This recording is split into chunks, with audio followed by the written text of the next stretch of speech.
Boys, good morning. How the fuck are we all? It's such a beautiful day to be in Vera, to be alive, to be here. We ended last night's stream on a few bangers of fights, man. It was, it's quite possibly one of the most fun endings to a night that we've had in a while. I think after I tapped out and went to sleep as well, we had some of the lads get in on the world bosses. So we'll have to see how that went from the lads. We got more PvP. Oh, I figured you would. I figured you would. Good morning, Corla. How are ya? Watch clips after that Nin made. Shit was fire. Oh, did Nin get some banger clips yesterday? Dope. Dope. Yeah, I think that's one thing about Ash's, like, group versus group. Fucking cook. Ni hao, ni hao, ni hao, ni hao. Yo, Kin. Ni hao, good morning. Also, Max, 105-day streak. I appreciate you. And the first. Good shit. Well played. But yeah, Ash's group PvP is a clip factory. An absolute clip factory. If you can get it. Like, especially if you are a mage. That would be awful. To just do thousands and thousands of damage to every clump. Man, that would be the worst, wouldn't it?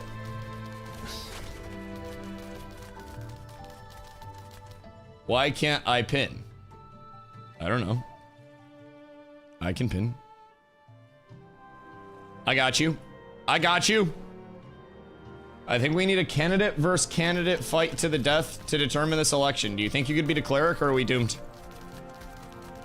Yeah, I could probably hold my own against a cleric. It all depends. A lot of things can happen in 1vs, but I've fought some clerics in my time here and there. I think I'd probably have a pretty good chance. That's how we should determine how each candidate votes, right? Because I'm pretty sure that we can just, like, determine the votes. That's so funny. If your vote went through, it'll say change your vote. So, like,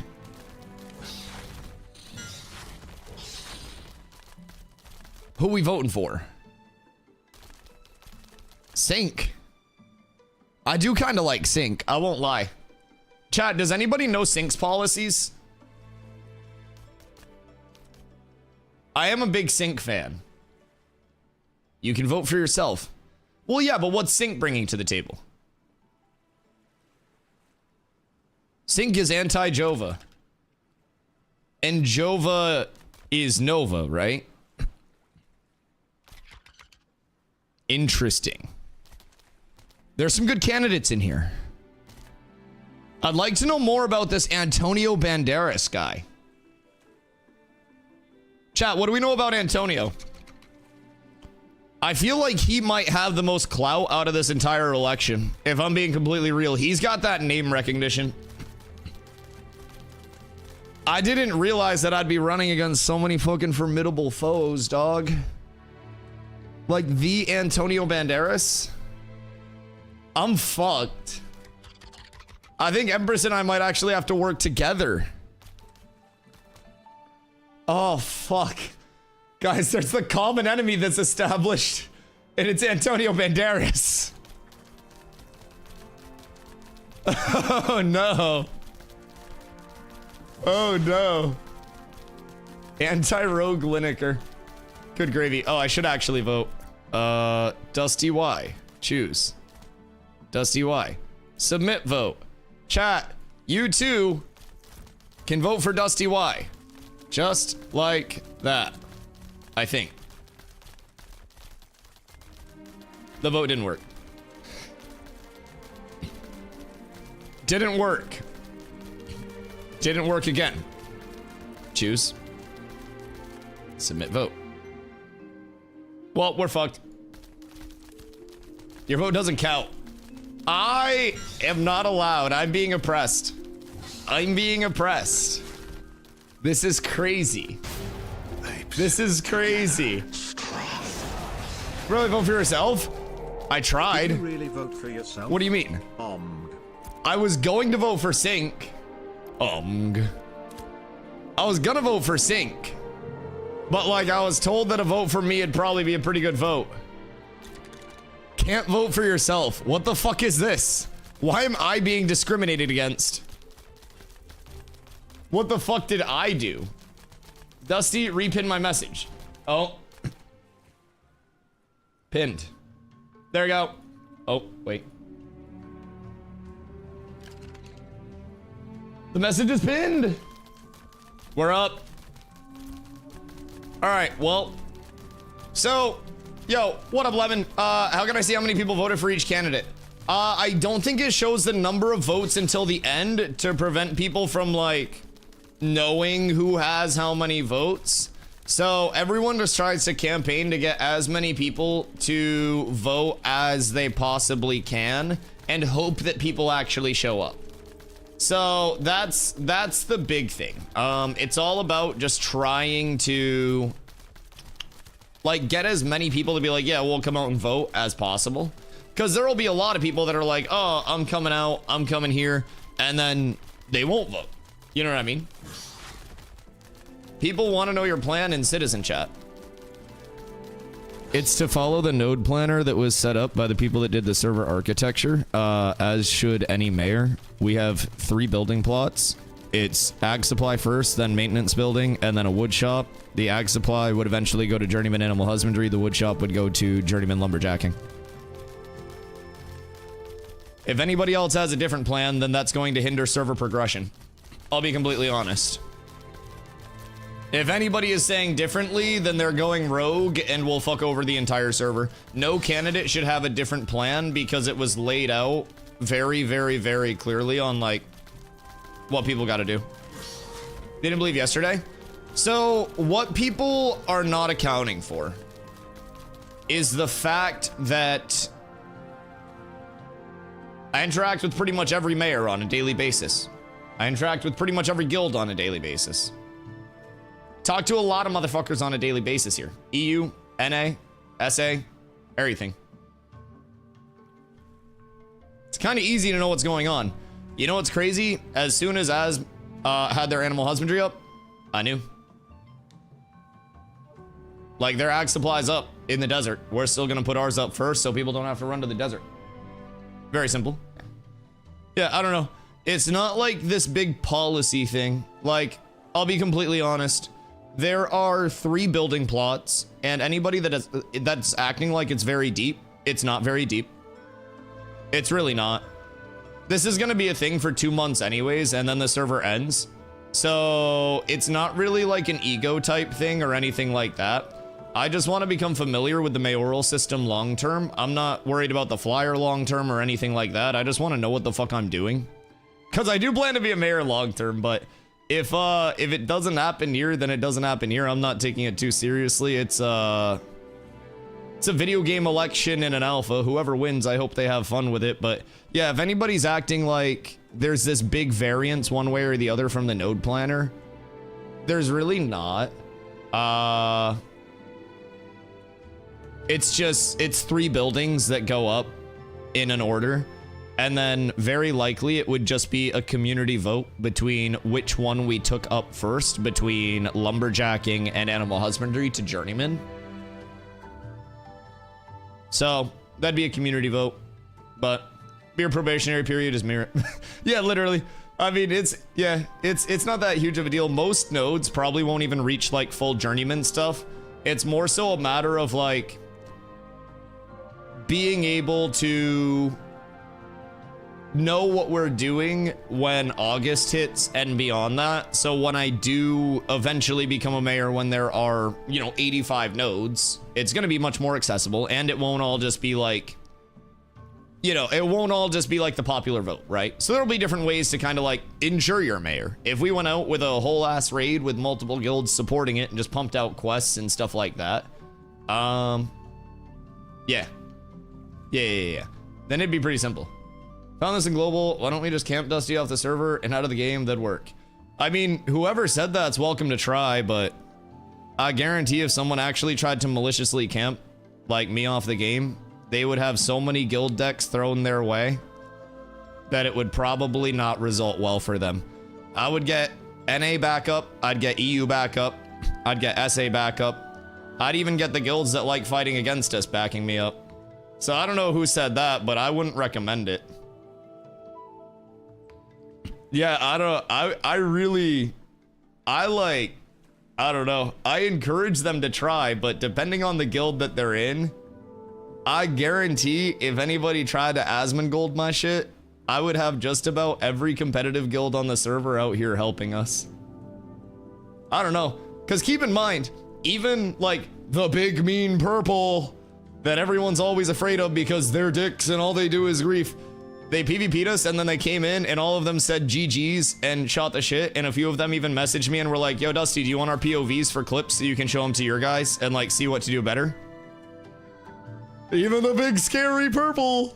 Brother, we're just friends with everyone. Purple's just PvP hungry. Yeah, and people don't realize that if you just PvP them, they will literally be your best friends. They will teach you how to PvP and they will be like great guys. Of course they said GG's. Hold on, you guys did die once. I trusted you motherfuckers on the boat and then we got wiped once. We did get wiped by them. And it was funny because it was when we split the GG raid and our raids up, because our raids were on the caravans. And then like your raid was on the boat and I was with your raid. And so the boat went over to the shore and our guys weren't with us and we all got split up and then we all died on the fucking shore. And it was right after I was saying, man, if purple got a huge wipe off this, it'd probably be super clip worthy. Dude, I fucking foreshadowed it. But yeah, I don't know, dog. I think any mayor in the world can put up a building and can follow a node planner and can fly around on a flyer and gather. I think it's very hard to have enough diplomatic relations from the casual side to the top end competitive side of the game to ensure that every single person that's a member of the node would get access to very good content. People would get access to consensual practice node wars where everyone can show up, be a part of the Zerg and get experience. People will be able to weigh in on what's going up. Like, it's not even like it's that in-depth of a process right now. We have 3 building plots and then we'll have commissions and buy orders. But you know what's crazy? We can also get vans out here. We can also get a lot of guilds out here to help with gathering events. Everything. Connections. Are we gonna plan or something? I mean, everyone's always asking if people have plans for the nodes, but realistically, like, the plan is following the node planner. There's literally like a public node planner that was made before the server where it was like, if you are mayor of this node, here is what you build. So like everyone's acting like there's some big proprietary secret plan. We have 3 building plots. One of them will eventually be journeyman animal husbandry. One of them will be a maintenance building. One of them will be journeyman lumberjacking. It just matters what order they upgrade to journeyman. That's it. That's it. Every mayor is just going to go in. Every mayor is going to follow the node planner. And also, guess what? We have multiple thousands of people every single day that come through this stream that would then be able to see what the mayor side of things are like. We'd be able to put educational mayor how-tos out on YouTube, out in places where people would be able to see it coming in. And we'd be able to show off a side of the game that literally isn't shown off in any way, shape, or form. From organizing node sieges to node wars to everything. Shorefoot's still journeyman animal husbandry? Yeah. I don't think, regardless of who wins it, anyone would deviate from that. And I think trying to say that either person would is kind of crazy. Like, I don't really care enough to like attack other people over an alpha video game. Like, I'm not gonna be like, oh, we should camp this person off the server. We should make them quit the game. If Redemptrix wins, then great. I don't really. Cool if I win, but I wasn't a mayor last phase. I don't need to be a mayor this phase. It is what it is. If we win it, it's great. But I'm not gonna like fucking attack people personally. I don't think either person is going to go completely rogue on the node planner and just build, I don't know, like a monument to a penis or something. Like, I don't think that's the plan. The reasons that I would like to be mayor: experience, building the community out there, providing a lot of different content to people of various levels, and also the mayoral abilities look so fucking cool. You get mayoral abilities if you're a mayor that you could use for, keep in mind, if you're just using those for gathering, it's a waste of time because they're max HP gain, they're power scaling, stuff like that. Mayoral abilities are nuts for PvP. Can be an absolute game changer. You imagine I'm on the front line. We're going into an initiate. Bam. Max HP. Bam. Bam. The plan changed because people needed journeyman mounts, and a certain someone wanted to keep to the server planner for tax sake. So Asmaran went rogue. Do you mean apprentice mounts? Because yeah, I think a lot of that was built up on, yeah. I think a lot of it was built up on the slower progression of Tropics nodes comparatively to what people thought. Because we didn't have apprentice herb, we didn't have apprentice like animal husbandry, anything. So yeah. There's a lot, and farming, of course. Yeah, there's a lot that was missing. Well, so the big thing that made the node planner wonky from what I gathered in the first place, to my knowledge, apparently Jova's just been doing their own thing. Master Chief, thank you for the hydrate. 2 dragon trees underwater, we'll go get them. Maybe they have Nin's collar down there. Talk less, drink more. But yeah, so that's, I believe that's why a lot of people are mad at Nova. Oh, I need to go sign up for the node siege, by the way. I think that's why people are mad at Nova. I don't have to run over to sign up for the siege, do I? I can just do this. Nuela, view siege. Attackers. Join. Confirm. What's it looking like? Who are the tanks? Who can I kick out from my spot? Draco! Don't kick him out. He's a goat. Crappily, kick him out. He's just gonna exploit in the rock.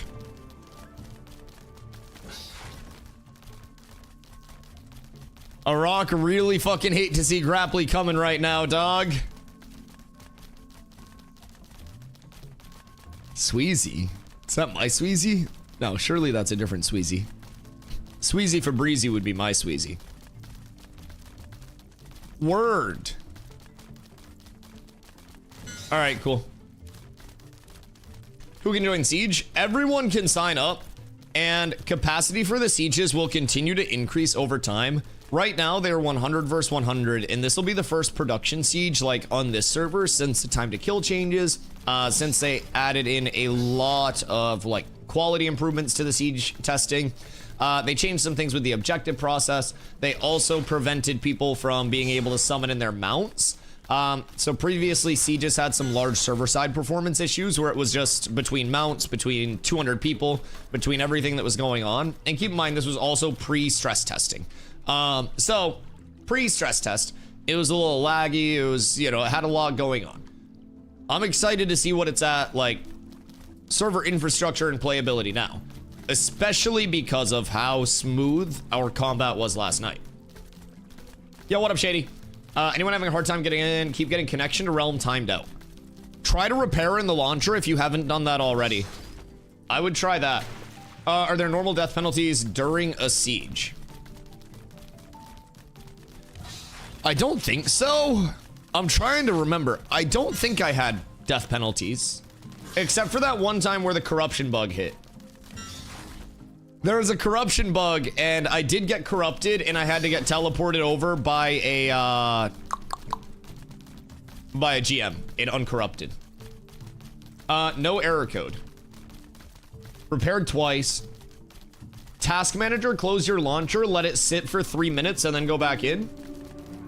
If you haven't done that, like, let it sit for a full 3 minutes would be my guess. Sometimes there's just something fucky there. Oh, wait. Are you trying to connect on one character, or can you not even get in? Like, can you get into your character select, but you just can't get into your main? Or is it not even letting you into character select? Yeah, I would say try to task manager it. Only one character. Task manager it, and then try to make a second character. Log in on your second character, and then switch back. There are a couple weird bugs. I have a second character, literally just so when that happens, I can switch back and forth. So yeah, try to task manager it for 3 minutes, and then from there, try to make a second character, log in on that, and then just switch back. And you should be good to go. Are you gonna do a live watch along for the next stream about the summoner? Yes, Sirski. We watch all of the dev streams here live, and we'll also be doing the weekend in Vegas. So that's gonna be on the 30th, I believe it is. So you guys will be getting a couple IRL streams over the weekend, and during the dev stream, we'll be doing an In-N-Out absolute moshing. I've never had In-N-Out burger in my life because I live in Maine. I've flown on a plane once, and it was last year to go to TwitchCon, and I forgot to get In-N-Out at TwitchCon last year. So I'm about to go out and I'm about to destroy In-N-Out during the dev stream. Yeah, I'm gonna be making noises. Like, just all of that in your ear. So just come prepared. Is it during TCon? No. The dev stream is this month, the 30th. Gotta get those animal style fries. Wait, what? Sir, you're flagged. Yo, Shady, thank you for the follow. Bro, I have heard all the fries, like all the tech. I'm thinking I'm basically gonna give chat an amount of money to make an order with. And then I will like let you guys spend that budget, and then we'll do a food challenge while we're there. We'll do it. Shake is mandatory. I'm gonna have to bring some lactate, dog. Headed to Vegas for the Dot concert? Yes, sir. Yes, sir, ski. I'm so excited. Everyone getting Lambos now? Wait, so what does that make my Scorpion? Is this no longer the Lambo? Do I need another mount? Finally, Rich, I have 33 gold from doing a single caravan. Hello? That's not bad at all. Big Scorp the same speed as Lil Bro. No, it's not. Big Scorp is like 165, isn't it? Because Baby Scorp is bugged too, so it's faster than 175. It absolutely is the same speed. Big Scorp? Oh, it's also bugged?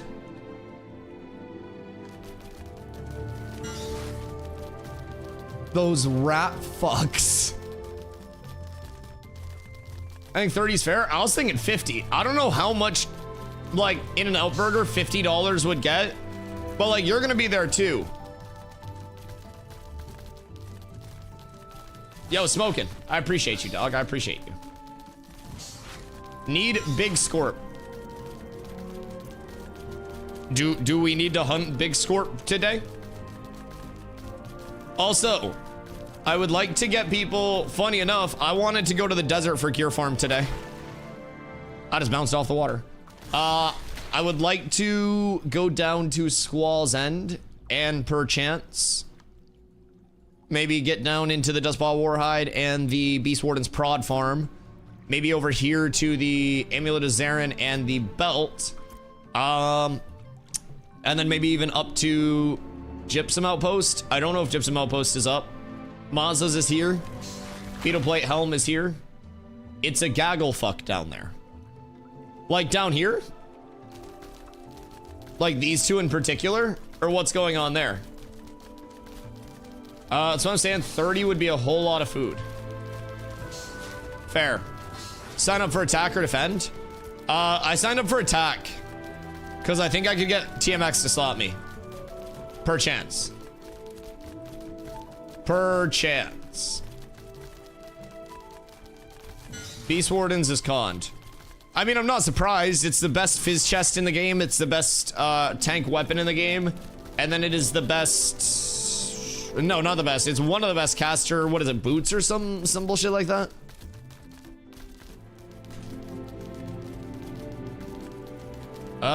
Took 4 hours and 50 minutes.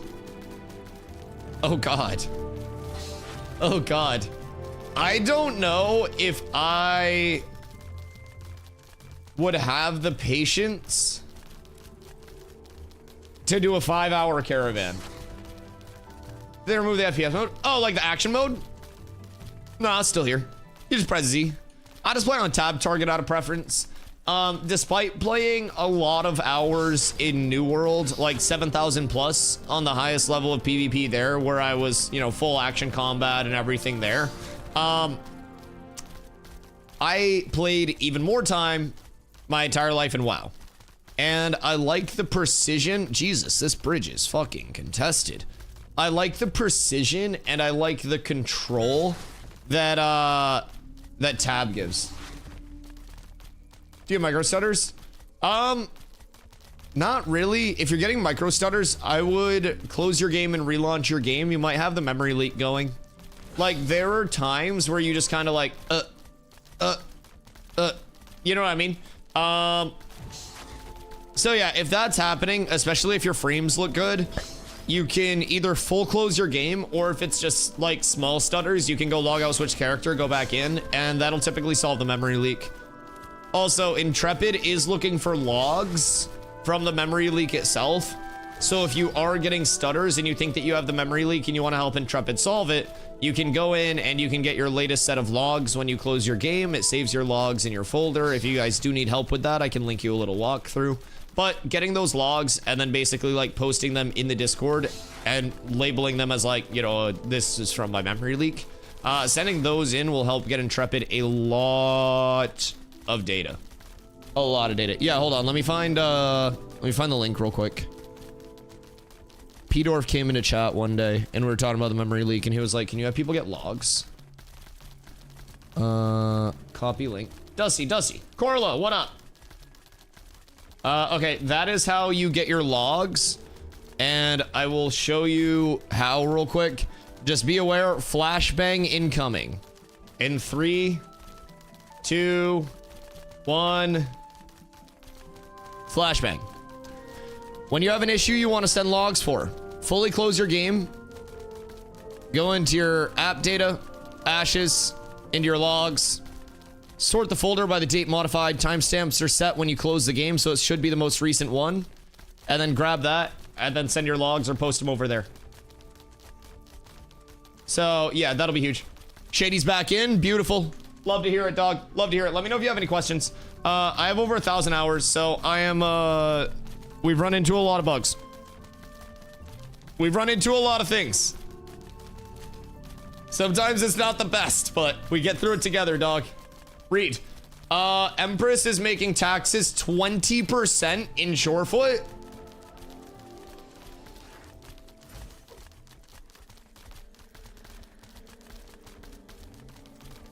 God damn. 20% means what?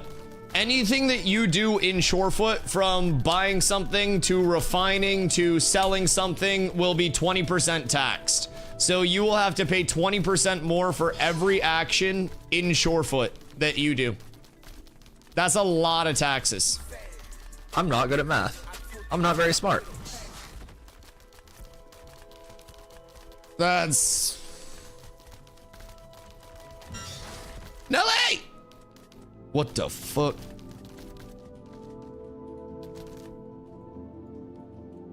Let me... Mount Flare.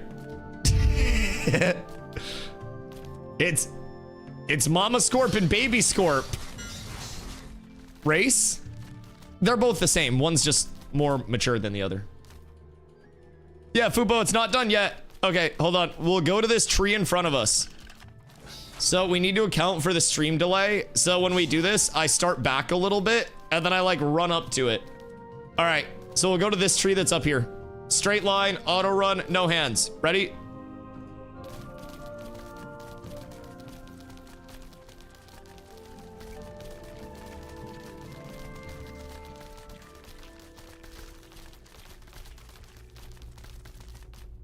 Is it faster? Is it faster than the Baby Scorp? Wait, do you have Strider on right now?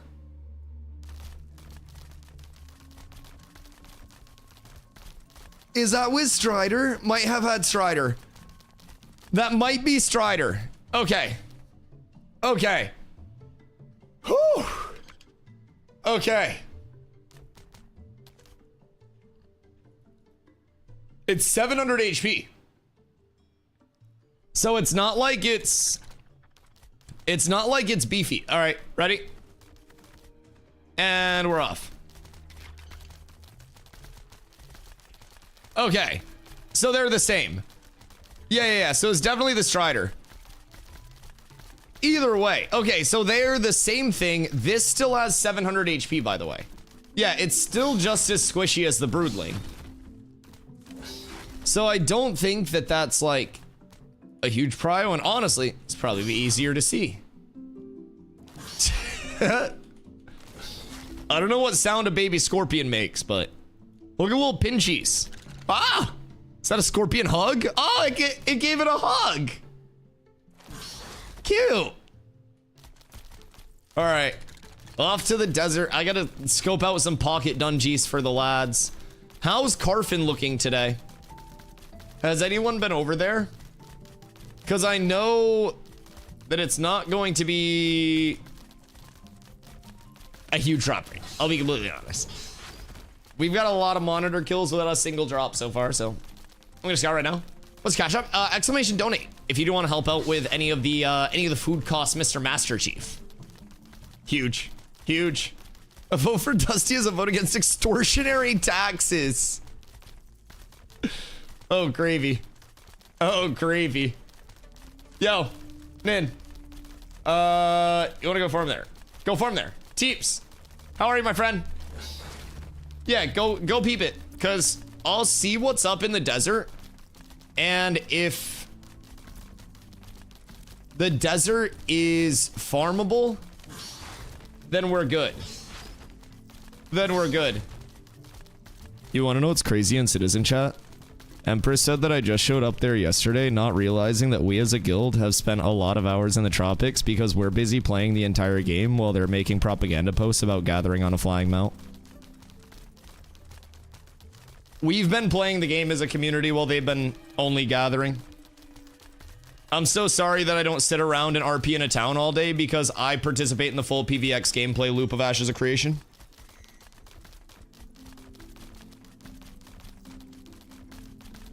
I'm just putting that out there.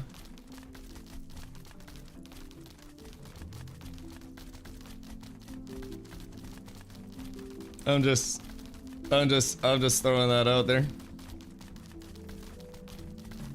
You have a lot of time when you're waiting for your one gatherable to respawn.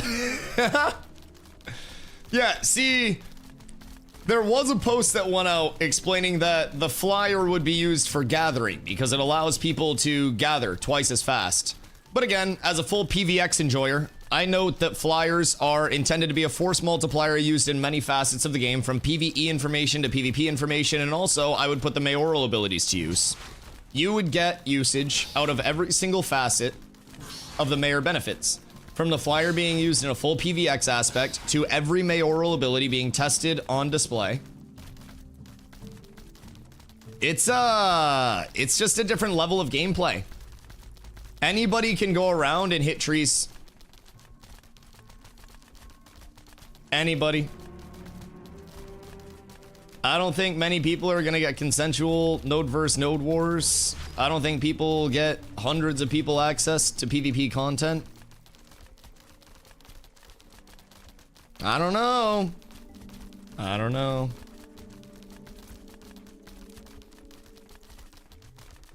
Oh, now Citizen Chat's turning on her. Cause she said that she would be at min taxes as soon as you could afford the buildings. And then it was pointed out that you'd be able to start a building instantly. So she backpedaled on her original plan already and doesn't know like where they're going with it.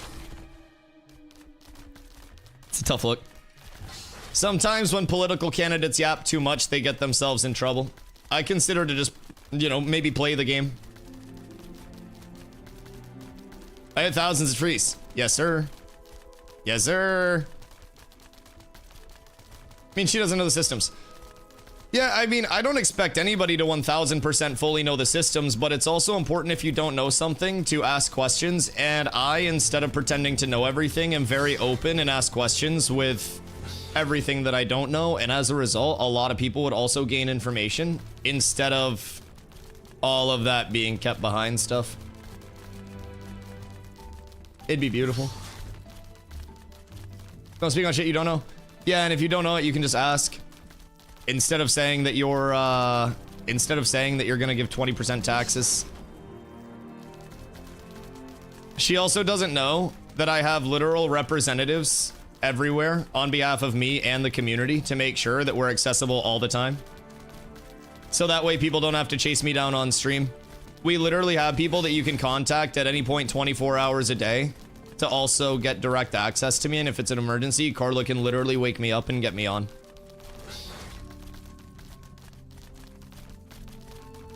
We have a lot of people there, so that way people don't have to chase me down as a streamer and wait for a response and stuff like that. Like, because I recognize that sometimes that can be annoying. Not everyone wants to come into my chat and be like, "Hey, Dusty, can you get your DMs?" We have points of contact, and all of those points of contact relay up to me immediately. See, this is the thing. I'll be completely real. If somebody wanted to make it about like, this is what I'll do for the server and stuff like that, then that's one thing. But if somebody wants to make it personal and yap, you can't yap against a yapper. I've said this a lot, but you simply can't. I won't lie. There's a different level when people start trying to make uninformed personal attacks. So, I don't know. That's a different level of it.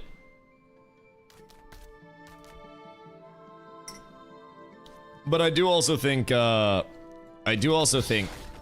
goes to show. Empress has been saying she'll be protecting people with her mount. How can somebody protect somebody with their mount if they're afraid of PvP? What do you mean?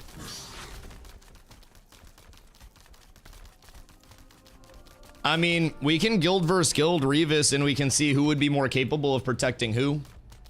Cats versus Revis, real quick. And we can talk about the protection aspects of it. Because I think that's where Empress from, right? If we want to talk about the protection side of it and who would actually be able to protect. Also, she's incorrect. She said that she was a 5x journeyman or some bullshit like that. And as a result, she would be using it for gathering because it allows gatherers to gather twice as fast. Now Empress is lying and backpedaling to people in global chat. Look, this is their exact announcement. They gassed up all of their artisans. My focus right now is gathering because the mayor has access to a flying mount which helps them gather twice as fast. This is your focus and you want the flying mount to gather twice as fast. You said that you would help with the buy orders, but now you're lying to people in citizen chat. That's not good. That's not good. They're just backpedaling now. I don't think that's reasonable at all. You know what's crazy? What I've said hasn't changed a single bit. I expect that once flying mounts are a Metropolis level perk, a lot of folks who want to be mayor now will lose interest. Yes! Thank you! Tom is over on YouTube based. Thank you. See, I'm not even worried about the flyer from a force multiplier in terms of sitting on my mount just perma-flying around, because it'll have to be launched from a royal stable, it'll have a stand bar, and you'll only have 5 mayoral flyers from Metropolis nodes. I don't even give a shit about the flyer. I didn't even make a mayoral push last phase because I was like, I'm learning everything. I don't need a fucking flyer. I don't really care, and I'm probably not gonna win anyways. Wasn't it 6? 5 tier 6 nodes. 5 tier 6 nodes, 5 guild castles. But yeah, no, literally, I don't even give a shit really about the flyer in terms of like the, you know, the implications PvE, PvP. I'm a tank. I play the game on the ground. You know what I mean? Like, it'll be cool, but I have a multi-100-person community here that is trying to be a very active, very involved community in every aspect of the PvX loop. And we're also going to be omnipresent here. 24 hours, here all the time. My goal is to teach not only myself, but the thousands of interested Ashes players that come through an individual stream each day. And yes, it is multiple thousands. I can show you yesterday how many people came through stream. If we look at yesterday's stream summary, we had 3,091 live views, and that is unique people clicking on the stream. So like, sorry, 2,000 unique, 3,000 live. So there are multiple thousands of people that would be able to come through each stream and see every aspect of the PvX loop of being a mayor. Oh, more false propaganda. We are not in an alliance with Polar. Just because a guild likes us does not mean that we're aligned.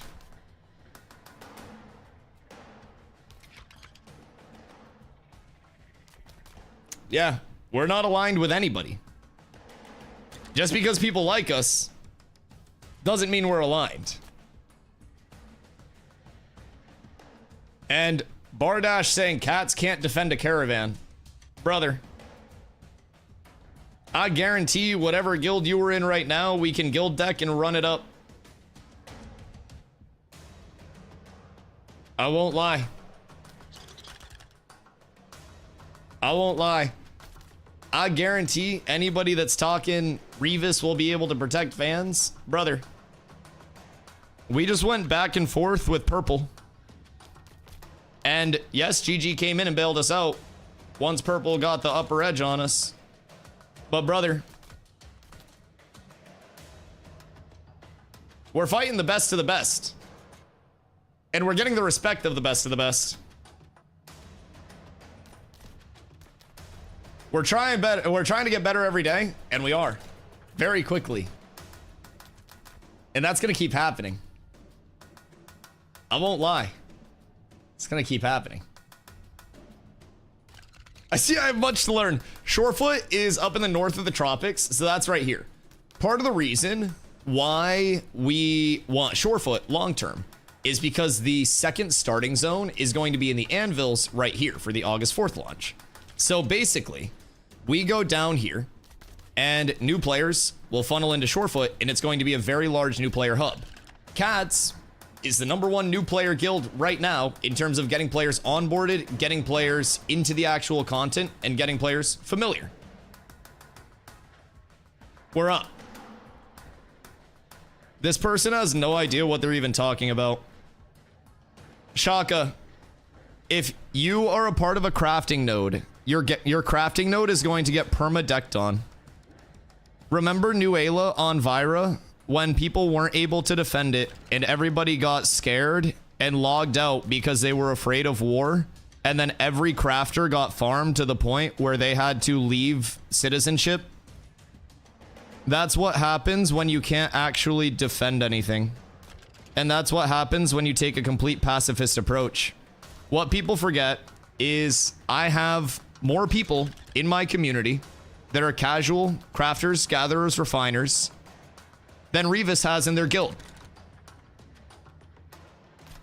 Saying that we don't care about the casual players is crazy. Because I give casual players more of a platform to play the game in a serious manner than pretty much any other guild. No other competitive guild or competitive-minded guild is taking in casuals at the rate that we are. No guild application. No requirements. Everyone just gets to come and be a part of it. So, like, say what you want, but motherfuckers just be making shit up at this point. Personally, that's the big thing. That's the big thing. Keep in mind, this guy doesn't even know what he's talking about. More like a survivor who had to live with the horrible life Polar put Jova through.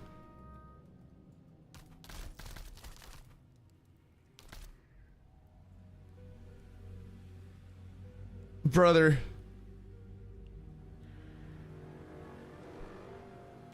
These people are fucking crazy. Holy shit. Some of these people need to go outside, dog. This is an alpha. Holy fuck. Like, I understand the person I'm running against has titties, but come on. Like, I'm not gonna call myself your daddy like she's calling herself your mother and any of that. I'm not gonna give you a fucking daddy dom complex. But holy fuck, some of this shit's getting cringe.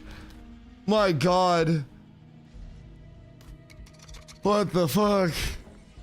Some people are just getting too into this. Bro, it's a fucking alpha.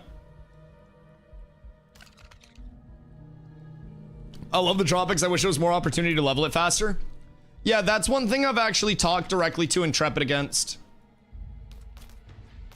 That's one thing we've directly discussed. It is something that we are, because keep in mind, we don't just coordinate with other people in the community. We coordinate with Intrepid directly and pass feedback up from a node standpoint, from a community standpoint, from everything. We are more well connected in terms of bettering this game than I think pretty much everyone. I won't lie. So, any bugs, any issues with leveling, keep in mind, that gets directly passed up. One-to-one, read, responded to, everything. I'd love to see how many major things have been passed up from the other side to better the state of this game, or if it's all for personal gain. So, with that being said, experience opportunities is a thing I've talked to a couple of people about now. Experience opportunities are what I refer to as the total number of mobs and gatherables in an area. And essentially, experience opportunities are, very simply, the amount of things that you can earn experience from for a node. And with that, you have exponentially more experience opportunities per area and per player in the Riverlands than anywhere else right now. Now, the Goondark may be a good option because of the, like, gatherable density, mob density, all of that stuff. With that being said, Goondark isn't accessible for new players right now. So you've got a new player hub. That's gonna level fast. You've got this right now. That's gonna level slow. Brother, why is he talking about Polar so much? We need a mayor who will work with the other mayors. Brother, you're literally describing me. I have more ability to work with other mayors and other players than anybody else in this election. Why does this guy just keep bringing up Polar? He knows he's not running against Polar, right? What do you mean? He said, please do not try to tell me of all the wonderful things Polar does. Is brother on Fent? Just ask those who were here and live it. We need to know that, brother, what the fuck?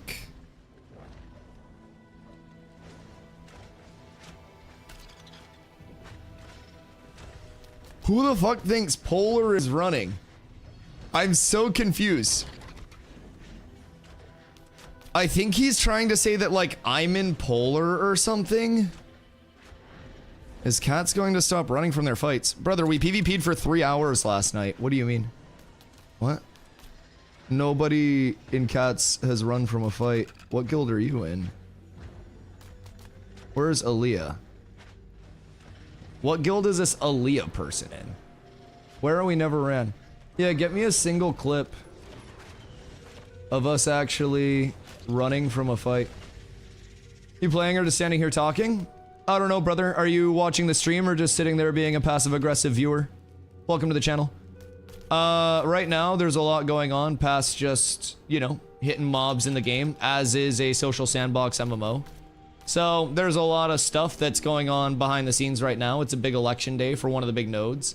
So, right now, we're checking a lot of stuff out, seeing what's going on. We're reading all of the propaganda of people that are losing their minds. So, it's pretty fun.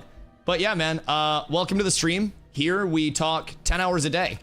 So if you like streamers that don't talk at all and just play the game, then that's gonna be probably a different vibe. But yeah, there's a lot of yap in here. There's a lot of discussion about the game too. Let me clarify your confusion. People think you have a good relationship with Polar. Polar has ruined multiple phases, so some peeps have big feelings about anyone who is not anti-Polar. So the thing about that, Nub, is having good relations with people means that you're not going to get run up on by those people, right? So with that being said, if you have bad relations with Polar, and Polar doesn't like you, or at least respect you, your node is very likely to get new ALUD from Vyra, where you have Polar sitting on your rooftops, where you have Polar killing your players, and where you have that happening. I'm not Polar. I'm not Dunehold. I'm not the Revis Consortium. I'm not Suspect. I'm not Aura. I'm not Gilded. We're cats. We're not allied with anybody. We do our own thing. We play the game the right way. And for that reason, a lot of people just kind of fuck with us in a positive way. They're friends with us. They consider it a mutual benefit. And as a result, we aren't going to have to worry about the node getting decked on like crazy. If the node does get decked on, we're going to be there to fight it. Just like we were fighting for 3 hours straight last night.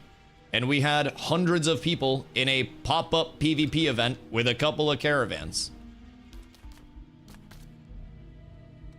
If you do not have at least decent relations with the people who are the most competitive PvP players in the game, and you are not able to compete with them, they will beat you down.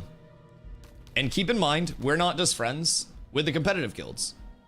We were running our caravans last night with Dunehold.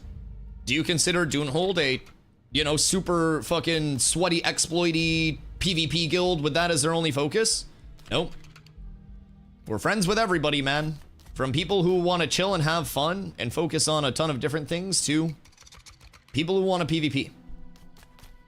And I think a big part of it is realizing that you don't have to hate every single person that's outside of your community in an MMO. Sometimes you can just recognize that everybody's a human being and everyone does stuff differently. And if you don't agree with someone, you don't have to just absolutely hate them. You can just say, okay, I disagree with what you're doing, but it is what it is. That's a lot of it. People who PvP isn't what Polar is about. I mean, are you making assumptions from the outside in? I'm confused.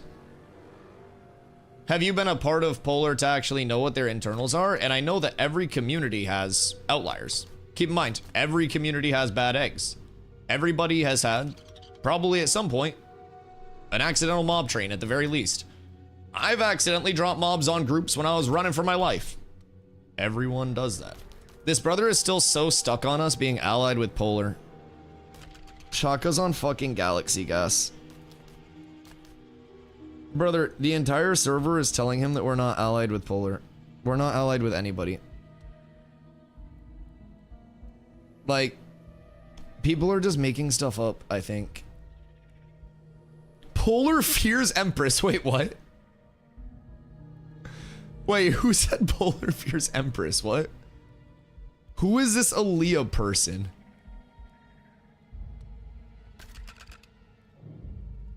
What? Who just said Polar fears Empress?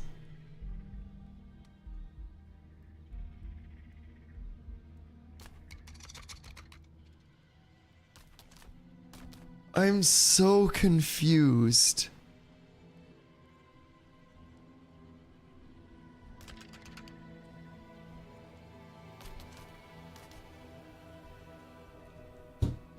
What? RR like, what is this creature we have never seen before? What is happening? Yeah, like, so hear me out. Do you guys think with somebody yapping about Polar and about every PvP guild as much as Empress is right now that you guys aren't gonna get decked on? Like, if Empress is shit talking Polar, Polar is going to deck Empress's node or guild, and then Empress and her guild are going to log out because they don't PvP. Nobody fears getting decked. What?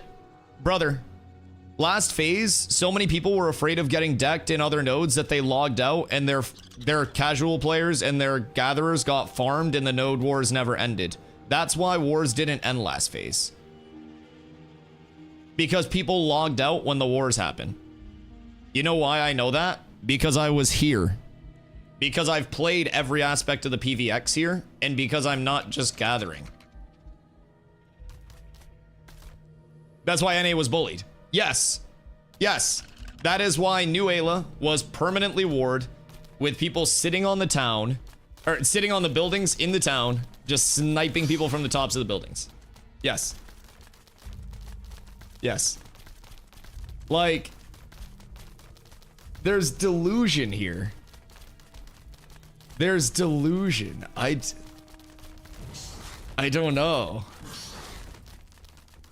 I feel like people underestimate what a PvX loop is. You sign up for the siege? Yes. Yes. People are people and it's cool to have fun and be friendly with everyone. And keep in mind, this is a PvX game. We've fought Polar, we've fought Fed, we fought EU, we fought Purple, we fought Barcode or Aura, we've fought everyone. We fought casual guilds.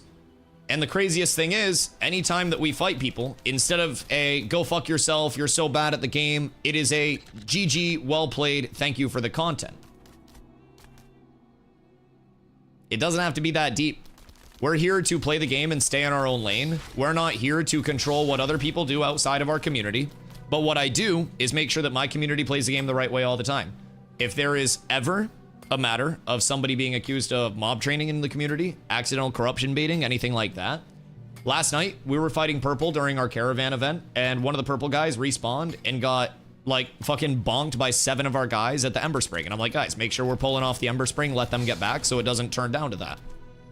We play the game the right way, and for that reason, we can get a lot of content with a lot of different people in a very good, healthy way.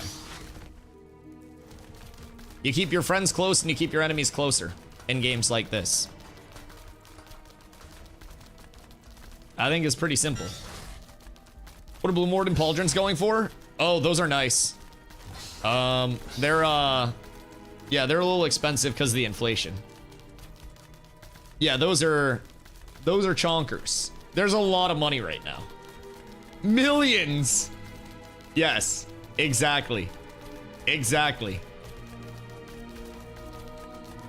I just went off what he just said. What?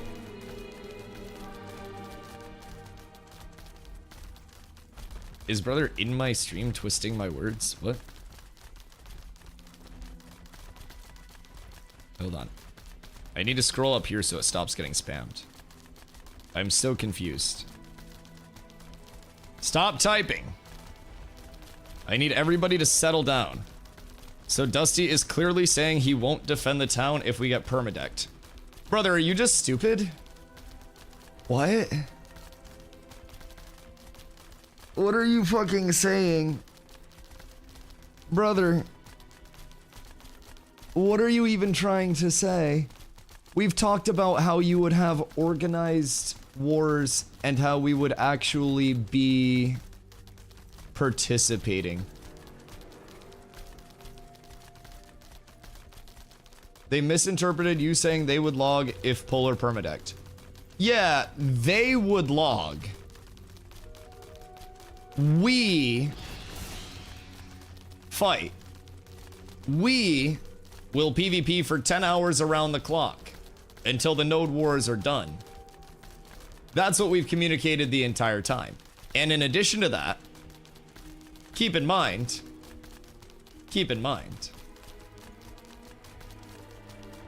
we have more connections with everybody on the server. Revis is not logging. I respectfully have never seen Revis participate in any organized PvP whatsoever. And I don't mean that as a bad thing, but I mean that as a legitimate, I have never seen Revis fighting any guild that is actually a PvP guild in any way, shape, or form, and I also haven't seen Revis in the open world at all.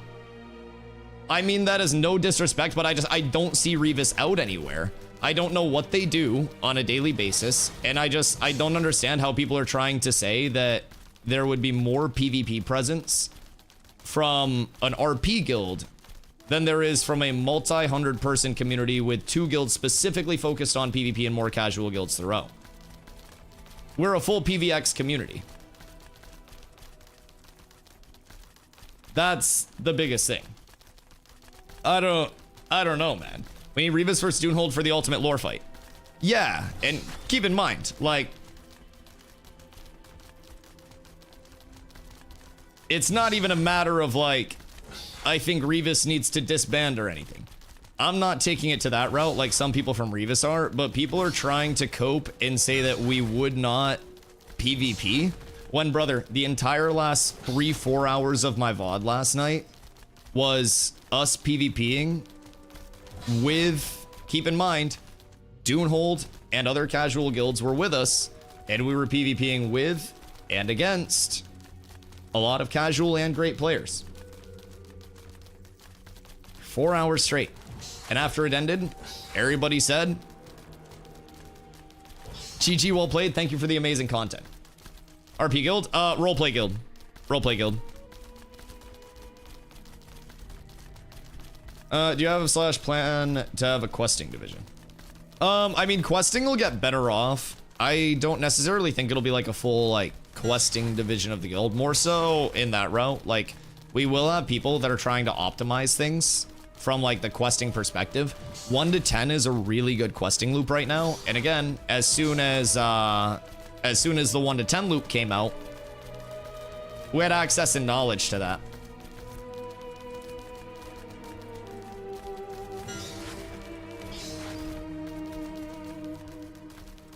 We get everything as soon as it happens here.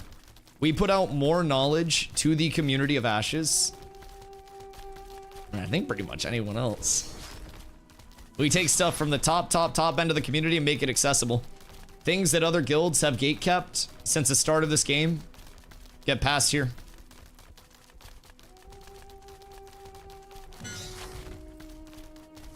NA Polar ruined the Revis versus Doonhold RP fight. It's why Dune was so pissed at them. Oh, was there an actual RP fight?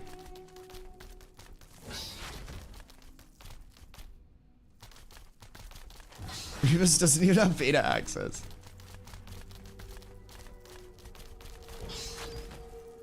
I don't think anybody is throwing shade, brother. I think that any of the shade throwing started by people on your side making shit up about me personally and Cats and trying to twist my words to make this something very weird.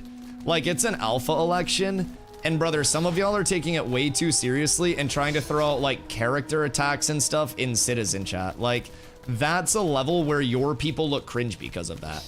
Like, there have been accusations of things in the game that I have not even done. There have been people saying, we should camp Dusty and force him off the game. There have been people saying, any streamer is someone who doesn't deserve shit. Like, brother, people that do not even know me or have come into this stream are forgetting that on the backside, everybody is a real person. You know what I mean? This is an alpha. This is not worth the route that, keep in mind, your people are talking shit about me and other guilds. Empress said that Polar is afraid of her and is making enemies with Polar. Empress is throwing shade at me. Your simps are throwing shade at me. And we have literally just talked about when I got on. Keep in mind, I clarified because people were again trying to say that I was going to deviate from the node plan. Keep in mind, that's false. We've talked multiple times about how the node planner is the node planner. You know what I mean? Isn't random internet beef good content? I'm not a drama streamer. No, I'm not a drama streamer. I don't do beefs. If you want that, go watch Asmongold. He'll talk about politics. He'll talk about all the drama. There are plenty of slop tubers. Plenty of slop tubers out there. That's not me. I play video games. I have a community that plays video games. We don't attack people personally. We don't worry about IRL things. We don't talk about politics. We don't talk about things that happen. out in the real world because we play video games. That's what we do. I'm simply a guy that's very lucky to stream full time. And that's my choice. I think Dusty, but Empress is the best choice. I mean, I respect that. You're welcome to your own wrong opinion, but brother.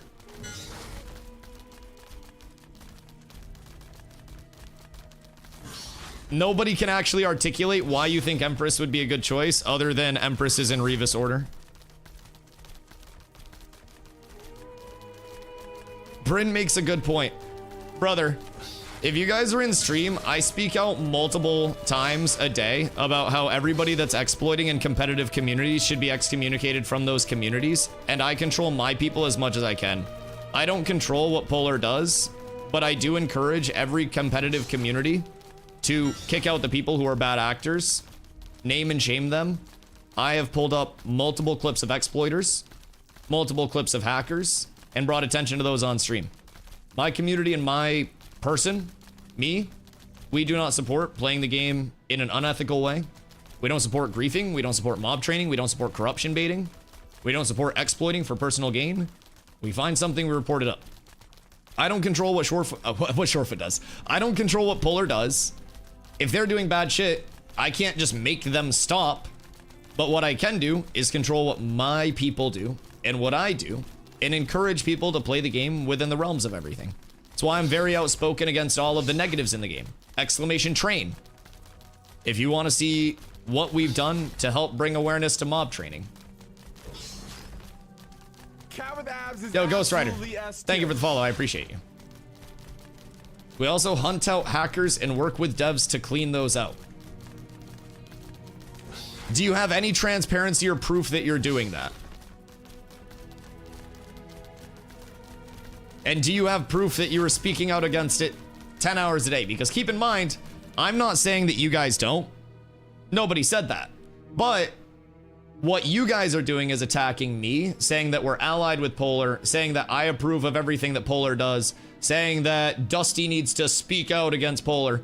Nobody is saying that Revis doesn't do any of this, but what you guys are doing is trying to say that appeasing Polar. That's false. We don't appease anybody. We don't bend the knee to anybody. Do you want to know what's funny?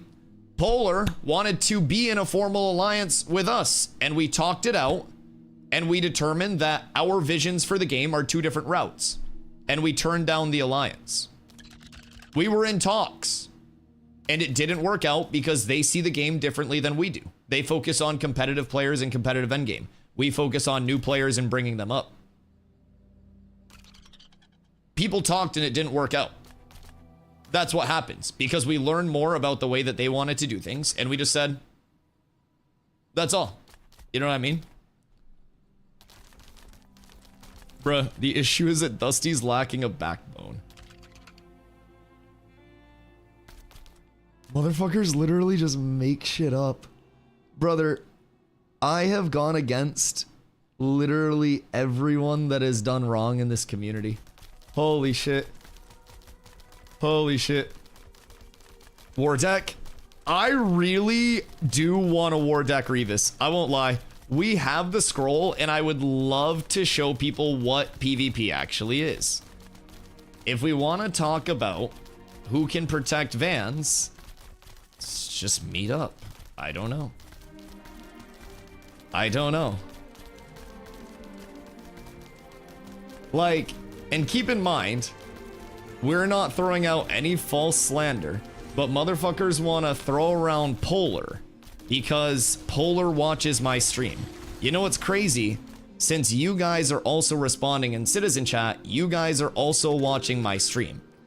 So if you think that Polar watching my stream means that we're allied with Polar, then that means you're also watching my stream, you're in our alliance, and you're also allied with Polar since you're in the I Watch Dusty Stream alliance.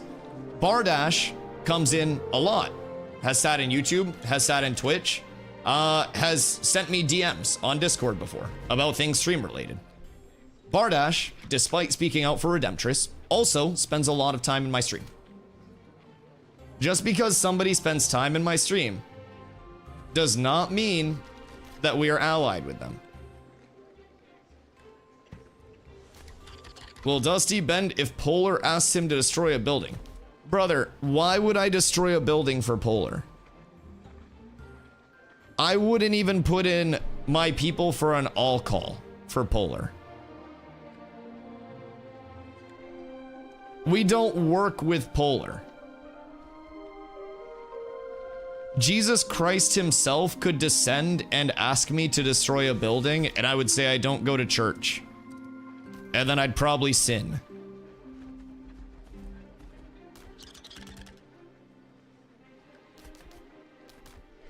Streams and game are two different things. Then can you show me in game where we have allied with Polar? If stream and game are two different things, can you show me in game where we have allied with Polar? Because you cannot. I could say that I have an 8-inch penis on stream. I do not. I have a 2-inch penis.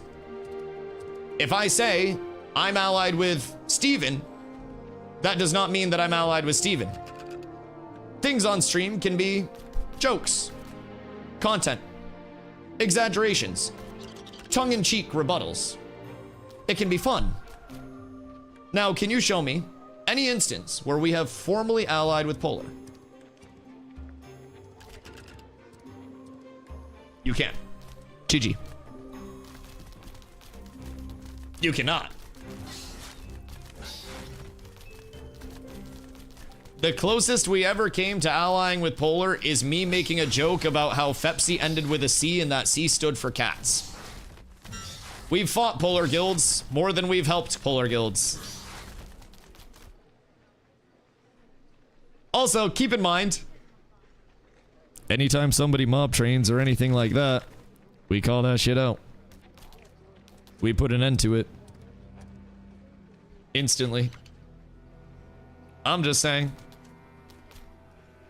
You're not allied, but you also never call out their bad acting. Yes, I do, you absolute brain-dead troglodyte. I am probably the person that puts most of the bad acting into the public scene in this game. I show multiple clips every single week of people that are doing these things. We speak out against the problems, from the 10-minute caravan logout to exploiting into areas to pretty much everything. And keep in mind,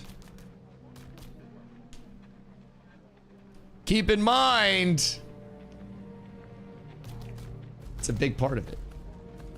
It's a big, big, big part of it.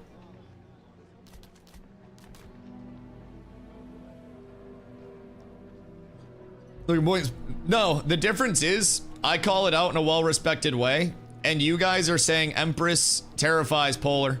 There's a difference in how you're received by the community.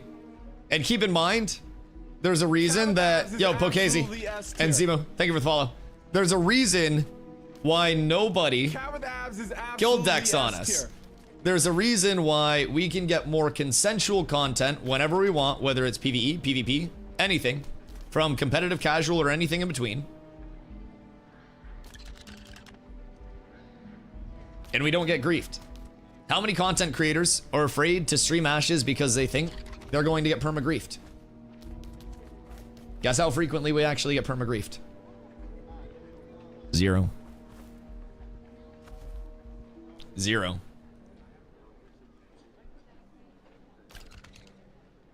If Dusty will go on record with the SNN. Brother.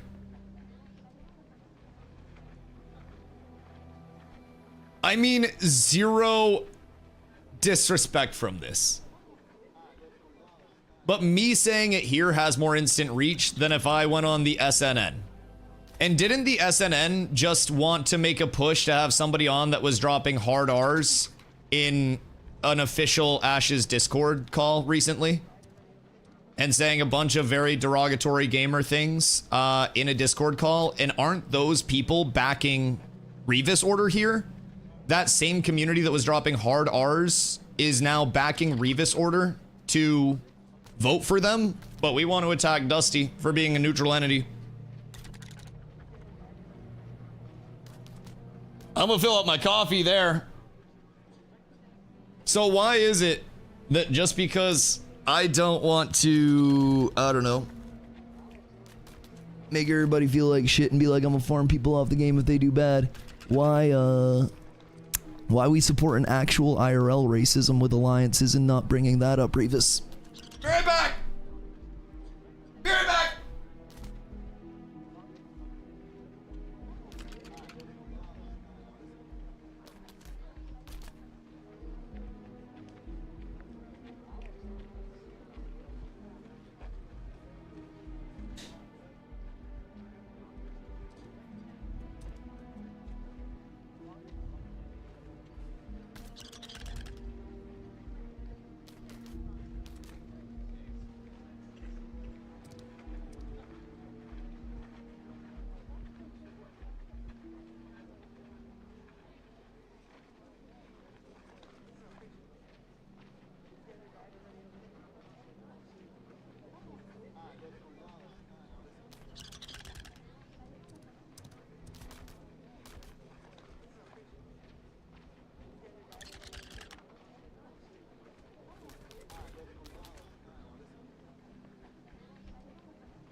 So yeah, just saying, we definitely do not support IRL racism here. Yeah, we do not do that. We do not do that.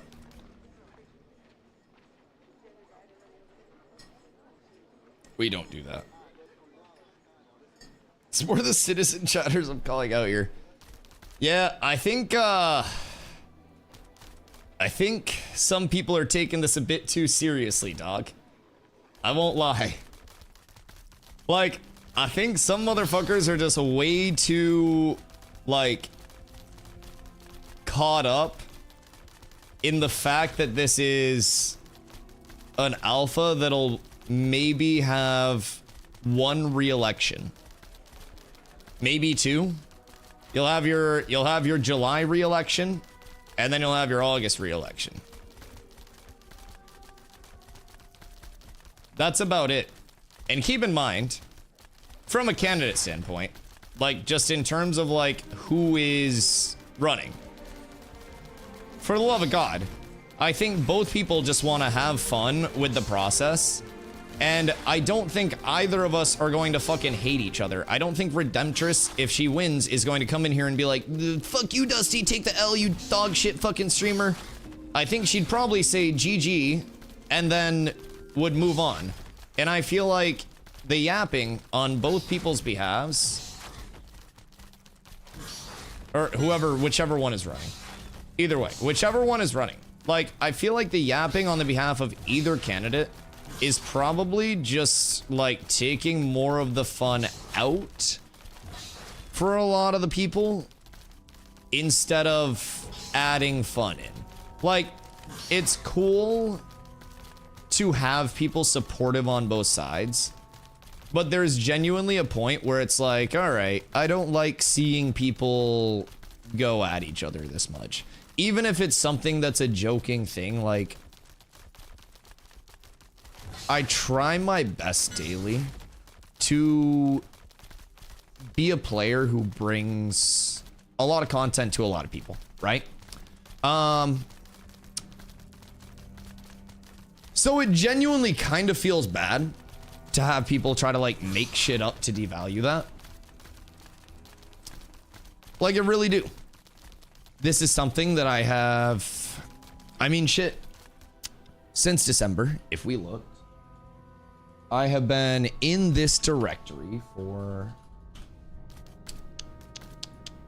let me give it a look. I have spent, as soon as this loads, I'll be able to tell you. Let's see.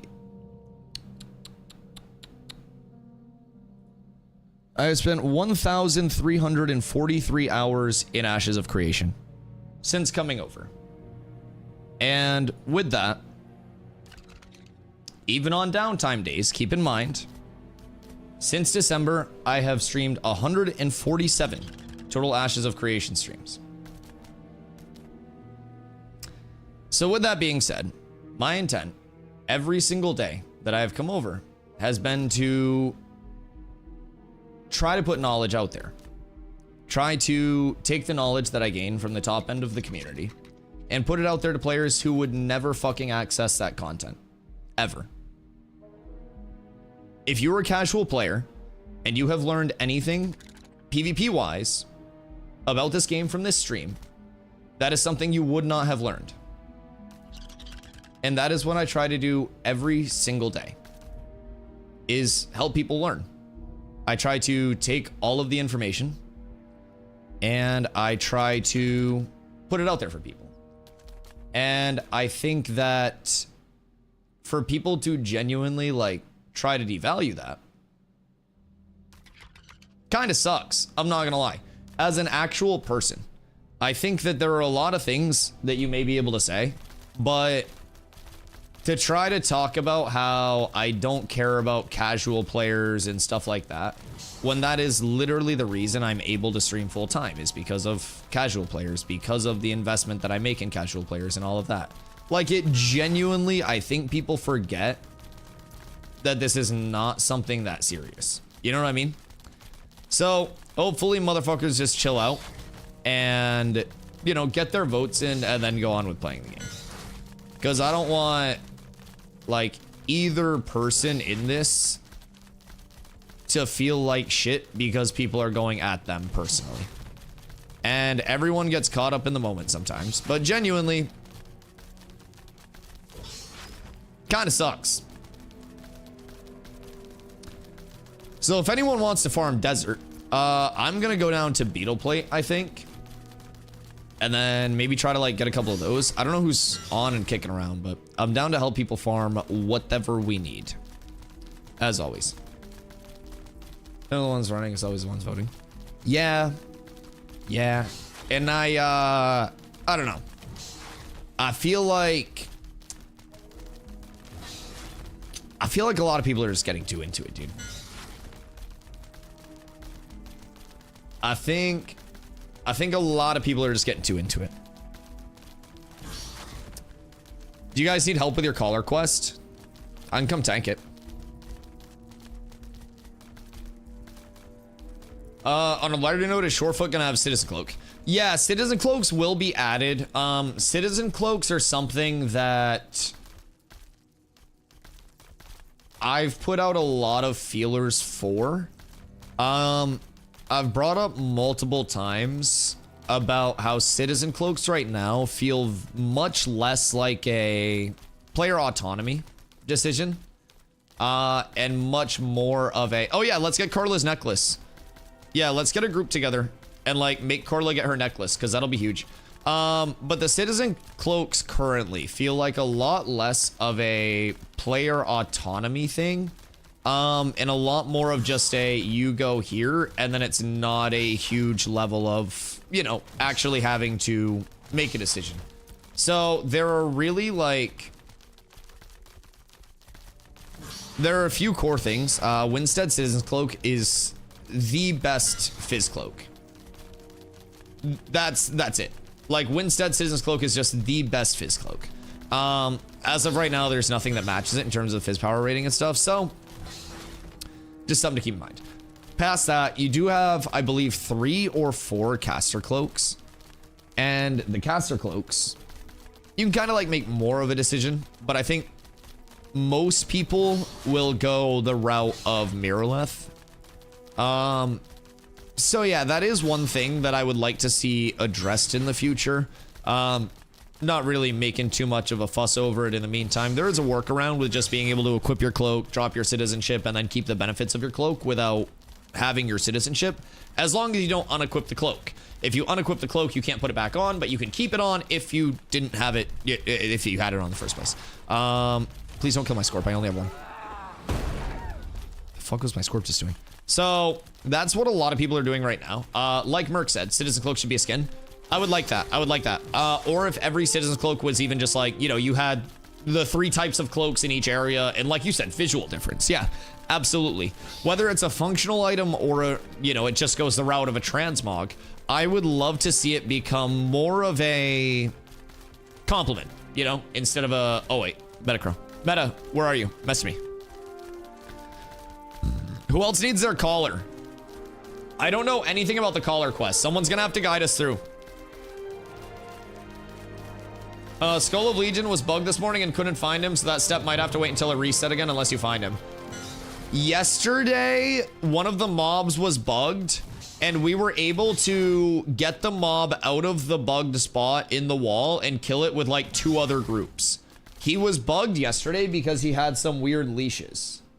So, I'm a fizz on the Carf part, could donate when I finish. Kiefer, you're a legend. Yeah, I'm gonna try to get mine for a caster as well. Certain guilds have been bugging multiple mobs intentionally. Bitch ass motherfuckers.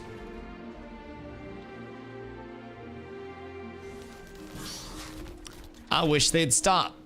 That's not very nice. You said you'd get mine for me? Okay, I'll get yours for you if you do your quest and give it to Nin. So, Nin corrupted on a level 4 in the tropics, and then had the big brain idea to drown themselves. And when they drowned themselves, the ashes went to the bottom and were unrecoverable. And the ashes had the collar on it.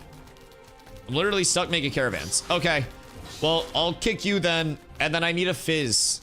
Is there a fizz that would like to donate theirs? Because we have a couple casters that are like a little slow. Not like that. Not like that. Not like that. Like slower in their progression. I meant like a couple casters that are behind in their gearing. God damn it. I'm not fit for politics. God damn it. What should I do now? Just like a Howard Dean scream to top it all off? Just one swift, yeah! I think we're good. All right, surely. Surely we're good. A vote for DustyWhy is a vote for being called slow. A vote for DustyWhy is a vote for daily degradation. Woo! Yeah, baby! God damn it. Dusty called me slow, I'm changing my vote. If you could figure out how. If you change your vote, I get the bribe money back, by the way. Just keep that in mind. You do have to pay back the bribe if you change your vote. Those were expensive. I dipped into the guild taxes for those. I also hit up every Intrepid employee that I could to be like, yo, I'm gonna need you to poof in a few, you know, characters, get some votes in and shit. I did not hit up any Intrepid employees. I'm not trying to influence the election. If I lose, I lose. I'm not too caught up about it. I'll go with you guys. Huge. Kiefer from Twitch. Kiefer, I know who's who if your name is the same as your Twitch. Like, this is Murkwater. This is Kiefer. It's just like when somebody's Twitch is like, I don't know, Dan, and then their in-game is like fucking Bussinator 69420 Howling Dew. I'm like, well, who's this? And they're like, oh, it's Dan. I'm like, Why wouldn't you just be Dan? Why does my game say I have 3 mails, but the mailbox says I have none? That's your gold that you sent to your launch character. It won't be there. Give me an invite to the streamer yacht and I'll change my vote. So like, hear me out. TwitchCon this year, community meetup. It's gonna be a blast. It's gonna be a blast. I can't promise a yacht, but we'll get breakfast and stuff. There's a really good breakfast place called Breakfast Republic that is near the event, like near the, what's it called? Convention Center. Thank you. And dude, it is fucking phenomenal. Fucking phenomenal. Apes together. Strong. See, did you just subscribe on a second account? Thank you. Surely Dusty doesn't know who this is. Is this DA? That's gotta be DA. DA, thank you for the T1, brother. I appreciate you so much, dog. Do you know how to get the collar? Crick says, a great video on the steps, super simple and quick. I'm not watching Crick's shit. No, I'm kidding. I love Cricks. I sent that guide to every mage that I knew, and I said, watch this and do this. I love Cricks. Yeah, I'm just gonna make one of our people guide me through it. Yeah. Yeah, I love Cricks. Great, great videos. Invite Ralos. Ha ha ha. Ralos, Zek. All right. I think we got a couple Fizz Damage dealers. Yeah, I don't know. I personally I love our YouTube content creators and our other streamers. I'm not much of like a competition in the directory person, and I'm much more of like a please everybody make their own content. Cause like people come in and they're like, yo, Dusty, you know how to get this mage thing? And I'm like, nope, but I know someone who does. Meeting up at Winstead. Okay, cool. And like, I love that I can send people over to Cricks for the collar quest. I call it the Cricks quest. I love that I can send people over to Richie's YouTube to check out the surplus tokens. We now have that 1 to 10 guide that's over on YouTube that somebody put together for basically like that questing progression without doing anything else. Gets you a full baseline gear set, 3 green pieces, and like most of the information that I know is because other content creators push it out too. It's solid. Grumpy. Good day, brother. Monies, also, thank you for the hydrate. I missed your hydrate.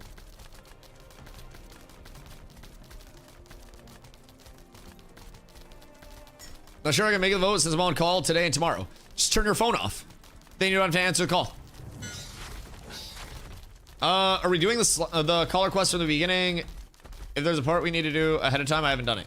Yeah, I think we're doing it from the start. What this? Is that where we're starting it? Do I need to grab a precursor quest or anything? Meet up around that character marker. Okay, so we go like right here then. Okay, I'll be over there. I can get fired for that, which means I can't pay my DustyWhy sub. Fuck. That'd be worse. Yo, Fixer, thank you. I appreciate you. Your support means the world, brother. I hope you're having a beautiful day. I just subbed a second time. I got you covered. The GOAT. I think, so that might be the first tier 4 sub in channel history, seat. I don't think anybody else has the monthly tier 4 sub going. Although, I feel like if you take Hoofs Gifted and then you apply it. Also, was there somebody who was a low level that was getting bothered by somebody earlier? I'm so sorry. I feel like Ruin. I saw these while I was yapping. Hold on. Hey, do you still need help?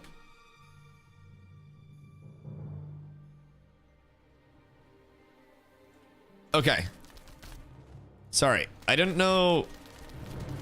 I saw that while I was yapping. It was you? Wait. Is that you? Is that actually you? Are you playing? Or is that Cap?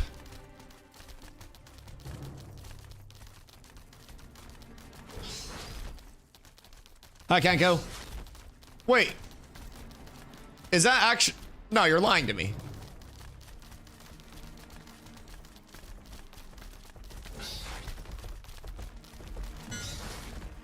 Oh, I guess that is actually you. Maybe. What the hell? Going into lurk mode, gonna feed the baby as Ash just downloads at a snore space. Yo, make sure you check your parallel operations in your browser, Crow, if you can still hear me. There's or not your browser, I'm so sorry, your launcher. I'm a fucking idiot.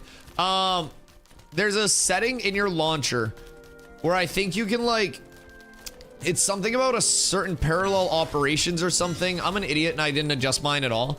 But it impacts like how much of your setup is dedicated to like the update or something like that. Someone that knows more. Where's Fupo? Fupo.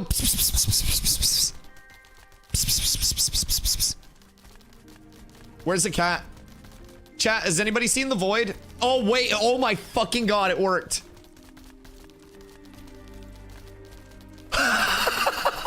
Wait, it worked, he's here.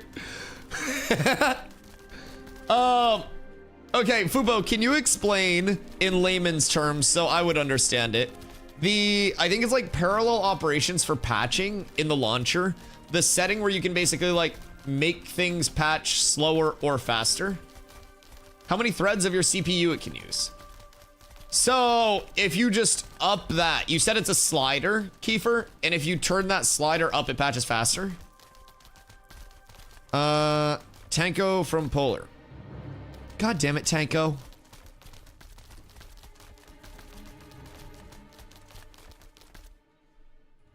Tanko mode. Motherfuckers be DMing me, asking me to beat you up because you're sleeping them. So, /slap. Wait, where's Tanko? Is it just Tanko? Did he drop the mode? What the fuck? Capital T. Is it case sensitive? It's Tanko, not Tanko mode. He's on an alt. Oh.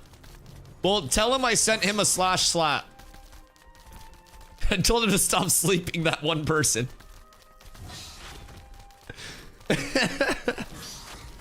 Snood the goat. We have a raid doing the collar. I'm down to kill Tanko. What if... Wait. What if our solution is to just have somebody following him around, sleeping him? See, like, I'm a chaotic good in terms of my alignment. I don't need the full, like, killing everybody.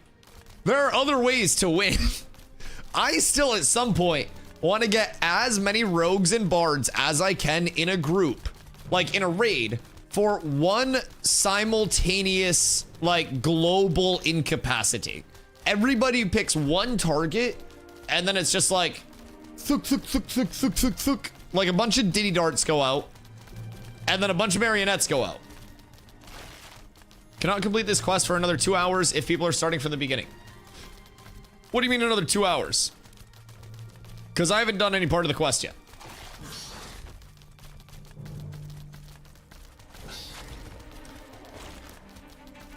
Depends on how good your CPU is. It'll allow you to utilize more of your CPU to the ops to do more. Okay.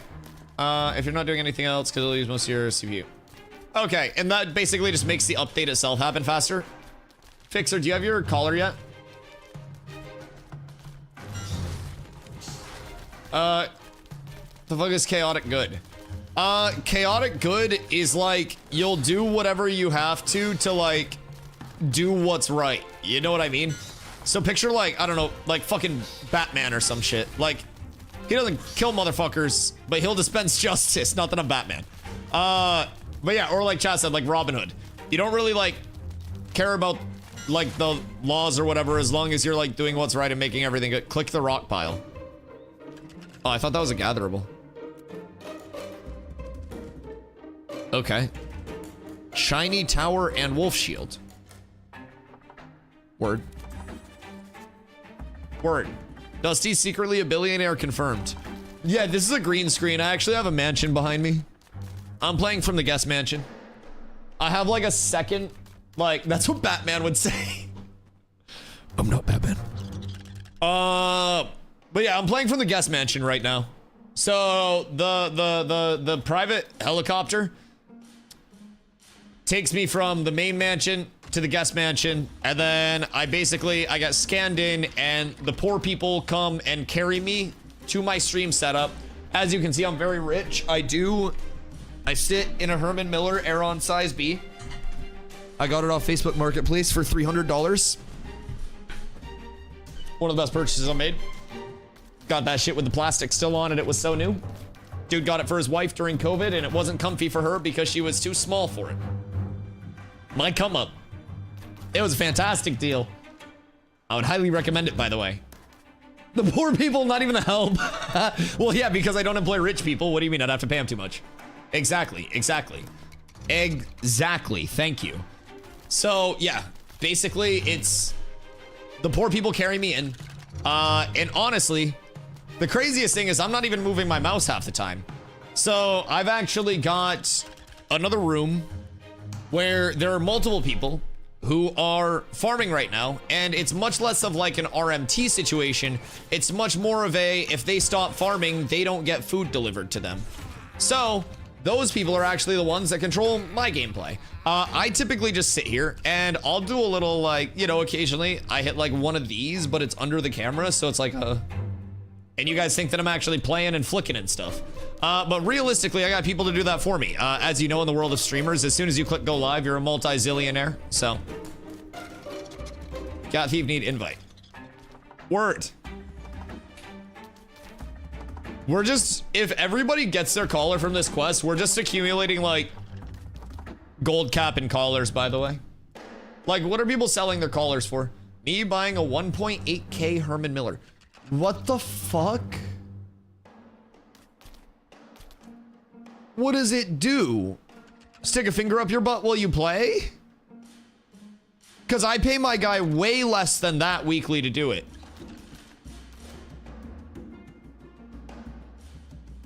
You do not need to pay 1.8K for that. I don't know if people just give me a better rate on it, but I think you're overpaying. They're expensive as fuck. Just go on Facebook Marketplace.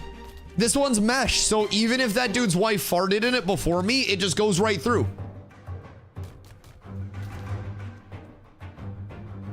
Click go live on TikTok. Now I owe the government money. Well, you're also a dual citizen now. Ni hao. What are the collars? Argolian collar. Arlogian collar. Sorry. I mix up the G and the L. Argolian also sounds fancy. Arlogian collar. Oh, wait. Are we going this way now?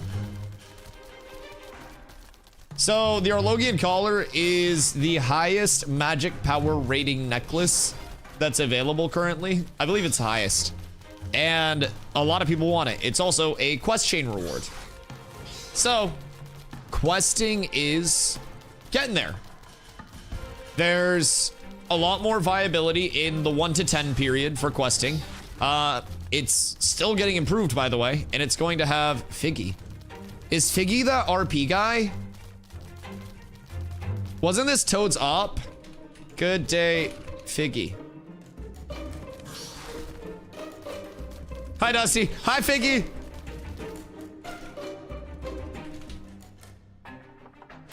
Ah! I'm being harassed. I got you, Figgy. I'll defend you. Figgy is safe.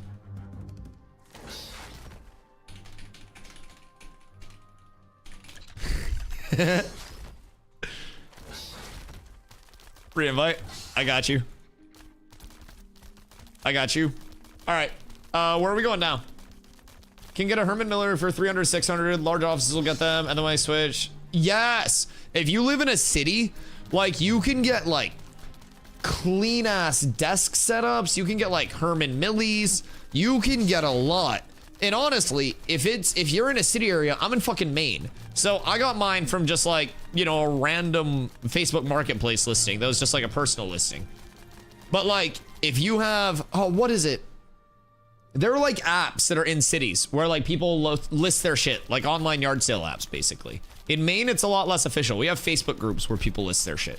So it's a little different up here, but yeah, you can find so many good things. I have friends that live in like more city areas that are just like, yo, Dusty, I just got this desk for like $75, and it's this like beautiful like full wood wraparound executive desk with like fucking shelves and like just beauty. Standing desk, really good chairs. Oh my god, yes, the good monitor arms too. Yup. And like from an office standpoint, they're just trying to get whatever the hell they can back out of it. Yo, Gotchi, you ready for the new Halo War today? Yo, get me a slot. Do you have the plug there? I signed up for the attacker side. Please notice me. Will tank for slot. Happily. Dude, it sucks that it's only 100 versus 100. It's so sad. Real flanker. Is EU going on the defense?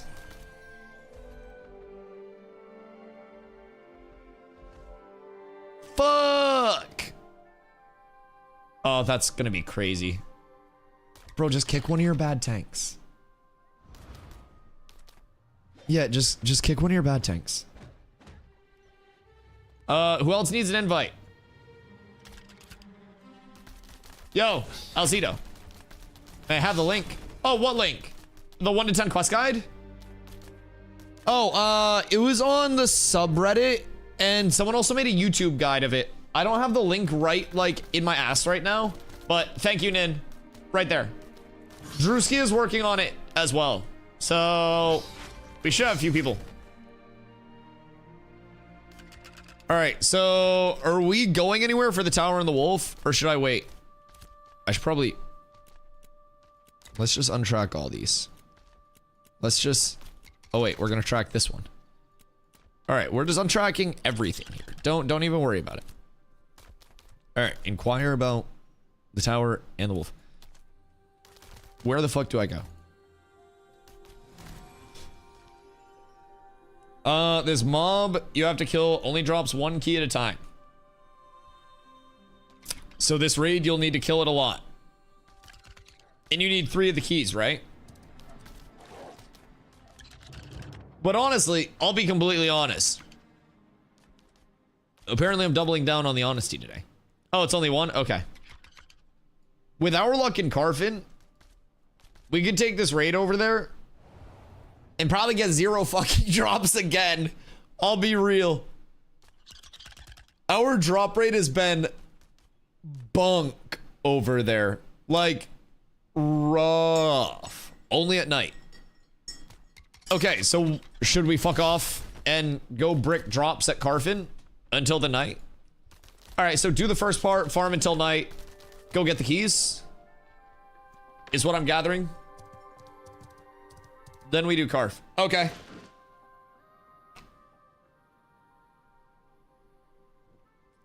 I haven't even gone to Carf yet because leveling has been a struggle. What level you at? You about 20? Are you like 22? Change the common drops to need or greed when you farm the key. Oh, so nobody accidentally doubles up on it? Because you can't trade quest items, right? Oh, that's smart as fuck. Good comms. Good comms.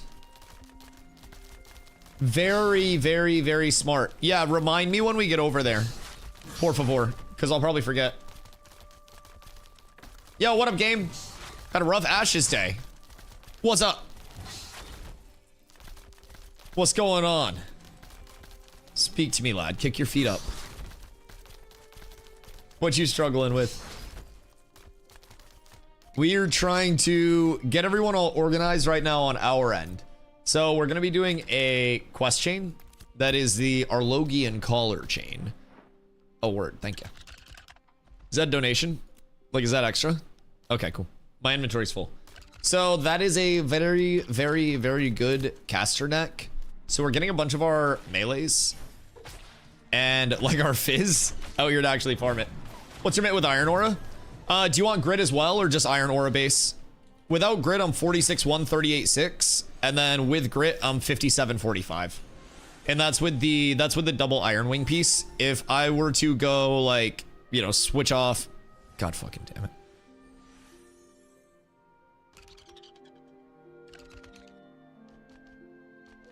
I have 0 space. Nin. Come here.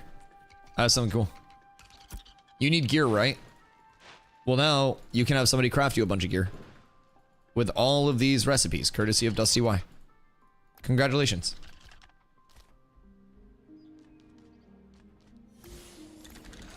Awesome. So yeah, with the Iron Wing stuff, it's like 10% per. So 47.2, 39.8 to 37.4 and 30.7. And then even the gloves, 47.2, 39.8, 41.5, 33.3. So they're pretty impactful in my opinion.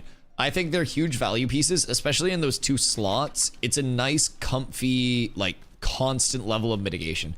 And then full mitt, we're pumping even higher than that. So, you know, once we get Fort up, granted that's only 10 seconds. I think Fort could use a rework personally. I think that's one of the things that feels the worst in our kit at the moment. It's just such a big consumption for not a very large reward. But yeah, I found like pushing up any past this, I did go into diminishing returns. It seemed like once I got around 60% Fizzmit, and it seemed like it was crawling because I had steel bloom rings and stuff still. So I just like threw on more mitt rating and shit to see where it would start to peak out. And it seemed like around 60, it got really punishing. So my targets with this set, just for full, like, you know, current, I'm trying to get right around 7k HP. I'm trying to get, honestly, right around this mitt. I'm happy with this. I'm peaking up close to 200 fizz power. Once I get my boots of the tardy, I'll be at the fizz power, I'll be at the HP with brine breeches and my belt. And then once I get hawkbow, that's also going to put me back up to the crit power rating that I want to be, right around that 190-ish because of our force crit, which is also part of the reason why I run Lobodon necklace. So we have a really nice force crit in our kit from Punish. So Pulverize and Desolate have 100% crit chance against snared or recently tripped enemies. So we do, like, you know, a reflect that's a trip into a gap close into our pulv, and it's like a big damage. We can get our trip combos with tremoring, pulv, slam into a tomahawk from behind for the extra damage and the extra trip, into, you know, your triple vengeance, slam. There's a lot. Is there anywhere I can get guaranteed chest piece still using the level 1 default one at level 20? If you get citizen bucks and you're a citizen of a node, go to the node citizenship, like the citizenship reputation vendor. You can spend your citizen bucks on level 10 armor and weapons. So it's helm, chest, legs for the armor, and then it's weapons. So that'll at least be a basic if you don't have anything. I do also have, I have this in my inventory. I don't know if you need just like something, but I also have a level 0 chest. Do you see the tank that got banned for having 11k HP? No idea how we got it, but someone made a Reddit post about it. Why would a tank get banned for 11k HP? Yeah, you could probably go 11k HP pretty easily. Shouldn't be too rough at all. Because you're going to be sacrificing some mitt too, but keep in mind, I am just under 7k. I could very easily go Iron Helm for plus 500. Basilisk Skin Tunic for plus 750. Let's see. I don't know if they're max HP bracers or max HP gloves. But then you go Lungs of the Abyss, Brine Breeches. I'm sure there are some max HP boots that you can scale. You go Igneous Striker. And if you really want to go max HP scaling, I'm not even going to lie. Igneous Striker, Tide Warden's Compass, Iron Wand, the magic one, Tide Warden's Compass, Health Ring, Black and Chain Collar. It's doable right now. If I had unlimited access to gear, I guarantee I could probably just off of math push up 13, 14k with my Indom up. I think with attainable current gear. I do believe. Probably get a good HP scroll, HP food elixir. Yeah, I think I could hit 15k with ideal gear right now. But keep in mind, that would be using magic scaling stuff. I'd be using magic focuses. I'd be using, like, all of it. All of it. Because the gear used is from non-available content. Oh, wait, what was he using from non-available content? That large-scale fight made me seriously consider a long spellbow over the wand. I'll lose max health, but being able to auto people at long range seems huge. Oh yeah, oh yeah. I think a lot of people, because like 1vx's are different, right? Like 1v1s are completely different than mass scale. Because mass scale, your health bar is only intended to sustain 8v8 levels of damage. The second you add in more people to that, you put yourself in a spot of like, my health bar isn't intended to survive this, I'm going to die. So you need to maintain distance, and being able to, especially as a bard, like autoing people at max range, sitting right behind the tank line. So like we should have one thing that purple did really well in the fight against us last night. They always had their tanks in the front.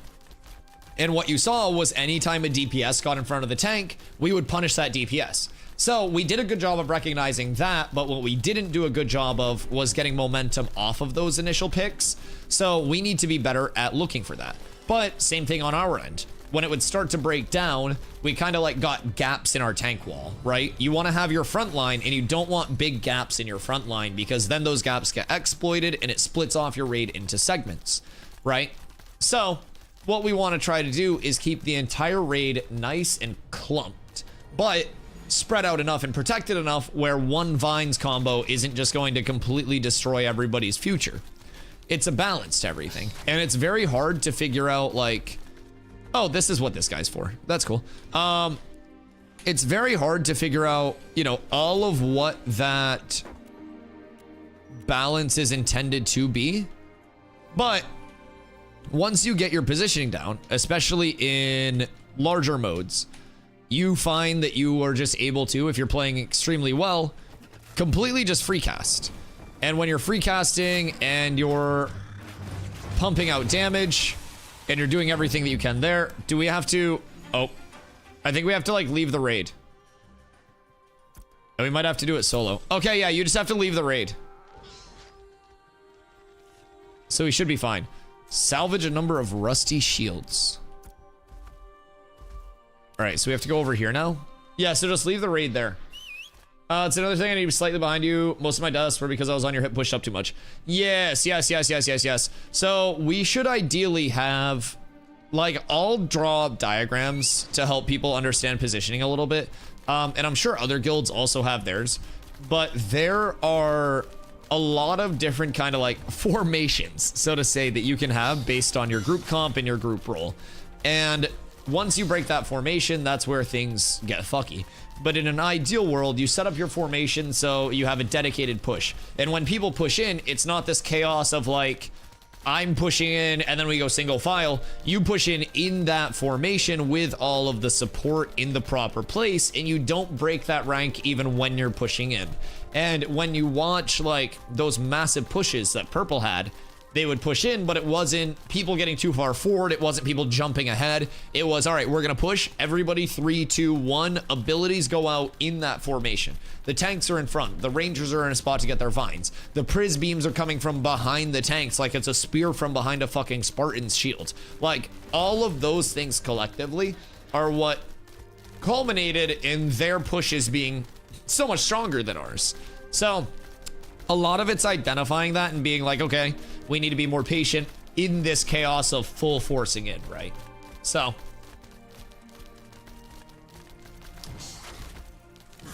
but yeah, I think positioning is one of the largest things. It can change so much so quickly. I think endgame gear is having multiple sets to change what you need for the kind of PvP scenario you're in. Yeah, no, I agree. There are a lot of things that can impact what you're doing, like 1vx's. If you're 1v1ing me, a wand on a bard is probably just, you know, the fucking Avada Kedavra build is probably nuts for 1vs. But if you have to get in range and sustain your Avada Kedavra finisher while you're at risk of being pulled in by a tank, because keep in mind, my grap is a 25-meter range. Like, I can get that shit pretty much anywhere once you're in range. So the second you are trying to get the Avada Kedavra, I'm just gonna yeet you in. I'm gonna Fortnite you and place a wall behind you, and then you're just not gonna be able to do anything. One warning, do not spam through the quest text. Okay, cool. If I silence you when you chain, it puts it on CD.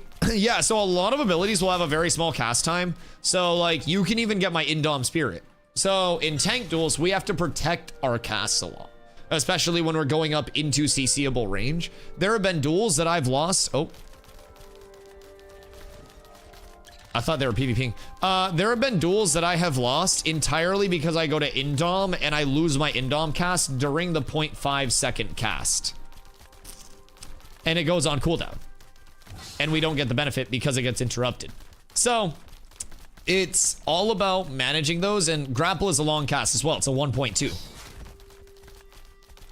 So that's very interruptible. Happens a lot, actually. If I try to step in the fight against purple, you can interrupt it with anything. I went to step in once to get a grap off on their front line, and instantly took a tomato to the dick and then got knocked over. I'm not in the raid anymore. I need an invite back as well. So, are we supposed to do this part as a raid, or are we supposed to do this part solo?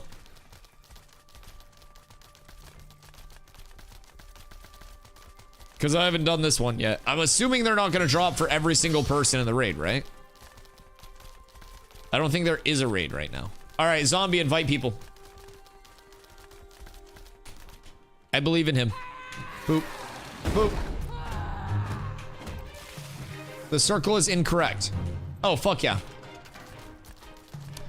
All right, so where are we going next?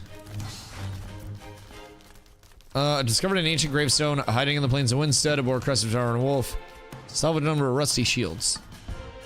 Go up the hill into the ruin. Okay, up here. And then you just grab the things on the ground. Okay, cool. That would make much more sense. Oh, the Arlogian wolves. Holy shit, that makes sense. Isn't that just fantastic? Boop. Interact. Interact. Interact. Interact. Interact. That's for later. Oh. I thought I was collecting the shields. Kill the skeleton mobs. Oh, okay. That makes sense. Well, I thought that was the shield. Because, like, there was a shield that was on the wall. That's literally a shield. I thought I was just taking that shield, like, to salvage it. I'm just trying to do what I can. Invite to raid. Why am I the fucking group lead? I don't want to be the group lead. Invite to raid. Invite to raid. Promote to raid leader. +1 shield, baby. Let's go. I made zombie the leader. It's on him now. It's in his hands. I'm no longer accountable. Where do you start this quest? Right about here, there's like a little stone pile that you can... Oh. Right about here, there's like a little stone pile that you can interact with, and that'll start the quest. And then we ran over to this side where there was like the little hermit guy who has his camp and shit. And so, once you interact with him, don't spam through the dialogues because it can bug your quest. But once you interact with him, then he'll give you the step to come up here. How long until night? 1 hour and 38 minutes. So maybe by the time we're done getting all of these. But I think we're doing this step, and then we're going to Carfin to name mob farm. And then once night hits, we'll go back and finish it. Huh. Nice. Oh wait. Neom. Give me the loot. God fuck. We need invites. Can you invite people? Do the wolves also drop the shields? That wouldn't make sense because wolves need no armor. I feel like that wouldn't be very canon. No? Okay. Well, that's good. I know there's a lot of weird shit in MMO drop tables. You got people without ears when you need to collect ears for a quest. You got things that don't even have arms that drop weapons. What the fuck does a dragon have a longbow for? Firebrand doesn't need that. Have you ever seen Firebrand shooting a longbow during that boss fight? Freeze just took offense. Oh god. Oh god. Oh, Sir Child, you asked if there were housing updates. There were more like functionality things for freeholds, in the sense of like rooting balls, which you can plant trees with, now working properly. They haven't had a huge emphasis on housing stuff because this has been a functionality stress test in terms of like server backend, the questing experience, like the actual core experience. Housing will be way more in depth, right? But I would say probably like August and beyond, as housing is more of like a complementary thing. So where do wolves hold their glint? And do they drop glint? Yeah, glint and poop. Also, glint is crystallized like life essence. It's the crystallized essence that was in people or things. So you extract the essence from them when you kill them. Last time I said this doesn't make sense. I got told this is an alternate world with magic. What makes sense here? I mean, yeah, no, it is true. It is true. I can make a wall appear like that. I get it. Oh. Very nice. We got the height tech all taken care of. But yeah, there may be some canon loopholes there. But it's okay. We don't need to concern ourselves with it too much. Just enjoy the ride. Are all of these gonna res? Oh no, cool. So do they drop a shield for everybody since it's a quest item? Or is it just like one per person? I think so. Where did our Dune friend go? Zombie needs to invite people. Did we get... Okay, Merc's back in. Good. Alright, shield acquired, maybe? Stop. I can't get that one. I don't know why. It doesn't want to give it to me. Apparently, I don't deserve that one.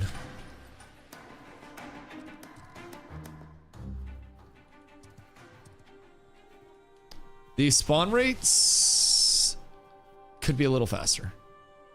Just a little. But it's okay. It's probably because we have a full raid here, so it's feeling a little wacky. But should be some down the hill too by the road. I feel like those weren't dropping the shields when we were killing them before, though, no? Do those actually drop it? Stop. What are we farming tonight? I need a steel long spellbow. Bruh, do you realize how many of the of those that we have got that people have passed on? We have so many steel long spellies that exist that motherfuckers have just ignored. Random question, is a 4060 good enough? What do you mean, for ashes? Yeah, should be more than. Yeah. Yeah, I would say like, if you're not trying to full cycle run on like super mega ultra fucking cinematic settings, I mean, it's all personal preference, I guess. But like, I would rather run lower like visual to have more clarity and more frames than have it be this like super, you know, polished graphic aesthetic and shit like that.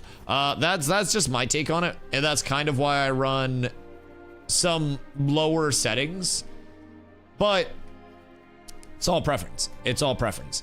Some people will prefer like more of the visual, I don't want to say acuity because I don't know what that means. But Runson, thank you for the follow. I appreciate you. Some people would prefer more of like the higher graphic settings, all of the beams of light and being able to see every individual blade of grass. I like to see motherfuckers. I like to see what's going on. For some reason, I don't get an FPS boost dropping settings. Weird. Weird. I mean, the biggest thing for me, honestly, is in most areas. Oh, can we get Snoot in the group too? So I stopped taking his tags. But for me, a lot of it is global illumination seems to be such a high value setting to mess with. If if you have global Illumina high or higher in a lot of caves, you're getting that very like dark cavey feel. The second you drop it to medium or lower, it takes away all of the like the darkness of the cave, which, you know, immersion wise is probably going to be a little bit of a net loss, but in terms of what it allows you to see, it's massive. We showed it yesterday because we were farming in some cavey areas, but it is it's nuts. I got the dark cave. Yeah, fuck those dark caves. I'd rather be able to see people. 3 more shields. 3 more. We're almost there. The one playing on the list is like having a good enough thing to run max for a good screenshot. Oh, you'll be fine.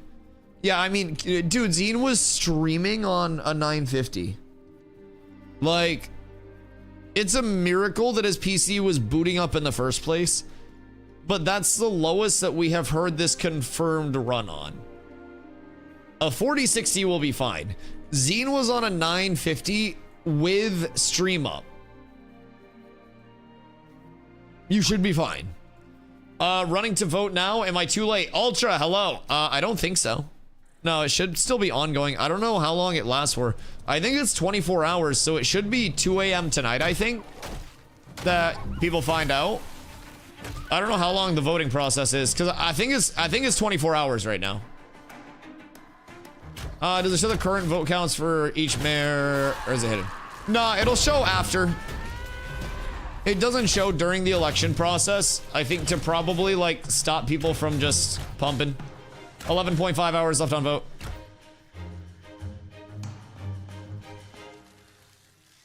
That goes late. Think it's gonna go a little past reset? Yeah, was that 26 hours or did it start 2 hours past reset? I was sleeping at reset time. Actually, no, I was making breakfast sandwiches and then I was sleeping.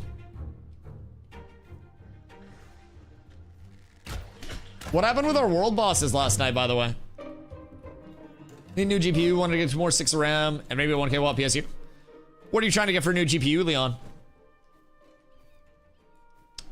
Just casually getting paranoid thinking I should get a 4070 or 4080.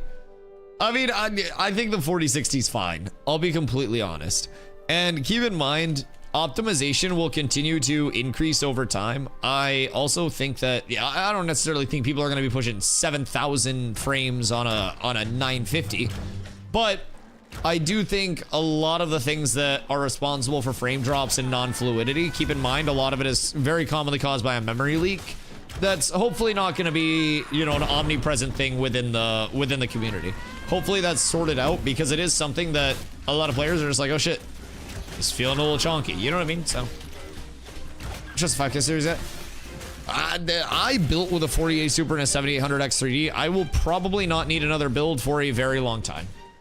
Give me raid lead. Fuck, why is it me? Promote to raid leader. All right, you're doing it now. Right now, Ash is still very far from optimized. Yeah. And I believe in addition to Summoner Talks during the dev stream, they're also going to be talking about some of the Unreal Engine 5.5 optimizations from switching there. So I think we're going to hear some good news, hopefully, about optimization and like playability and stuff. Not doing this circus quest right now. We're almost done. I mean, I need 1 more shield and then we're all good. But this would be, honestly, the reason I'm doing it is because it's more impactful than getting someone a lungs. Our casters are fucking poo-poo. Nowhere near done. I know, we're done this, like, part of the quest, though.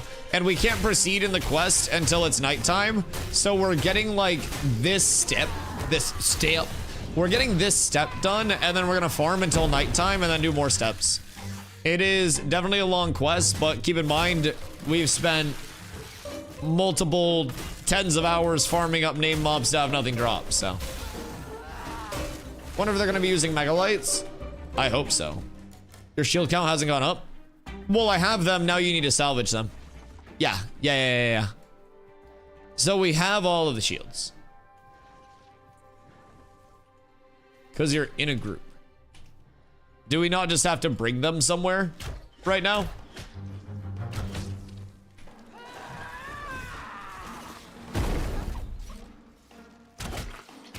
Wait, yeah. The quest should go up. What if I do this?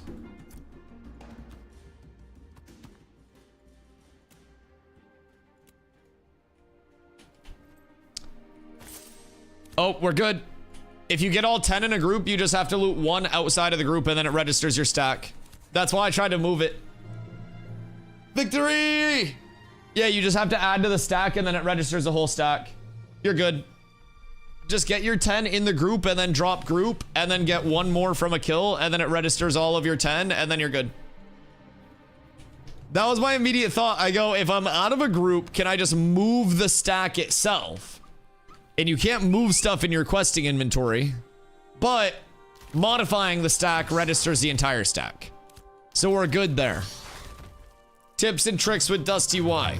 Uzi, you're gonna get married? Maybe, I don't know. I put my name in. A lot of people came out to vote, so we'll see how it is. We'll see how it is. There are a lot of people that are voting for, I think primarily myself and one other person, so it could go either way. If it doesn't go my way, then I quit. Then I just wait to be a mayor at a later date.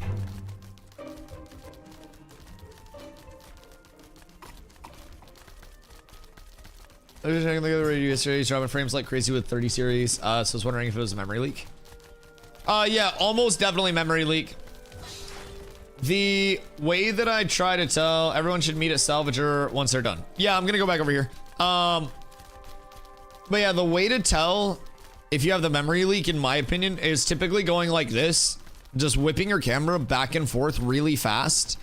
And if it's fluid, then you're good. But if it's like chunk, chunk, chunk, chunk, chunk, then it's definitely memory leak. If it's like those stutters, that's how I tell between just like memory leak and am I in populated area. And a lot of the time it's memory leak. How to sign up for Siege? Go into your diplomacy menu, hit N, diplomacy, go to Nuela, and then you can view the siege and then sign up. It is very hard to get into because it is a 100 versus 100, and there are a whole lot of people who do want to sign up for it. So a lot of people will not get into it. I probably will not get into it because I think they're trying to keep it in their like guild and alliance, which 100% makes sense, and they have more people than 100 in their guild and alliance. So it is a very, very, very tough thing to be a part of right now in terms of just like getting picked. But can't get picked if you don't sign up. There are always going to be people that like have shit come up that don't make it. People that are on the sign up that aren't there. So could always sneak in. Guild / alliances on max hap. So alliances are kind of like informal relations between the guilds. There's no like alliance that we like invite someone into and then it's like, you know, cats with abs alliance. It's more of like a, you know, like a handshake business agreement for the alliance. Oop. Quest completed. So with that, the max right now for a guild is 50. And as you level, you'll notice we have 57,000 experience out of 4.5 mil to level, which actually isn't that bad. It's really not bad at all. If we did a bunch of vans for a few days, we'd probably be able to level. So every time that your guild levels, you get a point to put into the guild tree. So we'd go up this middle route first, and that's max guild size by 10, 10, 20, 10, 10. Also max health and max mana, 20, 20, 20. And then another 10 ton. So with that, guild leveling is very incentivized because you get more people into your main guild. You can level it faster, and you get the max HP bonuses. So 10% max HP and max mana. Another 5% max HP and max mana. And 5% power. So you get 15% max HP and max mana and 5% power scaling on top of all of the other benefits. It's large to level the guild. Now, with that being said, it's meant to be a very long-term goal for leveling the guild. It's not exactly something that is super speedy. Guild's only level 10. Oh, it's 10 to Kapinski? Oh, that's fat. Okay, cool. We were nowhere near that and haven't even been fucking close to it. So I was wondering how high they would go. We love that. So if you go max 10, everyone's probably just going up here. 1, 2, 3, 4, 5, 6, 7, 8, 9, 10. They want you shoes? Nice. I like that. I actually like that because then you could have like crafting specializations and stuff like that. I do like that actually. So you get what? This is 60 from here. 20, 40, 60, 80, 100, 120, 140 additional. So you're up to 190 people in one guild instead of the default 50. Very impactful. Very impactful.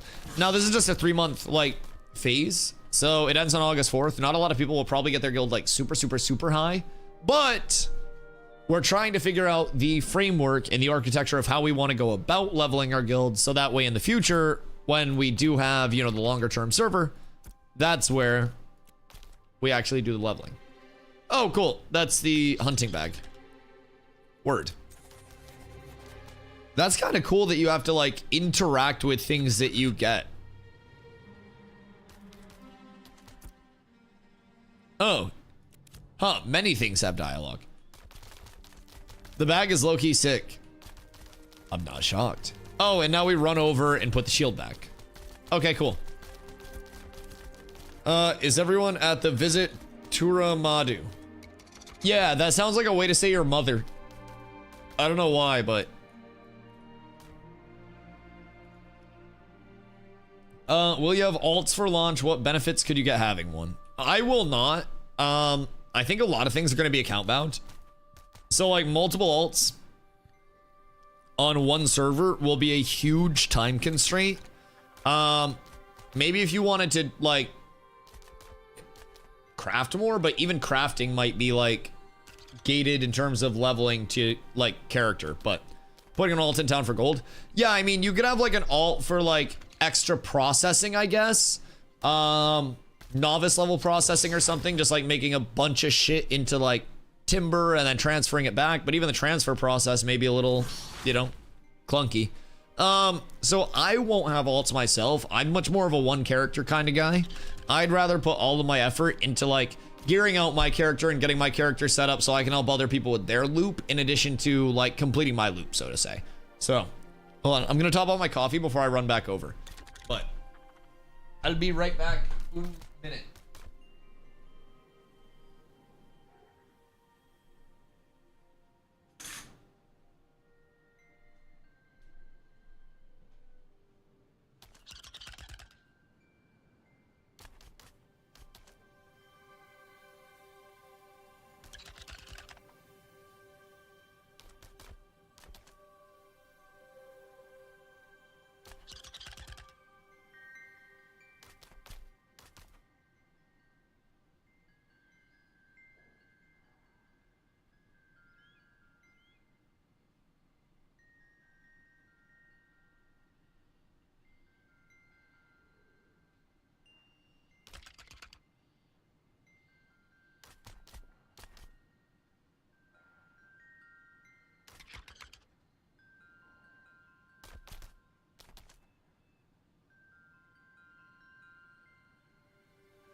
I was taking a bong rip and the water splashed up and hit me in the tongue.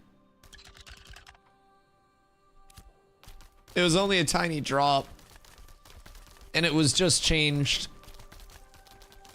So it wasn't even bad, but it, like, just the fact that it happened, I feel violated and disrespected, and I don't know how I'm gonna recover.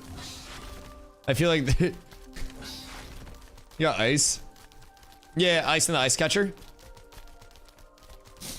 Yeah, I mean, so it was because it was a quick like come and go, you know what I mean? It was a very impromptu, and like I've got some haulers on me. Fortunately, my lungs have been tempered by years of asthma and bailed out many times by this little rescue inhaler. So now my lung capacity is off the charts. My VO2 max is the max. So I just went for a quick haul ski.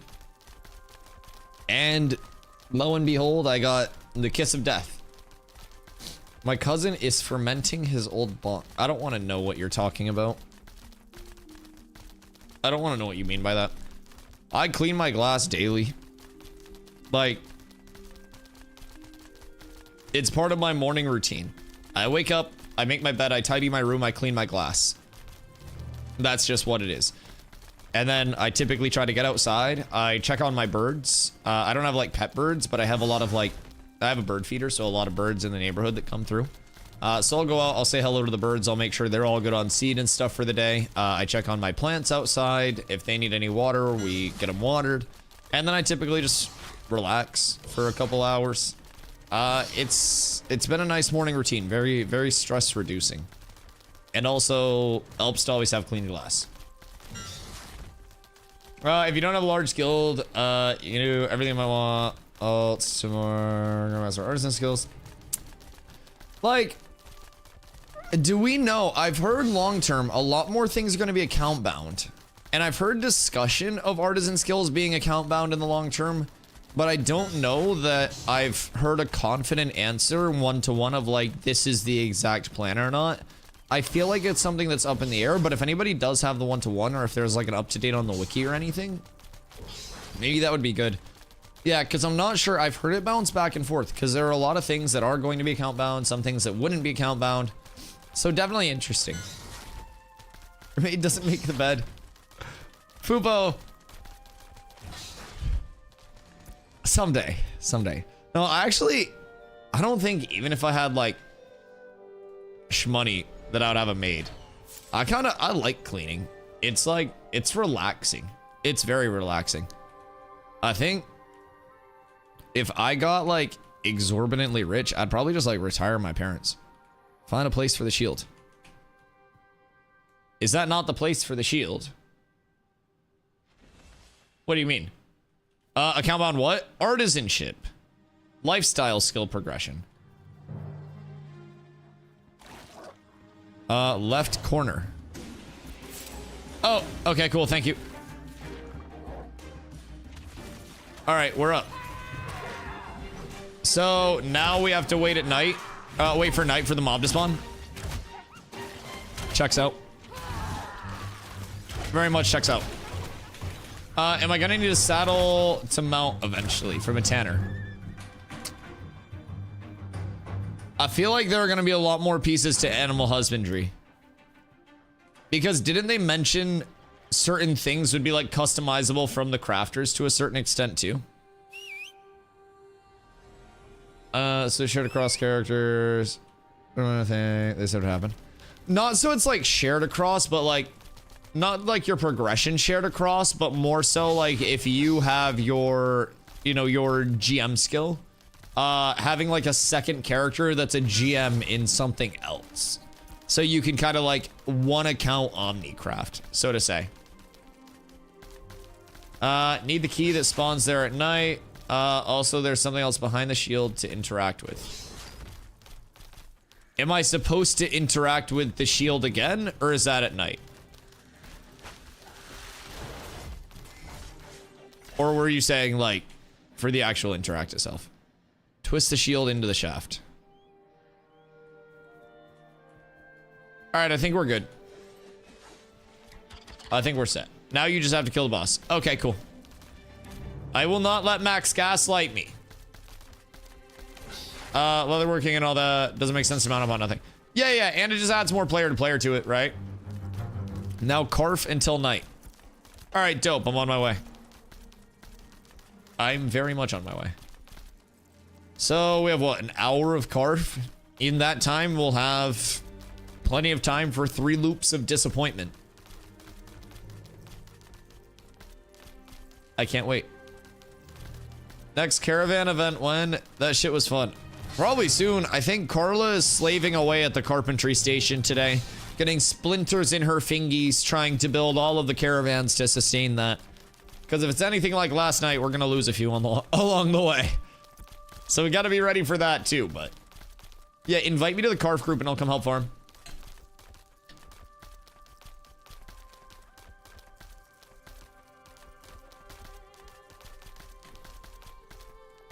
Because I still need my boots of the tardy.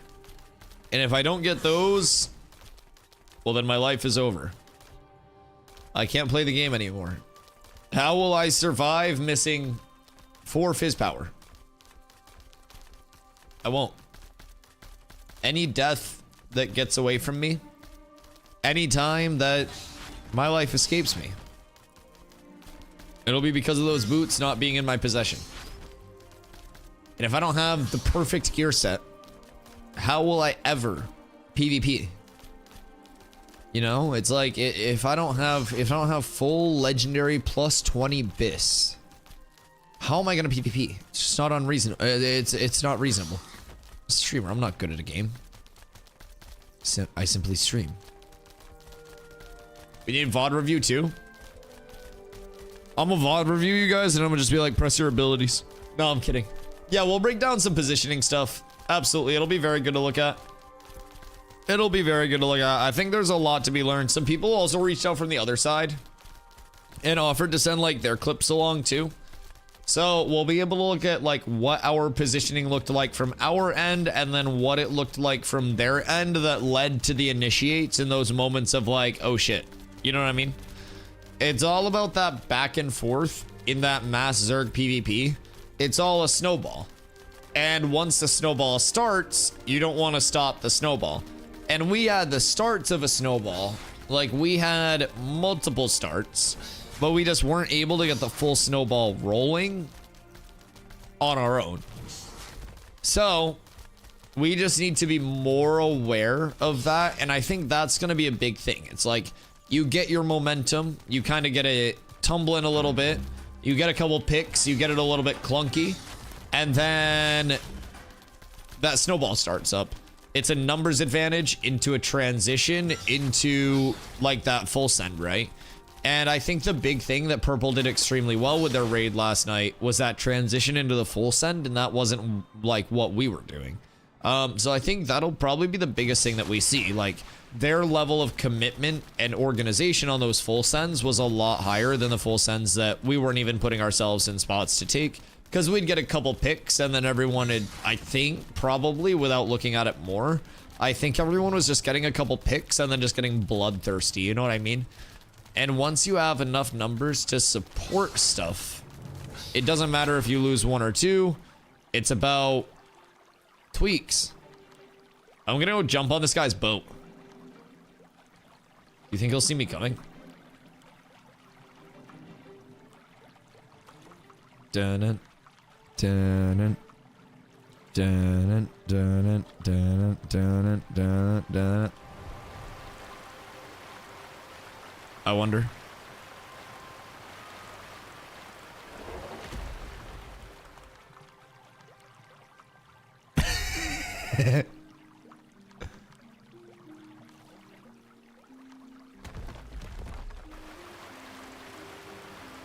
I'm never watching your stream.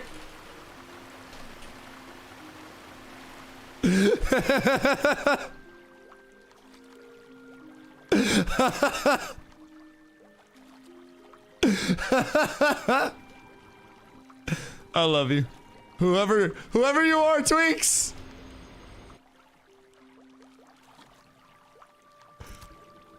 I bet I have his Twitch Prime. I bet it's here. I bet he can Dusty W booty. Over snowball melts? Why, Foop? Why? Snowball melting is not as satisfying as a ball of yarn unraveling. It's not the same. Snowball melting is sad. It's the death of something. Yarn becomes more fun with time. Oh, Tweaks, I wasn't actually about to beat you up. Yeah, I just like walling people's water vans. It's fun. It's the anchor, as we call it. Yeah, no, I was just gonna hop on and say hi. I'm not much of a caravan attacker myself. I personally think that they are A, boring as fuck, and B, a large level of like a risk, especially for lower level players. So I usually just hop on and say hello to people. I'm more likely to defend a caravan that I randomly see than I am to attack it. I rolled my polar last night. Oh, that sucks. Yeah, that's tough when you're low level. I try to help people's vans, whatever. I'm not much of like a caravan runner myself, even though it's a huge part of a lot of gameplay loops and very like beneficial for a community to run. I'm like just more of the defend the caravans, run around with the caravans type thing. And people say, Dusty, why don't you just drive your own caravan and run around with it? Because that shit moves slow. Hey, yo, Pac. What up, baby? Thank you for the raid. I appreciate you. I hope the stream is fantastic today. Raiders, welcome in if you haven't been here before. I appreciate y'all coming through. My name is Dusty. I do stream every single day starting at 2 p.m. EST. 695 days in a row or something like that. 696. Somewhere in there. It's a lot of days in a row. I think it's 696 today. Either way, almost 700 days in a row. Full-time Ashes content creators. 70 plus hours of Ashes content every single week. 10-hour streams every single day. So, if you aren't already following, make sure you do so you don't want to go live daily. Pac, what do you get up to today? We are still recovering on our end from the absolute insano style PvP last night. We've got a lot of VOD to look at. We started the Arlogian Collar quest as well, and we are trying to get some extras for the boys. And by the boys, I mean I'm giving mine to Carla, and we have other Fizz that are getting theirs because Nin corrupted on a level 4 in the tropics and then tried to drown themselves and lost their ashes when they drowned themselves. And those ashes may or may not have had their Arlogian collar on it. Good job, Nin. So Nin's also trying to get a collar right now. Why does your voice speed up for that part? Because I thank raids every time they come in. So it's a lot less of a like thinking through my words as they're coming out and trying to keep it fluid, and much more of a practiced thing where it's just like, hi, I'm Dusty.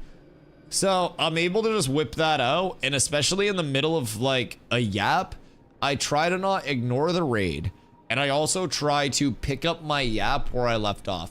So picture you're taking a piss and your mom doesn't know that you're pissing, so she walks in the bathroom, so you cut your piss off and you're like, hey, I'm pissing in here. Like, that's going to be a rehearsed like, hey, I'm pissing in here, because you're gonna have that prepared, and it won't be something that you have to think out in the moment. So yeah, it's a little bit more of like a known thing. And then when I'm reading chat and when I'm trying to think about what I'm saying, there's a reason why I sometimes like slow down a little bit more when I'm talking, why I sometimes like get into like stuttery areas as well, you know what I mean? And that's kind of trying to think everything through and keep it articulated and making sense while I'm yapping 10 hours a day. There are a lot of times where I'm trying to find the right word while reading chat, and I'm just like, this word from chat is popping into my head, and I'm like, no, not that one, and I'm trying to figure out what the fuck I'm trying to say while I'm also trying to read. So sometimes it's nice to just have like an autopilot thing where I can just be like, oh fuck yeah, I know how to say this. Try to steal one with one of your people, but all the DPS rolled neat on magical gear that dropped, and seemed sketch for a ranger to win magic power gear. Bruh. Wait, who the fuck was a ranger that won magic power gear? Right up? Yeah, somebody invite me. I'm just a tank. Some EU guild. Oh, thank God. Holy shit, thank God. I thought that was gonna be one of my guys. Whew! Mayor Dusty has my votes. Captain Godchi of the Black Maiden crew. 07. 07. I hope we may encounter you on the 7 seas one day for a full boarding. And then hopefully after the boarding, You and I go back, put our boats away, and then the docking begins. After the boats are away.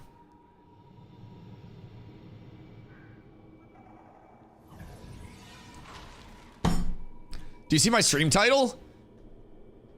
He surely likes feet. Listen, shorefoot or no feet, baby. You just gotta keep it in mind. It's all about the important things in life. Don't huh me. What do you mean? What do you mean, huh? I don't understand. What, huh? I thought that was pretty clear.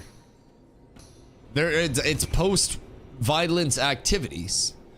Like, Roman gladiators used to gladiate, and then they would just go have a big orgy.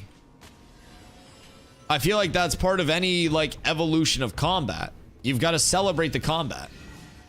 You've got to be thankful for your existence post-combat.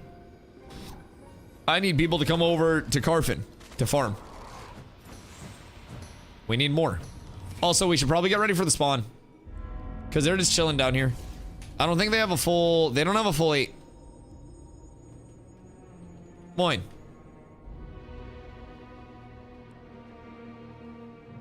Do I get any Moins back? The Gooner wants the X up. Oh, we're up. Can third guild come at 20? Yeah, if you're 20 plus, come through. This is going to be named mob farms. We're only going to be here for an hour before I think we go work on the collar quest some more. Unless we just have a big group and then we can just keep our collar going. But snapped over on YouTube. Where does level cap go to on August 4th? So I hope we get an update on this in the dev stream. We originally had a timetable of like phase 3, alpha 2 phase 3 on the original roadmap. And I'll go into roadmaps in a second and how I think they are for development. Long story short, bad. But basically, the original timetable was like Alpha 2 Phase 3. And technically, development-wise, timetable-wise, this could be receiving stuff from that period. So the roadmap itself has kind of had things shifted back and shifted forward over time. Both priorities that have come up, including like the time to kill changes, econ changes, attribute reworks, all of that, which were not originally on the roadmap for this period at all, have been brought up. And so things shift back and forth. At some point soon, TM, we should be going up to level 30. And when we go up to level 30, my prediction is that we would also have a few other accessory systems coming out attached to that major update. So I would wager that when we go to level 30, we would also have tier 4 nodes become available, which would also allow the ascension to master crafting. Master crafting, gonna be your level 30, your promotion there. That would be how you make item level 30 to 39 gear, 30 level requirement gear. So I think that those would probably be implemented around the same time. And I think there are more systems that are still supportive of those higher, like, levels of node progression especially that still need to be implemented. So I believe vassaling would probably come in around there as well. Vassaling being like the introduction of node tier lockouts and forced regionality as part of that kind of like accessory system, smaller nodes being able to work for the parent node, and that brings in a lot of more of like a regional feel to Ashes, where you'll kind of have your centers, your more populated areas. You'll have lockouts of adjacent nodes to stop them from leveling up to the level of the largest node in that like area, and you'll kind of have this city, and then your suburbs, and then your East Bumfuck, and then you'll have the suburbs, and then the next city, and it'll kind of like fan out, and no two servers will be the same in terms of what's progressed where. So that'll be nice. And I can't wait to see how it shapes up with 85 nodes when it is fully present, but there's still a lot of systems that I think are kind of like pseudo attached to that level 30 progression that could either all come in at the same time or could come in staggered. But my moolah, which I don't have much money, so take it with a grain of salt, because that's about what my money is worth. But my money would probably be on a major update coming around that level 30 time. Now, keep in mind, we do also have the June Dark, which has been communicated by the developers as a level 50 area. It is artificially downscaled right now to be playable in our current state. But this should, in theory, scale up with progression and be a persistent endgame area. Now, this will eventually be 6 nodes. It won't always be a lawless area. So this could be kind of like an omnipresent zone in the development future that is always going to be an endgame hotspot. Hawkbow, mate. What the hell? Oh. As a sub, I pay your wages. Yo, my bosses are yelling at me. What the fuck? That's crazy. I'm gonna get fired. Fair labor laws dictate you gotta lick my nuts. Yo, professional lurker. Have you guys had any good drops today? Dude, we've come over here so much and spent so much time and not got a single fucking drop. It's been so sad. Nothing? Brother, the boots don't exist. And we've got caster pieces, which is the worst part. Like, why the fuck do their drops exist, but my drops don't? Like, this is, again, discrimination against me, which is the worst kind. And I don't like that very much. I don't like it a lot. Says the guy that's almost bis. Listen, listen. It took a village. And also, I would be willing to argue that tank right now is the easiest thing to bis out. Not even because of loot priority, but because of the fact that we have so many different routes that we can take our gearing to kind of be valid, right? There's a lot of mitigation in a lot of different pieces. There's a lot of HP scaling, power scaling. So we kind of have a puzzle that can be put together in a lot of different ways. I think tanks have it quite literally the easiest in terms of gearing progression out of any class. Any class right now. I think casters, as Colton said, have it very rough right now. Fizz damage dealers, second easiest. But yeah, tanks have the mitigation pieces, the max HP pieces, and we're also not like expected to be 220 plus power scaling, right? Like I sit at 200 and I hit like a fucking freight train. So it's all about just as a tank being to the point, in my opinion, with my build, of hitting your DRs, your diminishing returns, and then scaling something else until it hits DRs. And being comfortable with all of those small, like, those small points throughout, right? So that's where I try to kind of like make my money, so to say. I try to diversify efficiently. Best foot massage will come to gross. I mean, I will not be touching people's feet for votes. I don't know, like, I would be willing to wager that a non-zero amount of people in chat did not bend down to wash their feet with soap when they were in the shower this morning. I'd be willing to bet that at least one of you did not do that. Hello. Hey, if you guys have citizenship available, by the way, before you guys log off for the night, make sure you pop over to SHOREFOOT and throw in a vote for your boy. Love you guys. Appreciate you. Gondor calls for aid. Ragnar, the 145-day streak. I appreciate you. I appreciate you. You use a brush attached to the side of the shower. What the fuck do you guys have for shower setups? Hoofsy has 2 fans outside of his shower. So he just air dries and spreads his ass cheeks apart to dry his delicate bits. We got people with brushes on the side of the shower for their feet, which makes sense because you could exfoliate. I use a pumice stone for my feet. Did I say that right? Isn't that just one of those bricks? How crunchy are your feet, dog?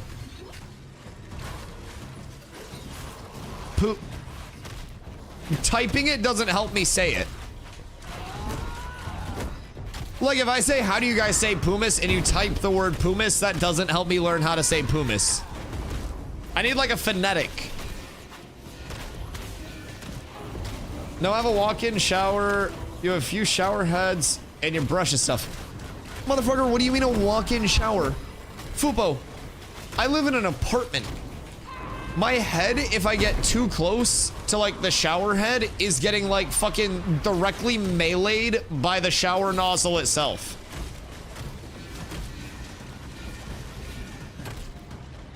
My apartment is not large. I grew up in a trailer. My house had wheels growing up. We didn't have a second floor. I don't have these luxuries. I get happy when the water pressure is good. I'm not a man of luxury. I grew up poor as fuck. The shower head is suspended from the ceiling. I don't have the capabilities. I mean, I'm proud of where I came from, dude. I have two parents that love each other very much and worked very hard to provide what they could for me. And it made me appreciate literally everything that I have even more. So, I don't know. Like, sometimes I go cool places and I'm like, damn, this is sick. But it's never anything where, you know, the ultra luxuries of life have been something that I've conceptualized as ever being in my life. And I'm okay with that. I like having a bird feeder that I sit in a chair in the morning and I soak up some sun and I have my morning coffee and I watch the birds come up and eat like sunflower seeds and shit. I think that's a cool life to live. So I'm not too worried about like all of that shit. I never had it, so I don't really know what it's like, but like I drive a Civic, a budget. I just kind of chill. I like the basics. Loofah's a must have. Oh yeah. Oh, I got the big loofah. Carla, where are you? I don't know where Carla is. Uh-oh.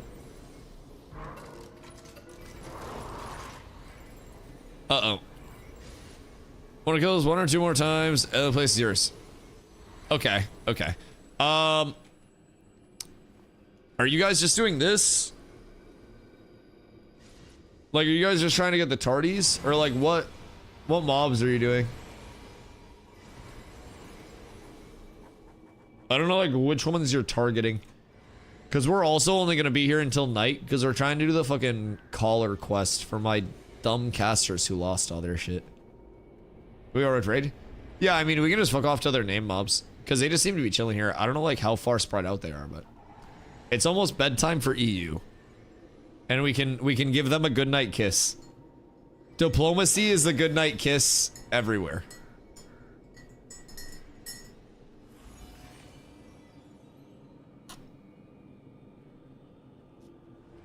Who is your actual competition in the election? So, change your vote. Empress is the other candidate that has a lot of support. And then there's that bastard zombie. And I personally think there's a sleeper candidate as well. I haven't heard much about them, but Antonio Banderas here. I feel like he could probably drum up some votes. So, regardless of what's going on there, we've got to be a little bit careful of, like, the sleeper agents. Antonio Banderas could come up with a massive amount. Why are we splitting votes with Zombie? We shouldn't be. We shouldn't be. Nobody should actually be voting for Zombie. He registered as a meme, I think. But yeah. Nobody should be voting for Zombie. Respectfully, I love Zombie, but we need every vote that we can get because as far as we know, Empress is backed by Aura, Revis Order, and a few other guilds. I believe the Otter Nonsense people are backing Empress as well. So there are a lot of people that are on both sides. Excuse me. So, either way, whoever wins, there's a node planner that's just going to be followed regardless. Like, there have been, like, people that are thinking if one person wins or the other, that the other person's going to go completely rogue and, like, deviate from the node planner.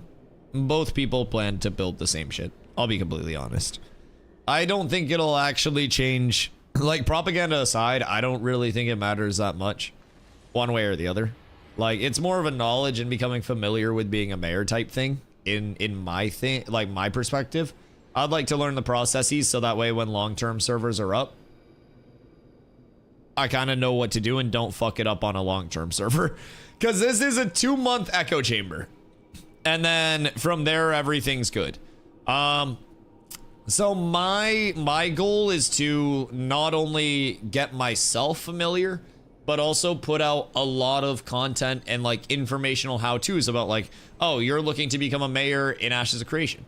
Well, here are a few things that you can do as a mayor on the day-to-day to keep your citizens happy. And then I can also be like, here's how to make your citizens mad. And I won't give you guys buy orders for a week and I'll raise taxes. Yeah. That's a joke, by the way.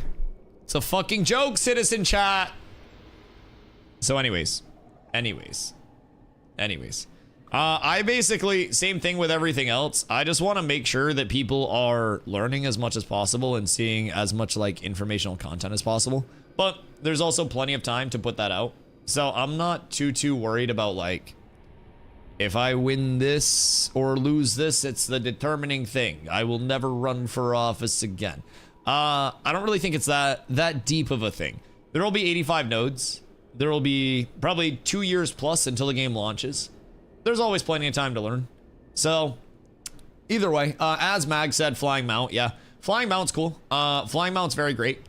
But also flying mounts are like a temporary thing. So I think people should not get too used to having a flying mount in the capacity that they are right now. So it'll only be Metropolis mayors in terms of like the nodes. So there'll only be 5 of those on a fully developed server.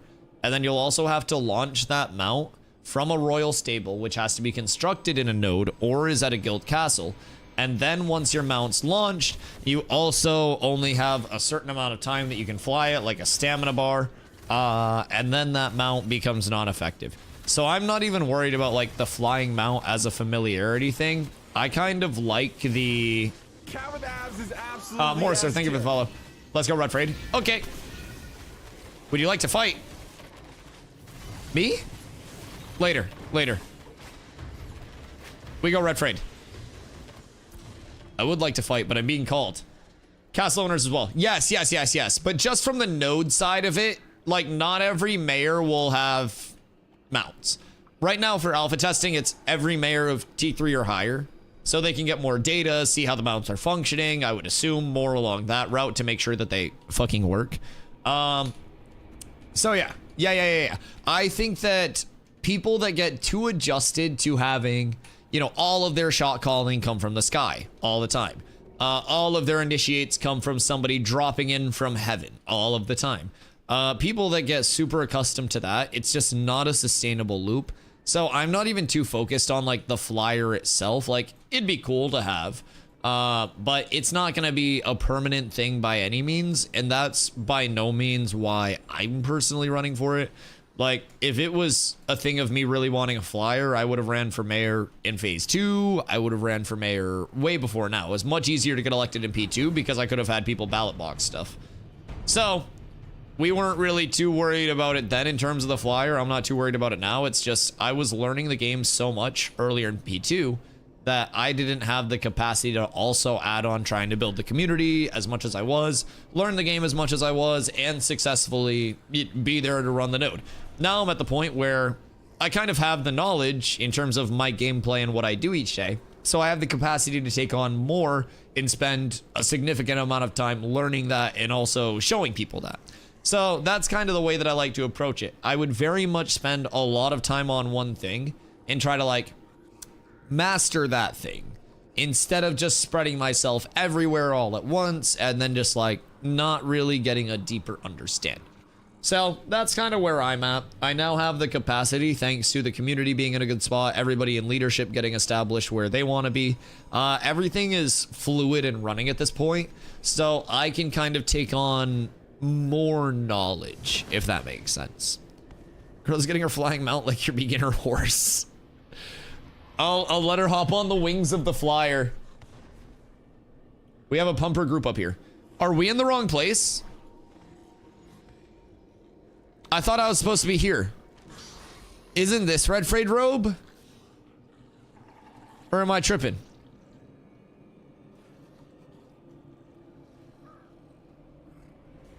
Right, but am I in the wrong place? You said let's go Red Frayed robe. Is this Red Frayed robe? Anyone selling a chest that's better than Adventurer's Garb? Pear, here. You're tripping. So this is where I'm supposed to be, right? Did you run to the wrong place? Bruh.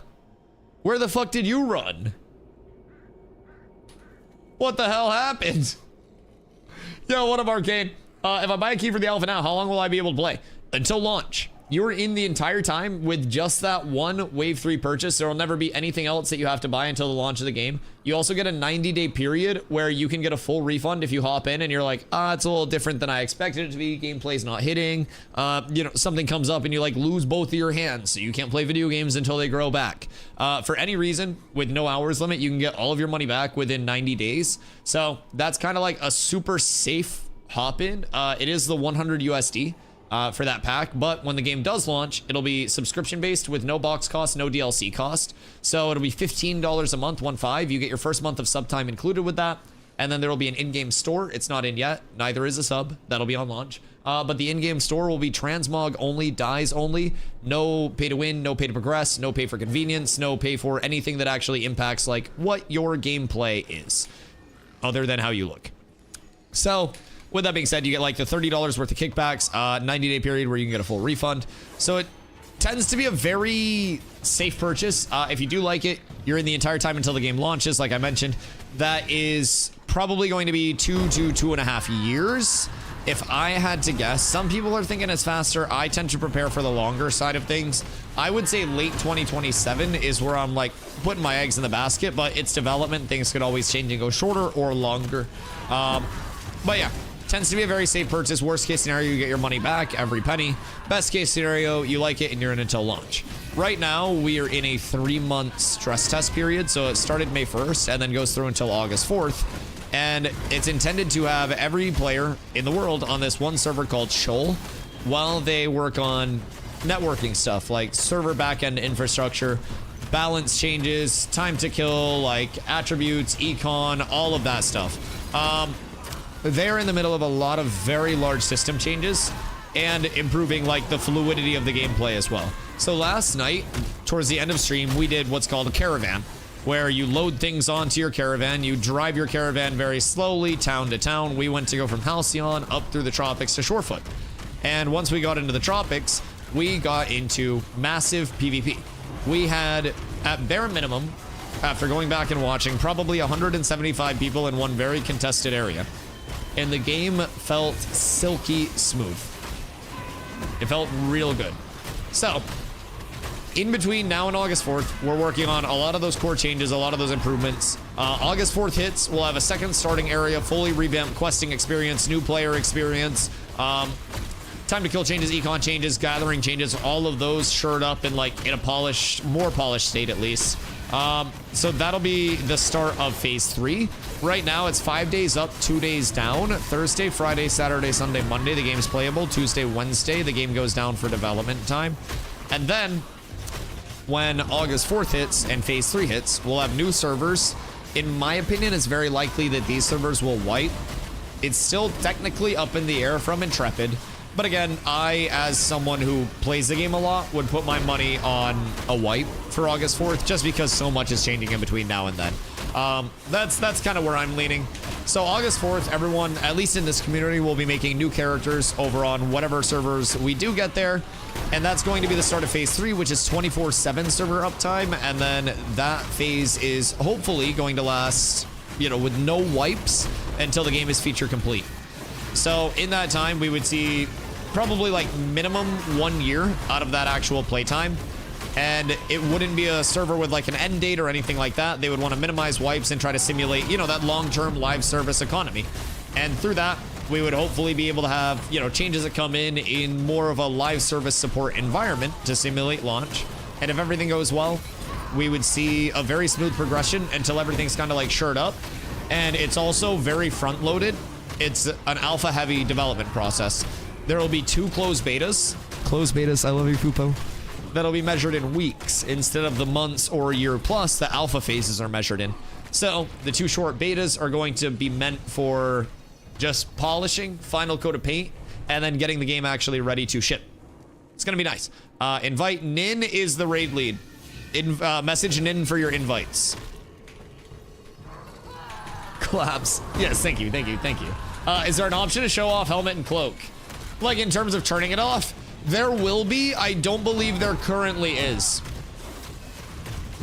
Do they plan on making the graphics better? Yeah, so we are currently in the process of a transition from Unreal Engine, I believe it's 5.3 to Unreal Engine 5.5. So with that, we don't know exactly what systems they'll be taking on from 5.5, but there's a system that we're really curious about called Megalights, which basically gives a ton of lighting capabilities. And keep in mind, I don't run on like, you know, the highest visual settings.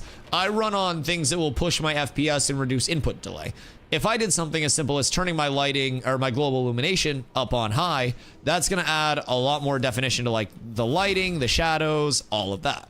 The reason I run on medium is, while it may like wash out shadows and stuff, it's also going to give me a lot of visibility in like these darker cavernous like shadowy areas. So not being able to see in there, you may have a bunch of people in here PvP wise that are covered by shadows that you can now see a lot smoother with medium global illumination. So my personal settings will not be the best looking settings, but yes, graphics will continue to improve. More music will be added. Audio will change. Animations for abilities have changed since I've been here. When I first got here, absorption field was just kind of the circle that you threw down. Now you throw it down and it's this beautiful ass, like flowing, pulsing thing that kind of like shatters the area around it. They have added so many like small things and also just large changes. Also other biomes, in my opinion, like the tropics. Tropics is my favorite like aesthetic biome right now between visual and audio. The tropics is a fucking vibe. It's very nice. I love how the tropics is like laid out, how it's done. They have a really nicely done skybox as well in the game, especially at night. And going out to the tropics and having like the reflection off the water and all of that. Ooh, it's nice. It's nice. Are there a lot of active players? Yes. Now, I will say, it's not going to be, you know, 1 million concurrent players, but as of right now, everyone is on one server. And one thing that makes the game feel very alive, Arcane, in addition to everyone being on one server, there's currently 0 instancing in all of Ashes of Creation. So I came over from New World, so I use the New World map for reference, but the New World map is slightly larger than the Riverlands biome, which is one singular biome here. So basically, we already have much more than that. We're going to have 18 of these different biome areas. We're going to have 85 player ownable nodes, which are towns. You'll feel like a citizen of a part of the world instead of the entire world. So with that, as the map continues to expand, you will have more areas for people to spread out, but you'll also have more server capacity coming in, more server capabilities coming in, and even in instances like Alpha 2 Phase 2, the last phase that we went into before these servers launched, right? There was a little bit of a lull in the player base the last couple weeks where people were just chilling out. People were, you know, not trying to burn out. They wanted to go into this phase a little more fresh. And so player base was much lower than it was now. Sib, watch your mount. And even when player base was lower, it still felt very active because everyone is in the open world all the time. There will be very light instancing when the game does go live, but from a PvE standpoint, it's 80% open world dungeons, 20% instance dungeons, and from there, the instance dungeon content will neither drop bis nor be like completely farmable content. It's not meant to be like completely just pumpable over and over and over again, like just infinitely repeatable. So it's definitely intended to be very in the open world itself. Feels very alive. If you guys haven't made your account yet, by the way, you can do !ashes and support the stream when you do make your account. It basically kicks back in-game currency, so not the gold, silver, copper, but the in-game store where you can get skins when that does come out. More people use that code, I get more of the currency for that store. I can get drip without having to swipe my credit card. Thanks. I'm a full-time Ashes streamer, so I do not have all of the luxuries of zillions of dollars, but I do have zillions of loves from you guys, and that's what gets me through. I logged in, but all I see is a black screen. Someone was having this problem yesterday, and then we got a fix for them as well. Was it after your first install? Dark mode. Yeah, check your global illumination setting. I always tell people, try to task manager for, like, task manager, close your launcher, let it sit for 3 minutes and completely kind of like, you know, filter out, reset, and then go back in. Or if you're trying to like log into one character and it's fucky, make an alt, log into your alt, and then go back to your other character that was bugged. Sometimes that can fix some of the wacky login issues as well. In terms of solo, Bard or Cleric,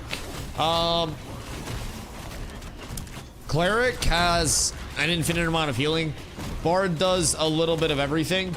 I think solo leveling, Bard gives you mana sustain, Bard gives you health sustain, Bard gives you movement, Bard gives you good damage. And if you're solo leveling, you're very likely not going to be pumping like 72,000 pulls by yourself, right? It'll very likely be more of a small, slow, controlled pull cadence.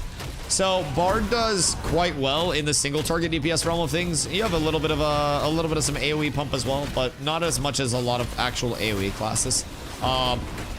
So yeah, I would say overwhelmingly Bard's gonna be more of that like single target pumpy, but they're both very, very, very, very, very good for solo leveling. Oh, versatile Cleric, you're playing him OP as fuck. Yeah, I mean Cleric just having the ability to sustain infinitely with self heals, it just really, you carry around a bunch of rations, you pump the heals that you need to in between your pulls, you pop rations, you're back up to max mana. It should be quite easy for you as a Cleric to kind of like live. You can sustain mana too. Yeah, your enchant weapon, right? Or your blessed weapon? Enchants mage, blesses Cleric, right? I don't want to say the wrong word. Yo, NK, thank you for the follow, I appreciate you. Yeah, even when you throw that on me, it's good mana sustain. Cope, what if you're the problem? What if it's you, Cover? What if it's been you the entire time?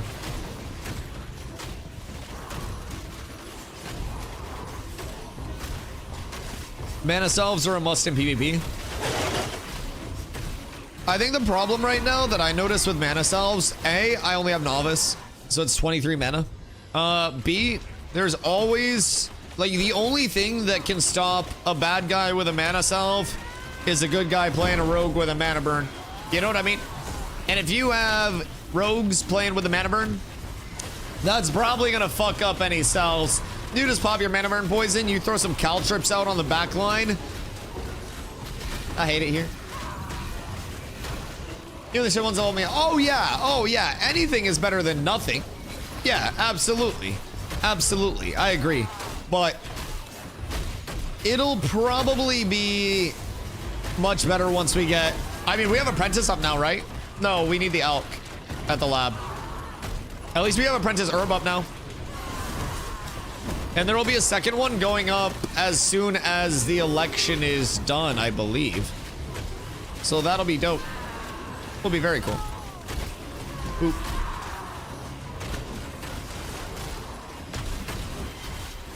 Clerics won't get damage until the second class. I mean, Cleric's damage is okay. Like, I'd be willing to say that Cleric as a default healer archetype provides a lot more, not only damage, but like PvP utility than a lot of healers typically do. Like, you've got your silence, you've got some pretty viable options, you know what I mean? I think you do have more options than a lot, but Ranger needs a buff. What do you think Ranger's missing? Ranger tends to be a very, like, good initiate. I don't know, I feel like if you put Rangers and Mages together in group-based stuff, they just pump. Ranger Vines are so fucking good.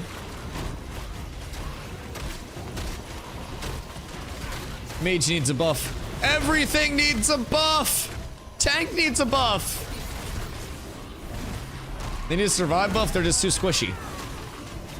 I mean, I think Rangers are supposed to be squishy, no? Are they adding more classes in P3? Yeah, so if you do exclamation classes, that'll kind of help break down the long term of it. right now we are slightly in a restricted period because we have primary archetypes without secondary archetypes. So we'll be able to combine basically your primary class or archetype, which determines your class's active abilities. That'll be your ability tree. And then your secondary will give you options to augment your active abilities from your primary with elements of that secondary. So I'm a tank, so I'll have my tank abilities in my tank kit. Say that I want to augment those tank abilities with a little bit of self-healing or maybe a little bit of group healing. I would select Cleric as my secondary, and my tank abilities would be my tank abilities, but they'd have some, you know, some maybe switched up elements to them. Maybe some that are more powerful augments that could add something and completely change the functionality of an ability to like a direct heal more so than a damage or a tank ability. So you'll notice a lot of changes there. I'm going to be targeting tank primary, rogue secondary for the Night Shield class. Rogue has a very like high evasion kit, very high mobility, very high movement, good initiating, good escape, and mana burn poison, which I like to hit healers and make their lives hell. So mana burn would just make that much more fun for me and would make every cleric that I'm fighting against cry even more. I think that's a good thing. I have no objections there whatsoever. So that's kind of where I'm leaning with it. And then long term, you'll have the ability through playtesting to switch up your secondaries as much as you want to. Free respecs in the secondaries, free respecs of abilities, and you'll be able to try everything out. They'll start out by giving every primary the options of tank and cleric secondaries, and then they'll be adding in more secondary archetype options from there. So we'll get them kind of in a, you know, an additive cascading manner, but we'll have tank and cleric come out at the same time. We don't exactly know when throughout P3 those will be, but those will be after the August 4th server starts up with current pacing, unless we hear something different. So I wouldn't expect those until, like you said, P3, but yeah, P3 we'll start seeing those secondaries trickle in, and that's going to add a lot of variance to just how people play their classes. You'll see a lot more player expression come out, a lot more micro roles and micro metas, comp to comp and person to person, instead of just this one, like, this is what you do all the time, right? Which I like. I like it a lot. Shut your mouth on rogues. Rogues need to be fucking hit with a Nerf bat. Rogues need to be chased around the fucking house with a chancla until they get the fuck out. They're a pest. They're a menace, a nuisance. I hate mana burn. It's so strong.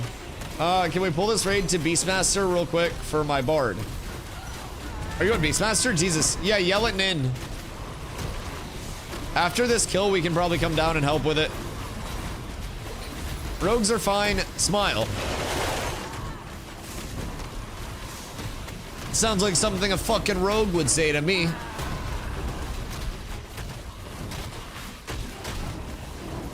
Where were you last night during my caravans? One more Frayed Robe. Yeah. Frayed Robe, and then we can go down and just kill Beastmaster real quick and then go back on the loops. I think rogue is a buff. You're a bad rogue. Ain't no fucking way. They're fucking cooked. Ni hao, ni hao, ni hao, ni hao. No, ni hao, Victor. I hope you're having a beautiful day, brother. Some mages usually are. You have the highest damage, but less sustain and less mobility than other classes. Mages do also have some good mobility. Blink is really good, and you get a CC break out of it. You do also get your barrier, but that's a long cooldown, but... Getting my ass ate by purple because I suck. No, you're fine. Purple plays the game a lot. Ooh, Spindle Hat. It's not a bad drop. Just get while we're out here. It's not too shabby at all. Yeah, no, purple's good players. Purple likes eating ass. They will eat any ass at any time. So you just gotta be ready for it. Now, keep in mind, before I went to bed, we didn't even know who we were gonna be PvPing, but we had a group going out to brine breaches, and they were like, Dusty, we're gonna have PvP out here, and I was like, fuck it, I'll swim out for one more fight before bed, right? And Purple had a much smaller group, and we had, I think they may have had like fucking 8 to 10. They didn't even have 2 full groups. And we had 2 groups of people, And we got him one more time before bed. Got him fucking good. And then I went to bed on a high note. I took the W and I was like, all right, I've been live for 11 hours. I'm out. I don't think any more PvP happened after that. I don't think, at least with purple, but yeah, purple's dope. Purple's dope. They also will have a lot of POV from people of different classes. After you went to bed, there was more PvP. Oh, did they bring more people out? That's so sick. It did happen. Word. Well, I'm glad I facilitated it for you guys before I got off. They were probably so confused when I just disappeared. Dude, I was so fucking tired and I hadn't eaten. So I got off stream and I just, dude, I made a bacon, egg, and cheese breakfast Sammy. And then I made some hash browns and it was beautiful. It was beautiful. It was so yummy. And then I went to bed. I slept a lot. It was a long day though. There was a lot that was happening, so. But yeah, we'll have some good POV, hopefully of multiple classes from their side coming over, so we'll be able to show people like, oh, these are how they're taking their initiates, this is how you're positioning on this class. And I think that'll help a lot of our new players have some semblance, because I think it's a lot easier to visualize what you're supposed to do once you see somebody doing it against you. Because you see what they're doing, and then you're like, oh, what's my POV? And you're like, oh, I'm not doing that. So that's the easiest thing for onward, like, visualization of, like, skills, in my opinion. I think it's just a matter of seeing more and learning more. Only bad thing with Mage's Barrier is affected by anti-heal effects, which doesn't make sense to me. Interesting. Is Barrier a percentage of max HP gain, or is it a shield? That's interesting. I wonder if that works the same for Intercept in Banner. I haven't tested that. Shield? Weird. I'll have to test that with Intercept and Banner. Strag, what up, brother? How you doing today? I forgot to tell you I can break 200 fizz, but I drop HP to 4.8k. You're a fighter now, Harry. Good God. Holy shit. I mean, listen, I'll spill the beans. I was 160 fizz power and I was still running through people.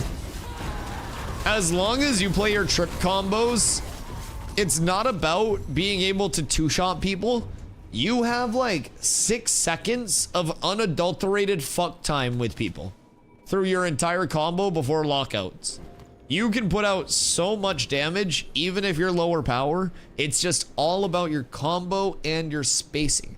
Your trip ends, you don't double up the trip. You wait for them to stand up right before they move second trip. Then you get extra instances of damage in.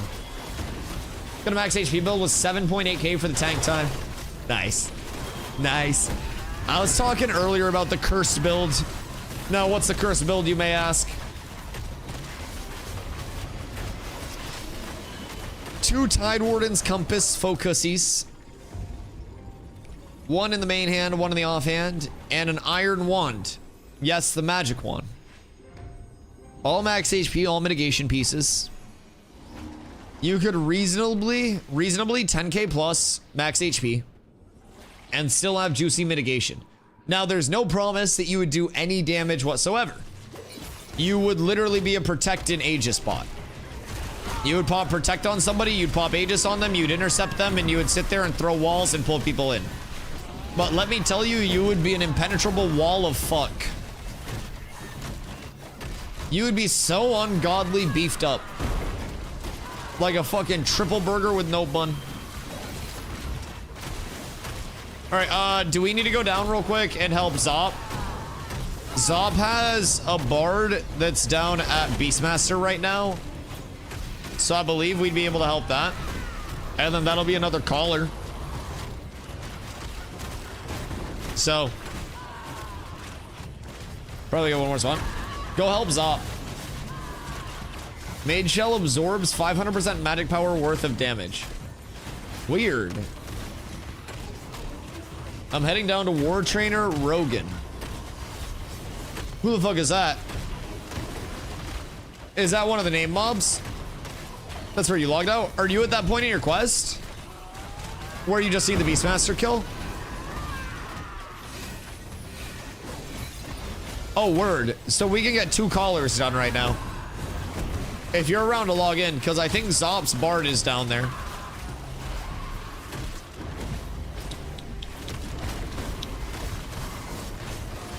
It's a beautiful day. I hope you are as well. Oh, yeah. Yeah, absolutely beautiful, brother. Absolutely beautiful. Hyped up to see... Oh, wow. Wow. Hyped up to see how the election turns out and everything like that, but I think it'll be a very fun time regardless, and I think that people are learning a lot along the way. You keep telling people 5K min should be prio. I mean, yeah, just, like, as long as you're not sacrificing too much on it, you know what I mean? I think once you're at the power point where you feel comfortable, no Microsoft, you're able to just scale up in so many different ways. And for PvP, especially newer PvP players, somebody who has ungodly amounts of like knowledge and good positioning and limits their misplays, they'll be able to scale up glass cannon, you know, crit and not get pulled in, not die, not really get noticed in the fights.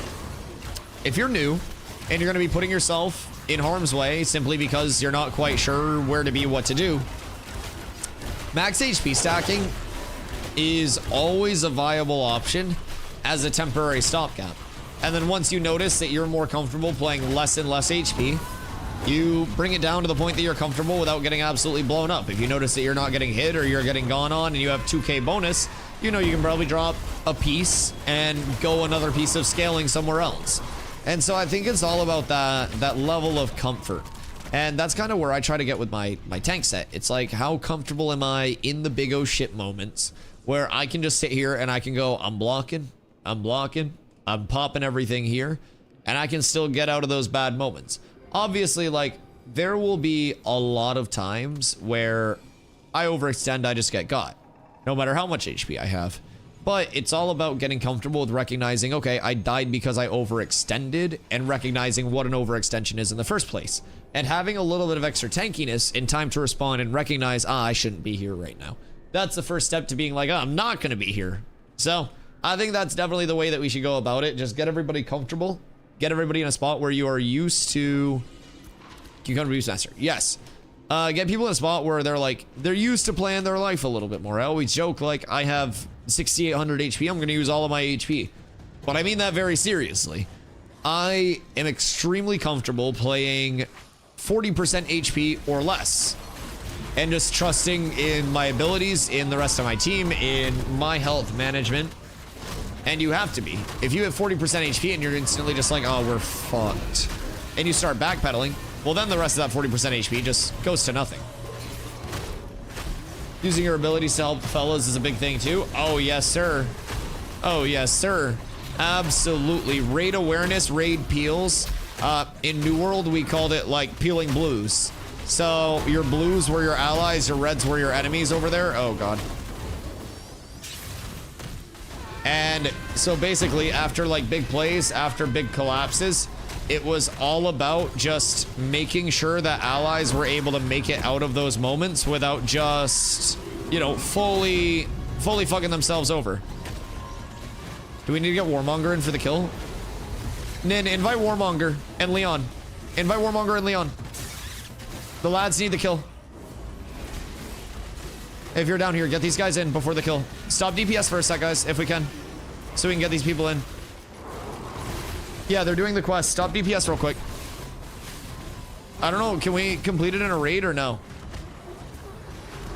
It might die to just some burns. Ah, shit. I think it's only a 5-minute respawn, but we can probably just do it again for Leon. But yeah, we got to, yeah, it's a 5-minute respawn. Yeah. I just figured save everybody 5 minutes. Not the end of the world, but if we could have got him in, it would have saved him 5 minutes. I got a steel bow yesterday because Spellbook was so shit. The big PvP fight. Spellbook's gonna be rough. A lot of people realize that, man. A lot of people were like, oh, I want the wand. I want a Spellbook. And then very quickly realize that longbow provides a whole lot of viability in and of itself. That's weird. That didn't want to go on you, Leon. And just the extra range, the wound, which is the big anti-heal. If you are just putting out basic attacks on an enemy in a focused manner, you as a group can max anti-heal somebody at 50% very, very, very rapidly. And once you get that max heal up, even if you go on that target and they do get help, healer's gonna have to invest twice as much to get them caught back up. It is a very impactful thing to simply have anti-heals on the proper targets and all of the right things in place before you do go in. It's a lot of like precursor work. You'll notice, like, if you go back and watch the fights from yesterday, Zombie talked a lot about how they're just getting value from everybody on their side, was calling out a target, basic attacking the target, and the target was getting killed because it was wounds, it was burns, it was bleeds, it was all of the finishers lining up at the same time, which results in a lot of big pop across 20 plus people. So it is something as simple as lining up sustained basic attacks on a target. Something like, we know an initiate's coming, we hold our big combo, we get our priz prepped. As tanks, you're going into the initiates with full courage, your grid up, you've got your indom ready, you've got everything ready to go, right? And those small things can make such a big difference. There's like a prep where you're getting picks and you're kind of like playing a little conservatively, and then there's that big moment of like, all right, we're in on this, we're full sending it, like the prep is done and we're dumping now. And that's what people need to kind of like get super familiar with. And once people are familiar with that, all of the initiates just happen instantaneously. You go in with a full combo, you dump that full combo at the right time, and people just, they don't exist. Future of the Tropics is looking bright. Listen, man, I just hope for the next 2 months the server can function. That's my hope. I think that it is a very short-term server, and as long as people don't try to overcook, they're good to go. They're good to go. We need tech here. We went down to help a couple of lads real quick with their quest, but I think we got ours done. So come over here if we got that done. I don't know who still needs it, but I see Ralos down here. Can't be in raid. Oh, we need an 8-person then. Okay. So, have Ralos invite maybe for that quest. Give me a party not raid. Makes sense. Makes sense. All right. I don't know if Ralos, you already have a group. I'll leave real quick. No, we have no tank up here. That's fine. Yo, Jacob, thank you for the follow. So, you guys not having a tank in that spot for 3 minutes, I promise, is much less important than us getting multiple Arlogian collars finished up for someone. I hate to pass that along, but the greater good here is the Arlogian collar prio. And keep in mind, in 7 minutes, we're probably going back to farming the collar quest anyways, because we had a big group that was working on it. Okay, I think Ralos is inviting people. X up if you need quest. I'll simplify this. Just type an X if you need the quest. And then Ralos, invite those people. That's 6, 7 with Ralos. So we're getting 6 callers done simultaneously. I don't need the quest. Okay, I can invite everyone. I'll tank it and then we'll go up. Pox, Taxi, Maple. 1 spot for quest. Whoops. Yo, that's my bad, guys.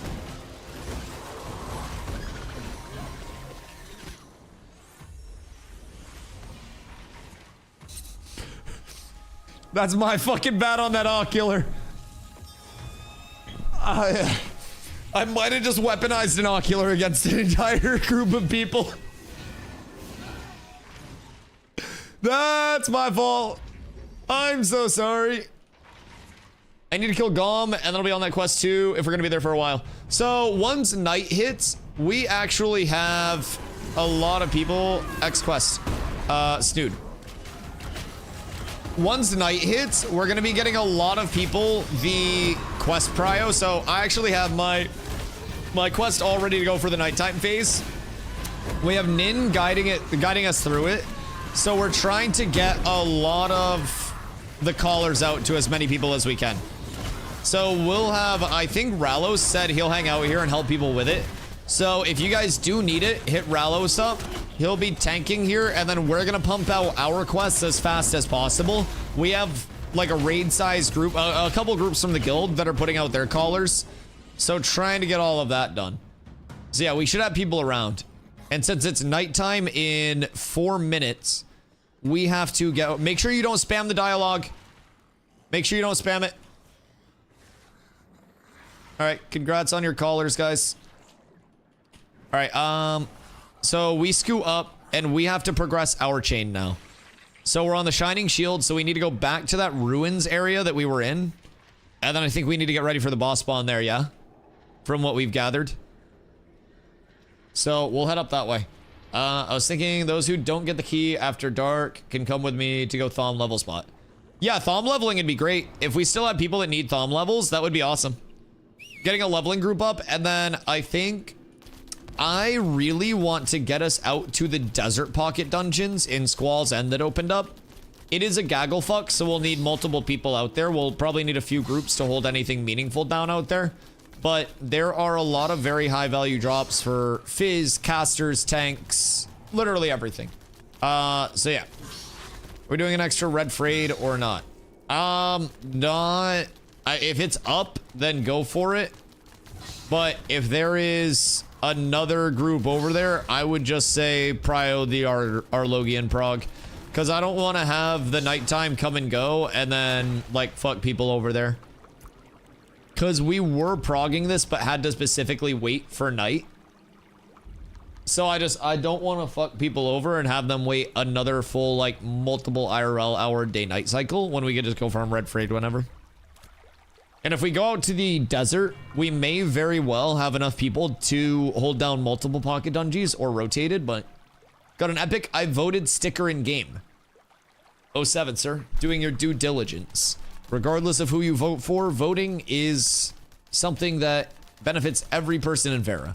You're able to voice who you like, who you don't like, who you want to support. And I think it's a very cool thing. Now, I will not be running for scientific nodes long term. I would much prefer a religious node. Because A, if it does hit T6, that'd be cool as fuck with a procedurally generated dungeon. But also, kind of sounds fun to just pump a shitload of quests with a raid and compete in like PvP, PvE, everything. Because if you don't think that there's going to be PvP breaking out over questing areas during the religious questing process, oh brother, you're wrong. There'll be guild decks. There'll be a lot of things going out. That's going to be a bloodbath. That's what I'm thinking. Were there never any 1 silver Luminon earrings? I know, it's so, like, people are so greedy with their pricing. Like, why can't they just give us, the tanks, a lot of good gear? We're doing a lot of very generous things by, like, offering our time to actually tank for people. And they just really, they devalue that. They won't funnel us gear. They won't take clothes off of their back to juice us. Like, I don't even have boots to the tardy yet. People just, they aren't committed to supporting tanks the way that they used to be, man. I remember when I played WoW, I got tier pieces funneled over to me. It was a huge prio. It's just, it's ridiculous, the audacity of people, Sewer. I feel you, dog. I very much feel you. Also, isn't this the other Casterneck farm? Isn't there like a name mob up in this bitch that drops a relatively okay Casterneck? I don't know if he's up right now or not, but Doomsday or something? Is this the Doomsday farm? Is it up right now? Who's up here? Cat with abs is absolutely hey. S tier. Yo, Android, thank you for the follow. I appreciate you. Doomsday level 10 neck. Okay, so it's like a level 10 caster neck. Makes sense. What are you? Cleric? Bard? Good luck on drops. Alright. Have fun. I'm not farming that shit for you guys. We got our Logians to go after. Excuse me. Cartel, Screaming Polar, no, AVA tournament teams. Oh shit. Oh shit, where's that taking place? Is that just like the top teams for each side, or is it all of theirs? Stones? See, you know what'd be cool? if everybody that happens to be near stones went up to Shorefoot and voted for DustyWhy, I would have a flying mount to be able to come spectate these and show the good people of Vera what the scrims are about. It would be much faster. Much faster. Game's excellent. Struggling a lot to level up. Any guide on how to level up? I'm level 9. So, leveling can definitely be a bit of a task. Leveling's meant to be like a journey in and of itself, right? XP debt is a bitch. Material drop on death is a bitch. It's meant to be. It's meant to be. So with that being said, if you've been solo leveling will definitely be a rough go of it. Gear-wise, there is a good video. Nin has the link to it. Nin, can you drop the link to the 1 to 10 video again? They've added in some accessibility through gearing, or through questing for getting early gear sets and establishing yourself there. And there is a questing loop that'll give you like 1 to 10, 1 to 11 right off rip. Now, being at level 9, you're probably already progressed like some of those. That wasn't the 1 to 10 video. Oh, there's a caller vid. Oh, can you get the link to the 1 to 10 video by chance? I don't know if you know where that one is too, but in terms of like the 1 to 10 questing loop, it's meant to get you like a baseline set of gear started up. It's meant to get you 3 green pieces, and from there kind of get you the nice starting point. Once you're leveling, if you're going solo, it's going to be a little bit tougher because you have to find non-elite or low elite spots. There are a couple areas you can go around that level. Raw experience wise, I would probably wait till like 10 or 11 for this, but you could do shardlings down here. Shardlings are a very easy mob to kind of just grind out, kite around with your range weapon. If you do want to solo farm humanoids are always going to be your best loot table. So they have a very like diverse loot table from weapons, armor pieces, jewelry. Highwayman Hills is a group point of interest. If you can get a group for that, that can be solid. Oakenbane Keep, another one once you hit level 10 that can be really good. But I would say going over to the docks to the southeast of Highwayman Hills here, south of Winstead, southeast, the dock by the water. Hit this. It's 10-ish non-elite humanoids. You'll probably find a couple pieces of gear from that while you grind it out. And then once you hit 10, I would try to get into Oakenbane Keep as fast as you can. Oakenbane Keep is really good. Yo, Crixicus, what up, baby? We're vibing. We're doing our Crix Caller quest right now, dog. I'm getting it for all the casters. We're trying to anyways. It's always a bit of a process, but we're doing what we can right now. Run to the tropics and hit crabs after you vote for Dusty. That is true. That is true, baby. A vote for Dusty is a vote for a lot of people getting a lot of information. Very simply put. People will learn. Oh. What the hell? People will learn the mayoral process. People will learn the PvE, the PvP, the buy orders, the everything. And thankfully, we do it all on stream all the time. You'll see it all. It's beautiful. Welcome to the key grind. So, what if we just did a single file for the respawn?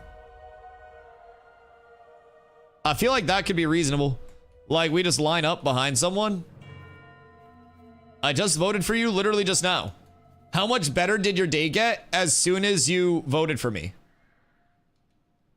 Wait. Roll for kill order and line up from there. That would make it so much more organized.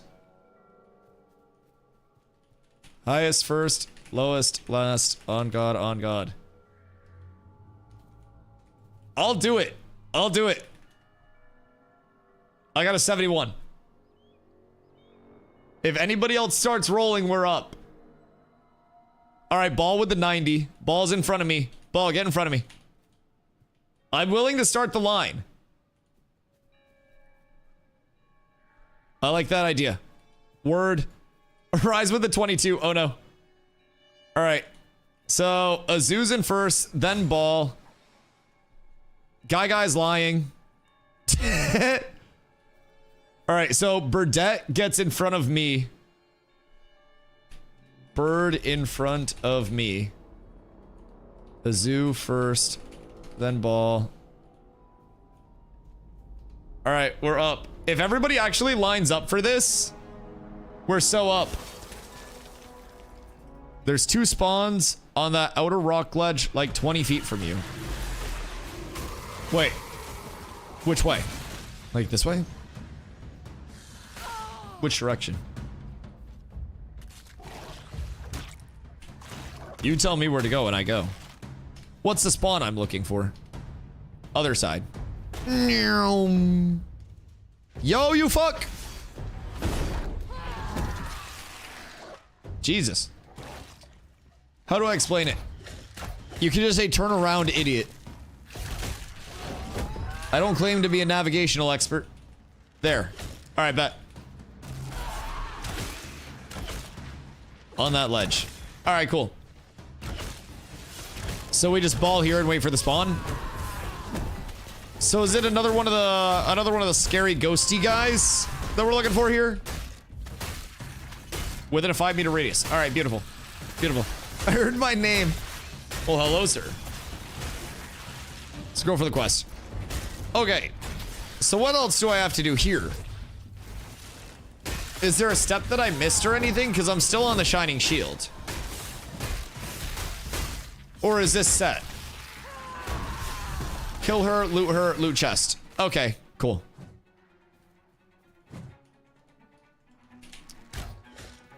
So we just wait for the spawn and then hopefully get the spawn. This for the hunting bag?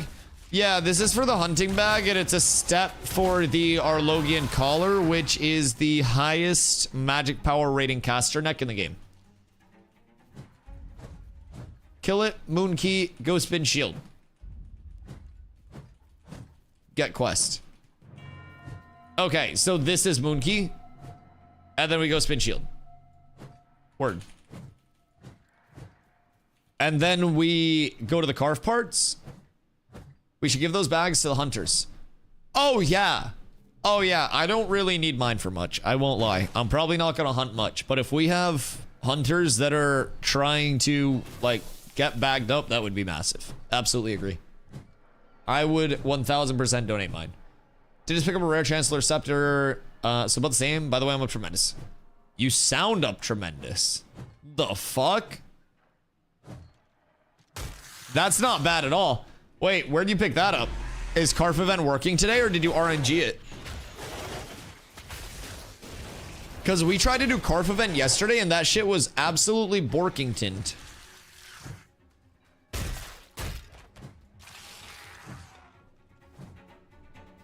Also, boys, make sure you go vote for me in Shorefoot or I'll be sad. Carf? Word. Oh, I need to get my music back. I was wondering why that game sounded so quiet. I still have like the ominous Carfin music. Carf 4th floor? 4th floor is nice. It's very nice. What pull are you doing on 4th floor now? Because you can go into like that middle area. You're going around the outside edge. It turns you right. And then you go into that middle area with all the thoms. Some people pull the thoms to the middle. I like to pull all of the thoms through the wall and pull them out and then back them into that left corner in between where like the corrupted wall is and then that door where you turn right. If that makes sense. I hope that helped. But yeah, that's my favorite thom pull down there. It's juicy. Problem with hunter bags is that they work for tameable animals, but not for carcasses. Oh, really? That's interesting. So what bag would it be for a carcass? Is there not one right now? Unspawn your broodling, it keeps getting attacked. Thank you. There isn't one.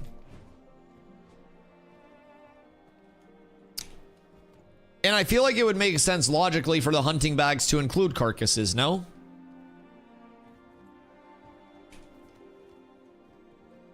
I feel like that would make sense. Pull the thumb to that tiny ass room. Okay, so like when you turn right and go in and it's all the smaller rooms that break off, like pulling them in there. Also, for some weird reason, the bag doesn't recognize the otter or the shoal skipper as animals. Okay, yeah, so the hunting bags are probably a little bit strange. Where's the girl spawn? Dusty. Zombie. What up? Gonna DM you. Alright, bet. We need girl spawn. I will check the DM. I'm prepared. You scared me at first. Coming in here all yelly. Oh, God. You're on the list. Hope it was worth it. And I just got like 3 cracks out of my back. That was beautiful. That was such a good stretch. They're conscious. The animals do not consent to going into the bag. Why are you guys standing over there? Is that where she spawns? Is that it?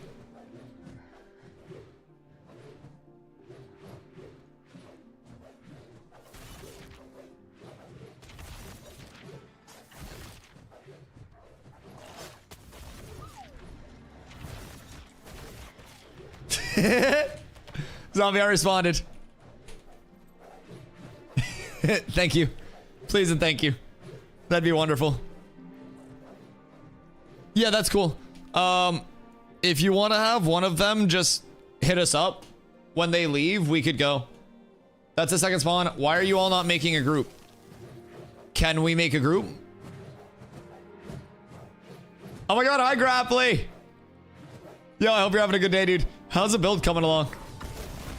Do you support DustyWhy for SHOREFOOT Mayor? Invite. Invite. Invite. I can't make a raid. Got my prod? Oh, I bet that feels nice. I bet that feels nice. What's the rest of your gear set looking like?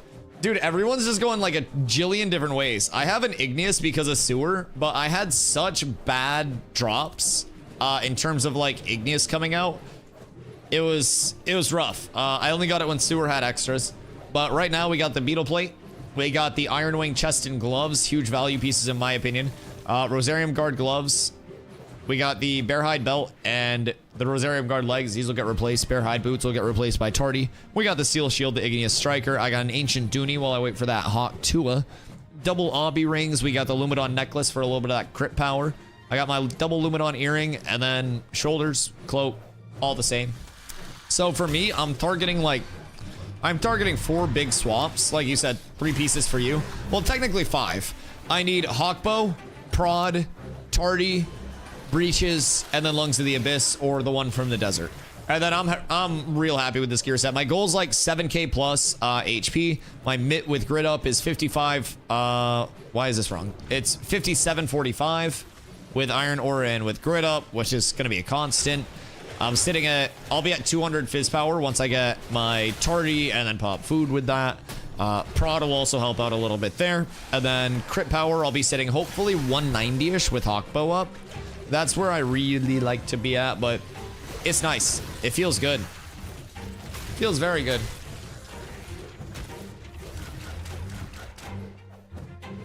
So, wait, do we need to go back in the ruins? Or is this where we should be? Do you have a rare mining shirt? I have a rare novice lumberjack shirt for the 76 power rating. We're up tremendous. It's massive. It probably gives me like 1 whole power. Hold on. 193.3, 192.6. The big 0.7 coming in hot. Yeah, we're up. We're up. What's the rare mining shirt give? 180.5. Jesus. What's going on in here? Would it be wiser to just sit on this one since that one might not be spawning currently? Or did that one spawn and I just missed it? Did they move the spawn out of this? One of them spawns here, but Crix was saying the other one spawned over on that side, and then there were 2 spawns for it. So, thoughts and prayers. I don't know what the respawn timer is. I don't know how long it takes, but... Is that better than the 200-ish HP? Oh, in terms of the power renating? Nah, it'd be way better for me to have 200 raw HP than the 0.7 power. Yeah, that would be nice. Gives insane HP. Yeah. I definitely think it'd be more valid to stack the max HP. Now, one thing that I'm curious about long term is like HP scaling versus main stat scaling, the waterfall attributes versus main stats once they condense the numbers again. Be kind of cool. I just got the key. Over here? Where'd you get the key? Invite me, please. On the outside spawn. Like right here or like over here? Where'd you get it? This one or that one? Split the group, some here, others there. Yeah, that's probably viable. Mining shirt's a move. Yeah, I gotta get one made. So we should have a few people also go over and... Oh, wait, you already got your key. Okay, cool. All right, so we'll do this. Yeah, split the group like that, and then you guys can test that other one. And then we just ball here. DustyWhy proposition. Emu, what's your proposition? I dropped party when I got it. Do we need to be solo or do we need to be in group for it?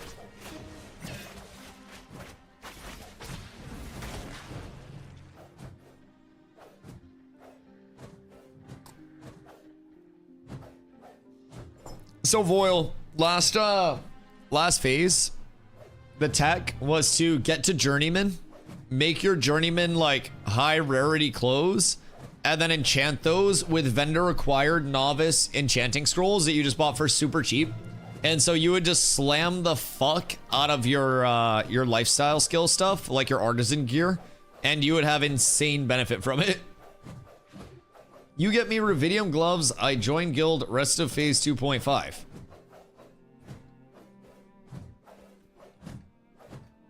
Why would I do that when I can just give the guild the Ruvidium gloves? If you join the guild, then you'll have a chance to get the Ruvidium gloves. I don't control the Ruvidium glove market.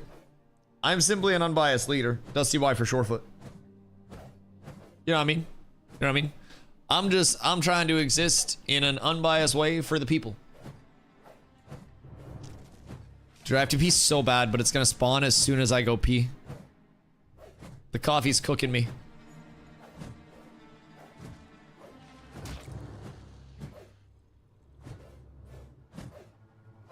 Has he crafted calc? Yeah, on Codex. Or was there a different one other than Codex? Yeah, I use the crafting calc frequently. So you can just rarity bonus and shit like that to cheese tiers. Yeah, so like all of the crafting quality and stuff like that, absolutely. Just think of streams and waterfalls will help. Fubo, I'm thinking of a spray bottle pointed directly at the cat right now. Someone say my name. Coffee. Scene. Go fuck yourself.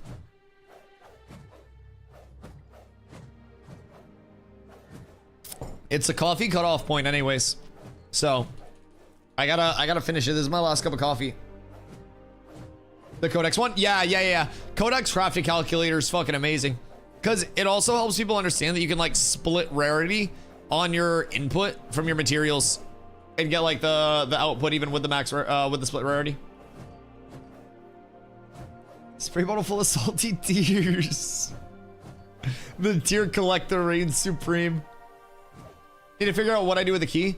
Get the key, spin the shield. I joined the guild. To get the gloves is a counter offer. Yes, you join the guild and then you have a chance to get the gloves. Exactly.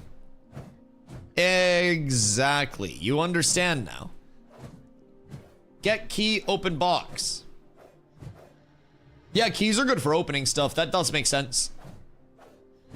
Okay, get key, open box, then spin shield. Get the key, spin the shield, save the cheerleader. There will be saving soon. Spin the cheerleader, open the box, get the key. Instructions unclear. Key stuck in cheerleader. Thoughts and prayers. 1 Twitch Prime equals 1 prayer.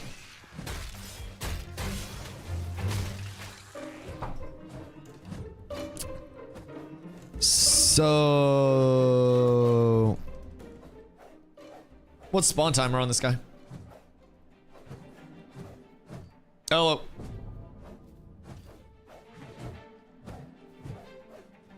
Touch shield from the left side. Yeah.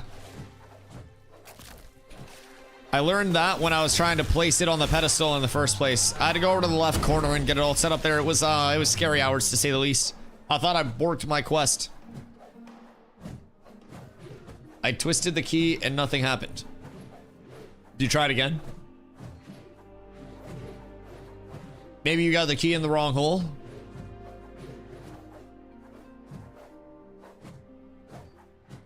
There are a lot of holes that your key could go into. You got to make sure you've got the proper hole at all times.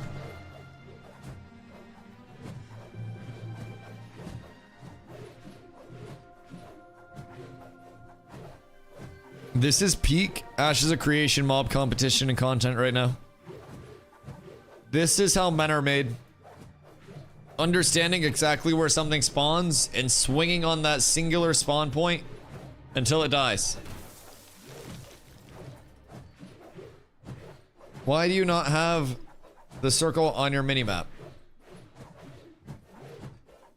I don't know, I just have the shining shield here. Find a place for the shining shield. Quest implies it's done, but you still need that key to finish it. Okay, cool. So we get the key, and then we get the war journal, and then we click on the war journal to give us another one. I think. The only shiny thing here is your smile. Aw, thanks. It's an Instagram filter. No, I'm kidding. I actually brush, floss, and rinse twice a day. The siege is in 4 hours, and they're just fixing the teams. I wish I could sign up for both and just take the first spot on either. Yeah.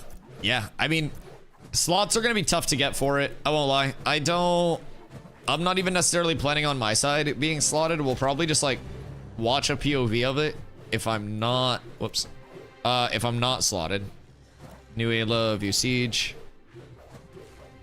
But I don't know, we'll see. We'll see. You never know how things are going to switch up, but it looks like it could very well be NA versus EU. Which would be pretty cool. Would be very cool to watch. Looks like a good roster already, though.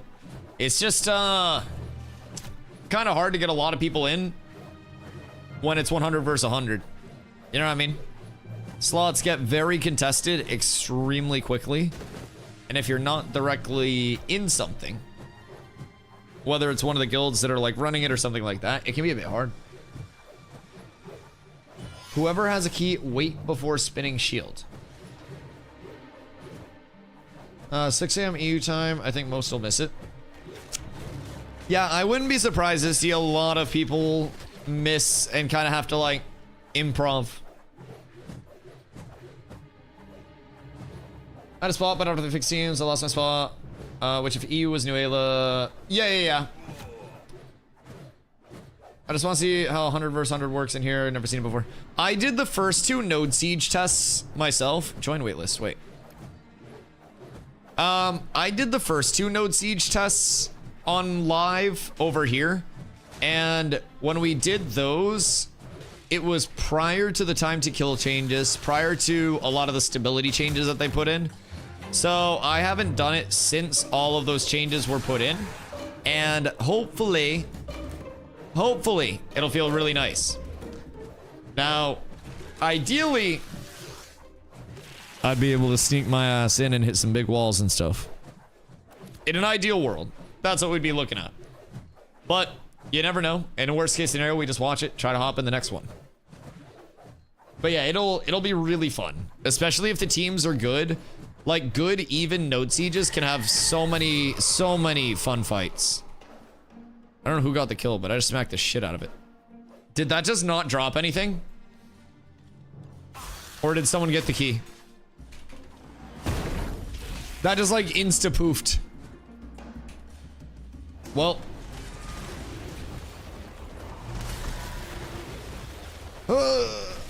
Do not immediately go to the shield. I didn't get the key.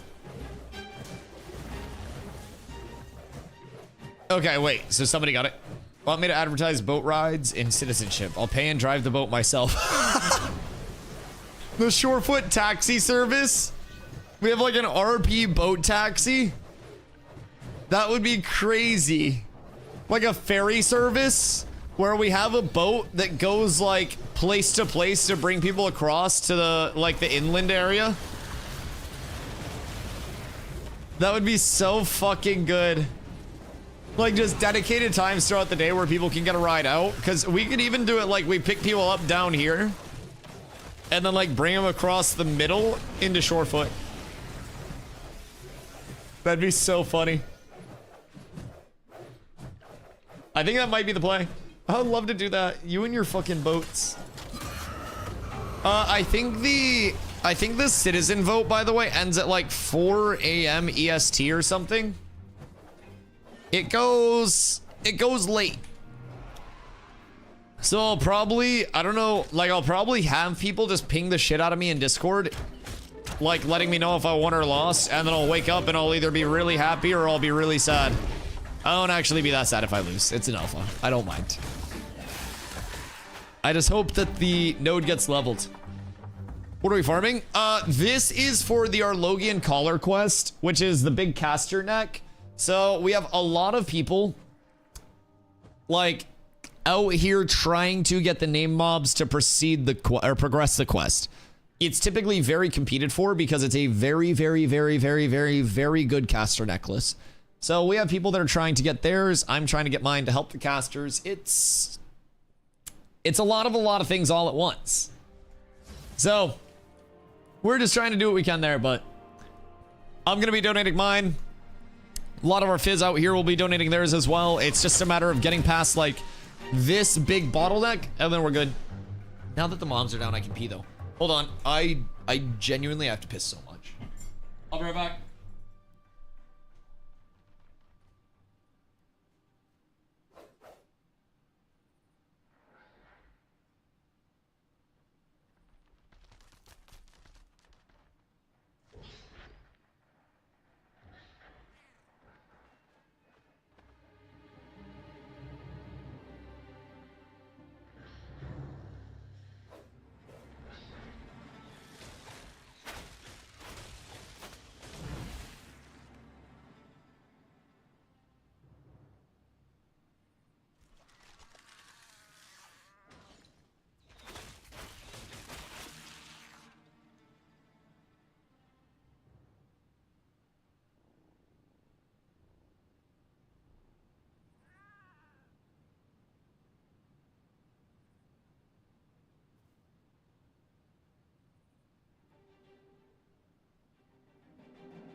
Hey.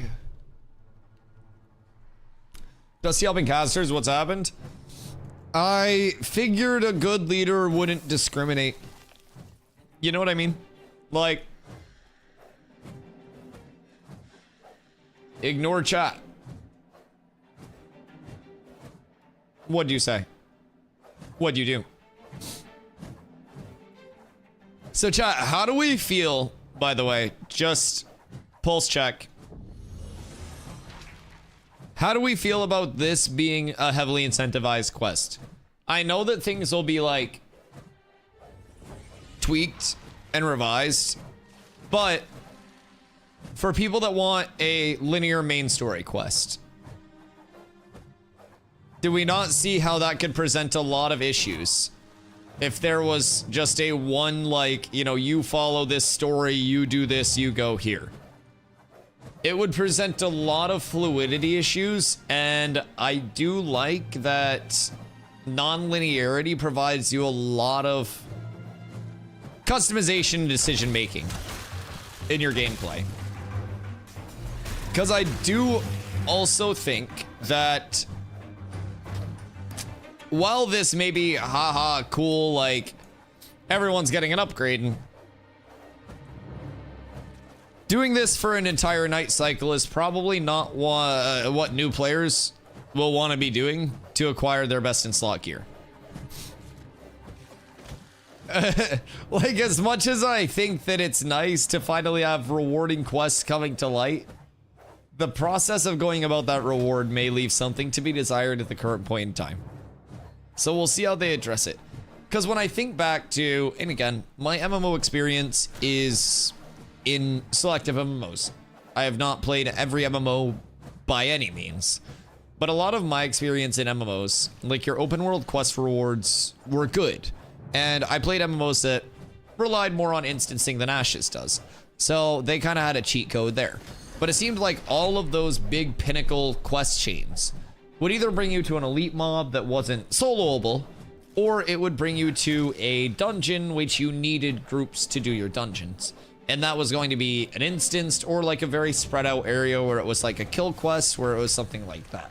And I think that choke points, I guess, did naturally exist. Choke points always exist in any open world thing. And I guess demand will also impact a lot of it.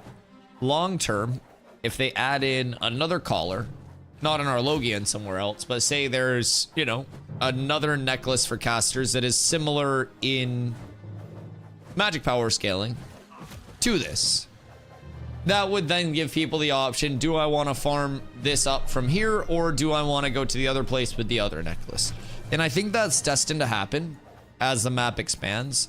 So I also do think things like this, even in the open world questing scheme, are probably temporary constraints, and there will almost definitely be more variance in loot table and more like options in decision making, you know what I mean?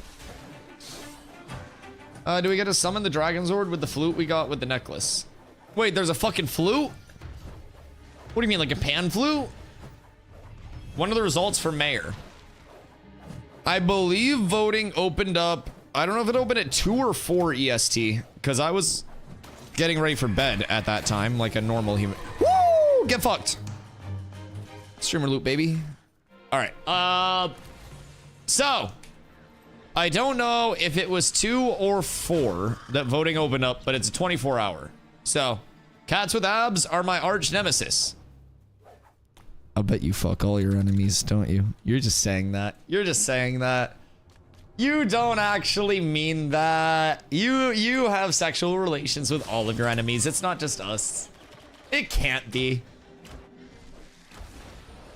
Sounds like a Zelda item. Where Epona? All right, what do with key? Key for box? Use moon key. Bis, complete. All right, acquired.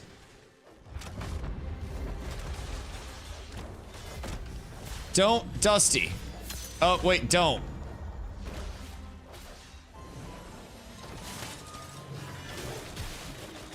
You're good, it worked.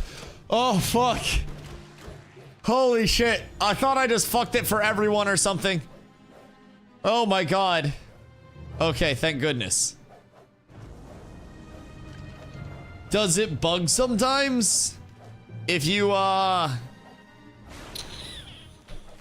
do it in a group?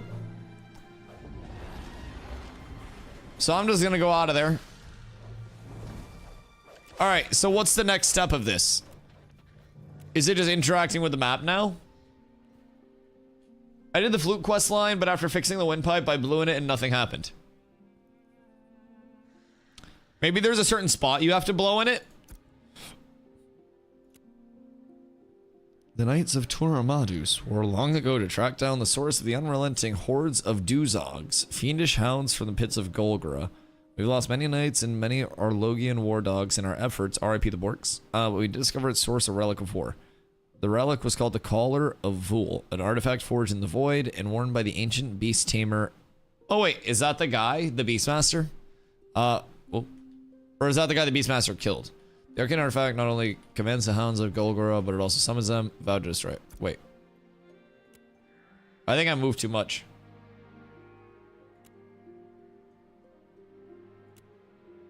Collar of Vul was eventually acquired through great courage and loss. We defeated a fiendish warlord that donned the relic and managed to hide it where no one could find it. Only a handful of knights that survived know of its resting place.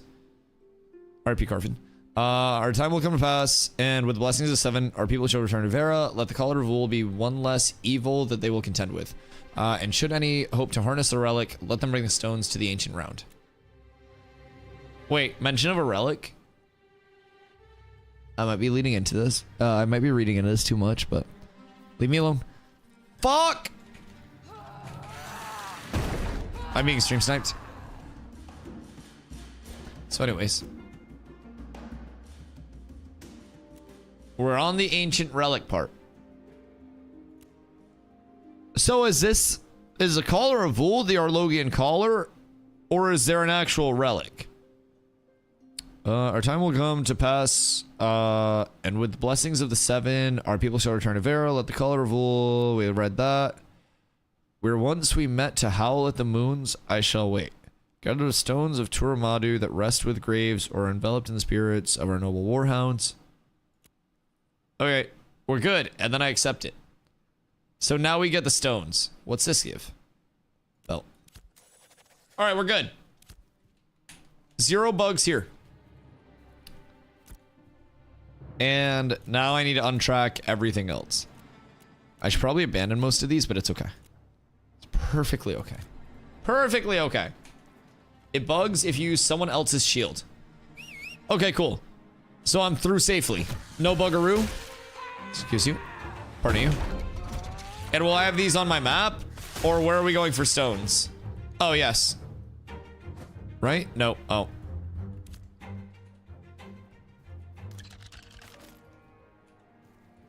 Now you go do a lap around Winstead. Okay. Can we do that during the day, or does it have to be done at night? Is this time sensitive or no?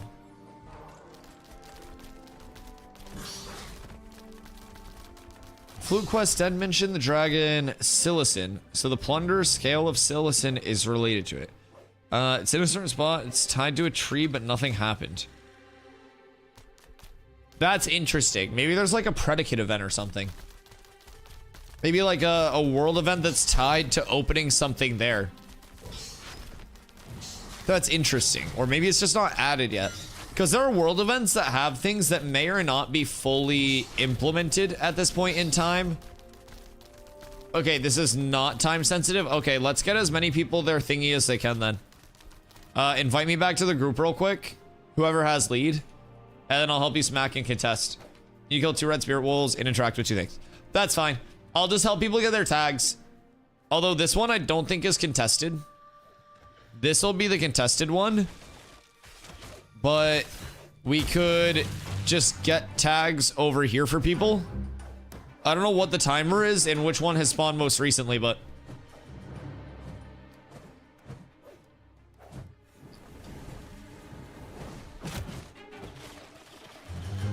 So what do we have here? It is... Nom is up if anyone needs it. What is that? So it's doing this phase, it's getting the stones, and then it's killing the Carfin mobs? Or is there more in between then? Because this isn't the worst. I think the hardest part is just like the mob competition, but... Excuse me. I would say as well, like I was mentioning earlier, I think as more lootables come in, as more loot tables kind of like diversify, it should be way, way, way, way, way, way, way better. I think that there will be less competition around just low-level mobs for questing progression. And hopefully we'll see, as soon as the starting area comes in as well, up in the anvils, probably more of this like early progression, questing, all of that shit opening up. Kill 2 wolves, get stones, put on a circle pillar all around the area, then you go to carve. Okay. So that's not bad at all. Do 2 of the stones come from the wolves? And then I get... Did the wolves eat the sirs? What is the lore? Wait, what the fuck is that? Did the wolves eat the sirs? And I'm getting like the sirs stones from the wolves that ate them? Did I miss a tidbit? 2 of them you just walk and pick it up. So they died in a different way. Okay, understood. Look at your map.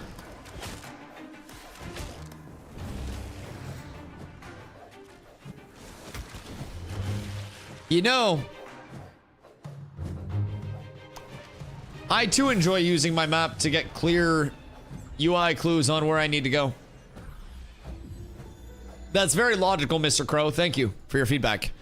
Can't believe I hadn't thought of that. Yep, no, that makes perfect sense. Just changed my fucking day. I would have been running around forever. The 2 wolves, it's kidney stones you get from them. Wouldn't that mean the wolves drink too much soda? Aren't kidney stones caused by soda? 10-3 to the cartel. Oh, really? What comps were run? I'm sorry I couldn't peep over and check it. We're trying to do the caller for all of my casters, so we can hopefully make an appearance over there. So, couple of questions. What comps were people running? And how is the ping feeling from an EU coming over here standpoint? It's not soda. I thought if you drank a lot of soda, you got kidney stones. Or is it like calcium or something? Dr. Dumb and Weak. Hey, I'd like to join your cats group, please. Hi. How are you, Dr. Dumb and Weak? What you trying to join up for? I am not the lead of this, but...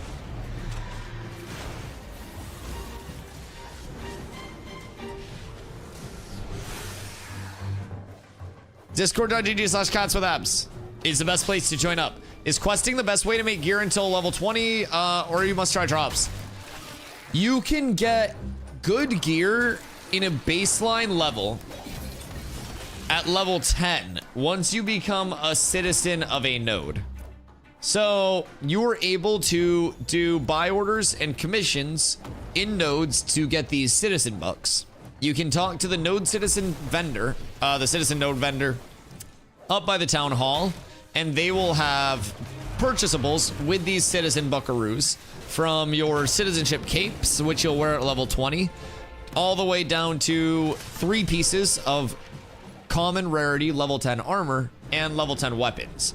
So if you're struggling for gear, I would highly recommend taking a stop along the way, getting your citizenship somewhere, preferably SHOREFOOT, voting for DustyWhy by pressing N, going here, under your summary, and then under the vote, select DustyWhy and vote there.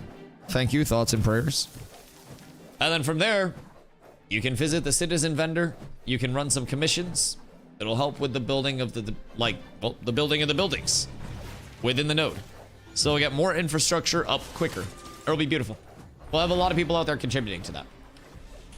4 support versus 3 support, 1 tank. Oh, wait. So 4 support, 4 DPS versus 3 support, 1 tank, 4 DPS? Interesting. So what was the 3 support, 1 tank? 1 bard or 1 cleric? I do not like 1 cleric comps right now with how much lockdown there is. Personally, I think you need double cleric right now, but like double bard also feels super impactful. But I don't know, it all changes. If it's single cleric scares me. Cleric does not have the tools to live on their own. I agree. I think Rogue is the Omega peeler. I think Rogue both hits Cleric well and peels for Cleric exorbitantly well. What fences will you build out there if you win? I'm just following the node planner. So to my knowledge, both Empress, who is, I believe, the other like popular candidate, and myself both plan to just follow the node planner. To keep it very simple on both parts and save you a question on the other side. The progress in terms of priority, as far as I know, we're like-minded there, just in the realm of it would be the ag supply first, and then it would be the maintenance building, and then it would be the wood shop with the lowest priority on the wood shop, because the wood shop is next door to Jova. You have 2 of them. Long term, our ag supply would go to the journeyman animal husbandry, and then our wood shop would go to the lumberjacking, so that way you were able to get your braidwood there, you were able to get your journeyman mounts, all that stuff.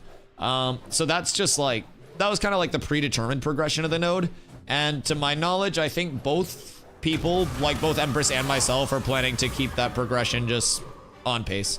So I haven't heard anything different, but yeah, it's just kind of like how the smart people drew it up. I tend to stay in my lane, and I'm very open with the fact that I wasn't a P1 mayor or anything like that, but I'm someone who's trying to learn as much as I can in the playtesting environment and also teach people in the playtesting environment. So with it being a 3-month server, it's a really good time for like me to understand what's going on, learn, and like kind of have people that are experienced with it help guide me through the process, so other people can also see what's going on with the process transparently, see the learning curve, see how much investment actually goes into it, and really just see all of what happens to make a node grow. Because it's not just this overnight thing. It would significantly change my gameplay loop. I would spend a good bit of time each day working on buy orders and shit like that, getting the guild out there, and you would see our gameplay loop in our primary location instantly change. Like instead of starting here and just kind of like running around and instantly going into gear farm, I'd put a raid together, we'd be doing buy orders and commissions and shit like that for a little bit, just around. We'd probably start our gear farm in the Trops and work down here later in the night instead of starting here and going up to the Trops later. It's just everything that goes into it once you're trying to build a node kind of shifts your priorities. So it's cool to think about. Do you big promise to do some caster gear farm? Wait, I'm caster gear farming right now, you hooligan. What the hell? I don't need the goddamn collar. Or we do need a Steel Bloom Knight. Yeah, I do think we need another Steel Bloom Knight for the guild. Just like a big ass 40-man raid, go up in Steel Bloom and be like, hello, we're here. Steel Bloom is just such a good source of like blanket armor drops for everybody. I think it's huge value. Send it. Where's your ticket? Why are you flagged?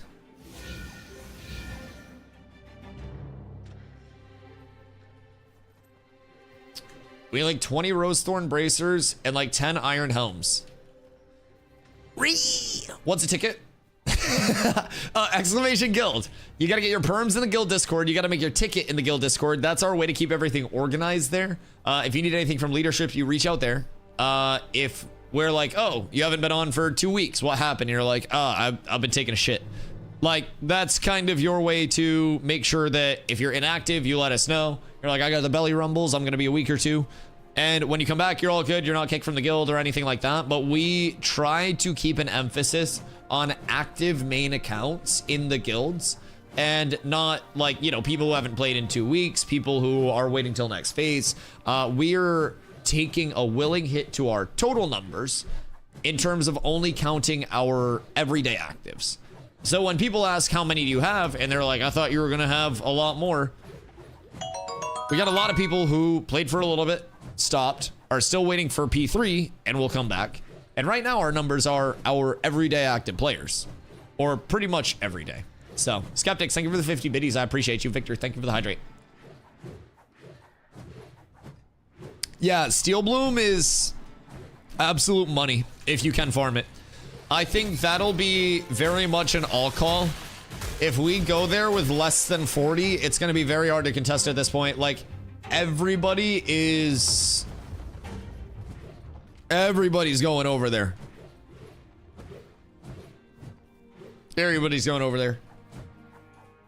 I was trying my best to play solo. Was leaning to just push it through as best I can. Join GG all. Let's see how it feels for me to give it a shot. Yeah. I mean, we're all about people playing however they want to, but whenever you want to hop into groups and shit, you're able to. That's the biggest thing. Obviously, top 2 guilds, like, if there's an all call for PvP or something, it's more of like a drop everything you're doing and respond to the all call. And then when you're no longer in, like, you know, one of the specified Lemon, hello. When you're no longer in the specified like PvP guild and stuff like that, then it's just chill, do whatever you want whenever you want. If an all call goes out, you can pull up. If the all call isn't going out, then you're good. Where's stones on the map? The stones, are you looking for the PvP stones? Field of stacked stones. This is where a lot of people will group up for just like open area PvP because you stay kind of like in this. It's a nice little like pseudo arena area. So that'll be Southwest Jove. I know if I didn't have to farm up these god dang caster necks, I would have gone over and like watched, giving you guys a little bit of a POV. We gotta get the collars. We gotta put the collars on the casters. And once the collars are on the casters, we're good to go. I can play the game again. But that's one of the nice things. And like, for some people, it'll be more of a less than nice thing, right? But for me, I really like putting my time in, like farming for the community, like using my time to get the people that can't like farm all their shit like that. Oh, Emu, once you're in the Discord, post in public for your perms, and then you'll have like you'll have more vision, but you'll be able to see the created ticket, and then you just click on that created ticket button after you get your perms. But yeah, step 1, post in public chat, get your permissions, and then step 2, create a ticket. Emu with abs. Ear. Everybody getting their abs today. It's fantastic. More abs constantly. Everybody's getting fit. The cats are growing. Although, I believe it'll actually be Emu with flabs. And then potentially moving up. Potentially moving up. The flabs. I know the cats with flabs is up too. Third guild is up, by the way, for any of our casual players that have been waiting for third guild. So make sure you guys get your tickets made as well. Even if you're in the third guild, you still have to bare minimum be in the Discord to make your ticket. You don't have to do much else other than that, but we just need it. So if you go missing, we can be like, Ayo, are you dead or are you still playing? So that way you don't get kicked for activity passes. Third is really cats with flabs. Yes. Yes. Yeah, we're very aware. We have more as well. We have many more options. The options are almost endless. Like, cats with anything. It's like the never-ending algebra equation. Why is cat just flagged up? What is happening over here? Did people get what they needed? Like, are we all good to go? Cats with cash crafter guild. Cats with mats, I feel like would be better for the crafter guild, no? Or like cats with crafts. Could have gone stray dudes. The evolution. The evolution of stray dudes. Yeah, we could bring that in as like the incognito guild. Nobody knows that it's an association. It's like, damn, I see these stray dudes running around everywhere. Cats with labs for crafting. That sounds methy. Hoofs. Sounds a little bit methy. I don't know. I don't know, man. There's a method to my madness. Oh, no. Oh, fucking no. Yo, Zevo. I hope you're having a beautiful day, dude. What you getting up to? All right. So does everybody have their stuff at this point? Or are people still competing for spawns? Because I think I'm good to go get my stones. And it seems like pretty much everyone has theirs. Oh, fuck. Chronic needs it still? Okay. I'm coming back up. Is Chronic the last one that needs it? And then we're gonna go. Because I'd like to get the stones and I'd like to prog that. I'm up to Carf mobs. Wonderful, wonderful, wonderful, wonderful. When would we want a steel bloom tonight, chat? 8? Are we thinking? I feel like 8's a really good time for our raids, but I also think that 8 is getting us there at the point of competition, I feel like we should try to sneak in slightly before 8. Maybe aim for like a 7:30. I know that may not allow everyone to get their collar done, but picking away at the collar and having it tomorrow is better than not having it at all. Isn't there a node war in 3 hours? There is a node siege in 4 hours and 15 minutes. It's at 11. Not a fucking word. Not a fucking word. I don't want to fucking hear it. It's at 11. It's at 11 p.m. EST. We're good. I did the math. It only took me a sec. I'm not good at math. I'm not very smart. I'm gonna inflate the cost of that shit so fucking much one day. And you guys are gonna come in and play all of the sound alerts, and I'm just gonna take all your fucking monkey bucks. Farm him, reaped. Dead. Fucking idiot. We'll see who's the idiot. Enjoy it while you can. I'm taking your monkey bucks. This shit about to be a fucking sync economy real fast, motherfucker. I'm gonna just ban Zine. I miss the good days. I'm gonna just kick his ass out. A bruiser was a bruiser. Clumps were clumps. He's not allowed Everything on the was boat. simple. He can't be here. God, Hoofsy, thank you for the hydrate.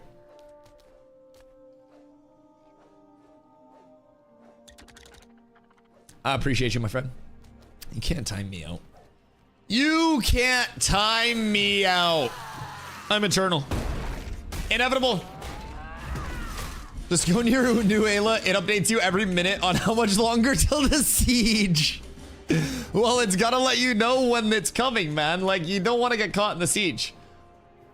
If you get caught, you instantly die. And if you don't have a notice every single minute, non-stop, how will you possibly survive? Immunity is the broadcaster.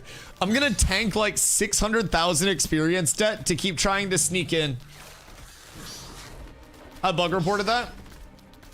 What would you do if the bug was that it was going off too infrequently and they wanted you to get more notifications?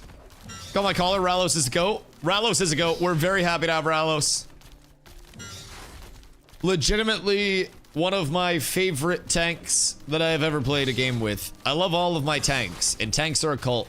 But Ralos allowed me to trust other tanks in Ashes. Ralos came in P2 and just started joining the groups and stuff. And it was the only time that I would like start bringing, because at that point, not many people with us were playing tank, because I had played tank. And we weren't doing raid stuff. It was primarily 8-mans. And so when we got Ralos in, it was finally like the second tank. And I had this obsession with trying to rip threat off of them. And Ralos helped threat.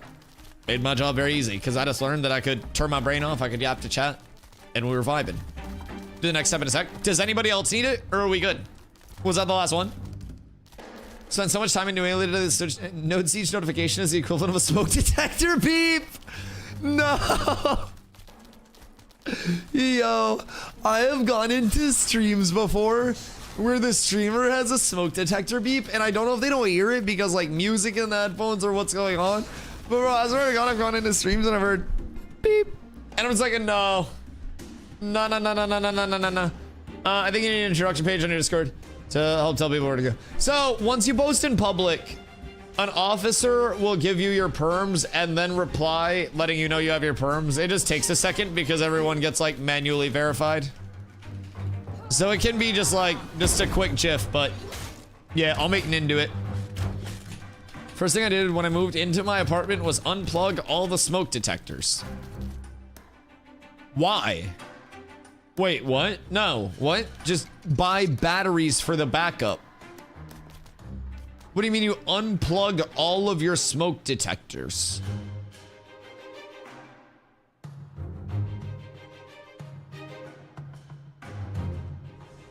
What the fuck do you mean? No, surely you didn't actually do that, right? As a firefighter, that's very scary to hear. Yeah, you should plug your smoke detectors back in. I smoke in here. Put a fan in the window and point it out. Or get an indoor air purifier. You could even get... like, you could get so many different things. Can you share a bow skill tree? I run this for small scale, like, and just 1Vs and stuff like that. If you're playing group, I would highly recommend most people go into this and lean off of this a little bit. The reason that I run this is it's just such huge blow up on the targets that I'm initiating on. I would recommend most people run the bullseye. Give it to everyone within 35 meters for the extra crit chance. It's just gonna get crits out so much more for every single person. And if you have multiple in your group, it'll stack across the board. It'll be a really consistent, like, additive to the crit. Cigarette smoke won't set off smoke detectors. Well, like, are you smoking cigs inside, or are you taking fat bong skis and then blowing it up into the air like you're fucking LeBron with the pregame chalk? Like, where... we need to win the tag on the ghost mob. Oh, fucking hell, I'm coming back. Jeez. Okay. So... here's a very simple thing, Zine. I'm gonna give you a checklist. Okay? You get a small air purifier to put on your desk, and you blow your smoke into that. And then you also get a smokeless ashtray. And that will have basically a fan in the bottom of it where it'll pull your smoke down and it'll stop your smoke from just floating up. It will increase the burn time of your Jibski slightly because you'll have more of an air current on it, but it will prevent you from setting off all of the smoke detectors in your apartment. I personally would just recommend the air purifier. Keep it very close to your desk, and then if you're gonna smoke at your setup, just air purifier. And then inhale, and then target, air purifier, tab target, exhale. That is, that's where I would go with it. Feels good to be using a journeyman belt for metalworking. Yeah, I wish I had more. I have armor smithing and weapon smithing sets for people, but soon. None of these have crazy additives, but I tried to roll them off in the guild and nobody actually needed them, so. I don't smoke around my cats because it shortens their lifespan. Cats don't like weed? Yo, Fubo.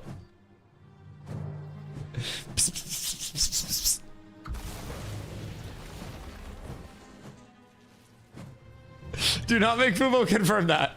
Do not make Fubo cannot legally confirm any catnip allegations. We cannot get Fubo in trouble. Use the exhaust fan in the bathroom or the stove. Yeah, wait. Does your fan in your bathroom not work? What happens when you take shit? Do you have exhaust in your bathroom? I don't have a... What? How do you shower? Where does the steam go when you shower?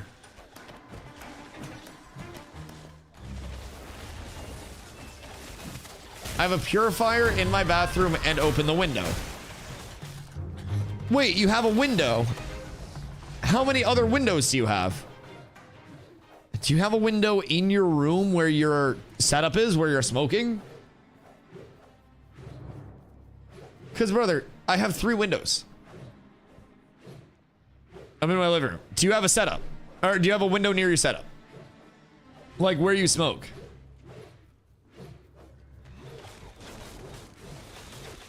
Brother. Don't smoke at setup. Okay, good. I go in bathroom. Just get a fan that fits the window. And fans, if they point in, pull air in. And if you flip them the other way, they pull air out. So the apartment trick of all time is just make yourself a nice little setup, get a stand and a nice chair to sit in, and then smoke directly next to that fan. And then everything is target tabbed, like, or tab targeted at that fan. Like, even in my smoking area, it's in a closed porch. So it's not even like in the, it's not even in like the house area directly. But like, I got air purifiers, I got a fan that points out, and anytime that I smoke, it's directly like at the fan, just full targeted there. Throwing hotbox, it's like double processing.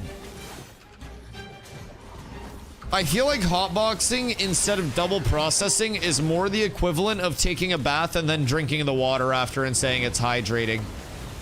Cause like, half of the smoke is just bad burn off smoke. And then half of the smoke is going to be, stop swinging. It's daytime. Oh. It is, haven't you tried? So, I was never a fan of the full, like, hotboxaroo levels of smoke. Especially, like, full car smoke levels. Because you start smelling like weed. And I'll be completely honest, I enjoy smoking, I don't enjoy smelling like weed. Not a lot of people enjoy the smell of just, like, burnt weed near them. I try not to be too stank. It's like a personal goal of mine to avoid just being all, you know, sticky icky smelling when I go out. So that's why I have, again, air purifiers. That's why I have my fans in the windows. That's why I have like all of the setup that I have. I'm gonna go one more. I'm running diversion. I'm bringing people off of it. I'm kiting the entire like path of people off. Look how many people are following me. It's huge. It's huge. I just opened up that entire quest area. Stop trying to mask it. I mean, for me, it's not a matter of like trying to mask it. It's just like I enjoy smelling nice instead of smelling like ganj. Werewolf. Probably on respawn right now. I would assume wolf is here. A couple of them are stones that we interact with, but I see... Oh, wolf! Yay! Alright, we're good. But yeah, I don't know. It's more like I would rather smell like... I don't know, I just came out of the shower or something. It smells like cancer in the bong water. I mean, I'll be completely honest. If you're hotboxing, you smell a lot closer to bong water than you think you do.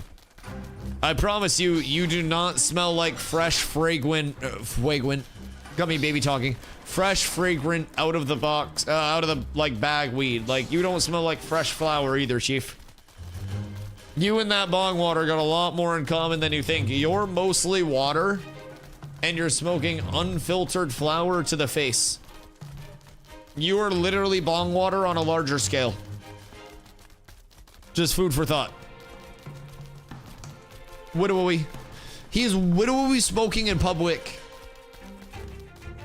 We're gonna start dabbing. It smells way better. Dabbing for me is a process. Like, I live in Maine, so we have... There's a big push right now at, like, in, like, the solventless extracts. Like, a lot of people are just going, like, you know, just straight hash rosin. And it's beautiful. It's expensive, but, you know, it's nice if you have a setup for it. But I feel like a proper dab with, like, a full cold start and everything like that, where people typically lean in their preferences, is a time commitment. You know what I mean? It's easier for me to just go out, pack a quick link Kabolska Kilbasa, and, you know, get in and out. It's like a speed run. It's a matter of efficiency in this part. I don't really want to, like, take, you know, fucking 8 minutes off stream, go cold start a Dabinski, have everybody just chilling while I cold start a dab. I mean, you could always email it, but nah, oh, that wasn't the mob I needed. Is this the stone? Aha! Alright, we're good. Click the red thing. Yeah, we're good. I used logical deduction, like a smart, evolved human being. And we got through it. And people say questing's dead. It's quite the commitment. Quite the commitment to do it the right way. You know what I mean? And if you're getting product that's worth spending more on for extract, it's worth giving the product the respect that it deserves. And if I'm just grinding up flour, taking a quick bong rip, and then we're good, that is all of the respect that it needs. I don't need to sit there. I don't need to manage a cherry. I don't need to watch a resin ring for a roll. I don't need to fucking wash my hands and everything because I smell so burnt weedy after that I can't function. Not that I can't function, but I just don't like the smell of burnt weed. Like, I'd prefer not to smell like it. So it's the efficiency of it. You want in on this dungeon or no? Yes, let me grab these last 2 stony wonies and I'll come over to you. And I'll work my way down. Testing industry is cooked. It's hard to know what you're actually getting. Yeah. Yeah. Between the dip it and ship it meta and then like spraying, yeah. Yeah. It is not the most reliable thing to just go into a new place and rely on local testing requirements to know that you're getting a good product. I feel that. The farm I worked on sprayed so bad. Oh no. Oh, not like this. Wait, can I repeat this? Search for Stone of Us. Can I repeat the quest? Nay. Why did it give me the dialogue option to accept the quest again? Doesn't work. Okay. That makes sense. Okay, that makes sense. A lot of problems in Vape is easy mode. That's true. That's true. Yeah, there's a whole Puffco meta. You've got your like Yokan evolutions and stuff. I don't really know where people are going there. People have also recommended like a dry herb vape before. And it was like, Puffco's fire. I have Puffco P. No. I have the pipe one. I think it's a proxy. It's like the Sherlock. The Sherlock style. I think it's a proxy because the peak is the more like standalone. And it's okay. It's okay, but like, I don't know. I don't like dry herb vape. Isn't that just smoking a bowl with extra steps? The Mighty Plus from Stores and Bickle is your friend. Hope's about to put me on tech. Mighty Plus. Oops. Stores and Bickle. Is this the Hoofsy tech? Hoofsy, I wasn't familiar with your game. Canada. It just assumed I was in fucking Canada. What the fuck is this? Wait, it just went to auto select my region and it just said fucking Canada. What do you mean? Pretty much roll bit cleaner, more steps. I mean, it's also a more controlled, like, it's induction instead of, or no, it's convection instead of combustion, right? And from there, it's more of like a decarb and an activation, right?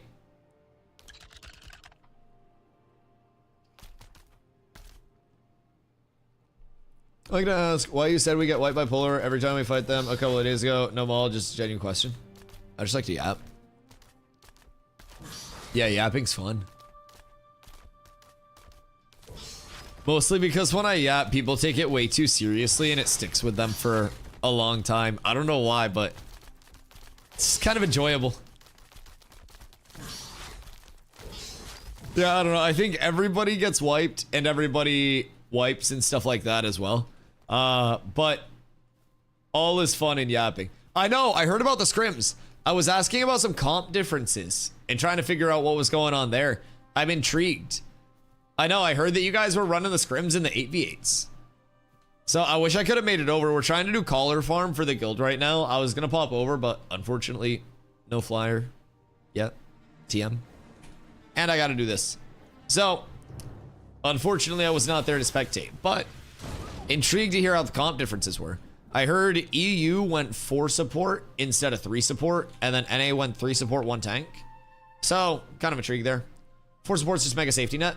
Yeah, was NA 1 cleric or was it 1 bard? I was discussing the same thing with chat. Oh wait, NA went 4 support? Oh, you were 1 cleric.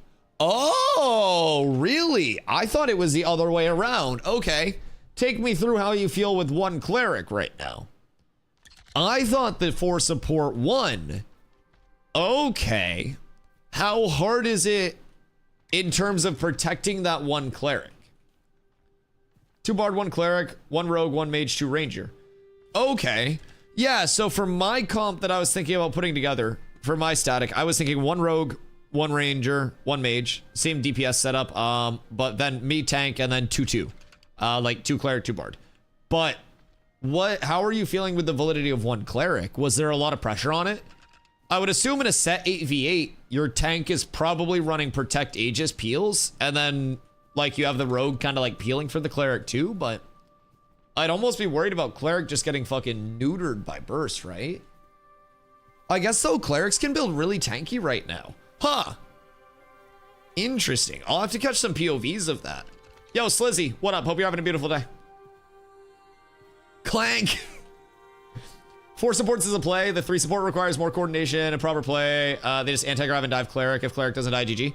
Fair. Fair. That's how I always feel too. Anytime that we're in open world and we pull up on like a not coordinated group and they have 1 cleric, I just go on the cleric and pressure them nonstop until they're dead. And half the time by the cleric dies, like by the time the cleric dies, half of the front line's dead already. So cleric died and they still lost 2 rounds. Interesting. So what was the big play once your cleric died that kept you guys up?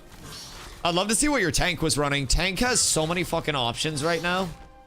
Like I think tank's in a really good spot. Just from my perspective as a tank enjoyer. I think tank has so many fucking options. Are we doing Steel Bloom? I think Steel Bloom raid probably best for everyone. Selfishly, Desert Pocket Dungeons would be better for me. But I think Steel Bloom's probably better for everyone if we do 1 more day of Steel Bloom. Crack Baby, what up? How you doing today? Been looking online, deciding if I should play the alpha or not. Not sure, I'm worried. I won't know what to do when I play it. It's a real worry. That's a real worry, I won't lie. But one of the best things about the alpha, in my perspective, is that no matter what you're doing, you're probably progressing something. And in the current state of it, we are in a 3-month stress test that will end on August 4th. On August 4th, we'll have new servers coming up, and everyone will be re-rolling there. There's a good chance that they also just take these servers down and just wipe these. They may not wipe these, but overwhelmingly, a lot of people will be going over to those new servers on August 4th. So I always tell new players, this is, in my opinion, the best time to come in because your pack comes with a 90-day period where you can get a full refund if you're not vibing with it, right? You can just get every single penny that you spent back with no hours limit. You don't have to feel like you have to play, so many hours in so many days to see if you enjoy it. It is a full 90-day period where you get all of your money back if you're not happy. So if you enjoy it, you're in until the game launches. You come in now until August 4th and you learn as much as you can. You're not going to have to be worried about hitting level 25 and getting best in slot gear because you know everything's just going to wipe. And then when August 4th hits, you start that long-term server. It's going to be a year plus while they work to bring the playtest to a feature complete state. And during that year plus, you'll start that long server where it'll be more like lasting implications with the knowledge that you wouldn't have had if you hopped in previously.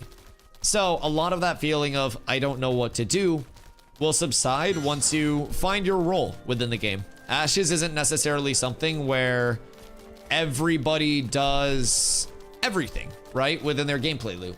Different people will have very specialized gameplay loops to contribute best in terms of their strengths. You will have some people that focus the full PvX everything, but a lot of people will tend to play a specific role. You'll have PvPers, PvEers, gatherers, crafters, refiners, but a good community has every one of those players playing to their strengths.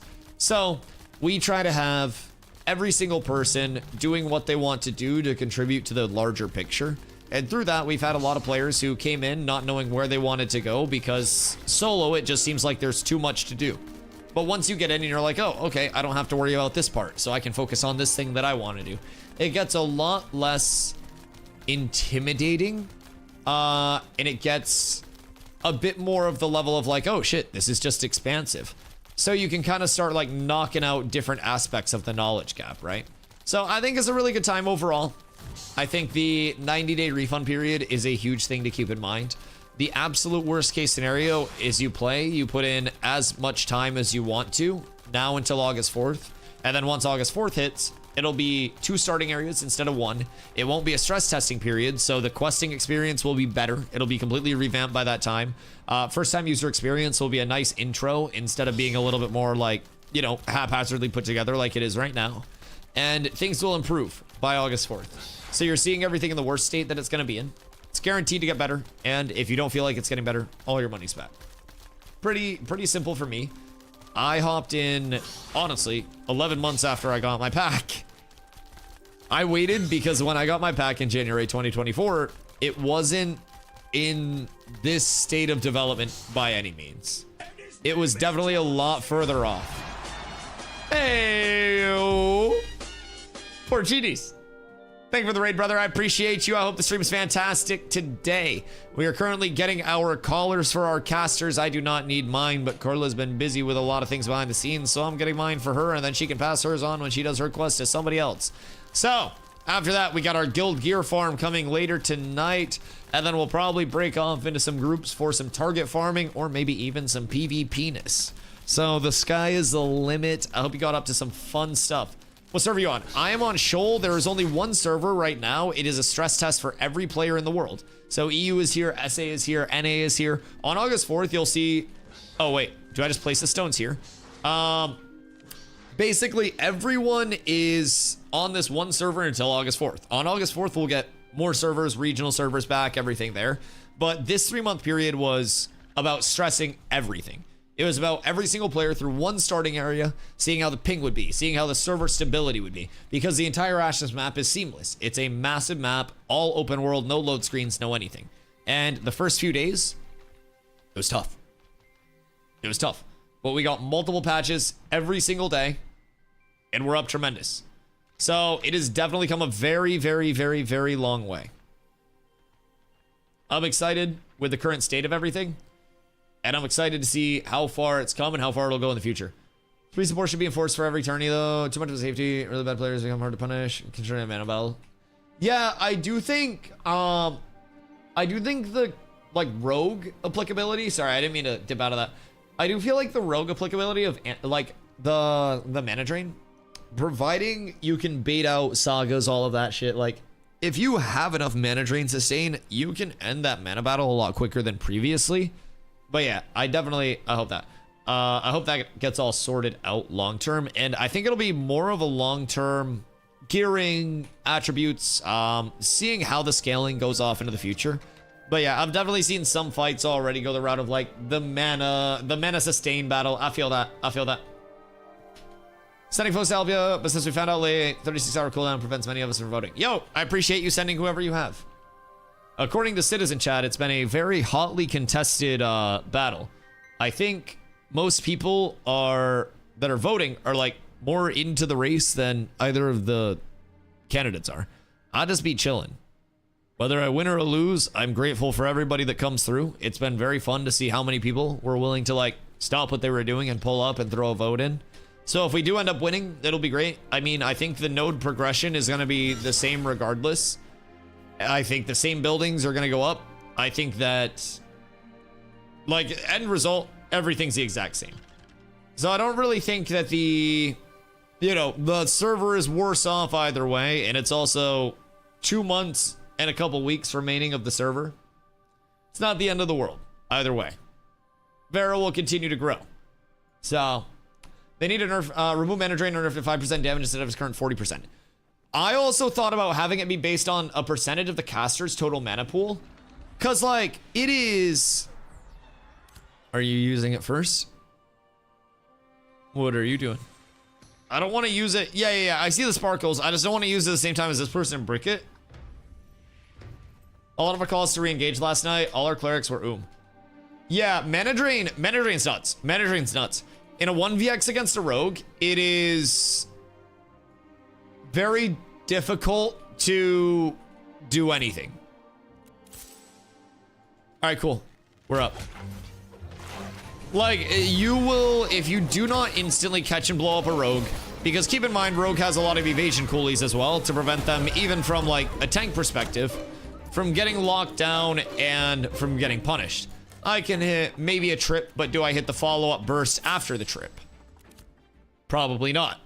Do I hit the secondary trip? Probably not. Do I hit the trip after that? No. So by that time, I am absolutely out of mana. And keep in mind, it's not just mana drain, mana leech. And once your mana's gone, they just yoink your 10 stacks and get a self heal off it with a quick saparoo. It's strong. They already shadow changed the wounding poisons. I don't know why they can't kneecap this skill. The thing about it for me is mana drain just feels unfun to play against. Most classes do not have something to counter that, or at least make an accommodation for it in their like archetype kit. And I feel like mana drain is just something where it's out of your control. You get hit and you're just like, I can't play the game anymore. And keep in mind, casters are getting their mana drained insanely quick. I have 2,000 mana, and if I lose my mana, I can grit and I can slam. Congratulations. I hit people for 1.9k stab crits. Gross. The fuck? Wait, you're a rogue saying that they need to kneecap it? Usually rogues won't acknowledge how stupid it is. Oh, fuck yeah. Huge. I love that. Thank you for being aware, yeah. I crit 1.4k and I don't even have 150 power. And hear me out. Do you or do you not also potentially backstab somebody, what, 3 or 4 times in a fucking row? Won the EU 8v8 tourney with Rogue. Yo, Slizzy, thank you for the follow. Wait, were you the Rogue that was Omega power scaled from EU? Because wasn't there a Rogue that was like 700 plus walking around before the power revamp? I remember there was, it was 651. What the fuck? That brother probably just left clicked somebody, just basic attack somebody and they died. What the fuck, man? That is so excessive. I'm so happy with the power diminishing returns. I will say that has been such a great thing for seeing how people are gearing. Yeah, that's crazy. Any tournament last phase with no gear limits was entirely fucking silly. It was the equivalent of like, you know those old Western duels where they kind of like take a certain number of paces, then there's like a turn and draw. It's like that, except instead of like an old, you know, Western revolver, they're all just pulling out fucking 50 cals and just like quick scoping the other one. Like it is just an entire chest size hole in your chest from an auto attack at that level of power scaling. It was just the first person to get hit fucking lost. So there's still instances of that, but team with 60 plus power advantage still lost this. Coordination, effective HP scaling, and cohesion. Exactly. There have been fights where even numbers advantage, if people are playing properly right now, if you have a numbers advantage but you fuck your numbers advantage, you get split, you get segmented off into 2 groups, you look and out of nowhere you're wiped by half of your numbers. And it's all about, right now, it really does feel like coordination and cohesion, man. We had like a late night van last night where we brought some vans out with a bunch of people from Halcyon all the way out to Shorefoot. And when we got out here, we had Purple and their allies out here waiting for us. We had Dunehold and some friends with us. And so we started out with a nice back and forth. And then the numbers grew and out of nowhere, Gilded pops up on defense. Our side. And so we had a huge push with Gilded. And even at a certain point, despite having a massive numbers advantage, our raid and Gilded's raid got all split up and segmented. And they ended up getting wipes in 2 different spots. Like, it's cool to see how easily it can happen if your numbers aren't playing together. So I believe 3 support's better. Just more of that coordinated pop on like a high level. Yeah, I believe that. I believe that. A little bit more risk, more reward, but if you're able to pull it off, especially against like less coordinated people, having that extra DPS, So did you say you were going double ranger, right? Is that for double vines? This game is way more skill based now compared to last phase. Last phase, a literal chimp could dominate on mage. I mean, in all fairness, last phase, didn't mage have legitimate bugs that were making it do multiplicatively more damage with certain abilities? I feel like last mage, the domination was because of actual factual buggeroos. So I don't want to like, I don't want to curse the mages too much. Vine and dazed uptime for healer, bard suppression, less mage damage. I like that. Mage chill was also busted. Shatter got a 75% nerf.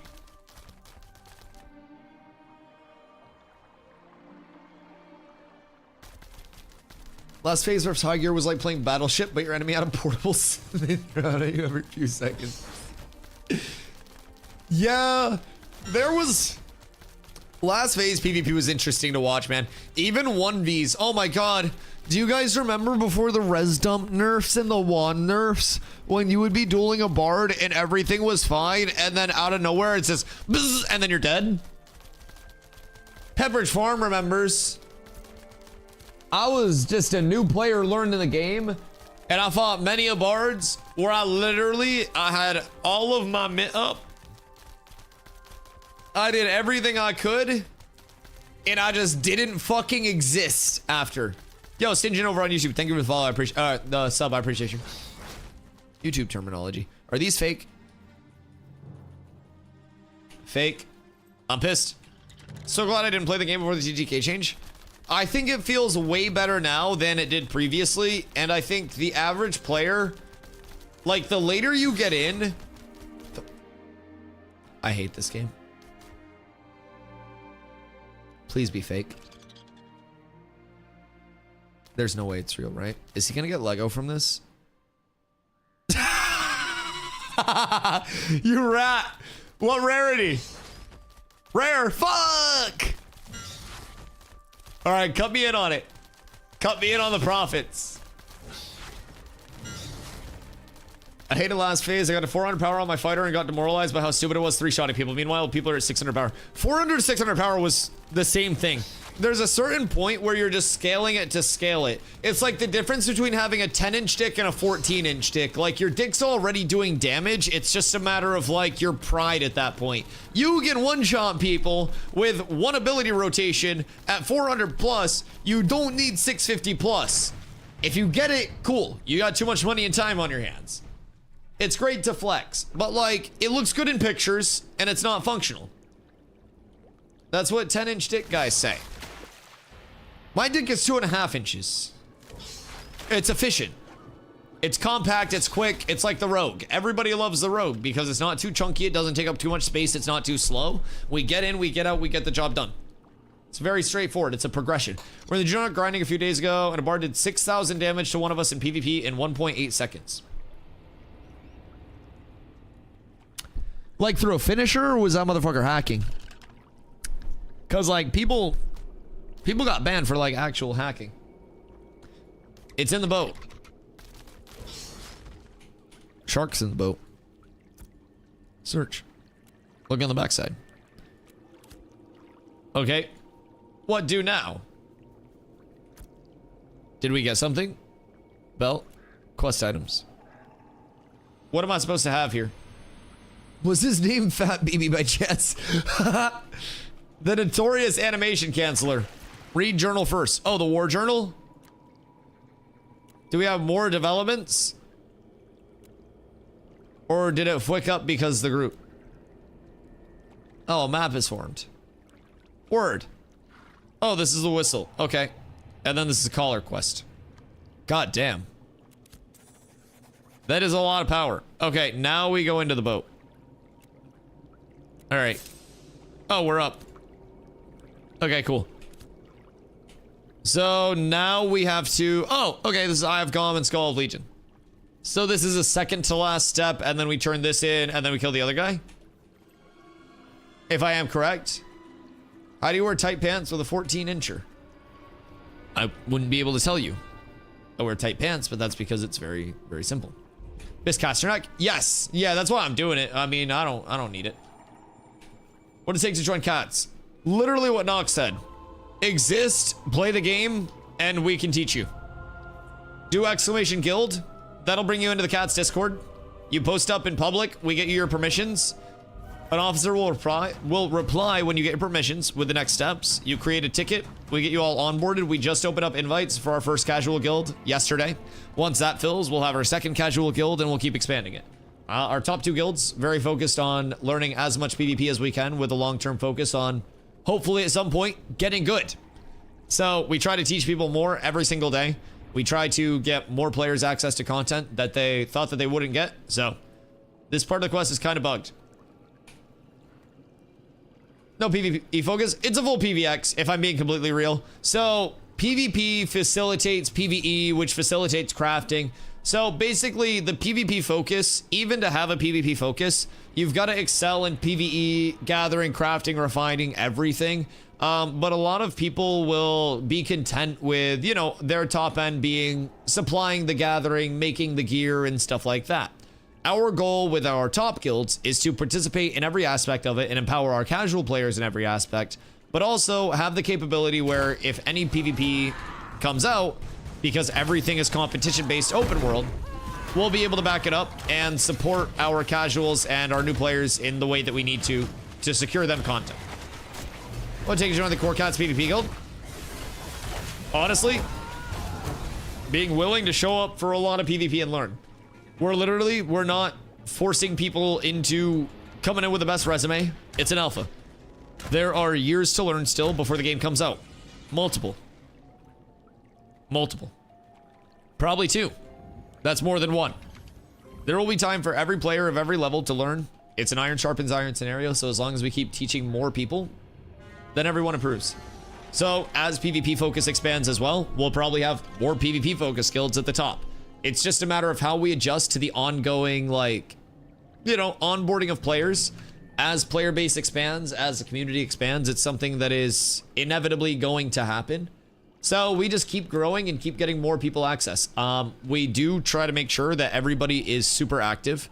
So unless you communicate in your ticket, like why you're offline for an extended period, it is very, very incentivized to be extremely active, be able to respond to all calls. Top 2 guilds do have a guild tax to facilitate our crafters, help that. And then we'll basically be, you know, guild tax goes towards everything the guild needs, from debt costs to ongoing crafting stuff to supplying a lot of things for the actual guild. So 2 gold a week, main guild, 1 gold a week, second guild, third guild and below, no tax at all. And basically from there, just be able to respond to all calls, all that shit, and be willing to learn. Are you fun to play with? I mean, I'm not the best resource to answer that because when I play with myself, have quite a bit of fun. I don't necessarily know one-to-one how other people feel about playing with me, but people keep showing up for some reason. So either like I'm fun to play with or I'm just the only option. Either way, monopolies are quite functional as well. So up to you. I just want the molten core feeling again. Oh, there will be. There will be. There will be large moments of PvP, PvE, everything that breaks out where you're just like, oh, damn, this takes me back to a very nostalgic period of MMOs, but it feels new in the right areas. So it's very nice. And in my opinion, the PvP performance yesterday with massive amounts of people there, we had probably 160, 175 people there, maybe even more at the peak of it. Everything felt so fluid. Everything felt put together. It was smooth. It wasn't lagging. It wasn't chunking. Abilities were going through. Inputs were going through. It was really fucking nice. It was really nice. Doing the shipping manifest quest right now, and the drop rates are atrocious. Some drop rates have been a little tough, yes. Yes. Okay, so what's the play now? Do we have to wait for more people to do the boat stuff, or... You gotta kill the skull and the eye solo, and then when you kill the minnow, you gotta drop group before you touch the corpse. Okay, so should I drop group now, or are we waiting for other people to get this? What is the next step here? Because we're gonna have to get set up for Steel Bloom soon, or we're gonna have to overly compete because everyone and their dad's gonna be at Steel Bloom. So I would say we try to get over there sooner or later. This is the drop group part. Okay. So I drop group. Follow me. Where are you? I'm up here. If I'm a dog guy, is it a deal breaker? No, absolutely not. Cats and dogs can get along quite well. Absolutely. You just have to have abs. You just have to be ready, and you just got to be accepting of cats. You'll have some differences, of course, but you don't have to like your coworkers. You've just got to function with them. Excuse me. Pardon me. Kill the 3 naked bitches in the group, but take off your shirt first because it's funny. What kind of roleplay ass quests are we getting into here? Yo, what up, Beams? How you doing, my friend? Hope you've been well. What the fuck do you mean, kill the 3 naked bitches in group? Are healers actually needed in this game as an actually heal, or are they just another DPS like another MMOs? Oh, healers are incredibly needed. Clerics and bards, your support classes, are, in my opinion, the most important thing for most groups functionally. If you were trying to PvP without those, if you're trying to PvE without those, it is very noticeable that you're at a detriment. You feel like something's missing. There's not a lot of sustain in terms of health or mana. It gets pretty rough. So yeah, I would say clerics and bards, both the 2 popular support archetypes, are extremely, seems like it should be a door, are extremely needed. Tanks, clerics, and bards will always be worshipped. The latter 2 more so. I agree. I absolutely agree. I think tanks, like, everybody loves having a tank, but like you can function without a tank if you have godly clerics and bards. I'll be real. All you need a tank for is to hold aggro and make everything sit there a little bit easier. And in PvE with a good group, our job is very minimal. Like, tanks end up doing a lot more DPS than a lot of people think that they would, just because we get to chill. Tank for life? Oh, you do need tanks though. Believe me, you need good tanks, especially in PvP. Holding the front line properly, being able to seek out good initiates, get people that are out of position and punish them for it with grapples into walls. Like, one of my favorite things to do to people lately has been Fortniting them. So you get them out of position, they're too far forward, you hit the grapple, you hit the immediate wall as they're pulled in. Like, if they're right in front of you, they get up and they're like, oh my god, I can't get out. I hit it on a cleric yesterday, right before the end of stream, and it was the most satisfying thing. The cleric went from 3 bars of health all the way to 0 in my Fortnite wall. Talking from a PvP only from a PvP perspective. You live without a tank, pull our main roster plays without one, but clerics and bards are just so important, it's impossible to live without them. I agree. I absolutely agree, especially in 8v8s. I think that tank is not necessary in every group comp. Yo, hear me out. That wall did not discriminate. That wall was not for EU or NA. That was like a 30-person wall. I'm not racist. I'm not out here like EU can't use this wall, NA can't use this wall. I throw walls for the people. Unbiased waller. And you gotta give me credit. I walled 30 plus motherfuckers out of a cave. The wall was a success from a numbers standpoint. I saw a large initiate, I took it, and even the greatest basketball players of all time, some of them have scored on the other basket sometimes. It happens. If you throw millions of great walls, there's going to be a wall where eventually somebody slips and fucks up. And in all fairness, that wall wasn't even my fucking fault. I told my entire group to get inside the cave because you guys were on top of us, and lo and behold, they were AFK talking about wand drops. If they had run in when I said, yo guys, we should all get inside, the wall would have been sick for us. They did not run inside. EU drops down on my group, and I see EU dropping, and I go, I gotta get this wall up. I wall off the entrance to the cave. Perfect wall. Perfect fucking wall. S tier wall. Like, you could not get in, you could not get out. The cave was closed. Only bad news, I closed the door before my group got the memo that the door was closing. So now there's a full EU group hitting my raid who I have now boxed in. The EU group had a tank who dropped a wall. I dropped my wall. And my entire group was like full boxed like a fish. Fortnite one pump style. Dying while I was looking over my wall just going, oh no, what have I done? Like, I dropped the wall and the first thing that my group hears is, I think I just killed all of you. I fucking knew. And it wasn't even a matter of like, I can only blame them.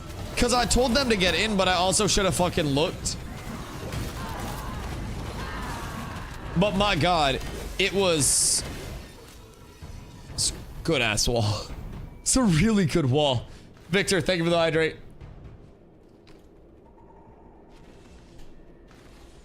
Yo, I will say, end of this, end of last stream, attack per person. Okay, everybody hit it. Bonk. Bonk. Bonk. Bonk, bonk. Excuse me. Pardon me. Lady Bane's work. Oh. Wait, oh, this is a naked bitch. What's she doing? Uh-huh. I mean, why we gotta kill her? I don't know why we have to choose violence. Like, what if we simply negotiate? It seems like these ladies are just trying to have fun. And I don't really see why we need to bring violence into it. Lady Bonewood is more like it. Oh, she got like the e-girl set up too. She got the yachts and like the hair. Yeah, somebody went crazy on the designs. Bonk. That's all we need. Glad we're still talking about this meme. The wall that never dies. Honestly, like, my raid group might have lived for 30 seconds, but that wall lives forever.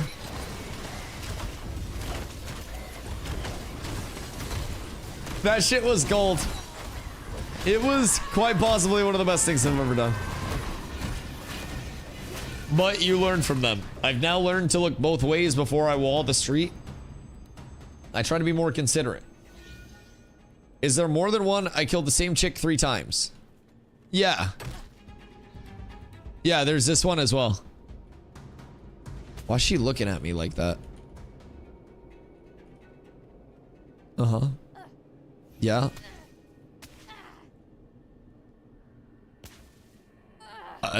Is she cross-eyed? Oh. Huh. She was looking at me kind of weird. I'm not gonna like hold it against her or anything, but casting both PvP tournaments coming up or just one? I've only been reached out to for the polar one, so I'll be casting that one. They asked me to come in with Crix and Lloyd, and is Sinflow also casting that? Or Sinflow? Me, Crix, Lloyd, I think Sinflow is also casting. I don't even remember at this point. So many people get involved with that shit. But what kind of ERP shit? Wait, ERP shit. Who told you about the ERP shit?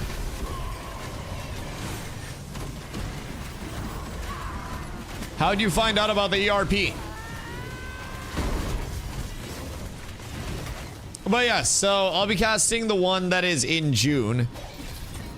And then I will also be trying to get multiple stacks from cats in that so we can get PvP experience.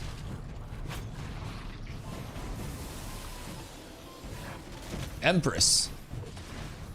Wait, was someone trying to use ERP as like a bad thing? What do you mean? You can't run that as a slander campaign. That's the best campaign. The fuck? That's like saying, oh my god, DustyWhy is giving away a bunch of free money and like cool shit. Wow. Who the fuck doesn't like ERP? What? That's why half of the bros are even here in the first place.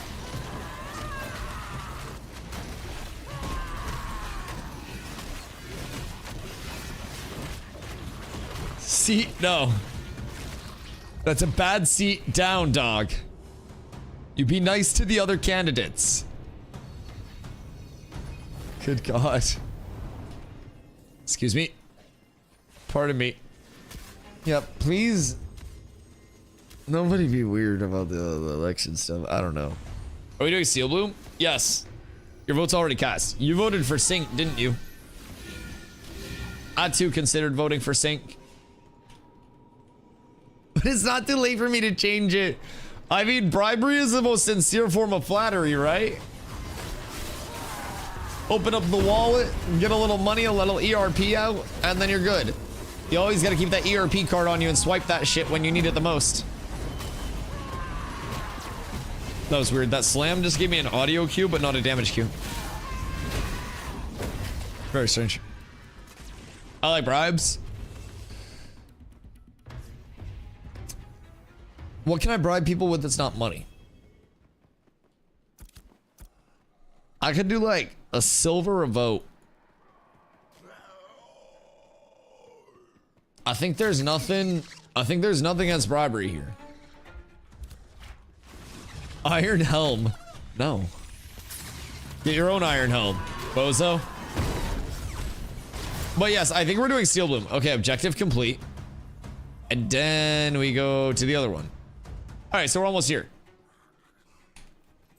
We're very close to done. Ryan Breaches too. Whoa, whoa, whoa, whoa, whoa, whoa, whoa, whoa, whoa, whoa, whoa, whoa, whoa, whoa, whoa, whoa, whoa. The Iron Helm is not my best. The Iron Helm is not my best. Ryan Breaches, those are my best. And streamer loot funnel will continue to pour. Excuse me. This is the separate from party part. Okay, word. Is the mob... Oh, wait. This is this guy. Okay, cool. Oh, wait. Bad Dad. I know that guy. I tonk. I help. I don't think I have aggro. Anyone in chat want to sell Riv boots for 10 gold? What do Rividium boots have on them? Why does everyone want those out of nowhere? Hopefully they got their tag. Health. Oh, those are the max HPs. How much is the HP? That's actually an intriguing development. It's a 4 or 5 minute respawn. Yeah, and it respawns over in this room, right? Hello, bad dad. DustyWhy for SHOREFOOT. Yeah, a little bit of a line. I'll just grab the thread on it so they don't have to fuck with it. But we might have to go over to Steel Bloom as well. Depending on like when we were trying to get over there as a group. We may just end up fucking off to Steel Bloom before people get this and then like come back after Steel Bloom, but we have a lot of lads on it. So we may have to come back later. Might go against Aura for SHOREFOOT. Interesting. I thought Aura was supporting the other candidate. I don't know. Voting up now until 4... Is it 3 or 4 a.m. EST? I think it's 4 a.m. EST. I don't know what the actual time conversion on it is, but... We want Carfin music. Now I need to find a banger. No. Okay, cool. I used red boots for my max HP build last phase. Oh, we peep. Ruvidium boots. Ruvidium boots. Oh, it's like 400 max HP. What do you have for magic power boot options? Like, that's one of the points for me where I'm just like efficiency wise. Because I feel like you'd be better off getting, from a fizz standpoint, Boots of the Tardy, getting the fizz from that, switching out your chest piece for a Basilisk Skin Tunic, which is going to give you double the max HP because that's 750-ish on the BST. And then I don't think you would take a 50% dip on the power scaling on boots. Slippers are Dusty for MP. Magic has 1 to 2 options for every single slot. It's dumb. Fair. Dusty Sweeper boots. Dusty Sweeper. Wait. Sweeper boots. Oh, Sweeper's Dusty shoes. Okay, so those are 878 to 885. So you would be losing comparatively from the chest slot. Chest is gonna be what, like 1100 on the magic power rating if you have a Calders. So you'd be taking minus 250, which would be like 25%ish. So yeah, I think it's probably value-wise just better to have the Basilisk Skin Tunic from Goondark and then get your power elsewhere. But keep in mind, that's an ideal scenario where you have the free farm everywhere. In like a theory craft, you do not have the free farm everywhere. Ruvidium boots are a good HP scaler. They're very worth having. I already have 5k HP, so getting this boot plus bracers will get me to 200, 210. Oh, power scaling? Yeah, that'll be quite nice. What are other core pieces that you're missing, or is it just those, just your boots and your bracers? There's always 10 million people in the Goondark caves. I know. I know. It's literally like the fucking underground mole people, dog. And every time you think that you go out there and it's just gonna be a couple of lads, it's like half a fucking continent in one cave. I don't even know how, but I've seen guilds working together out there that I never thought would work together. We pull up with a small little group of people doing a thing, and then we just get our shit run at like it's just the Sentinelese Island. Yo, what up, Bad Dad? How you doing, my friend? Bracers and boots and farm bis. Fair. So with farm bis, are you prepping like mats wise for your bis, or are you trying to farm like interim low rarity bis? Because I'd be prioing like mats at that point. Just hold threat on it. Should be enough for me to hold threat. Low rarity. Oh, word. So more like targeted farm between the Goondark and stuff like that. Yeah, we can't craft it yet. We also can't gather braidwood and shit like that yet. So we'll see how that all shapes up. But I believe... I don't know when Journeyman anything is coming online. Even the early prog. I know Overlord was progging Journeyman in their node, I think, but it's going to be a bit. It's going to be a bit, especially for like full server infrastructure. So I wouldn't count on crafting anytime soon. I keep telling people, like half jokingly, if you're looking forward to crafting something, it's going to be October, November. Literally, like Seat said. Yes. Yes, October, November. Like, you're gonna want to prep for your crafting and gathering in phase 3. Journeyman tomorrow. Journeyman everywhere tomorrow. Yes. The whole server will be done.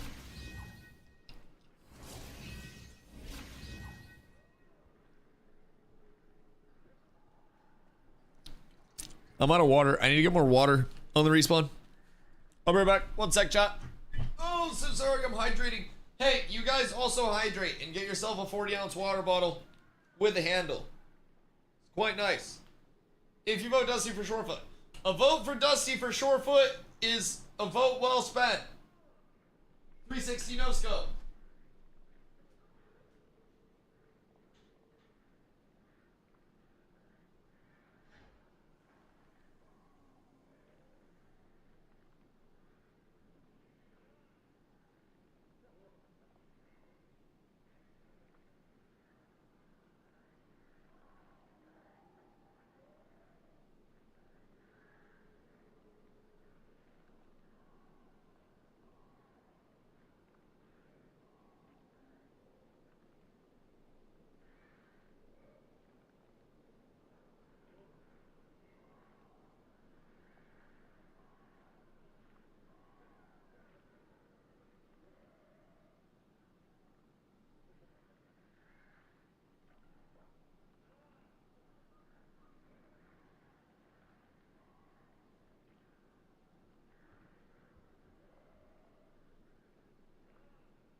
I dead? Oh shit, we're up. I didn't die. Shorefoot deserves a tiny wiener. Got my vote. Woo! Tiny wieners for Shorefoot. We're up. When's the election end in Shorefoot? As far as I know, 4 a.m. EST. But I don't know exactly how long it's open until because it says timestamp. But I want to say that's when it opened. It's a 24-hour election process. I was sleeping when the election started. I know that's a lack of commitment. I sometimes have seizures if I don't get enough sleep. I'm a bitch. I just need to be better. I need to be more committed. 8 hours left? I think so. That would line up with both this and 4 a.m. EST. So it seems like 4 a.m. EST, which is quite possibly the worst time for me, because if I am elected, I'd probably be asleep. Nico is passing on Cooper Flag. wait, whoa. Wait, what? Wait. Is this true?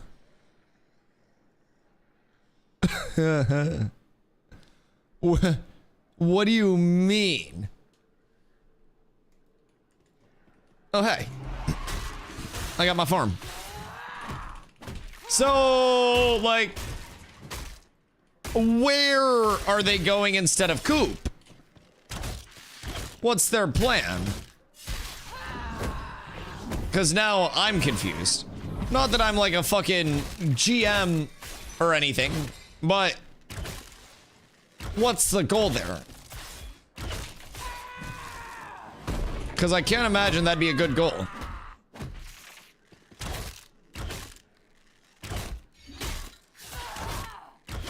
Dylan Harbour, interesting. NBA draft has been rigged since Patrick Ewing. Don't you also think everybody's on steroids?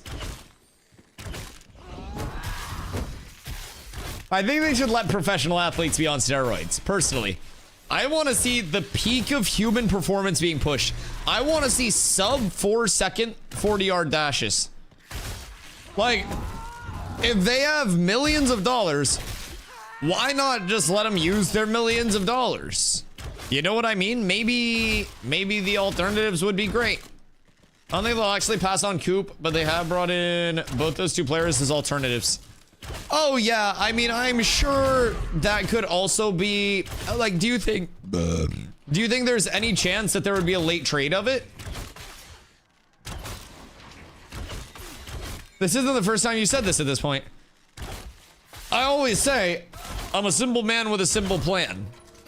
You've also heard me say this before, but I also think that hockey would be better to watch if you weren't able to actually score a goal unless you had more people standing on their skates on the ice and not knocked out on the ice as a result of fighting at one time. So like, say you and I are playing hockey against each other, and it's like, you know, we make it like 5v5 for the purpose of just, you know, death hockey. So basically the puck drops and you cannot advance the puck at all until you have won at least one of your fights on the ice. The only thing is, if you win one and lose one, and you have 4 people left on their skates, then you still cannot advance the puck until you have a numbers advantage. So you then have the choice. I'm up 5-4. Do I want to come across the ice and, like, you know, just baseball bat swing my hockey stick into the side of your knees and take you out? Do I want to go for a goal? What's the long-term play? So I feel like it would add in a lot more variance of sorts. Imagine if Bo Jackson was allowed to take steroids. Imagine if I just started taking steroids, all of my hair went away, and I just got fucking yoked. Oh, word. All right. Well, cool. +1 dagger. Bo knows roids. You don't trade Prime Luca without knowing you're getting the #1 pick. I don't know, man. You underestimate what Galaxy Gas does to people. You have no verification that that man was not on Galaxy Gas when he made that. You coming to the siege tonight? If I get slotted. I don't know if I'm slotted. I signed up. I would love to go if there's a slot, but it looked very contested, so I didn't know if I would get placed in. But yes, if I do get a slot in the siege, I will be there. Oh, Dolores there, Q. But yeah, it's a lot of really good players, so I don't necessarily expect to get slotted, but I did sign up and am 1000% available if I'm needed. I will happily do all the prep, get what I can. I think I have to join the wait list. I don't know. I joined the wait list previously. I probably got kicked. I joined wait list. Yeah, who knows? I probably got kicked from the wait list because I'm dog shit. But yeah, we'll see. We'll see. I did sign up. I am available. I think it's a relog thing.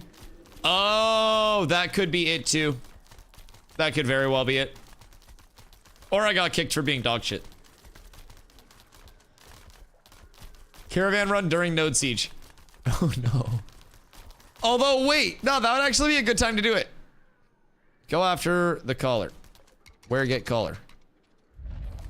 Is it here? No.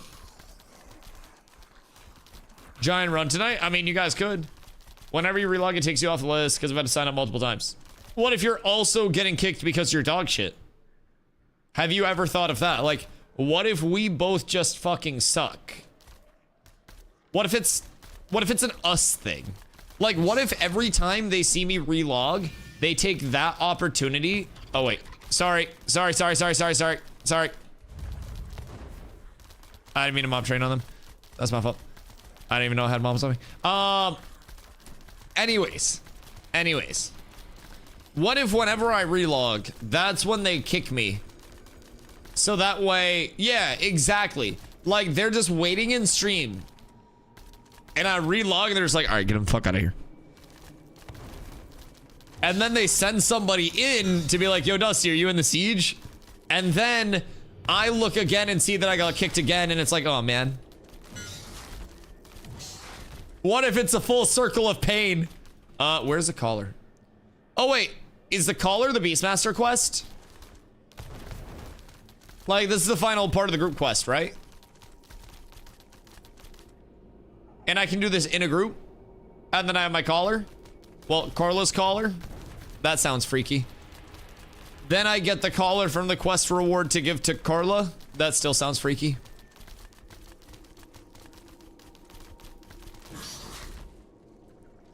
Please don't kill my bird. No. You don't get my collar.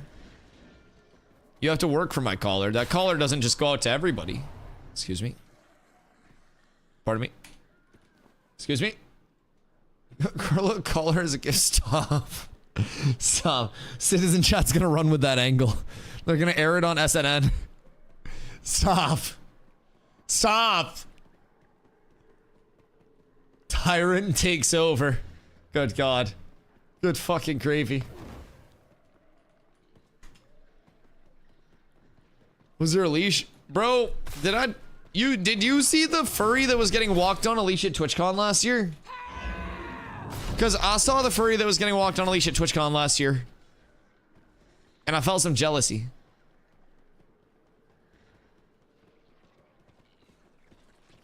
I don't know what I felt, but I definitely know it was that. Where's the Beastmaster spawn? Do I need to go down another level? I feel like I'm in the wrong place. Carve music hits hard. This is not carve music. Mark on the map is incorrect. Oh, sick. Cool. Cool. I love that. Navigation is my strong point. I'll smell it out. All right. If I remember correctly, we're gonna go like down this way. And then it's gonna be like through here. And then you hit the loop-de-loop. Fuck. And then back here. And then in here. And then. Nope, not this room. That's not the one. Where the Beastmaster right below that drop we were farming earlier. Which shrub we were farming earlier? It's over by the POI marker. Oh, over here? Oh, fuck. How do I get out of here? The magic top. Isn't the magic top on top of this building?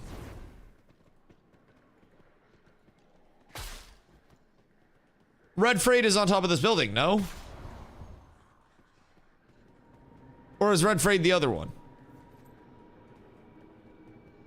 Wait a minute. Wait a minute. Who's gaslighting me? Am I gaslighting me? Jesus fucking Christ, I hate this. That's why I don't quest. I ever tell y'all about the time where my brother and I live in Maine. My brother was driving, I was navigating. And I was supposed to bring us to Quincy Market in Boston, Mass for the day. About 10 minutes outside of Quincy Market. He said this doesn't really look like Boston. And I realized that day that Quincy, Mass and Quincy Market are not the same. I'm not allowed to navigate anymore. I'm not allowed to do many things that are like, you know, front of the pack type stuff. So I typically just man the playlist nowadays. I have some banger playlists of various genres. Right now you're getting a mix of bardcore and like video game background music because Carfin just has the background spooky music. Quincy is a bit rougher than Quincy Market. Yeah, so we're about 10 minutes out. And our brother's like, how far away are we? I'm like, says 10 minutes. And he's like, this doesn't really look like we're 10 minutes away. And I said, you know what, you're right. And what happened was apparently I typed in Quincy MA because like the main is ME. So I didn't really comprehend. I don't know where I'm going. I'm just running around. I typed in Quincy MA and I just thought that was going to be the market and I clicked on the first one. And like it was fine. It was a recoverable thing, but yeah, I don't steer us anymore. He full trusted though. I sent a screenshot of correct mark in guild chat. God fucking damn it. I'm gonna be running around forever. Help. Cat chat. Guild chat. Just getting fucking harassed. Oh wait, Slacker knows where. I follow Slacker. Alright, dope. Oh, it's this hole with all the scary mobs. Okay, yep, I was right there. Gosh dang it. Do we need this, or is this just a name of... Oh, it's Beastmaster Botox. Okay, cool. So, are people trying to, like, plug him in? Or is he bugged in? Named him up. Yeah, he be healing.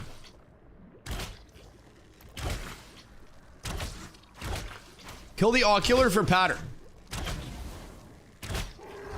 Is it a pattern for you? Or like, who's the pattern for?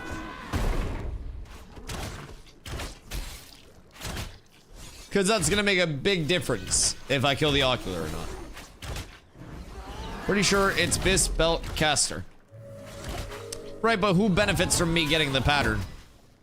Because like, that's not a good sell so far. Never mind, I'm not being mean to casters today. Caster votes matter. Slack, you're gonna have to look out, buddy. Do we have any weavers? Wait, certainly, yes. Why? I already changed my vote. Listen, man. Listen. This is recoverable. This is recoverable. We can make it through this. And this actually kind of hits hard. I think we might have fucked up.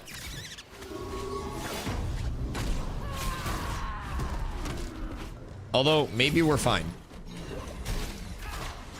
I think as long as we kill the crier first, we're good, but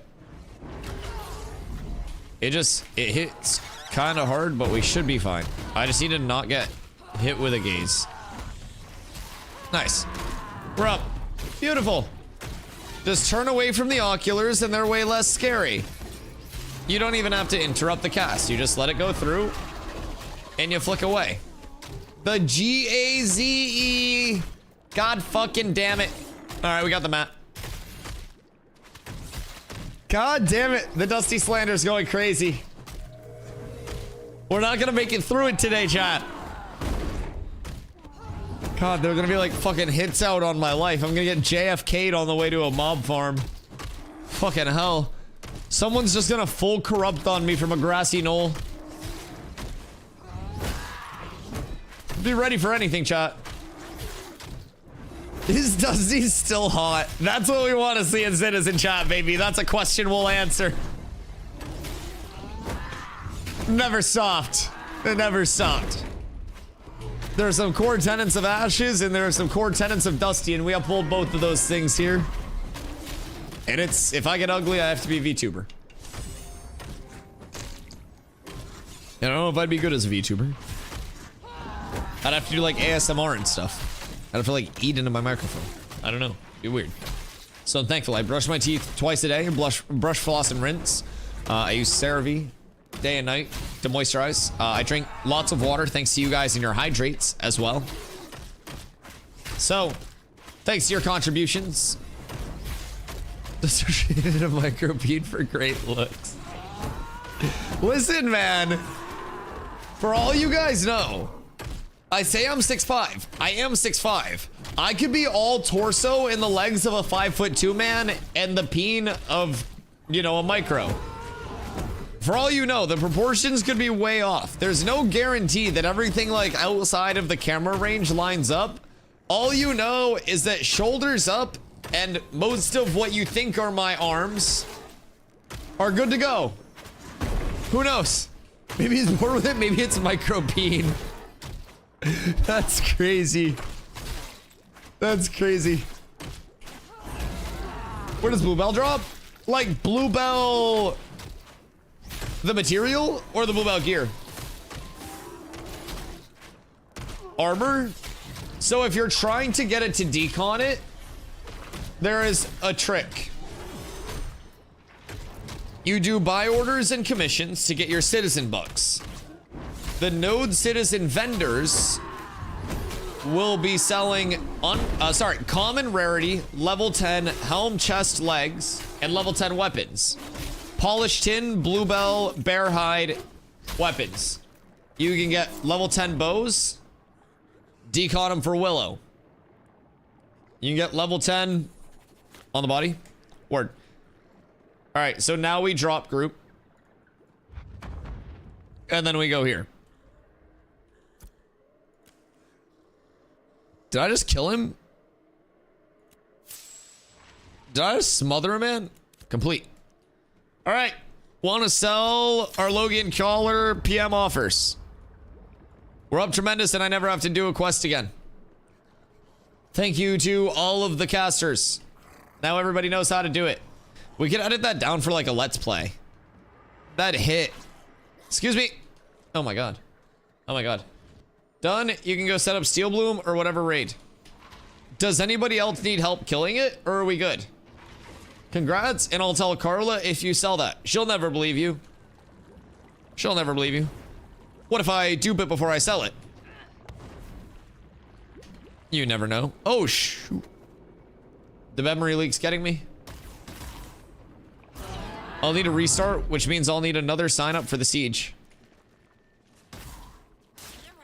Does it make a difference where you become a citizen, or is it just personal preference? You should become a citizen in SHOREFOOT, and you should vote for DustyWhy.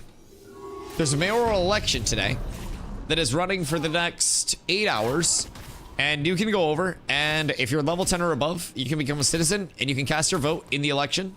And if you do help elect the correct mayor, if you pick right, you throw your vote right, then you know that you'll be in a node that, you know, you support.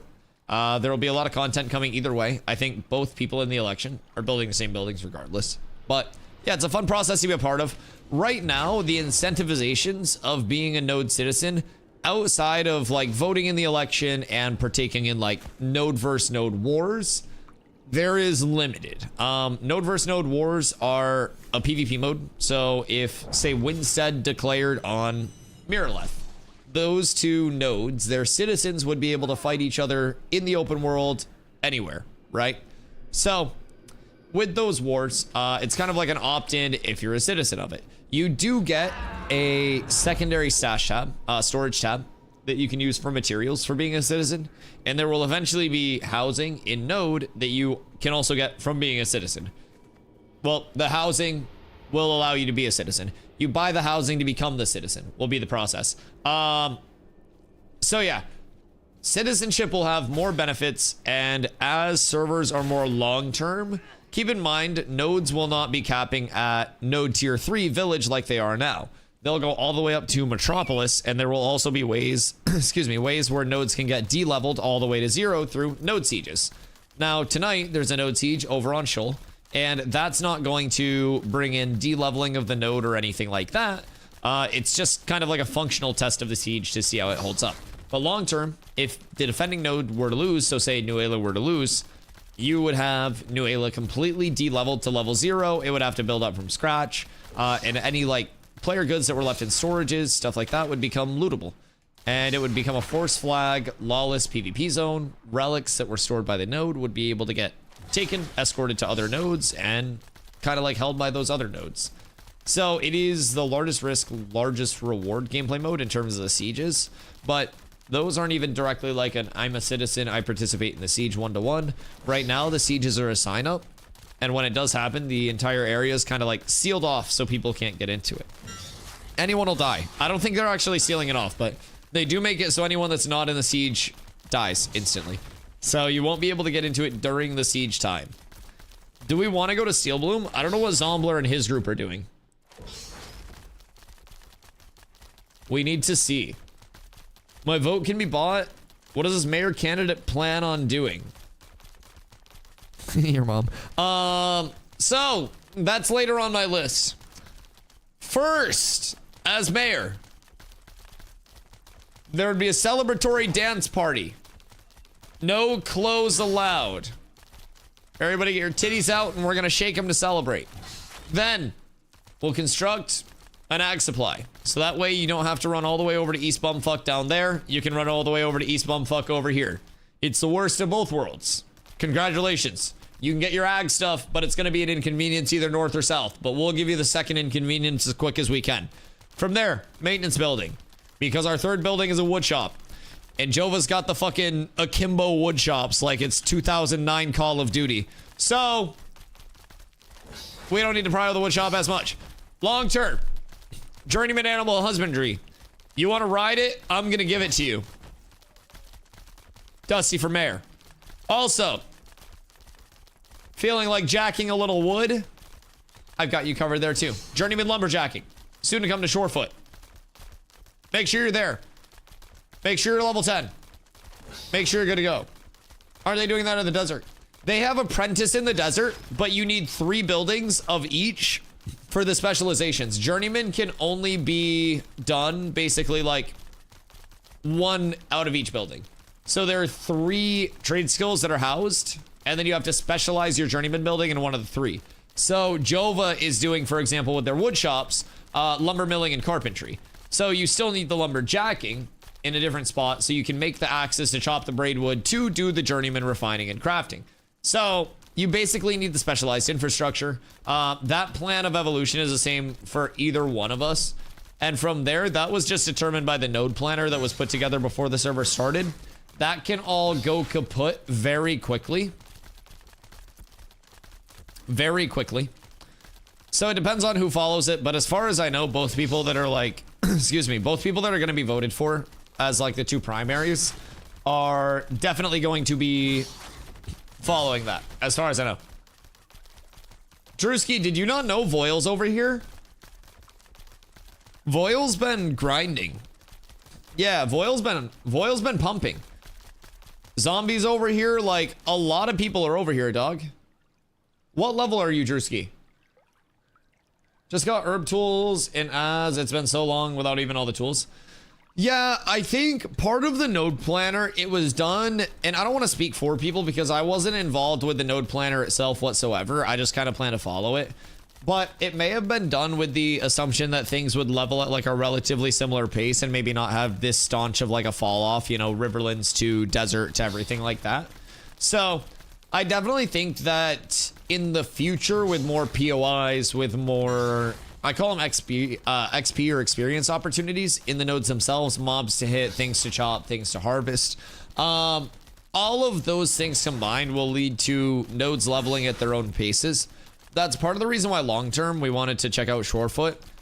Even going into phase 3, our second starting area would be up here in the Anvils, because that's the Dwarven Divine Gate. Dunir go up here eventually into the Dunes of Kel Mountains, and then the Nakua come down here into the tropics. So this will eventually be a new player hub, and having a very new player friendly community in a new player hub seems to be a very good recipe for success. And making sure that those new player hubs, where a lot of new players will take their first citizenship, are not going to be in a spot where like they're getting grief decked, they're getting this, they're getting that, because that's long-term going to be a very important thing.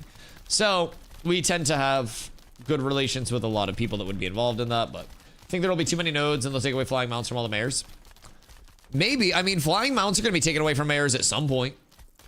At some point. That's only for Alpha 2 testing, where every mayor above T3, like, gets them. I don't know how long they plan to go with that, but eventually there will be flying mount restrictions. We doing a raid? Yeah. Yell at Zombie. I think he has a group in the desert right now. And depending on like the level of free farm that they have, we could either go down to the desert and farm up some bis pieces and hold it down there, or we could go to Steel Bloom and do another Steel Bloom night. I'm down for whatever people need. So it really just depends on what they're doing, but yeah, we need more rangers. Drewski played a little bit last phase and wanted to chill out until things got a little bit smoother. So he got busy with work at the start of this phase and then came through and he started the leveling process right when that 1 to 10 guide came out that includes the full set of starter gear. And we put him following that. And I think it's been pretty smooth so far, right, Drewski? Also, wait, I got some things for you. Yo, we got shiz. That's a spell bow, but we got a couple things that will probably help out. Let me see if we have anything else. That's gonna be level 20. That's level 10. That'll be cool. That's level 20. I have pieces of gear actually. Oh, this as well. All right. Leon got you right. I got more. I got level 10 daggers. I don't know what you need for like weapons, but I got level 10 green daggers. I got a belt that has fizz pen rating on it. And then I got this that has 600 fizz power rating on it for you. We got you. I don't want Zombie yelling at me for not being 25, so after the color quest, I'm stuck grinding. If people are trying to grind out their 25, we may ship it down to the desert. I'm a church? Okay, I'll come over. Drewski, if you can get to 10, by the way. If you can get to 10. Shorefoot. You're up tremendous. Pull up. Drop the vote ski. 07. We build it together, brother. It'll be beautiful. We'll get you up. And also, good news is, if I did get elected, I'd be able to give away my Scorpion. Because I wouldn't need the Scorpion anymore. As of right now, flyers are broken. Oh, I was going into the flyer restrictions too. So yeah, ongoing, like, long term. Flyers, of course, are going to be, like, way more restricted than they are now. Like, maybe 15 to 20 on a full node between the 5 mayorals from Metropolis nodes, 5 guild castles, and then the ones that drop from, you know, world bosses, potentially raid bosses, all of that stuff that have to be brought up from animal husbandry. So from there, they're going to be extremely rare.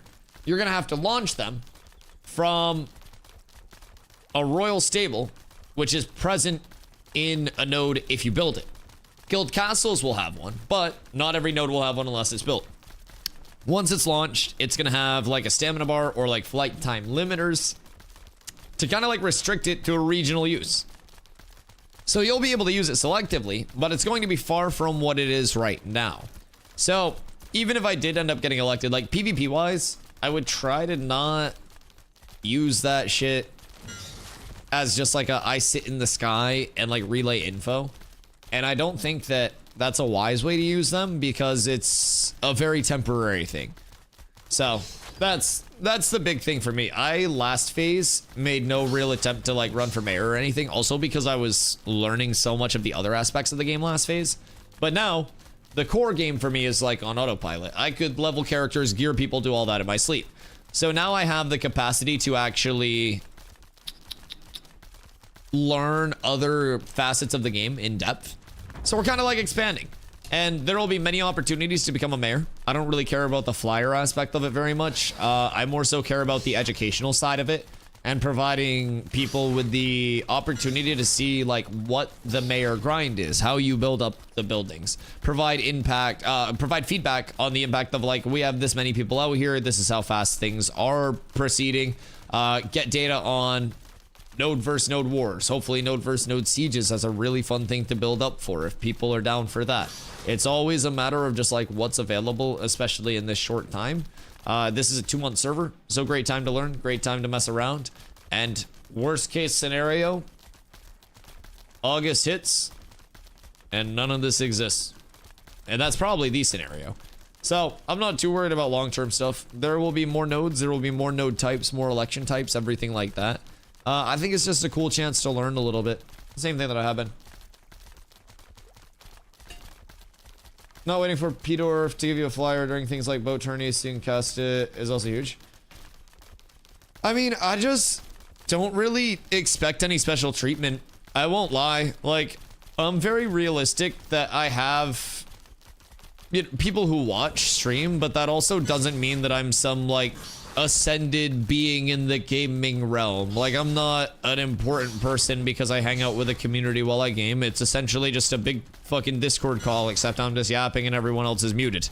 So it's, I don't know, I don't really consider myself in the spot where I need a one-of-one custom dev given mount every phase, or I'm offended, or I'm not playing. I'm not like, I stream this many hours, why don't I have a mount? I don't fucking care. Like, everything's gonna go away, and then when launch hits, nobody's gonna be given anything anyways. I don't really care. People have been like, Dusty, why don't you just ask the devs for PTR access? And I'm like, because my pack doesn't have PTR access. Quinn, like, I'm just gonna wait until my PTR access is here.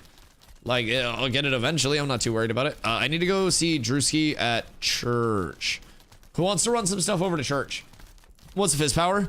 The daggers are 864, so it'll probably be an upgrade with the focus and stuff, but he can have the belt and the helm still. But I may also pop over to the desert with Zombler and help them out. Make sure that they're cooking. Given the state of the economy, that's not at all the worst case scenario. I think it's more likely than not that the server wipes on August 4th.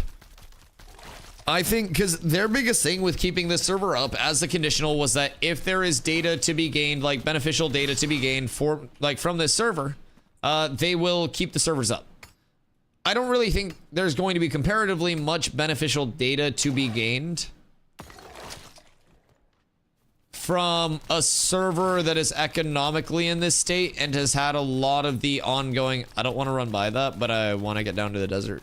Oh my god, there's so much. What the fuck? Jesus. Maybe I should stop. Chat, are we still using zinc for anything? Or nah? Like, is this worth stopping for? Or am I just wasting a little bit of time? I'll take. Okay, if someone needs it, I'll stop for it. I shall grab it. Bonk. Gonna use some metalworking. All right, bet. Seems like we got a little cluster spawn here as well. If we were already out progged of it, I was gonna let somebody else come up on it, but yeah, seems like it's an uncommon cluster, which is cool because this lets us see the spacing. That's all been uncommon so far. So if this continues to be uncommon over here, that would be an indicator that this is all potentially a cluster. I don't really want to, like, you know, correlation without causation or anything like that, but uncommon. Excuse you. What defeat? All right, we're good. I'm willing to bet that this will be uncommon. Nice. And then chat, any wagers on what the rarity will be here? These three. I'm willing to guess that it will be uncommon. Oh, wow. Holy shit. My god. My god. Does he do it again? Does he have the magic touch? Holy shit, he does. Okay. Consistency is key, baby. Consistency is key. Dagger's probably better. Okay, I can run over there and drop it off, or if someone's in the area and wants to grab it and bring it to Drewski, I can also do that. Because I think they've got a group down in the desert right now that they're trying to get people out to, so. So, G, I'll link up with you. Because this is level 10 gear anyways, so you don't need it immediately. But yeah, I'll get you that shit. Once you're 10, I'll be in Shorefoot later tonight, of course. What the the random citizen chat. Jesus. But yeah, so we can meet up in Shorefoot later. We also, for the love of God, my crafters, please come take recipes. Please. I need you to. I'm begging you. My storage is the guild storage right now. I have not been able to put anything in my storage. The server's been up for 24 days. I haven't been able to use my storage for 22 days. Not a fucking exaggeration. Help me, please. I have to give people stuff or my inventory gets full. I'm like Chinese finger trapped. Dude, no killing the fucking brood, please. What if you just relaxed a little bit? Oh, the memory leak is consuming me. All right, off we go. Sounds like a complaint. All I do is complain. Such a negative Nancy. Such a Debbie Downer. I am gonna have to relog. Oh, look at my frames. Oh my god. My frames look like a gas pump right now. That shit is moving. Holy. I don't know what's happening. That is all over the place. That seems irregular. Is that memory leaky? Yep, that's memory leak. Look at it go up and down when we rotate. Look at a memory leak city, baby. And then we go back to menu. And then we're going to hit a very simple, very quick restart. Easy peasy. Go into your display settings, toggle it down to a lower FPS and put it back. Oh, is that also a fix to the FPS zippies? I usually just recommend people hit a relog because a lot of it can be tied to a memory leak too. And I try to help people like identify when it's a memory leak versus when their game is just running like shit. Because people play for a few hours and then they're like, oh, my game is feeling terrible. Like, why is this so poorly optimized? And I was like, when was the last time you restarted? And then they restart and everything's good. So, yeah, memory leaks can be a little bit of an asshole to deal with from what I have gathered. I'm not a game dev by any means, but I have done plenty of research because it is probably one of the things that most players run into that's just wonky. Oh, it's still up downy? Interesting. Interesting. Display settings. 24 frames, baby. Weird. Maybe we run on the 24 FPS. Interesting. Interesting.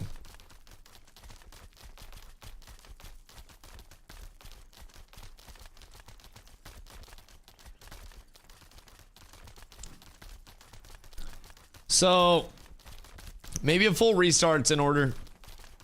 Because I also want my frames to be smooth. I don't know. I don't know. I would love that. Pardon me. Where's zombie? Slash whisper zombie. X raid.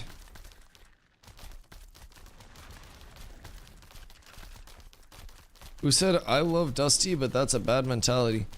Brother, the only reason I see Citizen Chat is because it's on my screen right now. I haven't even commented on anything going on in Citizen. People are just arguing on the behalf of arguing. I think just vote who you guys want to vote for and recognize that you won't necessarily be able to change people's opinions on how they feel about stuff, and sometimes it's not worth the amount of arguing that happens. That's my thought on it.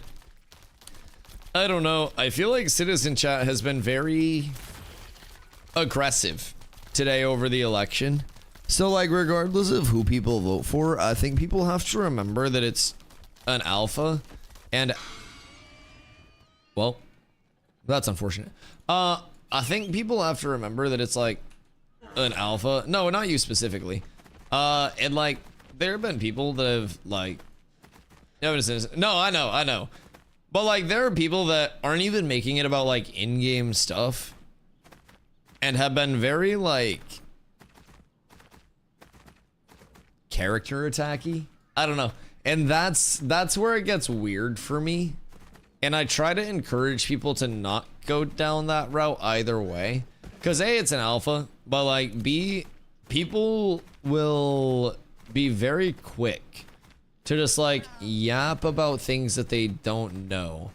Because it's super easy to type words into a game and post them. But I will say, there are multiple people who are very excited to potentially be the mayor.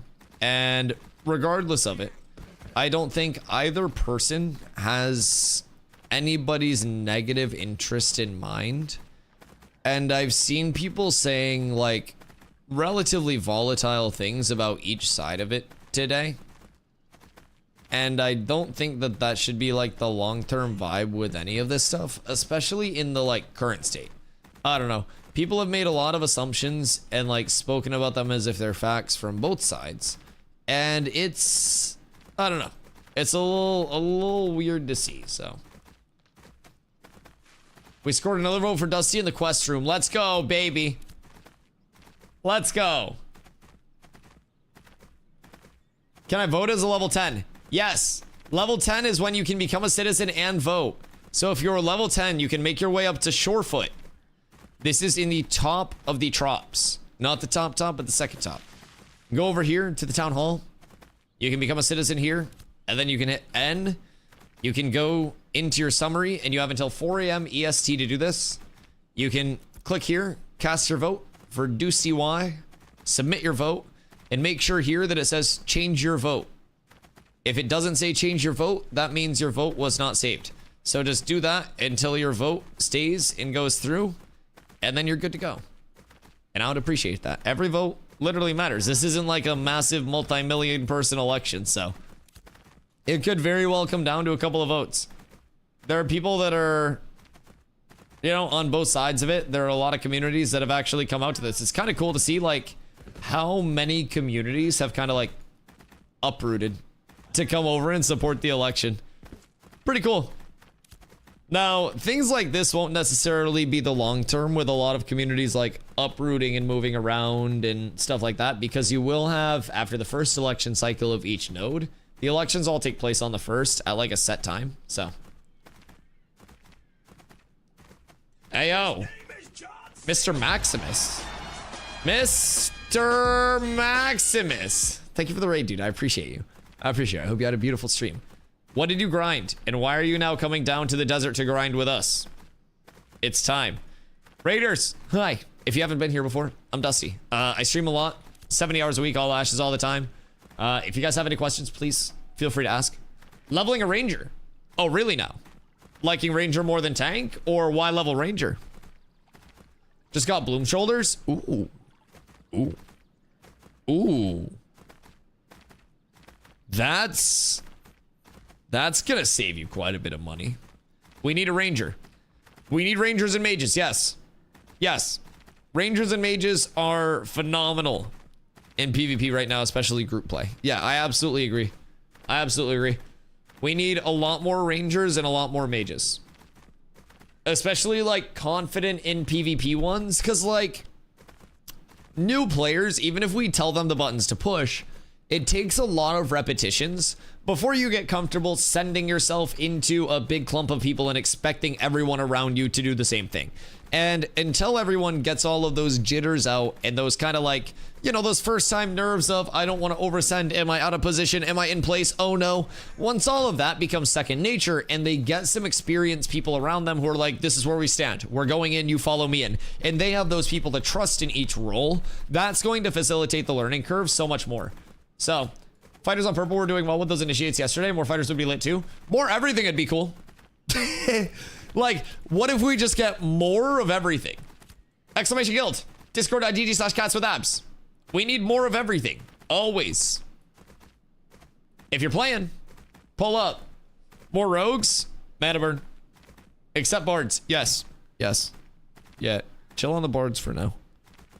Chill on the bards for now. Rangers, mages, everything. Tank is kind of rough, especially under leveled. I just get pulled in, rooted, silenced, and destroyed. At least with Ranger, I can do some damage. Yeah, I think a lot of it too is tank is very unconventional in the realm of tanking, right? A lot of games, especially if you're a tank, you go in and you set in the clump and the front line moves forward as you move forward, right? And in Ashes, half the time when you're moving forward, it's because someone's pulling you and you're getting the shit kicked out of you, right? So there is definitely a different evolution to it. Tanks a lot of the time, it's like, I'm not really like a combat sports fan, but there's like a range check in boxing, right? Where you kind of like put your arm out to see how far you can hit somebody. And that's essentially what a tank is doing for the raid. So we put our arm out to figure out where we could hit with our longbow at max range. And then we're trying to go slightly inside of that to allow the rest of the raid to also get in on the targets. If anybody oversteps, because there's kind of this tank first tank. Tanks don't want to pull tanks. Tanks want to pull higher value targets because once tanks are geared and leveled, it's typically survivable unless you get caught with your pants down. So tanks are looking to prio, squishy targets, high value targets, shit like that. But if you're a tank and you get too far forward, you'll get pulled. You won't be savable because a raid will be back playing distance. If you're a tank and you're too far back, then that's going to push your raid out. So a lot of what we're doing is just like ebbing and flowing with the wave. You know what I mean? And so with actually having that mix of everything, especially as a ranger, you're able to get in, drop your vines, hit those initiates off of the tanks. It's going to be a lot less punishing of a learning curve, especially positionally. In my opinion, you'll be able to learn a ton just from seeing the ebb and flow. If I'm a tank now and only level 10, do I reroll? I play tank. I love tank. You just have to be aware of things. I would say as a tank in PvP, I use my longbow more than I use my melee weapon. So very important. You have the option of a half-second iframe for a roll that you can also momentum carry from. I'll show you that in a sec. But we have mitigation, we have max HP, we have oh shit buttons, we have movement. If I get pulled in, I can use my charge to get out. I can use my intercept on a friendly target to get out. I can go 30 meters with that. You can go very, very, very far, very quickly, as long as you are calm in moments of like, okay, everybody's hitting me. What do I do? Well, I'm going to get all my mitigation up. I'm going to sit there and I'm going to block. I'm going to trust that the heals are coming in. And once I'm good and they're not dumping a bunch of abilities, I'll stop my block. I'll hit a quick, like, reflect to trip someone, turn and movement out. And then I get back to my raid. And a lot of people that play tank are just like, I go in, I stay there, and then they die and they're like, what happened? I'm a tank. So it's very ebby and flowy. You know what I mean? There's a reason that I want to go tank rogue, Night Shield, when it does come out. It just provides so much of the movement and like the back and forth. So I'm sure you've answered this 100 times. I will answer anything 100 times more. After I join the Discord, how do I get into the guild? So post in public chat, and then an officer, when they're able to review public chat, they give out roles in batches. So they just make sure everybody's the actual human. And then we give out roles, and then an officer will reply to your message with basically the channels to go to. They'll be like, go to create a ticket and make your ticket here. So I think Nin will get you right now. Yeah, all the officers be farming and grinding today as well. So they all work very hard, but we've got a great leadership core. And as we expand, if you do have any interest in the casual side of leadership as well, every one of our guilds has the capacity to function as their own cell, but also have the larger part of the community. So every guild has its own independent leadership, its own GM, its own officers. And from there, it's broken up into like each basically section of the leadership and then the overarching co-GMs at the top. And so through there, every guild receives like direct support, direct attention. It's not like you are an inferior guild in the community because you are one of our casual guilds. You receive the very same content, the very same attention. It's just when an all call goes out, it's a bonus if you guys show up, and it's not a necessity. It's like you guys get to actually enjoy the game. All of us over here, we're not enjoying the game. We're playing it to be good at it. But I also happen to enjoy it a lot too. So it's kind of like the more competitive look for the first two, but from the first two, we want to facilitate all of the fun content for everybody else as much as we can. So it's a mix. Everything supports everything. You have an alliance already? We are doing everything in-house. So we are not aligned with anybody, but I am of the firm believer. I played a lot of PvP games. I know very, very well that it's best to be in decent relationships with everyone. Even if people hate you, it's okay. As long as you guys understand that you can hate each other at the right times and get consensual content out of it. So we are in kind of like, honestly, almost as much of a true neutral as we can be. There are not a lot of people that have much to say against us other than the fact that Dusty's a streamer. That's typically the biggest thing that people say. And then other than that, it's, well, these people like Dusty, so Dusty's a bad person. Those are the two main things that people have against our community. And it's not my fault that people like us. I'm just putting that out there.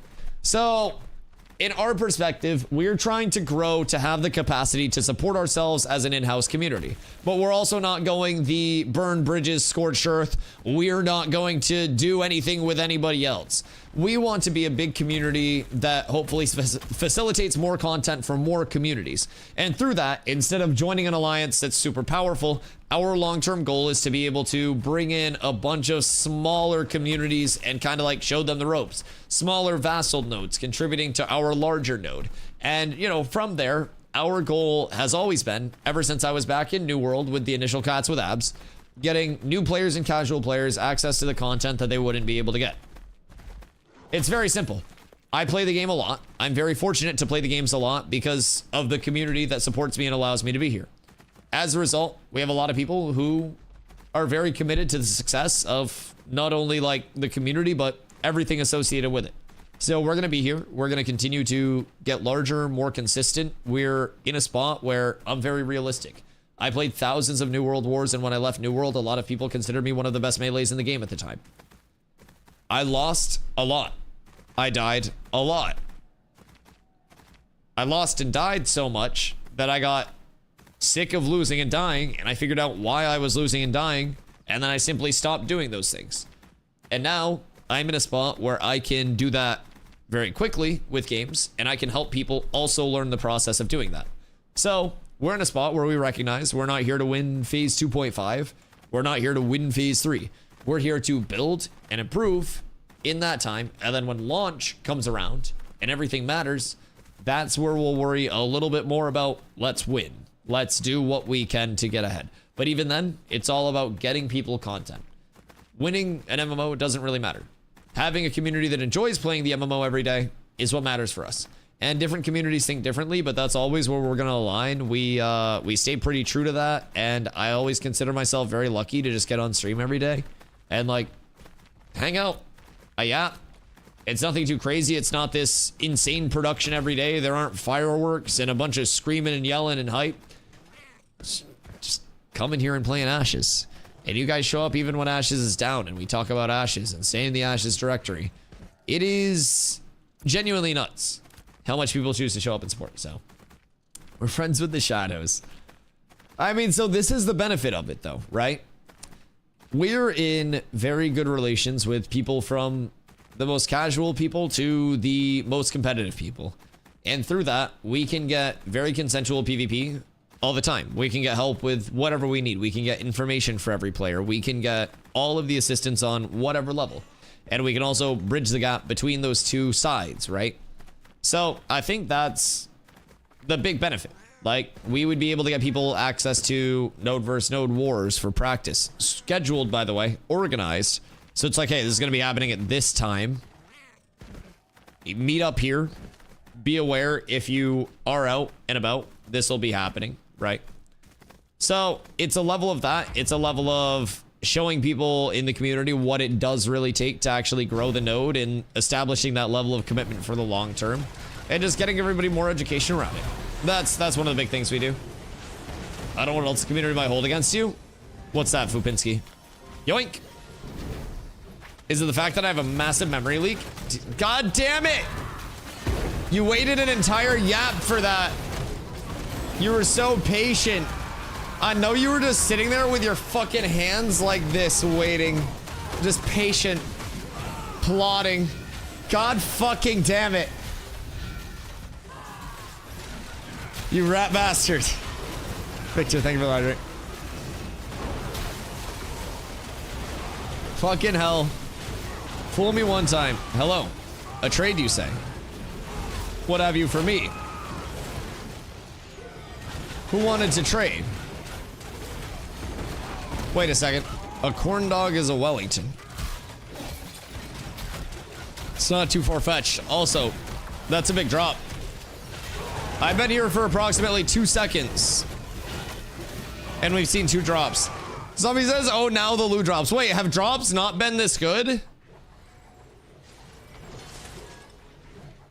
Has it been worse drops? Like previously? Are we running hot since I got here? I like that. I like that. The streamer loot follows us all. They have been bad. I thought that was gonna be another one. Streamer priv. Then where are my fucking boots? Where are my goddamn streamer boots?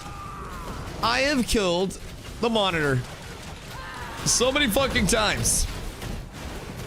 I killed Bellow Smasher so many times, and this Igneous Striker was acquired through trade. I never saw a drop. They don't want to see us winning. They don't want to see us on top. They're trying to hold us down, chat.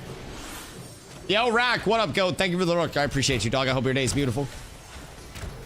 Boys, we're about to get good weather in Maine again tomorrow. I'm so excited. It was in the 50s this week. And it's going up back to the 70s, like starting tomorrow. I'm gonna be able to go outside, spend time in the sun, get a sunburn. I can't wait. I can't wait.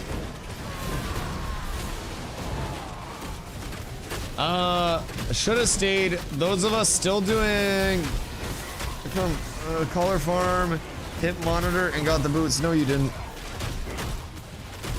No, you didn't.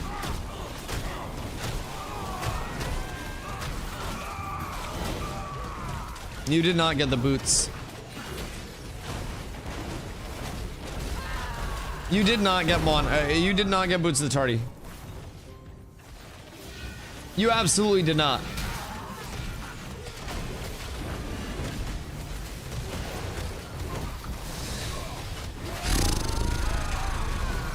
Y'all say I got streamer loot. I swear to God, I have like the anti-streamer loot, like fucking siege team dedicated to me. Like I got fucking dev team 6 devoted to following my ass around. All last phase, I found one single legendary braidwood. That's it. I did like 3-ish hours of braidwood loops a day on stream once I had my journeyman axe. I spent so much time. Yo, Kevin, thank you for the follow. I appreciate you. I spent so much time doing braid loops, and it was like there was a fucking dev floating around just spawning in braidwood that was intentionally low rarity next to me. That's my conspiracy theory. I have targeted anti-streamer loot. I have such bad loot that there will never be an accusation of streamer loot. Even when shit drops near me, it's caster stuff. Most of my gear has been sourced by other people and purchased or like traded for. Skeptics, thank you for the 50 biddies. The yacht down payment comes soon. Soon. We're almost done saving up. What time do we want to plan to go out to... Oh, I need to figure out if I'm in the siege. I don't think I am. I haven't gotten any messages about being in the siege, but... Mowed the lawn in 95 plus several times in my life so far. Doesn't that damage the grass? Like, if it's too hot and you mow the lawn, can't you burn your lawn? That's why we don't mow when it's like peak day. Or is that not peak day for you? 95 plus is like summer peak time. It's that hot in Florida daily. Yeah, so I guess your grass is probably more tempered, huh?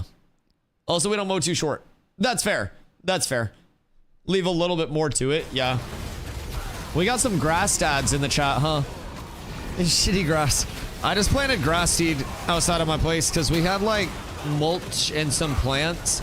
And I got tired of just having like brown mulch and I was like, I need some green in this bitch. So we got grass seed all planted. That's been coming in beautifully. I also went up to my parents. Like I had planted some like wildflower seeds and some pollinator mixes and stuff like that.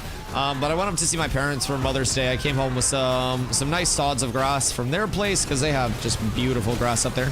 And then I also got the... Oh, is this one of the name mobs? Perfect. So I also got a bunch of like flowers transplanted. So everything's beautiful. St. Augustine grass is super resilient. Just got to keep them over like 3 inches or higher basically and you won't burn your lawn. Where does one acquire St. Augustine? Because I could always top seed. Ooh, I could top seed with a different type of grass. Why is my iron aura not showing with the visual? Am I tripping or am I tripping? Sure. Yeah, nah, just convince me that there's not a fucking dev. Okay, no, that's fine. That was voice activated. All right, whatever you say. That's fine, man. I don't know what to say at that point. You have to check that St. Augustine can survive in freezing temps. Oh, that's true.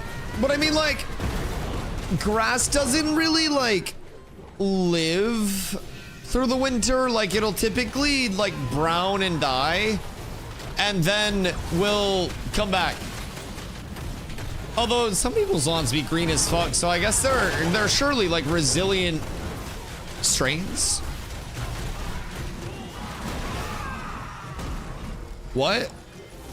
What, have you not seen motherfuckers' lawns in the Northeast? People's lawns get shitty as fuck. It lives, is supposed to at least. Maybe once the ground starts freezing, it's just a different beast. But like, once the ground starts freezing in Maine, especially the last few winters we've had where we don't get like a coating of snow before freeze. Obviously the snow's not gonna like last through the freeze, but it's been very icy and cold and not very snowy. So lawns have been, maybe it's just been getting decimated since I've actually been, you know, in the boomer stage enough to care about looking at people's lawns like that, but none of my dead grass research was focused on freezing temps, so my knowledge is limited. We may need to have a meeting of the grass dads. There's fire, groundsman, and gardener, they're not taking care of it. Well, it's also, you know, that they're peasantry. The poors, they simply can't keep up with all of the demands of my fine fescue. So we do have to keep that in mind. I try not to hold it against them. Like, they got bad RNG off spawn, and it's not under their control. I bet Fupo has people that work for him. I don't know. I bet Fupo is in the spot of life where Fupo's daily schedule is do cool shit. Why not just pay like $1,000 to put in fake grass? Because real grass is way better for the environment. I don't know, why not pay $1,000 to put in fake boobies? Because big anime jiggly boobies are way better. You lose the jiggle. You lose the authenticity. I like going outside in the grass and chilling. You drive a car, you already fucked the environment. Most weeks I drive less than 10 miles. Lick my nuts. I'll walk anywhere I can. I do also need to get my bike fixed. I have a flat tire on it, and I've been saying that I've been going to get it fixed for 2 years. So I definitely need to get that flat tire fixed and get a tune-up on the bike. It's probably due. But yeah, I don't drive much. Buy all the houses that the HOA is over and you win. Fupo's like a super villain. What, bike? No, like a bicycle. Not like a motorbike. I would die on that. Those aren't safe. Like I have a 2-wheel pedal bicycle. That would be my preferred method of transportation. I like driving if it's long distances, but when the weather is nice.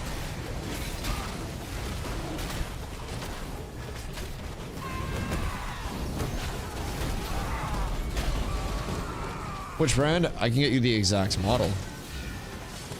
I want to say it's like a... I think it's a Diamondback Edgewood. Yeah, it's a Diamondback Edgewood. I believe they're listed as vintage now. So it's probably time for a new bike instead of a tune-up. But it was never anything crazy, but it was a zoomer. It was cozy. I don't know much about bikes, but all diamond, you're bruh. What do you mean? Where should I XP farm? Level 23 rogue, trying to hit 25. If you can get a group for it, Thaumaturgus. Who just flagged? Wait, Lemon? What the fuck? Oh. Hi, guys. Did you all vote? God damn it, Lemon! You wait till this boss is dead? Lemon. Soon. Go vote now! Now seems like a great time. Your votes matter. Bro, I swear to God. One mage just decides they don't care about any of their gear and just... this entire clump right now would go crazy. Would go sicko mode. Stop hitting my Metacro.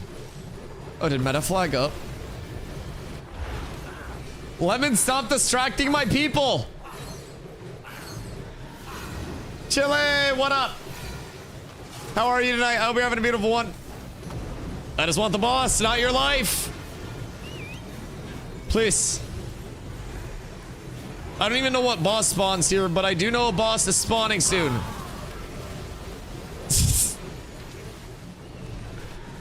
Spend $4,500 ordering PC. Oh, what the fuck are you building? A used car? Holy shit. 4,500.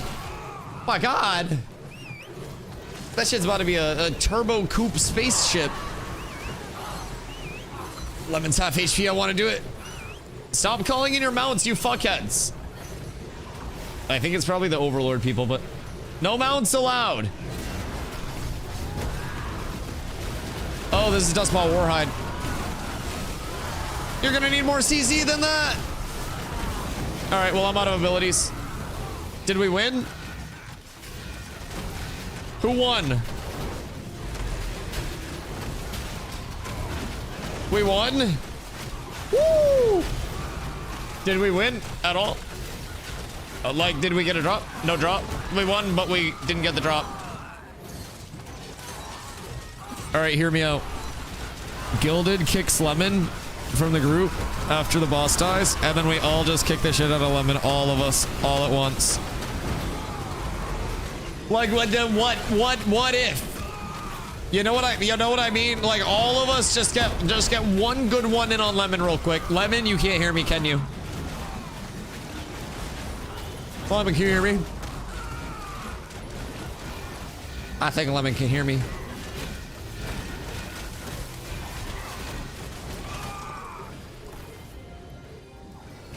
Do we need more? We always need more. She hit it from her stream goal. Oh my God. Wait, so what's the build list? Wait, 5,800, 9950 X30 and 64 gigs. Oh, is it pretty as well? How much RGB power does it have? That is the question. Because if it doesn't have the RGB power, no RGB at all, does it have a color scheme? It's a stealth build. So, like, do you mean a stealth build as in, like, not a lot of lights? Or do you mean you're putting it in, like, a fucking 1990s, like, IBM, like, case? All black? No, that's nice. I have slight lighting in mine, but it's not anything too light. Like, not anything like too overly like RGB zoomy. It was more function over fashion in my mind, so I just went with something that was going to work. Because as long as the PC's up, like, the ideal goal for me, and I'm sure a lot of people think the same way, is like the less time I have to look at my PC, the better it is, because if I'm looking at it, something's probably wrong with it. Like, it's cool to be like, oh wow, that's really pretty, but like, I get more excited looking at my Fortnite loot llama that I keep beside me than looking at the actual PC, because the Fortnite loot llama reminds me that there's always something lucky waiting on the horizon. You're pretty? You're pretty. Short, bitch. Sorry, you were trying to be so nice. I'm so sorry. I'm out of control. That's my bad. I'm a bad person. I'm a bad person. Dusty, be nice. I can't. It's just like him. You know what I mean? You know what I mean? I love you, Stompington. What are you doing? Oh, you're here with us. I didn't even know you were in this group. My fault. Well, I guess I know what you're doing. That's my bad. That's my bad. DustyWhy does not care about the people confirmed. I'm the reason you're... Uh-huh. Yeah, talk it out, bud. Talk it out. No, you're fine. You're fine.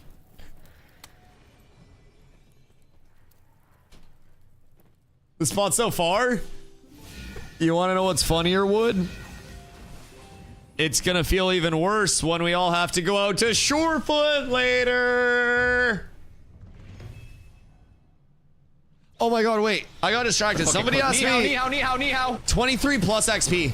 Carfin Thaumaturges. If you can get a group for it. Carfin Thaumaturges are really good. Carfin 3rd floor in the tower is also really good. 4th floor. Anything like that. There are some desert farms that are good too, but yeah, I think Carfin's a really good spot to go like 22 plus. Joke's on you, I got wood to chop later. I'll give you some wood to chop. Did you vote in the election? Brian Breaches, I'll join for XP. I mean, I do have the boat haul on me, and nobody gave me money out of the guild taxes yesterday to actually get the boat deployed. So we could get the boat and go out to our node SHOREFOOT on the boat. We're gonna solo at 20. Cockrock Island. For those that are wondering what Cockrock Island is, in Nuela, up to the north, there's this rock. It looks like a penis. It's on an island. This is Cockrock. This is Cockrock Island. This is Backshot River. Now you may be wondering why it's Backshot River. Leg, target.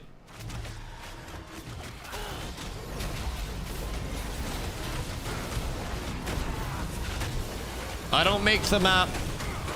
I just live on it. I just live on it. I'm just a part of the world.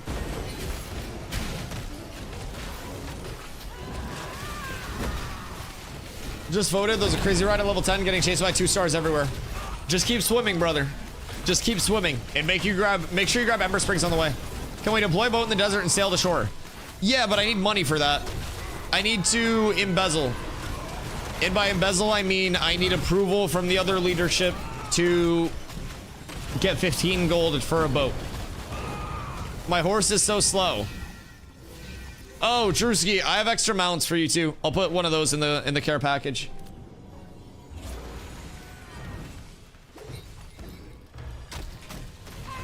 Is there political propaganda in chat? Brother, that's what citizen chat's for. I appreciate you voting in the election, though.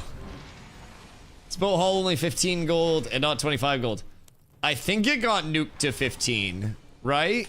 Or is it still 25? They've econned it a few times. Back in my day, it was 500 oak timber and 50 gold when I made my first boat. And I had to go uphill both ways to find all of that oak. And it was snowing. and there were gangs posted up at every corner that kept harassing me. It was a very tough time. So since then, they've made it soft. Mariners of today are not built like the seafarers of old. But yeah, I don't know if it's 15 or 25. They've changed it a few times. I think it might be 15 gold for the actual deployment. I built my 500 1 50 gold boat the day before they changed it to 25. Get fucked. I have no empathy because I also got 50 gold in. Yeah, they hit the sink economy on our shit that day. Yup. They got some gold out of the streets that day, boys.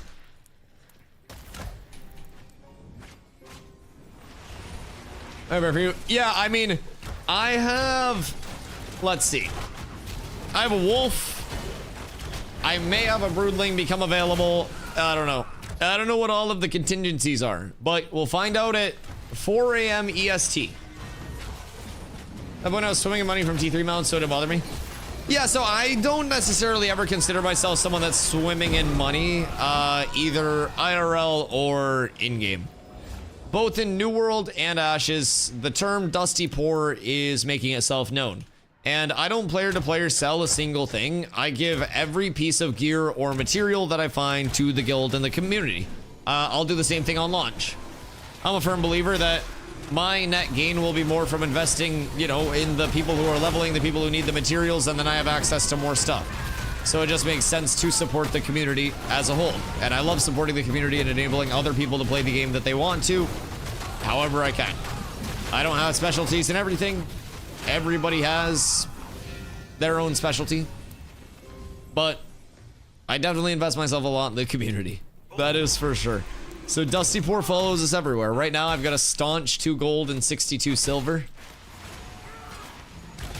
And that's because Stomps the other day gave me 2 gold. Stomps gave me a stimmy. I would have 62 silver if it weren't for that stimmy. Every time I die, everything's terrible.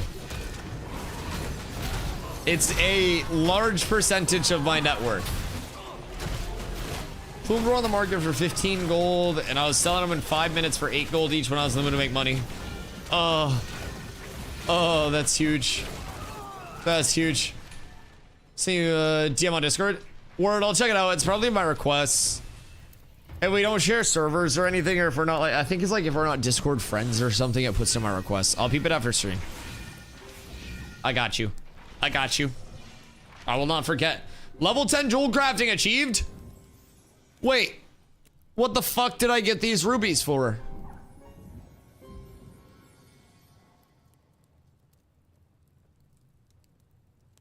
What do you mean?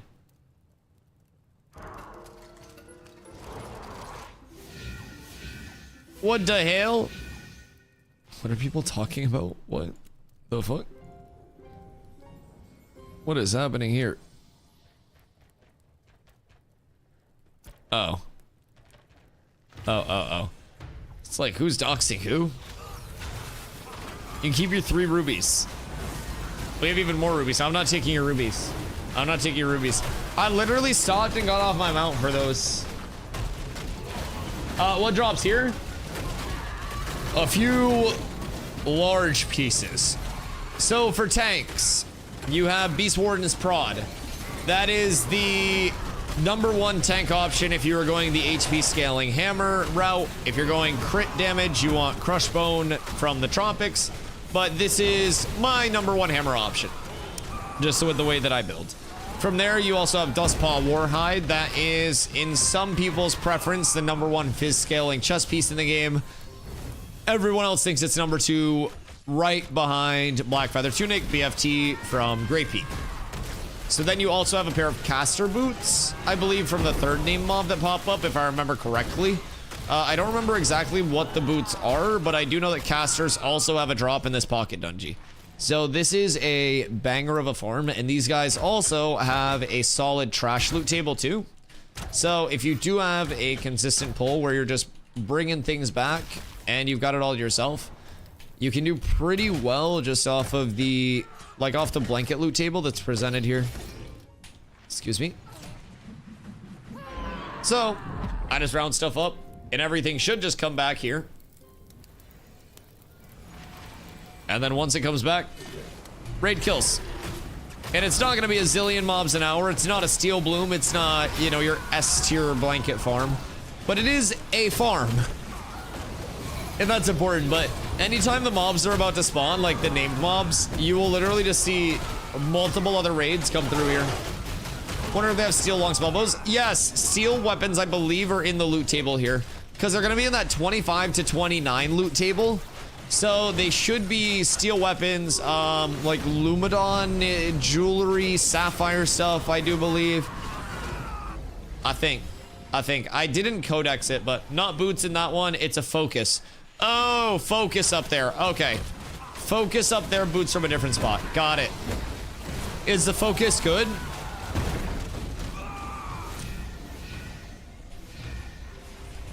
Drewski, how, are you still on the quest path?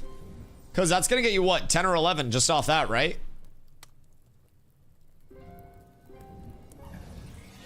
Which focus? Yeah, what's the name of it? I'm going to stop questing at 10 probably and just grind. Yeah, at 10 you can get Oaken groups too. Oaken groups are huge.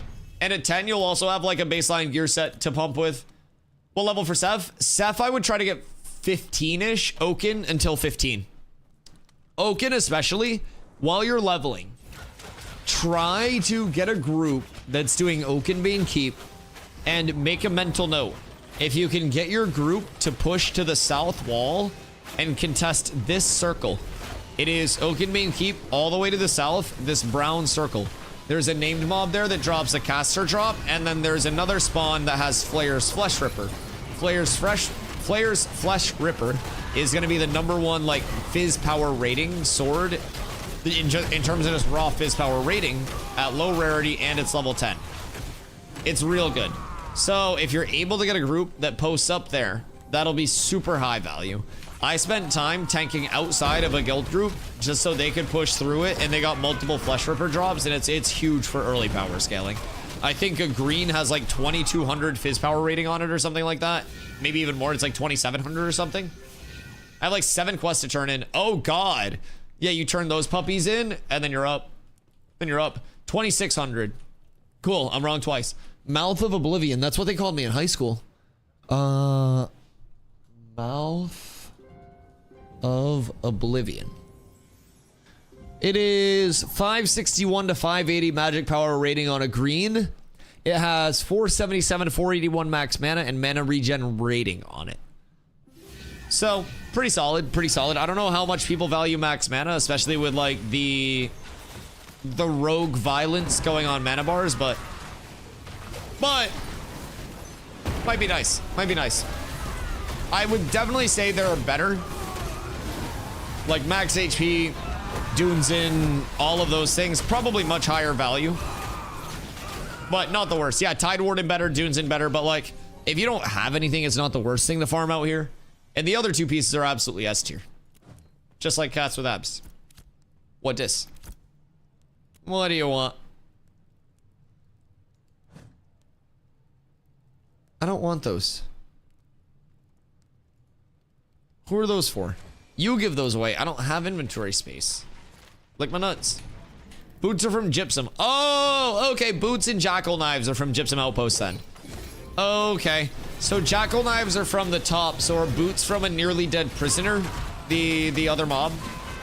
Because there are two named mobs. It's the commander guy up top, and then it's the nearly dead prisoner. Secondary stats aren't that great, but the int and MP scaling is really good. Yeah. Like there'll be better, but it's good if you don't have anything. It's a value piece, and while we're out here farming S tier drops, might as well. Prisoners and magic boots. Okay, cool. That makes sense. Silk slippers are the prisoner. Oh, okay, got it.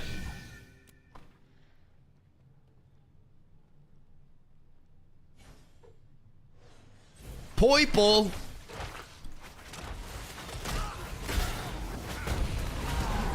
Hello. Did Poiple vote for DustyWhy in SHOREFOOT? Poiple. I don't know why it's so fun to say that way, but it is. We got the 07. That's not a yes or a no, but fuck me up with silk slippers.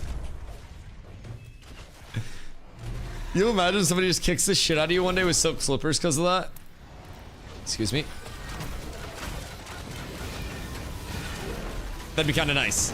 That'd be kind of nice. I feel like that'd be one of the best ways to get the shit kicked out of you, maybe, but also one of the worst. I don't know. It'd take a while.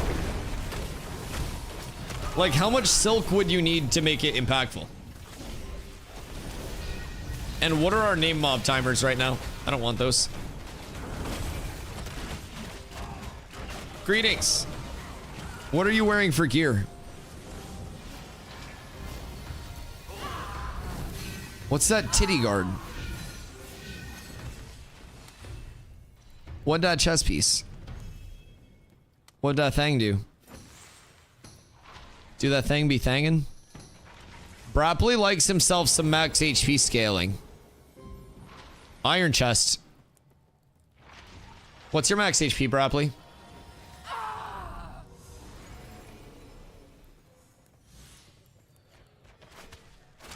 Brapley very much likes scaling max HP for a big number. 7-4? Wait, what the fuck? Where's the 10k? Where is your Iron Wand and your Tide Wardens in your offhand? What is this power scaling? I need 10k or bust. Lemon can't even pretend to hate us. Look, Lemon's repping the fucking mascot. Look at that shit. Look at that shit. Oh wait, are we indoming? Eh. I'm 8129. The fuck else you pop? How 11k? You got other buffs in that bitch? How you go 7-4 to 11 with an indom?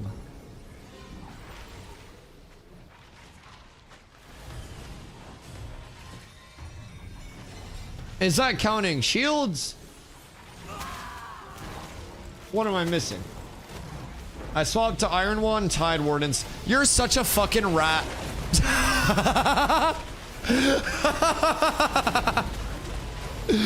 Do I know Grapply or do I know Grapply, chat? God damn it. God fucking damn it. What's going on over here? Are you guys just kicking the shit out of each other? Guys, stop! We're here for the named mob. God damn it. Why is Jack's horse marked? Jax, unsummon your horse, you fuck. I don't know if Jax can hear me. Jax. Jax, can you move horse, please? Corruption, bait, no. Cool. Please, brother, we're all friends here. I don't think we need to go that route. I don't know. Gilded did put an emphasis on, I think, not doing that stuff too. I don't know, I don't speak for them, but corruption baiting, no fun. Removing mounts. Thank you, Legend.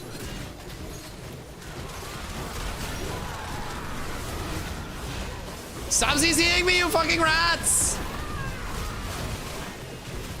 They're fucking, like, you know when somebody in basketball just gets like full court guarded? That's how I feel. I feel like I'm getting face guarded right now, dog. I feel like I got that man-to-man defense just like assigned to me. I'm fighting through the fucking CCs. Wait. Oh. I was just so confused. Worker trap, literally everywhere. Everywhere, yes. Constantly. All at once. How did you guys all get so low? What the fuck? Good God. Jesus. Something just blew y'all the fuck up. Probably just gonna upbees and jump over him. The last time I tried to jump over somebody, I broke both my goddamn wrists. I learned that that direct route is not my route. I'm gonna save that for like LeBron and shit. I'm not on that level. Victor, thank you for the hydrate, by the way. Apes together, strong. Yo, Rama, thank you for the T1. I appreciate you so much. Thank you, thank you, thank you. Means a ton. Excuse me. I need to actually refill the water. You guys have been going crazy with the hydrates lately. I've been drinking on average like 3 to 4 of these 40-ounce water bottles a day, and let me tell you, I feel great. I feel great. For a while, I just like was neglecting it. Not on purpose. Like, I drink water when you guys don't redeem hydrates too, but I get on in high school and can barely touch the rim now. I mean, I'm still like bouncy. I'm still fine in terms of that regard. I'm also 6'5" with like a 6'8" wingspan, so I have a little bit of a cheat code in that regard. I'm not, you know, 7 foot or anything like that, but I am lanky, so I have that as an advantage. But yeah, I am not going to be I'm not gonna be trying to put anyone on a poster. You know what I mean? That's my old gameplay loop in basketball. Also 37 now at only 5'10". Yeah, the years will catch up at some point, but as someone, because you gotta keep in mind, 28's nowhere even really in terms of like being old. 28's nowhere near it. There are a lot of professional athletes that are nowhere near their peak at 28. LeBron's 40 and just got all NBA second team. 28's MVP age. And if you have longevity past 28, you're in a very good spot to become, you know, a Hall of Fame candidate. That's what I'm saying. So it's important around this age to solidify yourself in your route of excellence. Make an MVP push, exactly. And we're trying to pick up, you know, a couple AOC MVPs on the way to launch. And by the time we're in our, you know, our summit years, so to say, we'll be nice and cozy. Everyone will show up, hang out for the vibes. No one will expect me to hit the big walls anymore because the reaction time simply won't be there.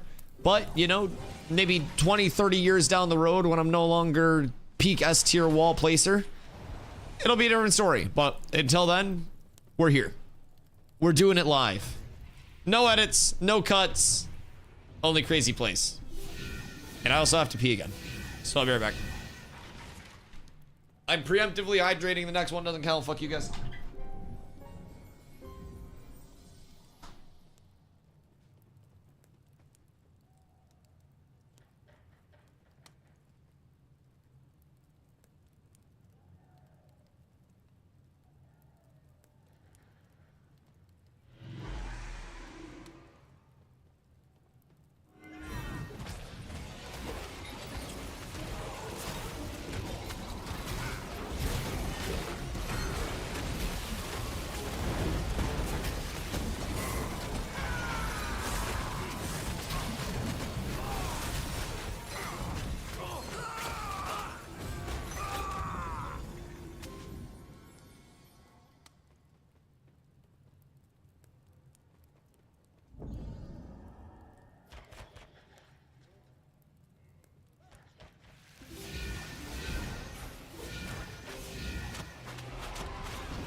Yo, chat.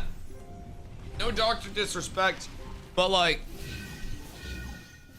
who got a baby we can kiss in like a Shorefoot presidential address? You know what I mean? Just as a potential candidate. We gotta plan it out just in case. Pengu! Thank you for that, Rick. What age does your dick start losing its power? What do you mean losing its power? What if we never had any power to begin with? What's going on here? The syndicate lads come through. Hello. Hold on. Did syndicate vote DustyWhy for Shorefoot mayor? Alright, cool. We just remind the people, boys, we're campaigning in the streets. This is what it's all about. We're getting out there, we're doing the people to people. The person to person, the door to door that not a lot of candidates are willing to do. I'm gonna show up at your door. I'm not actually gonna show up at your door. No, they voted for me. Shut up, zombie. I didn't even vote for you. I voted for Sync. I was bribed. Dusty, please no kissing babies. I said no doctor disrespect. It wouldn't be like that. It would be like blessing the baby's forehead. Like the Pope or something. You know what I mean? It should be... I think Obama did it. A great leader of our time. Also, a nice smooth lefty jumper. Clean handles. Use dusty water, not holy water. It's just blessed up a little differently. Cause like Kool-Aid is just sugar dust, and everybody loves Kool-Aid. So I don't really understand. It dissolves. It's fine. We just get a little sprinkle in, and everything's good. It's all blessed up. We're good to go, Foop. There's not even that much to it. Excuse me. Pardon me. I'm just gonna pull all of you. I'm feeling a loot drop from this pull. I don't know why. We haven't had an item in a second, but I'm feeling it. The RNG is spun up. It may not be. I may be way off, but... Come on. Loot in this spot. Yeah. Yeah, loot here. 4 pieces the whole time. Has it really been 4 pieces the entire time you've been here? And we got 2 the second I pulled up? How long have you guys been here for? I thought this was like a good farm. Have I been deceived? Have I been lied to? Also, Syndicate didn't answer on whether or not they voted DustyWhy for Shorefoot mayor. They're up here. I'd rather do Steel Bloom. I can name a bunch of things I'd rather be doing, and your mother is right at the top of it. But yeah, there are also probably some more efficient places in terms of just like blanket drops. It just depends if we would have enough to take over Steel Bloom itself. Because Steel Bloom is very competed for. Whoa, wait. Holy shit. Zombie. Zombie, do you see global? I found your op. XX Zombie Killer XX. Oh my god. Wait, Zombie has his anime arc. Zombie, you need to call this guy out in global right now. And you need to be like, I don't have a basilisk tunic, but I got these fucking hands. Shut up, Dusty, you cornball. You shut up, old man. Fucking stand up and groan because your back hurts. Dumb, stupid shot caller because you don't have reaction time. Old man. You can't yap back right now. Old, but my knees work better than yours. I bet your knees get a lot of work. I bet your knees get lots of work with that recent promotion, Zombie, huh? You've been trying those bitches out. He ain't walked far, but he walked into that one, boys. Goodness gracious. Two-way sharpshooting liability. Good gravy. Good gravy. Somebody stop playing and now just watch? Wait a minute. Just watch. Better not be at the farm just watching. Tell him to just call the crash. Well, he can't call the crash unless I set up the clump for him and make his job easy. Drewski, there's an entire process. It's like when a plane lane, God damn it. When a plane lands, it's gotta go through the ATC tower first. Just call crash on Dusty. No call crash on Dusty. Bro, it's already happening. Like, I have to, a good amount of last night, people would send their like initiates on me and I would just sit here just blocking, popping all of my popping my self heals and shit and be like, guys, I'm gonna need one. I'm gonna need some love. I've never missed a rotate. I've never missed a rotate in my life because if I'm not at the rotate, then it's not the proper call. It's very simple. It's a very simple process. If I'm not there, it's not the right place to be, baby. We gotta know that. Drew was what Dusty tried to be.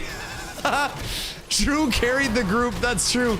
I actually had to corroborate with Carla to basically cut Drewski's heels off so he wouldn't gap me. Exactly. Yeah, we had to shut him down together. It was a full effort. I was reaching out to the companies that we were warring against him, being like, yo, you guys want a couple free kills? I got you. I was calling shit backwards. Drewski was on an island alone. We left him. We left him. I was constantly at disadvantage. All of the gear that I gave him, all bad. We took away his gold. We took away his gear. We took away his heals. Couldn't stop him. Yo, what up, Swirly? Anyone know if they're gonna change the speed of those big scorpions from 175 back to 155? I believe they're bugged right now because the big scorpions also only have 700 HP, the same thing as the broodling, so. 3 dragon trees, 15 legendary dragon tree wood. Fupo. The cat trees? Is that a new scratching post or what's the long-term plan with those? I'm intrigued. What does a cat do with all of that Lego wood?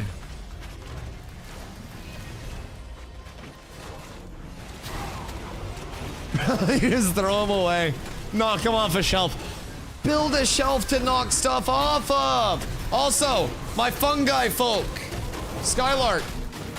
07. Thank you for showing love in Shorefoot.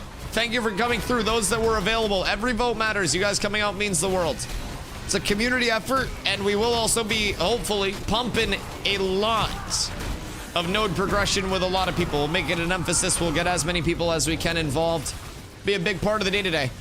Oh, there's no loot out here. Oh, loot out here. That doesn't exist. Chupa mi huevos.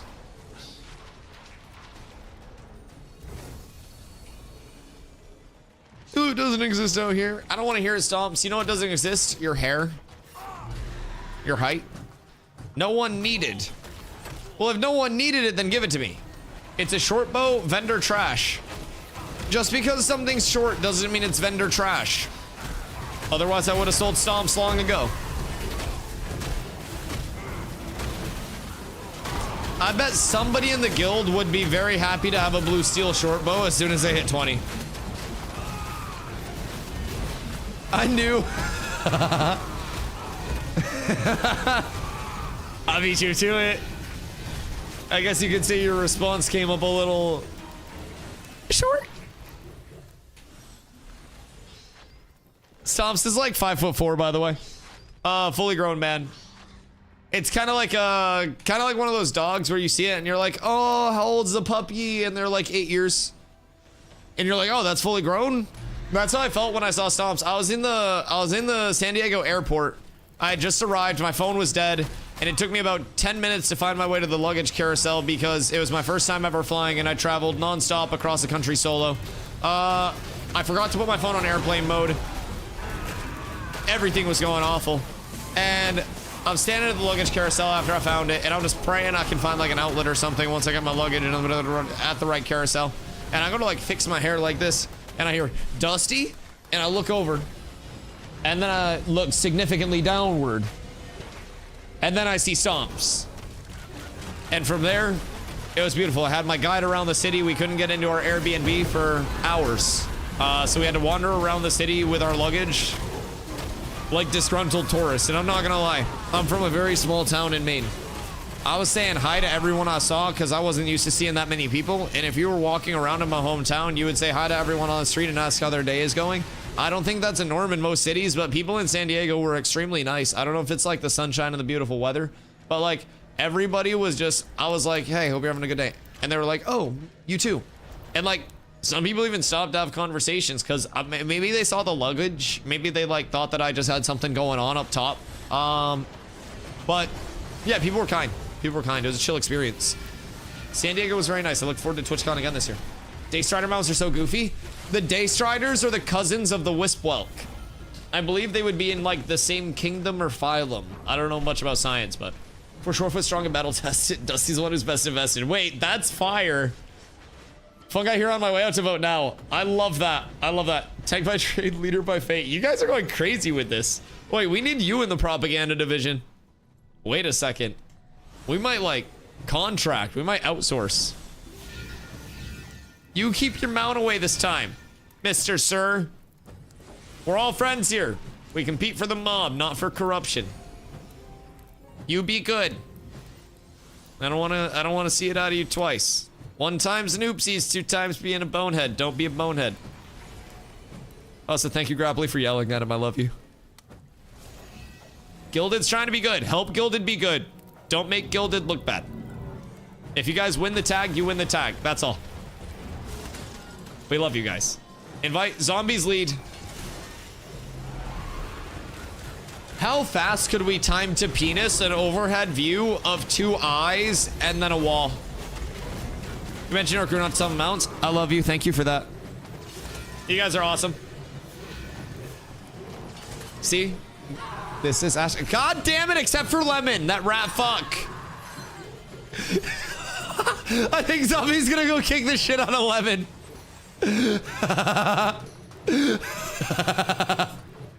Hold on, just let it sort itself out. Let it sort itself out.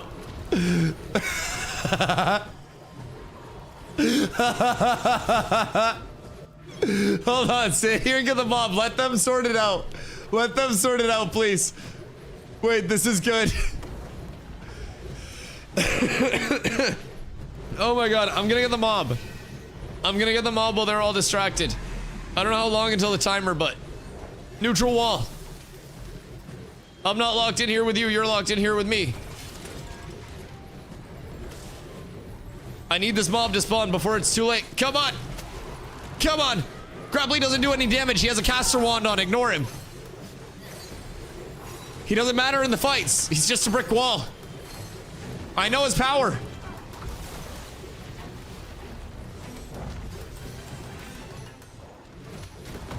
Call out Discord. I'm not sure numbers wise that's a valid fight to try to force. I thought we were fucking around just chasing Lemon at first, because Lemon's just been vibing. Yo, Zoran, thank you for the follow. I appreciate you. Oh, god damn it. I should have stayed by wall for this. Who the fuck is your second tank? Who the hell else do you have on the wall? Cause like, god damn it, Lemon! I hate you, Lemon. You fucking rat. You should have just let everyone kill Lemon. Also, can I have the next Beast Wardens? I'm working for both. Shockums, hello. What y'all farming? There is Dustpaw Warhide, there's Beast Warden's Prod, and then there's a caster focus up here that's viable. Alright, so who's still flagged? Hey, don't take our shit. Hey. God damn it. Stop. How much did they have? Cut me in, cut me in. Give me half. Give me half of the gold worth. Give me a split, and we'll call it good. I just want a little split ski. Bet.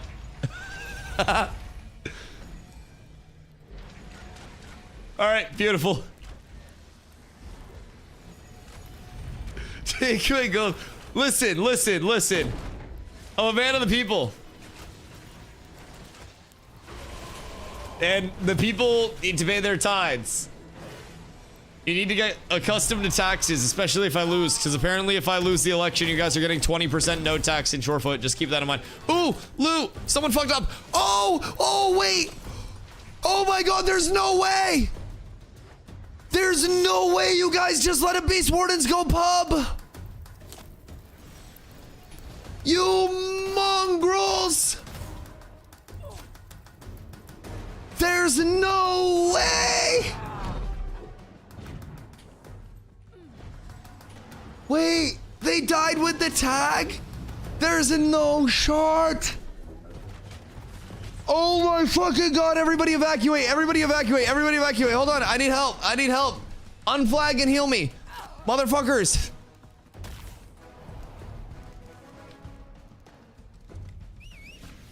PvP's awesome! Wait. Yo. There's no way. What do you mean? What the fuck just happened? The Abyss! The Abyss! What just happened? Boys, friendship wins again. Listen, sometimes you don't need violence to get best in slot. Apparently, sometimes you don't even need to win the mob. Sometimes friendship is the best option. Vote friendship, DustyWhy for Shorefoot 2025. What just happened? I can't believe that. No, I'm not giving that to them. They're giving me the drops from the glint. We got glint and didn't see the drop. Oh my fucking god. Oh my god. No, I'm not giving it to them. They don't expect me to give it to them. They're cutting me in. Wait. Oh my god, I don't have space. What the fuck? Why don't I have space? Oh, hold on. Sorry, that's a me thing. I was like, why is this not working? I think we're good now. Nope. Okay. Hold on. Let me condense my glint real quick. This is a me issue, not a you issue. I'm so sorry. This is embarrassing. So unprepared. It's all just like a spur of the moment thing. Oh my god. I just shit my pants. Surely that goes into this auction. I feel like if anything were to be reasonably exempt from this auction, it would be securing that drop. I won't even lie. I'd donate my striker. Holy shit. Oh my god.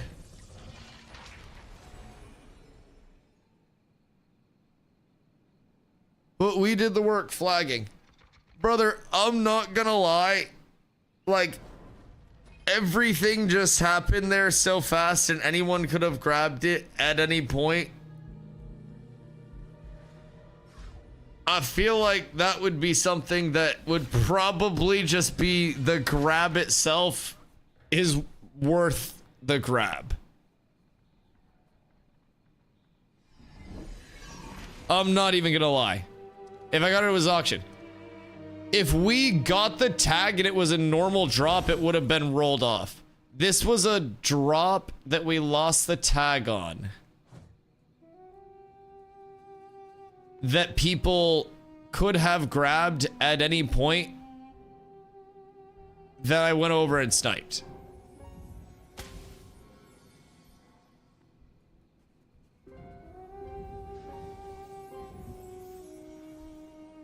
It went public. Yes, it went public. I don't think something that goes public from a kill that is from a different group and gets picked up should be immediately obligated to go to a roll-off for everybody. We didn't get the tag. If anything, we would have had a better chance of getting the actual tag had we not PvP'd and got full wiped. And if I had PvP'd like you guys asked me to, I would have died in that PvP and not made it back for the loot. It's not like this is a normal, like, thing that we won the drop of.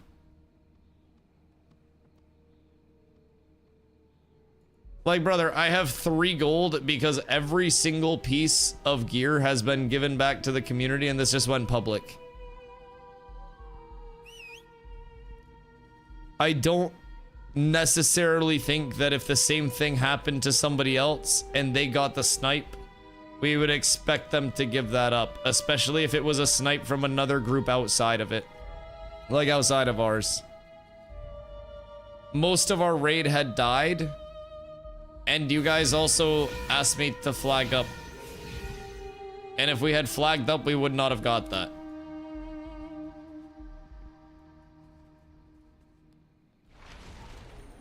That's fucked. I think you're the only one that's actually, like, giving me shit for it. I'm not gonna lie. Everyone else is already just saying, Dusty, keep it. And you're the only one that's giving me shit because it's also your best in slot. Like, I'm not gonna lie. Nobody else is giving me any grief about it, and everyone else was happy. Like, we would not have gotten the drop in the first place. We wouldn't have. And we shouldn't have flagged up there in the first place. Yo, Cardio, thank you for the follow. I appreciate you. Like, we would not have got that at all if we had flagged up, if we had got full wiped, if we did everything there. As hand-me-downs work as well, keep in mind, I would be giving a mace that is 80 power. Oh, sorry. 109 power and 90 max HP. Less to another tank. It is not even a massive change. Like, I don't think that it's worth all of this. So I'm gonna roll for a mace I paid for. You choosing to buy something for me in the past does not allow you to throw it in my face now, and that's a dick move. You offering to do something and not being obligated to do something and then throwing it in my face now is not okay. In any way, shape, or form, and that's manipulative, and that's not nice. I genuinely don't appreciate that, just person to person. That's not worth it. This is a 2-month alpha, and you're loot whoring over a mace that just went public and got snagged up, and you're making a big deal out of it while everybody else is just saying, go back in and farm more and win the tag so we're not going public. Like, that's what you're misunderstanding. The level that you are taking this is not worth it right now, Zombie. I'm just being real.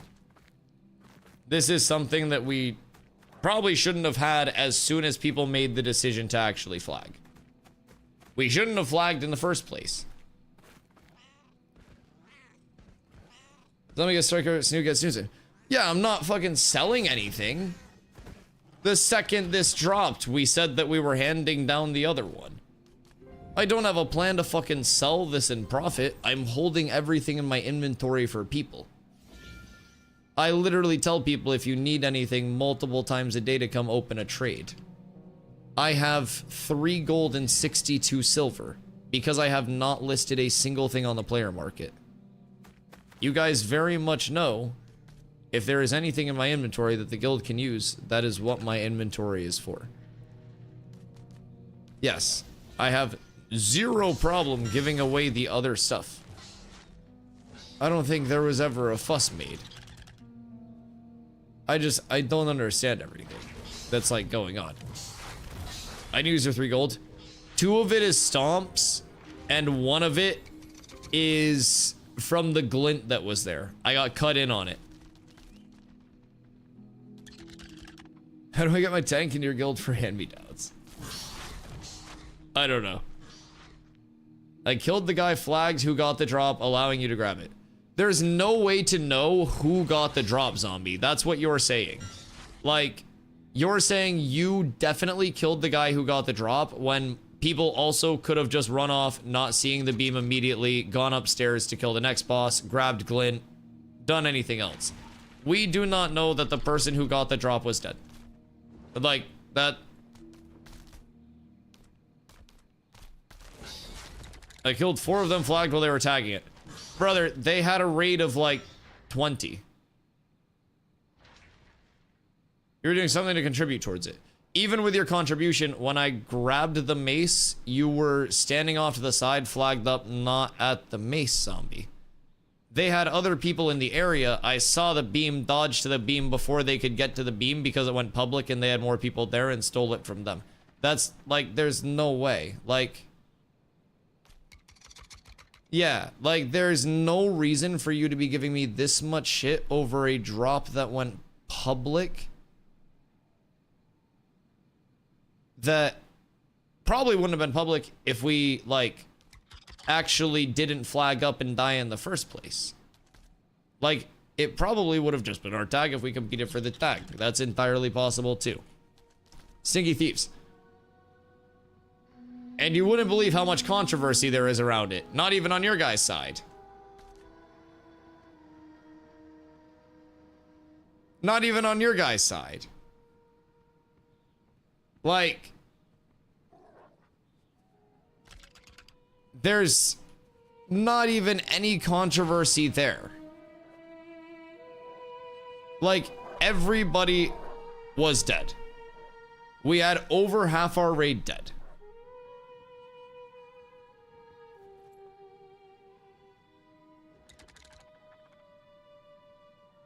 If we got drops at Steel Bloom and someone picked it up that went free, they gave it up and we rolled it off.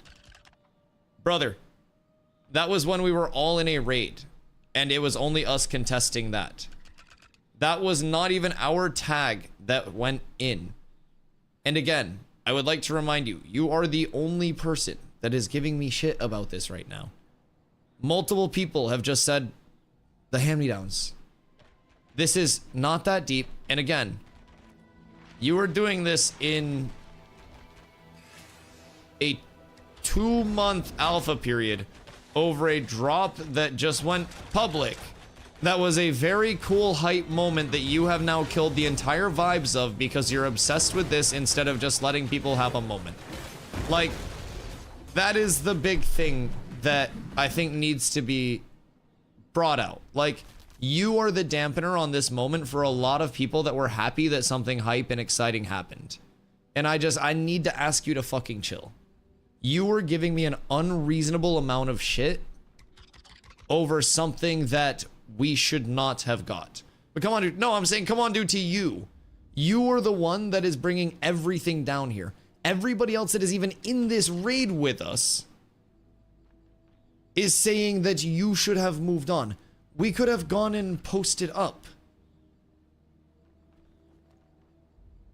VC was on agreement. Then why did VC come in here and just say to do the hand-me-downs? Really? Because Streg literally just came in and said Igneous goes to Zombie, Dunezin goes to Snoot, and then we move on. I don't know, man. It seems like there's a narrative being spun. But I'll give it to you, Zom. Here. I'll make you happy. I won't even roll on it. You did all of the work. It's not worth it. You take the mace. I will not even roll on it. I will allow you two to have the big upgrade. No, you want it. Don't cancel the trade. You want to make a big fuss, I'm giving it back to you. Don't cancel the trade and don't be petty now. I'm solving the problem because you want to make such a big deal. Accept the trade and I'll give you the mace back. If you want to kick up this much of a fuss, I will solve the problem and I'll give the mace back. Stop being petty. I'm making the situation right. Open the trade. If you want to make this much of a fuss and be this big of a bitch about it, then take the trade, add it to your auction. I will give you the gear that I have to roll off. It will all go to this auction. I'm trying to give you the stuff and you're now being petty and not accepting the trade so I can even give you the stuff. Like, now you're like stamping your foot and turning your back when I'm literally stopping the scenario from escalating. I need you to take a breath and open the trade. Please. It's that simple. Brother, it doesn't need to be solved later. This isn't a fucking chess boxing event. I'm gonna give you the mace, and then you can roll off the mace to all of the tanks that are super worried. But you are canceling the trade, so I can't give you the mace, so you have something to be mad about. Like, I'm trying to solve this so people can move on, because now the group that beat us on the contest in the first place is coming back to beat us for another one. So, again, here are all of the pieces of gear that I currently have. Here is the bag. Here is the shield. There you go, brother. All in your auction. You can name it after yourself. You can do everything. Congratulations. Very simple.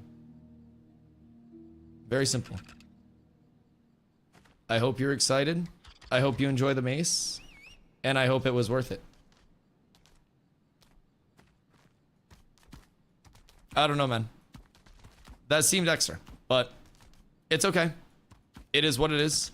I hope whoever wins the role enjoys it. I hope it's a very sought after piece. And I hope the extra 90 HP is huge. So let's head back in.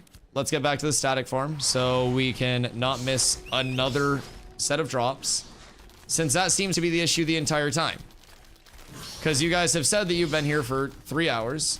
So instead of missing all the spawns, let's farm some spawns. Gotta compete for it. Because now, look who else is here. It's the whole Overlord group. I don't know.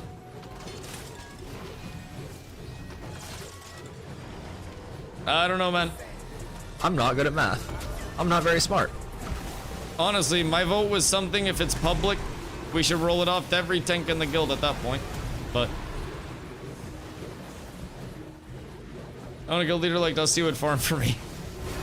I mean, I'm not the only person that farms, so don't try to spin it like that. There are a lot of people that do put in a lot of work. Like, don't devalue. We're not devaluing like other people's efforts or anything. There are a lot of people who do put in a ton of time to also farm, and I'm by no means the only one who plays a lot of hours of the game and helps the lower players. That's not the only angle at all. And that's never what I'm trying to establish, but yeah, that was a little bit of a dampener on a very cool moment that, I don't know, I feel like could have been handled in different ways, but either way, like, keep in mind, as a guild, like, we give out every piece of hand-me-down gear to the point where we had a ranger wearing a Iron Wing breastplate because they didn't have a chest plate and said that they needed one. Like, we give out every piece of community, whether people are intended to be wearing that or not, and try to do every single thing that we can. So I promise you, it was a hype moment. Kind of sucks to have that much of an approach to it that start, but it is what it is. Now we know for the future, right? Jolly 3, well, I'm not even interested in rolling in it, man. It's 90 max HP. If they're that interested in it, I'll let them get it. I'm not too worried about Biss. Like, it was just a cool moment and just like a celebration thing. Like, it is what it is. I'll let them get their Biss. I'll use second Biss. I played the game more. It's okay. That's perfectly fine. I'm not worried about it. I will let them get the Bissy. Imagine on launch. Yeah, it'll get sorted. It's fine. I'm not too worried about it, man. I will do the very easy thing and just not contest pieces that are going to be contested, as I always have. I've passed on glittering spall rings so DPS can have it. I've gimped my own set for a while to make sure that people got their stuff over me, so it is what it is. I'll just continue to do that. I have no problem with it.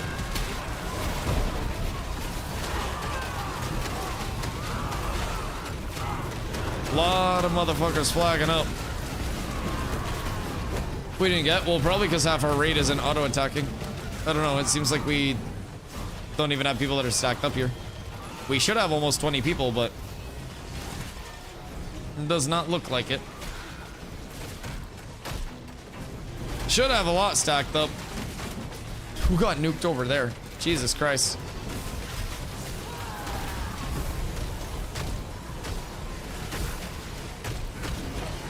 Well, Dusty be Empress. Who knows, Maine? Who knows? I will say, I don't know how every other election has been, but my God, people have been passionate on each side, dog. That's been something today too. Like, I literally had to ask multiple times for people to not take it like against me or Empress, like to a fucking straight, like, I don't know, weird level. There were some people, that's so satisfying to see. There were some people that were like going on fucking personal attacks, dog, and that shit's crazy to me. I don't know, but it is what it is. Tis the nature of MMOs, I guess, to a certain extent, but we try to do what we can to limit it. And I definitely think, like, since it got addressed, it's been a bit more tame, I will say. People were like going crazy in citizen chat. What do you think of vote begging in global? What? I don't think it's vote begging. I mean, global chat's a resource. You might as well use it. I mean, there are people that'll spam their Twitches in global. It is what it is. I mean, I understand why people do it. Like, it is absolutely like fine. I don't really mind that people post in global and ask people to come down. I sit on my stream and ask people to come vote. I think it's called campaigning. Yeah, I mean, I think that's like, I don't know, just part of the election. You can't really like just DM every player, right? And so, I don't know, promoting, campaigning, all that stuff. I don't personally see like a big issue in that. Same thing with like Discord. It's all about the process of it, you know? And I tend to try to stay in my little self-contained corner more than take up like the global and the Discord side of things, simply because I do have my self-contained corner to stay in. Not every player will have the viability of just having people that show up to hear them yap every day, so like use the resources that are available, right? So I don't think there's anything wrong with that. How do you get your camera zoomed out so far? I don't think I changed anything crazy. Mouse wheel should be the default zoom. Let's see.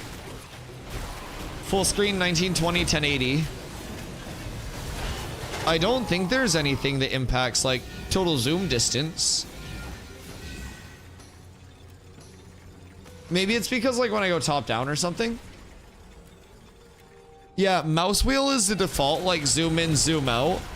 But I don't think there's any like customization yet in terms of like zoom scaling. I don't think I changed anything. I had to double check because there were different camera modes with New World that would impact scaling. So I was like, I don't think I messed with anything yet, but it's because you're the Tyler 1 build. That is true. That is true. Don't let like the ratios fool you. I am playing a junior. I'm not a fully grown lad yet. Well, technically I am, but this is me next to a human. There's very limited tech for super zooming out. And Dusty hasn't done it. Is it like going into your game files and changing your FOV and running like a super stretch res or something like that? Because people did some weird stuff in New World. Also, there was this one really funny thing where if you ran a certain degree of like ultra wide monitor, Boyle just said ultra wide. If you ran a certain degree of ultra wide monitor, so in New World, if you were on defense, you would stand on the fort because there was like a fort for wars and had B gate, the side gates, and then 2 back gates. And then there were the 3 points outside A, B, and C that you defend. And if you were standing with an ultra wide monitor on the direct top middle of the fort, you could see all 3 of the points. Get a caravan. Oh, yeah. Boats do it too. Yeah. The only thing is you just can't hit your mouse wheel at all. And ads. Oh, welcome back. Thank you for toughing it out through the ads. If you hate ads, Twitch Prime. But so I don't have any like additional settings or anything that make me zoom out further. I just kind of have like the default like zoom distance. There isn't really anything too crazy in that regard. I do play a junior, so I may like look smaller than like a larger race would. I don't know what race you're playing, but I have a very small character. Ranger Vines is kind of crazy. Yes, Drewski. Ranger Vines is like the initiate that starts initiates. Yes. Fumber, what up, my friend? How are you? Hope you're having a beautiful one. Nobody can catch me. Yeah, I mean, vines are huge. So, Drewski, in clumps especially, you try to find like segments of people that are just out of position, and the vines drops, and then people initiate on top of the vines itself. So like I would run in, and wherever the vines is, that creates a choke point. Mages can drop their freezes there. I can follow up the freezes with like a wall to seal it off. And from there, we just have that full combo. I got my AoE trips when they're not moving. Hopefully at some point, TM, maybe tank sees something like a grav type ability, or maybe we go into grapple instead of being the one, 25-meter target. It's a non-targeted AoE ability that shoots out 5 potential grapples that could collide with 5 individual targets in a 5-meter range. Wink, wink, nudge, nudge. I'd love to see that. Brought that up in the tank round table that I did as well. That'd be one of the things that I would love the most. Vozy, how are you? I hope you've been well. What flyer for Shorefoot? I don't know. I don't know what the flyer is. I don't know if they have like a recycled one or if it's a new one, because people haven't been Shorefoot Mayor before. I don't know if it was on the PTR and got shown there, but there were a couple new flyers that did pop up, including the Midnight Griffin, which is a new type of Griffin. I think it's a different colorway of like the traditional Griffin mounts, which is cool, but none of the tropics have flyers yet. So do we just get like a mayoral ground mount? Give me the Snorse! Wait, could I trade in the mayoral flyer for a Snorse? Unironically. Oh, it's a flying goldfish. I want my Snorse back. God dang it. I miss my Snorsington. Snorse flyer. Yeah. Snorse flyer would be amazing. Absolutely amazing.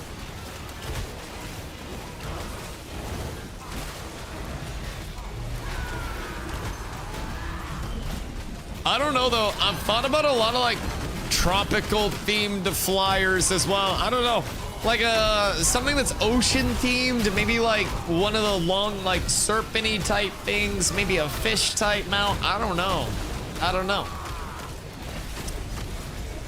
I'm curious though.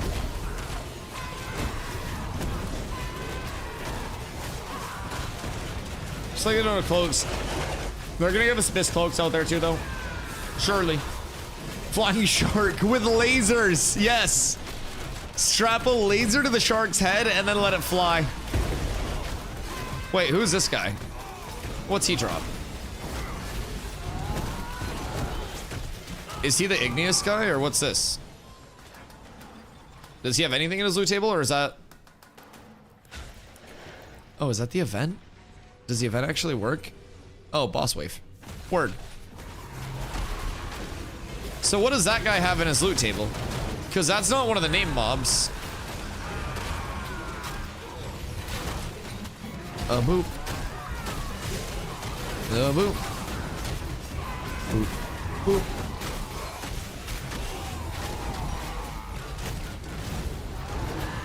Shorefoot should have Falcor in the Neverending Story. What was Falcor? Don't make me Google. Give me a good, vivid description. That's what I need right now.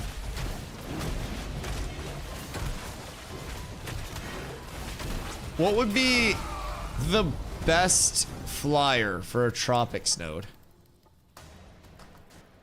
There was like the 1-of-1 pirate software mount that was given out that had like the wings on wings on wings. Dusty's running for mayor of Shorefoot. Dusty is running for mayor of Shorefoot. Yes, indeed. Voting ends at 4 a.m. EST. So if you're level 10 or higher, you can go over to Shorefoot, you can become a citizen there, and if you hit N under your node menu once you're a citizen, you vote from here. Go to the Shorefoot mayoral election, cast your vote for DustyWhy, and then submit your vote. Make sure that it says change vote or your vote will not be counted. If it says change your vote, and then you go in and it's highlighted with DustyWhy, you're good to go. Voting ends in 5 hours and 47 minutes. Math. So, every vote matters. We're trying to get as many people as we can to help support the cause.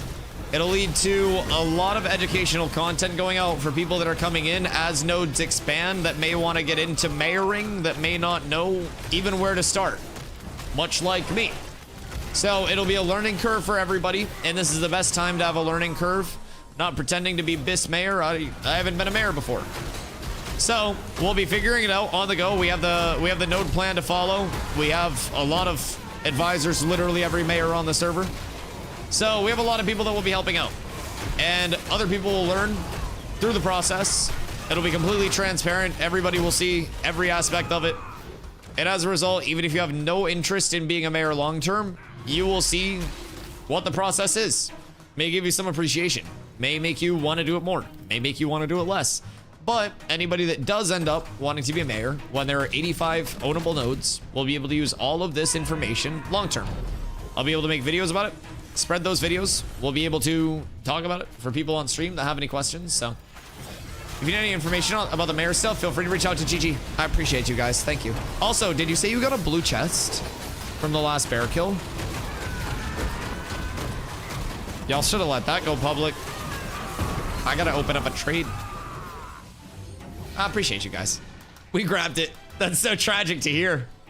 That's so tragic. That's good though. I'm glad somebody's getting drops. So, do drops from named mobs? Am I gassing myself up with a confirmation bias? Or are named mob drops out here better than they were in other areas? Can you imagine how much drama would have happened if that went public? Well, I would have given that right up. I don't really fucking care about that. Me keeping that would have been to sell it. I could have picked my favorite person.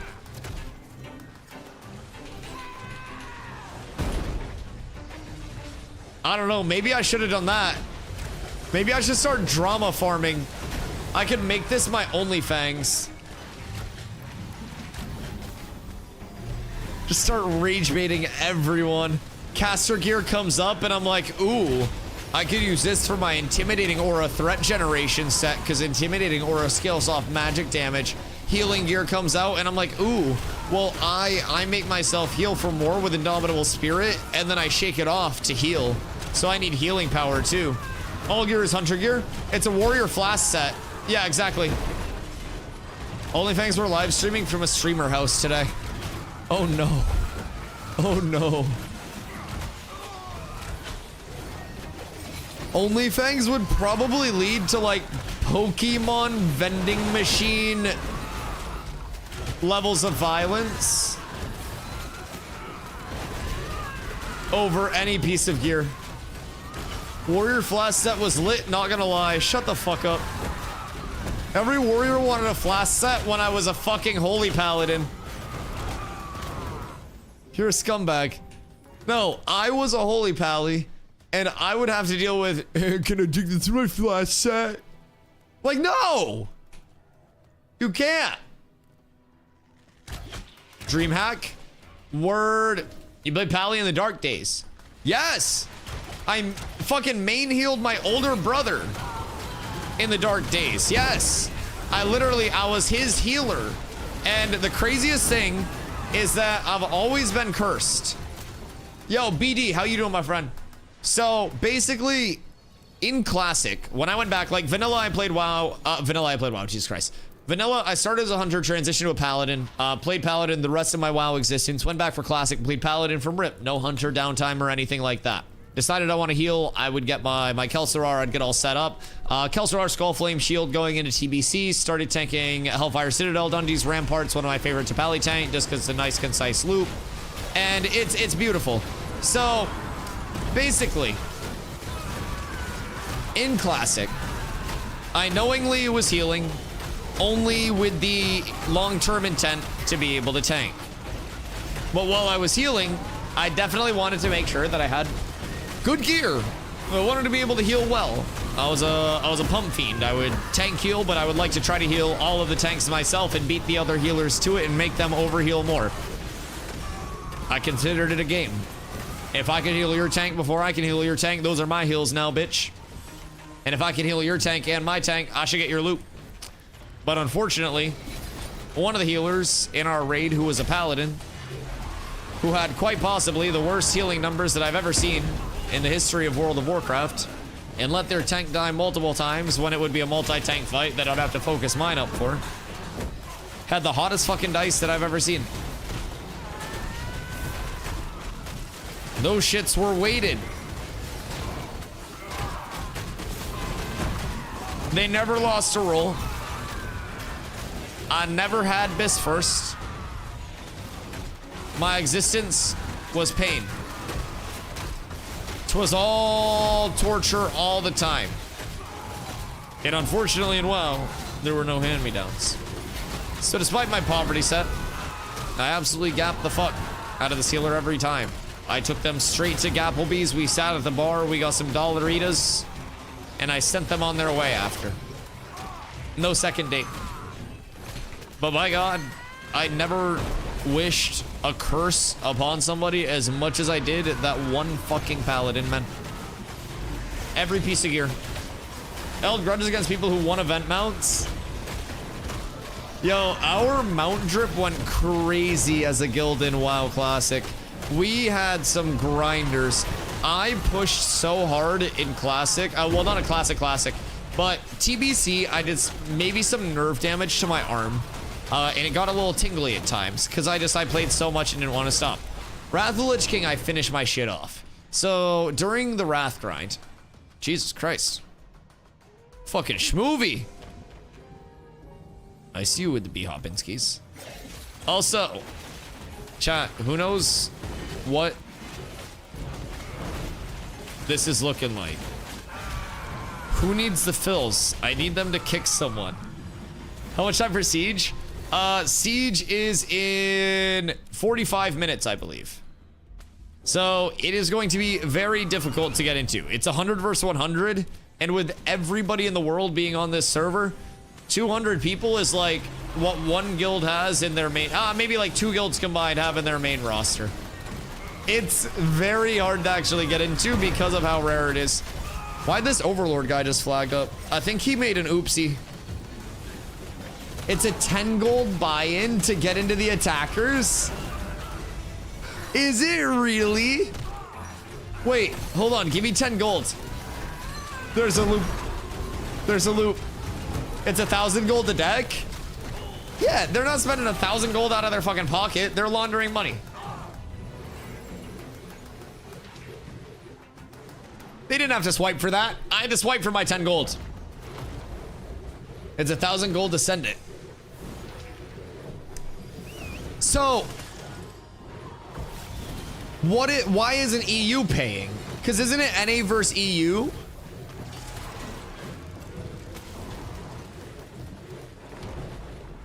EU is defending.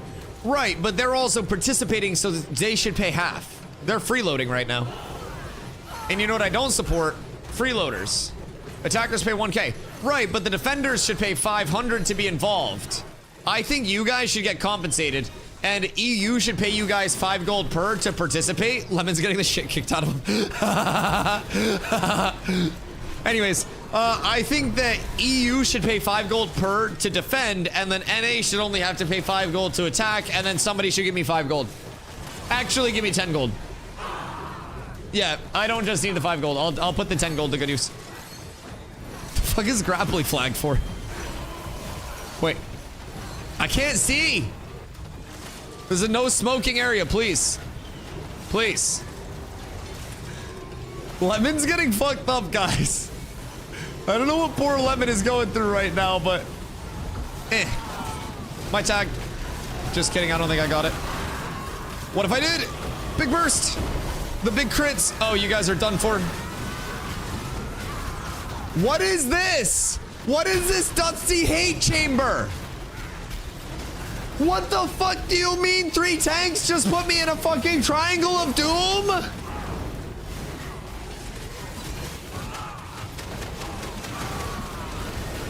What the fuck? Who just full boxed my shit?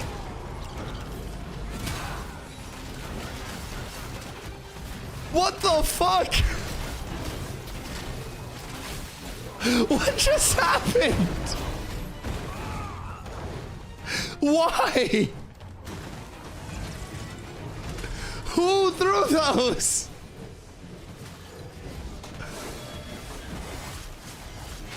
Dude, I have no words. That was a perfect fucking triangle.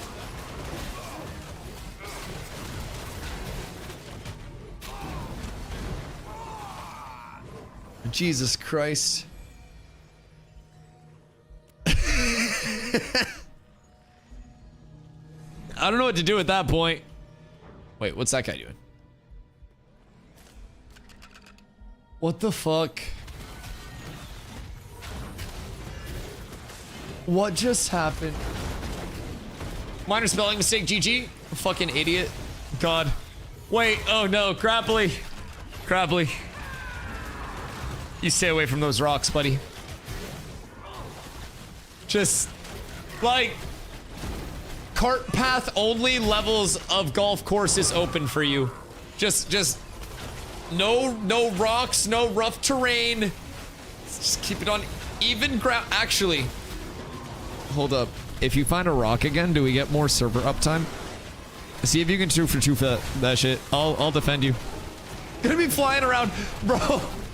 I've been teaching chat the ways of barred uppies into our charge, like sprint charge and then anti-cancel. I want to see the next time Carfin event's up and we do it. I want to see if I can get uppies and then go from the top floor of Carfin all the way to Mirrorleth with 1 charge. I'm pretty sure cart path only means cart path only on the first 2 holes. No shot. That's crazy. There's no way I am out here respecting the rules of golf. And you guys are not. You hoodlums. Yo, who's throwing up a stream of the Siege, by the way? I'll probably watch. I'll probably chill and check it out, because that'll be fun to see with the new TTK changes and stuff.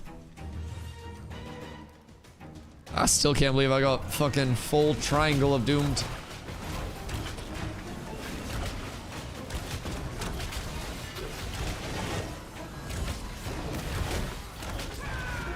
Shoutcast it. You get Intrepid to give me a flyer and not instantly die, and I'll shoutcast it. But even if you go into the area, you instantly die. I could try to shoutcast off someone's POV, but it's hard off just like 1 POV to see everything that's going on. We'll see what's up though. We'll see who decides to stream it. We'll see what we can get for POVs, see what happens. I walked 18 holes on Saturday. My feet, knees, and hips are completely shot. Bro, when I was playing high school golf, we walked 18 every single day. And then I would go play basketball after walking 18. And it really made me appreciate a lot. It made me appreciate a lot. Got my son a junior membership for 50 bucks? Wait, how old is too old for that membership? I will let you claim me as a dependent for tax purposes if we can get that membership. I've said publicly, with the price differential of like a solo dolo membership versus a couples membership, I would make out with one of my friends in a golf course clubhouse to prove that we're a couple so I could get a couples membership. We don't even have to be dating. Like, I would literally slobber exchange one of my friends, any one of my friends, for like a couples golf membership. Yo, homie, what, you want to play golf? I know a way to get some discounted rates. Because, like, the membership is already a good price. But if you throw in the couples membership, it's very good. I'd kiss dudes for a decent membership. Yes! Yes, exactly. And, like, Carla would probably be mad at me if I was kissing my friends. And if she found out, just don't let her find out. Kiss the homies goodnight and tell them you love them. Anyways, my brother-in-law plays at a super nice course. It's like 25K. Oh my God. I think his work pays for it. He's a big shot salesman for an ortho company. Oh yeah. Oh, they probably pay for his fucking food out there too. Yeah, they probably tell him to get the expensive shit. Yeah. They probably tell him to tip like a motherfucker. Oh yeah, good for him. That sounds fun. That sounds nice. I bet he worked very hard to get there, dog. Sales is not necessarily the easiest thing to advance up to in that world. Good for him. Because if he sucked, he wouldn't be there. How about a couples massage discount? Couples massages are cheaper if we just do it to each other.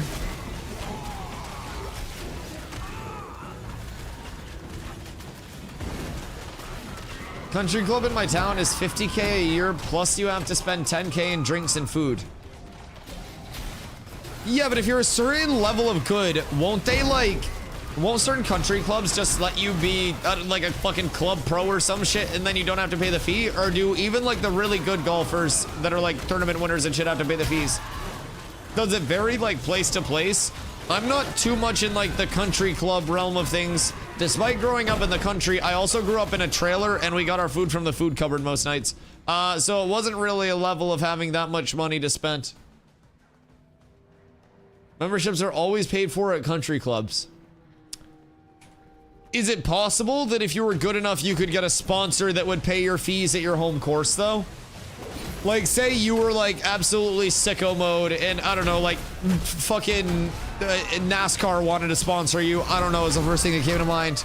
And so they're just like, yeah, we'll pay your fees. Like most country clubs do not care if you're good at all. Yeah, I guess if people are playing that much, then they're probably pretty good at golf. How many people paid that much and are really bad at golf still? Because, like, surely if you're paying that much, you can get a really good golf coach, right? And I feel like golf isn't hard as long as you have a coach. Oh, no. No. Like, why not just get a coach? And, like, keep in mind, really bad at golf does not mean, like, you're playing 5 to 10 over par. That, in the golf world, is good. Good. Right? But I don't have a membership. I get invited. So what's the difference between that? They just host tourneys and shit and they're like, ayo, pull up. Hop out of the after party. I'm invited as a guest. So do members bring you in? Are you the person that ruins scrambles? Like you just go in with a bunch of sandbagging rich old men and your group's handicap is still very high, and then you're just out here hitting fucking bombs. Don't lie to me, Zop.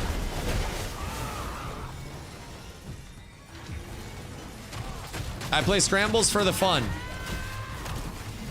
Is your fun hitting absolute bombs and shitting every time, shitting on everyone?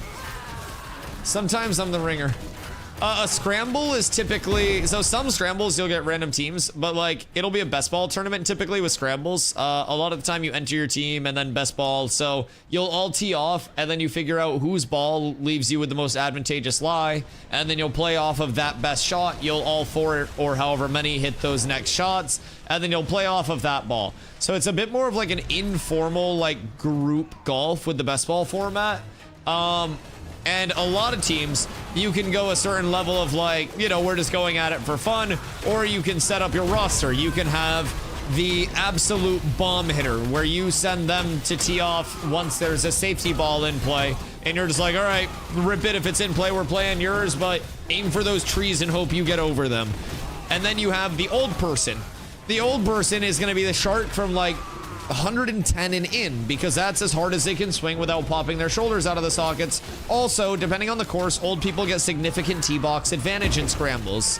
So, also, you can double down if you do have the lady golfer in the group. That can replace the old person or can be complementary because of tee box advantage for scramble teams. So then, like, most teams will have someone like me, the consistency guy. Not that good at golf, shaky around the greens, but I'm a driving range expert. If you hit me with a good lie and you tell me what club I need to hit and what I need to aim for, I can typically put it there. I don't know all of the course layouts, but if you tell me that you need it X amount of yards and you want me to plan it or you want me to roll it, I can do that for you. But I can't putt. If I could putt, I'd probably be good enough to make golf videos instead of video game videos. They don't make putting ranges for me. And if they do, it's a mini golf course. And for some reason, I'm dope as fucking mini golf, but bad at putting. Golf is too complex, is why I putt and drink. Listen, the easy part of golf is hitting it far. The hard part of golf is hitting it short when every little fraction matters. When you're hitting it far, it's pretty forgiving. You got a big landing area. Like, when I'm aiming for the whole fairway, it's a lot easier. When I'm aiming for that teeny tiny cup, that's the hard part, right? Like, if basketball was I get 3 points for being in the backcourt and putting it in the 3-point line from there, everyone would be an amazing shooter. But basketball is about putting the ball in the hoop, and not everybody is amazing at that. I've hit multiple par 3 hole-in-ones, though. What do you mean? Like, putt? I put a lot of the game in one of the... Yo, I have a couple of PGA Tour games in my Steam library that consumed a good amount of my time. A McDonald's rewards member, and I'm pretty sure the president is also a member. McDonald's rewards are kind of mid, though. I'm not gonna lie. They used to do Free Fry Friday, where you would get a free, like, any size fry with any purchase. They used to have real slappers. They used to do a free Big Mac with any purchase as well. So you could do a mobile order for a free Big Mac. You could get a drink, and then you could go through the drive-thru, and you could get a 2 for $4 with a couple, like, McDoubles or McChickens or Nuggies or something like that. And it would be like $5 for a Big Mac, a drink, and then a couple other burgers or some nuggies or, you know, a lot of things along those lines. Yeah, it used to be great. Taco Bell app. I think Taco Bell app is where the play is. I think. I do believe. Now, other apps are good too, though. The Subway app has some value. $6.99 foot long at any point, and someone's gonna be like, $5 foot long. You can save up your reward points, redeem them for $2 off your purchase, and then it's a $4.99 foot long plus tax. It's a penny better than the $5 foot long, and we're a lot of years of inflation past $5 foot longs being viable. And somebody else out there is gonna say, Dusty, get this sub shop, get Jersey Mike's, get fucking Quiznos. Jersey Mike's Giant, while being superior quality, is $17.77 after main state sales tax. A Subway footlong is $7.55 after code 699FL. Taco Bell or bust. Exclamation donate. You punch in $15 and Taco Bell is inevitable. It's tradition. Them's the rules. I don't get Taco Bell unless somebody buys it for me. It's like those people that are like, I don't smoke cigarettes unless I'm drinking, and then I smoke cigarettes. I don't get Taco Bell unless somebody in chat donates enough for Taco Bell with the exquisite, like the explicit text-to-speech of, go get Taco Bell with this. Because otherwise, I consider myself a failure. If I'm affording Jersey Mike's, I'm going to Firehouse Subs instead. I think I like Firehouse too. But I also feel like a Firehouse Large is so much smaller than a Jersey Mike's Giant. And Firehouse, on their hot sub, steams their meat. So it's like, I get it. It's viable. But, I don't know. I think they're each their own kind of, like, brand of things. I think I go to Firehouse more for their, like, sauces, if that makes sense. And more of like a smaller, like, lunchier vibe. But Jersey Mike's is if I want to fuck my shit up or eat half a Giant and then have leftovers for another day. You know the guy who reads side effects for drug commercials? I met him at the country club. Is there only one guy for side effect reading in drug commercials? Is that like a monopolized role? I didn't realize I was just one guy, and that feels like something that can be easily replaced by AI at any point in time. No? Especially with how much sample data there is on that guy's voice, he's fucked. If he doesn't copyright his entire livelihood, he's cooked. I just like where my money's going with Firehouse more than Jersey Mike's, which is why I go to neither very often. Yeah, I don't eat out much. I don't eat out much at all. There's a reason why I try to budget myself under $2,000 a month. A, because I'm unemployed. My job is sitting here playing Ashes of Creation full time, and Ashes of Creation is not a game that exists yet. This is an alpha. By all means and measures, I probably should not be able to stream this game full time, and I'm very appreciative of that. So I always try to recognize that at any point, everybody could just be like, man, fuck Dusty, and just stop showing up. Like, it's either like Murphy's Law or like Newton's third law or something like that. But like, whatever can happen will happen. There could definitely be a point where one day I go live and everyone that normally comes in chat simultaneously like dies. Or like, I don't know, certain streamers that used to play Ashes have lost over 10,000 average viewers. Like, things happen, people stop showing up. So it's always a finite thing. I try to plan ahead. I try to not live a life of luxury. I grew up poor. I don't mind staying poor. So I set aside any of the extra money that I make each month.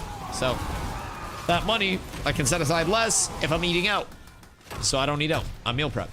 I buy all of my groceries to meal prep on sale in my grocery store app because they run in-app exclusive sales. It's big strategy that goes into the budgeting. Everything is budgeted. It's a very strict time to be alive. The inflation does not allow for much ne'er-dwelling within the budget. I'm on a diet and you talking about all this food makes it so hard. Like the diet hard or like is that diet really testing you? I mean, diets are both like diets are diets, right? So the thing with diets is they're always a guideline, and guidelines are meant to be followed, and sometimes it's acceptable to follow things from different distances. And I always say, if a diet reduces your quality of life to the point where you hate what you're doing along the way, then it's probably not fun. And if you're trying to gain weight, find efficient ways to gain weight, like cultivating mass through weightlifting or trend. If you're trying to lose weight, amphetamines. I've heard Galaxy Gas can also help. I believe Drizzy Drake went on the Ozempic route. And there are also healthy ways. Caloric deficit. Walking each day. Starting your day with positive habits. Something as simple as making your bed to get off on the right foot. More steps every day can lead to success. You just have to be aware. And everything in moderation is good. I had 5 1.25 liter Dr. Peppers. I went on a bit of a mender. It wasn't exactly drugs, but it's as close as I'll go. And let me tell you, I felt a little worse for wear after, but it's nothing I can't recover from. So we go back on the strict regimen of, well, not really on a strict regimen of anything, but a stricter regimen. I take a multivitamin. So guidelines are meant to be considered, not followed. Exactly. For me, the doctors won't let me work right now. Well, I can't wait to get therapy done and work again. The stupid laws is trying to protect grown men. Well, it's also probably to prevent you from doing more damage to yourself. Tanks only exist in MMOs, brother. We can't be tanks IRL.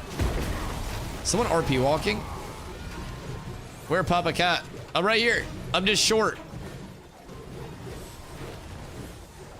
Does Overlord support DustyWhy for SHOREFOOT Mayor? Bing bang boom. Apes. Yo, chatting. Thank you for the 2 months. I appreciate you so much. I appreciate you. Brother, you can't say who to the person that you're responding to when your entire guild came in here and asked directly where I was. I hate to break that to you, but your entire guild came in here and directly asked where I was. And then you guys said, "Don't you miss us?" as soon as I showed that I was here. You guys know a lot more about who I am than I know about who you are. Just keep that in mind when you try to yap. I don't go to your stream. You come to mine. The hooing can only go so far. Yo, what up, Sun Shrimp? I made a tank and I suck. It's okay. It's okay. It takes a little bit. There are a few good things to learn about tanking that can really help in terms of like maintaining threat, in terms of being nice and beefy. There's a lot to it. I'm Brocats myself. Shekels is a smart man. Good luck, sir. Thank you, Shekels.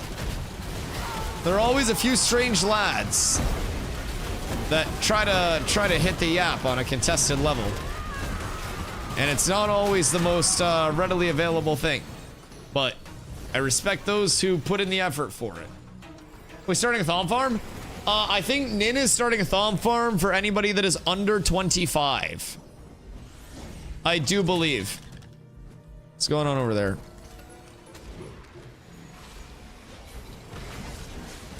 Oh wait, are people going up for the name mob up here? Eat. Excuse me, pardon me. Poor wizardry.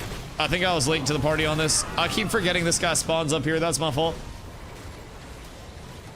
Forgore. Oh. What do you die to back here? Can anyone res this guy?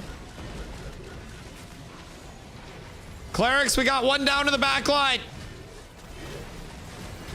Shackles. Yeah, get him.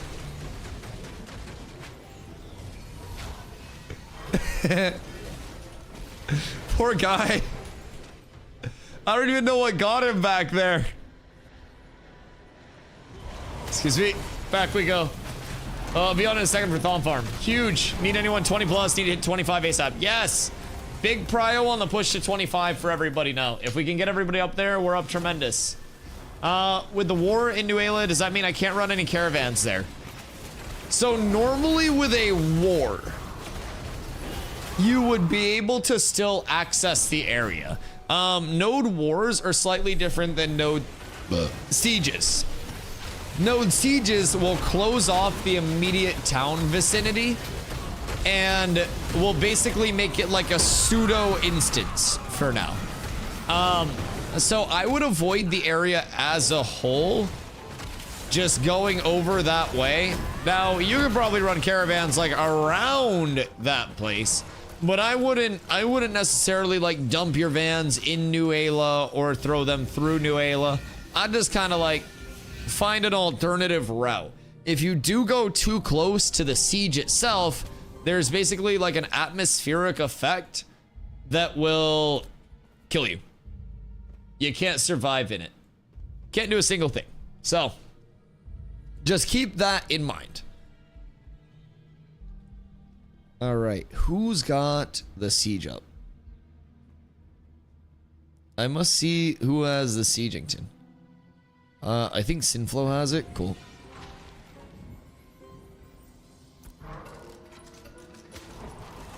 Is Sinflow streaming his POV? Okay, cool.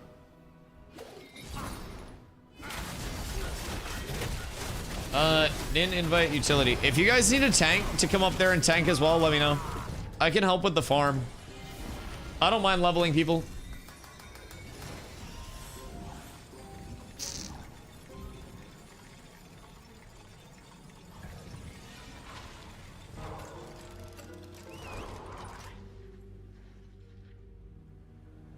Is everybody getting caravans for the siege right now?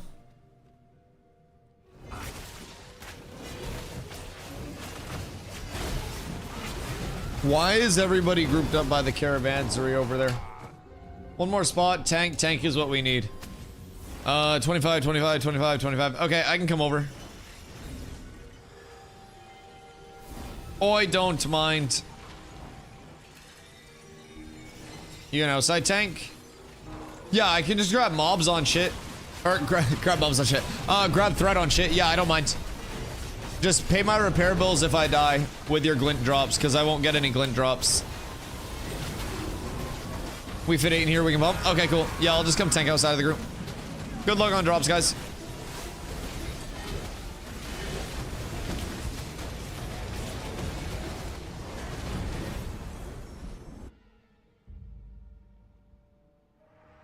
Oh, you money? Oh, no, it's okay. I don't mind. In an ideal world, I don't die at Thom farm. I think that would be the best case scenario for everybody. Thom farm deaths are primarily preventable.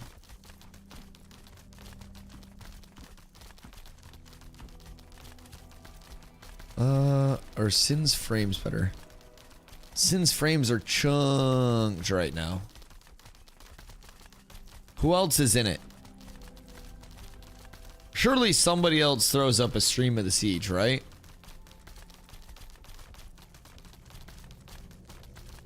I'll keep Sinflow tabbed for when it starts. Over the mystery. Oh, it's okay. Strag, I don't mind. Is it safe for lower levels to run caravans? It seemed difficult to make gold without them. Safe? No. And efficient? Also no. Being completely blunt, so some of the early on money generators that we consider safer are going to come from the gathering and refining processes. So a very popular one this phase is if you're interested in leveling your mining under your gathering, you can look for granite spawns throughout the world, and if you find granite through your stonemasonry in the towns, you can refine the granite into granite grinding stones. So you'll need a little bit of base money just to pay the refining fees, but once you refine the grinding stones, you're good to go. You level your mining, you level your refining, and there's never zero risk of loss, but unless somebody just happens to corrupt on you, which doesn't happen a lot, or like you die with an inventory full of granite somehow, that's going to be your only form of loss. So you level your mining, you level your stonemasonry, and then once the grinding stones are processed, you sell the grinding stones directly to a vendor. 250 granite translates to about 2 gold of a gain after the processing fees themselves. So that's a very consistent and replicatable way to just have basically an infinite money glitch while also saving your glint. There are ways where you can kind of like go less beaten paths on vans and stuff as a low level. And there is always a chance that as a low level, you pass people and they're like, oh, this caravan's probably not even worth hitting. But there is always the risk as a low level that you do get run up on by a level 25 that just wants to beat the shit out of a low level for some reason. So there is always the risk associated with it. Even if, shit, if I was running a caravan solo, there's a risk that 3 high levels could come up and beat the shit out of me. So caravans will always be a little bit of that risk, but they are rewarded, especially with longer caravans. Once you go like, you know, Squall's End all the way up to, I don't know, Shorefoot, or all the way up through to Brine Barrel. When you make those, that's going to be a huge payout. So if you can get it safe, caravans are money. Really good thing to try to do. If you're not able to, then it can be a big loss as well, between how expensive higher tier caravans are to actually manufacture, between the material input, between me hunting this broodling and getting a trainable now that the other scorps are available. This is gonna make so many people mad if it becomes a trainable. But it'll be meant to be, lads. It's destiny. I'm convinced. Come on. Oh. That's unfortunate. Almost. Why am I flagged? Az isn't lawless. Oh, I came out of lawless. You mean Destiny? Yes. Yes. Although it wasn't. Apparently it was just poison from the start. Never destined to succeed. Flankers on for siege now too. Word. We'll have a couple of different POVs. We'll have the EU POV, the NA POV. Flanker. Very cool. Very cool. We love Flanker for that. I'll get it all pulled up so we don't miss a single thing. Let's see. Where is Flanky Wanky? The stream's not showing up for me. Uh-oh. Flanker. Okay, he's live.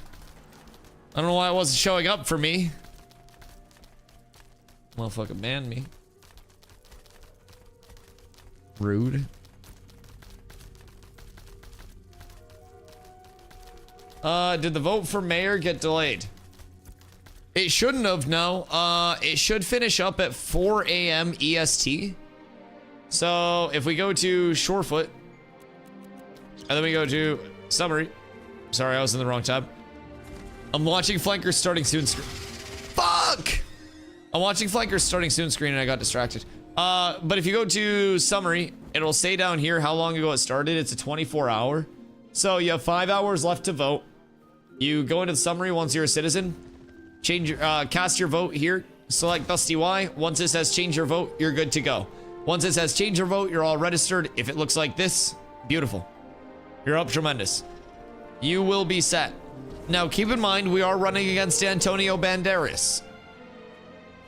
And that may be a very popular name, a very hard name to keep up with.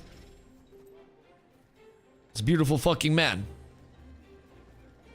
But I do implore you to consider a vote for DustyWhy.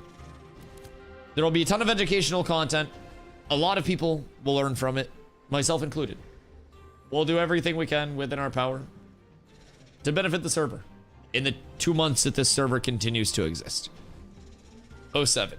And if we lose, then I quit forever. Just kidding. I don't do that. We'll just be balling. If I lose, we'll probably just be mayor next phase instead. I don't think it's that hot. Or we just run in another election. Either way. Either way. I think it'd probably be a next phase look, though. I don't know. There was a lot of angry yapping from citizen chat on both sides. And that did kind of like detract the fun a little bit. I didn't expect people to actually get so personally up in arms, I guess is the thing. I expected it to be more like in-game stuff, but some motherfuckers were being weird. So yeah, I'll probably just, if this one doesn't go our way, I'll probably just wait for like religious nodes or some, or even like military nodes and shit. We'll see.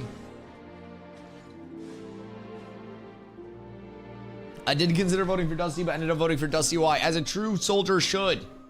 Thank you for the hydrate. We're gonna be checking out the siege. I'm not in the siege, but we're gonna be watching the siege. I should also, fuck. I still need to try to make my way up to Thom Farm. God damn it. The siege, the Thom Farm. Try to see if another tank would come up. I'll make my way up. I won't be able to shoutcast if I'm Thom farming, but I can stand there and hold aggro probably.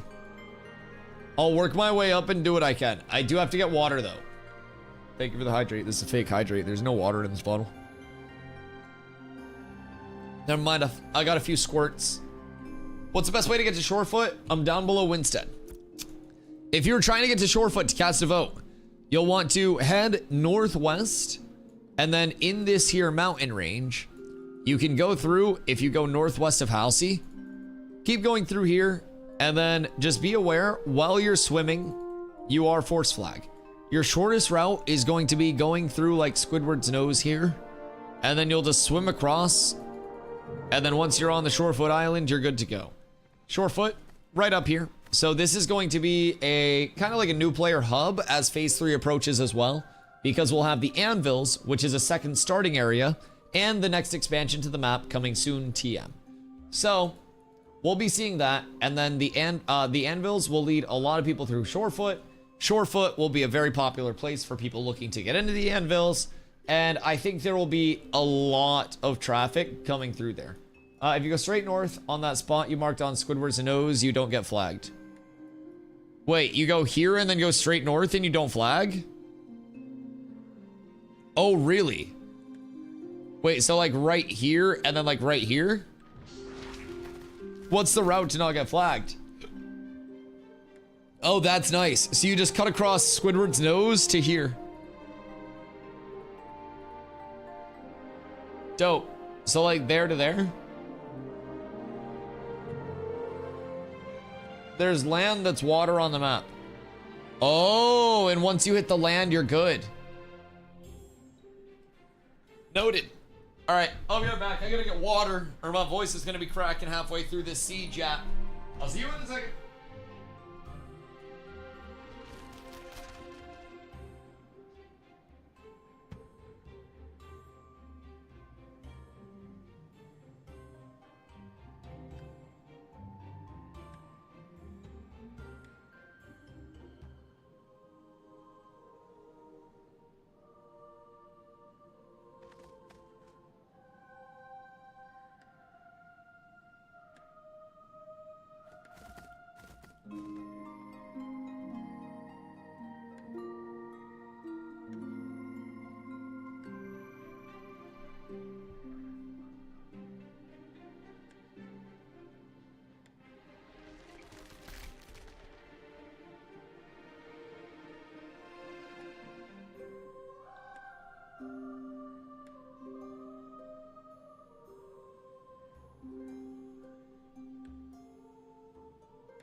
getting hit. My screen's shaking. Hey, man. The fuck is your problem? Why is this necessary? Is this just a siege test? Yes, this is just a test of your emergency siege system. Exactly. There is no node de-leveling. There is no storage loss, anything. Yo, what up, Akra? Is there PvP in this game? Oh, yes. Oh, yes. So, Ashes is an entire PvX gameplay loop. So, while I was just AFK getting water, basically the general, like, I can try to summarize it. Every aspect of the game benefits every other aspect of the game a lot. So, with that being said, to PvP successfully, you've got a PvE to get to the level, you know, get to max level. You've got a PvE to get your drops for your gear set. There's also a lot of different rarities to gear, from common all the way up through legendary. And the way that you're going to get your crafted gear, your legendary gear, and your high rarity gear, that's going to be through crafting, which is limited by towns. So towns, as they become tier 3 or higher, get these empty plots. In empty plots, you can build up buildings that basically support server infrastructure. So you've got to contribute to the buildings as a whole to actually get everything situated. Right now, we can't craft level 20 gear. So we are wearing found level 20 gear from like mob grinding, all of that. PvP is everywhere, all the time. It's open world everything. So right now, we're about to tune in over to our friend Flanker. So he's kicking up on the node siege side of things. So we did 2 node siege tests on our end. Let me turn my audio down. We did have 2 node siege tests last phase, and I was a part of both of those.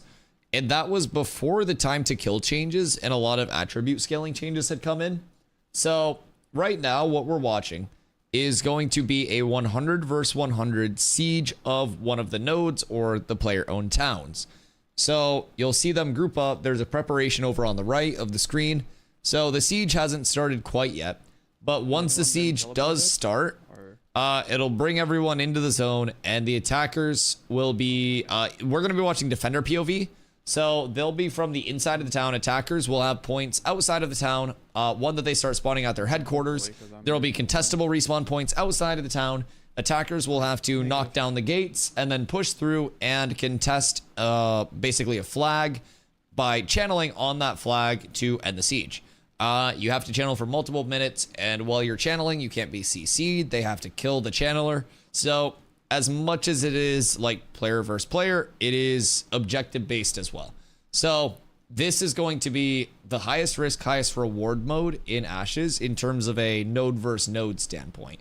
Nodes are like multiple guilds and communities contributing to one big town. There will be 6 different levels to nodes. This is going to be a tier 3 node.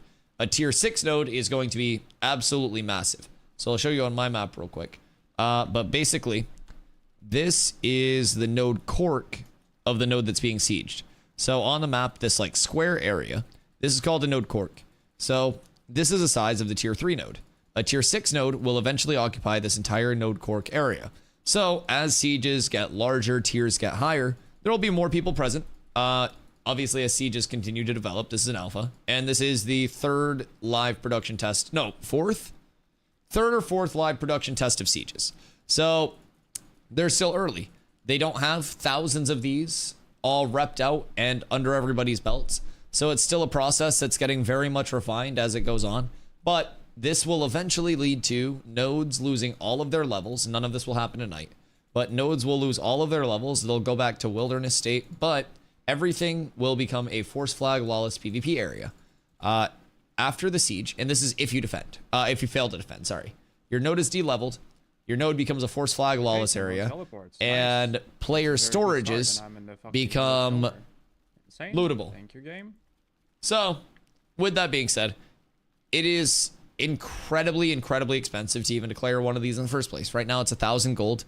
And as node tiers increase, it's going to match the cost essentially to like level your node to siege that same tier. So if you want to siege a tier 6 node, it would be the cost and the time input essentially to level a node to tier 6. So this is a huge mode, but you have a lot more open world breakout as well.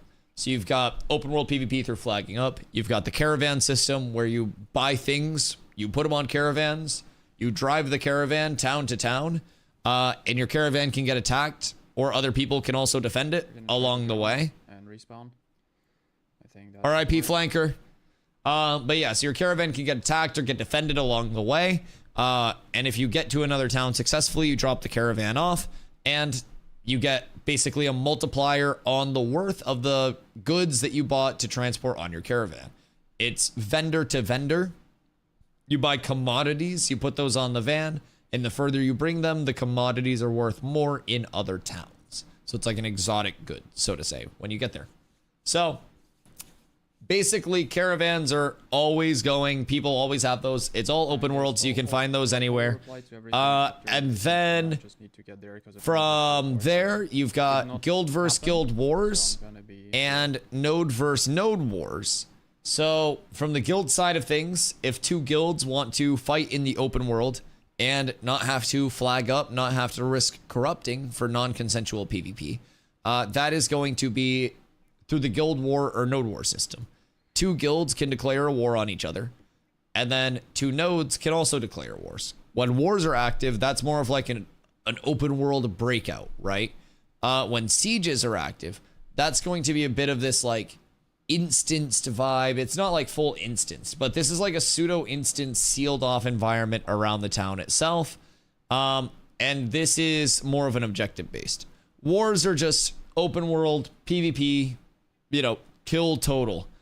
And from there, you have guild castles. Those will be the equivalent of the node sieges. So node sieges are the node side of things. Castle sieges are the guild side of things. There will be 5 guild castles on the map. And once a month, those castles get sieged. So big guilds will always be trying to shoot for having a guild castle, being the owner of a guild castle, and just maintaining that long term. So, sorry to yap your fucking ear off about PvP. But yes, there's a lot of PvP all the time. There's large scale. There's open world. There will be arenas, which will be small scale numbers match. There's a lot of PvP. And then is it good? Very simply put, yes. Very fun. At the end of my VOD last night, we had about 3 hours of nonstop PvP. And it was very fun. It was all in the open world stuff. We did some of the caravans to go up to a new node. The node that I'm actually running for mayor for right now. Vote for Dusty for SHOREFOOT, by the way. And from there, after running the caravans up, or while we were running the caravans up, I should say. Oh, we're going to see the big vines come out. Big vines. That's a nice little root. It's probably just going to get poke damage there. I don't think they're going to full send off of that, but just a little harass. But yeah, as the caravans were going out, there was a huge group of people that kind of like met the caravan, and both sides got more and more people as everything evolved, and it just ended up in this massive breakout open world PvP. And both sides had an absolute blast. After the PvP was all done, both sides came in and they were like, yo, GG's, thank you for all of the super fun content. Like, it was nice. Oh, we got a full send coming out. Okay, we don't have the vine field coming up. Flanker gonna try to get some big AoE in. It looks like the server might not be allowing that. And I do believe Flanker's probably going to drop, but he gets back a little bit now. What the fuck is this light show? Okay. Yeah, the 100v100 is a little, This is what I was worried about. It was fine in PTR. So good. It was so good in PTR. Boyle, he read your chat. I mean, it all depends, though. Like, was it just that initiate? Because things can definitely be a little bit laggy. But it all depends. Because, hear me out. Even our previous siege tests were not that laggy. Our second production siege test that I was in, game options, it felt pretty smooth. Movement-wise, I was hitting initiates, like I was hitting charge cancels. Things felt really good. It's not a little laggy.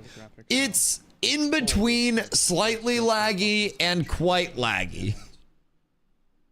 Like, abilities are going off just sometimes. Like, his vine field happened. Very interested to see how this goes on a realm that's been up for a bit.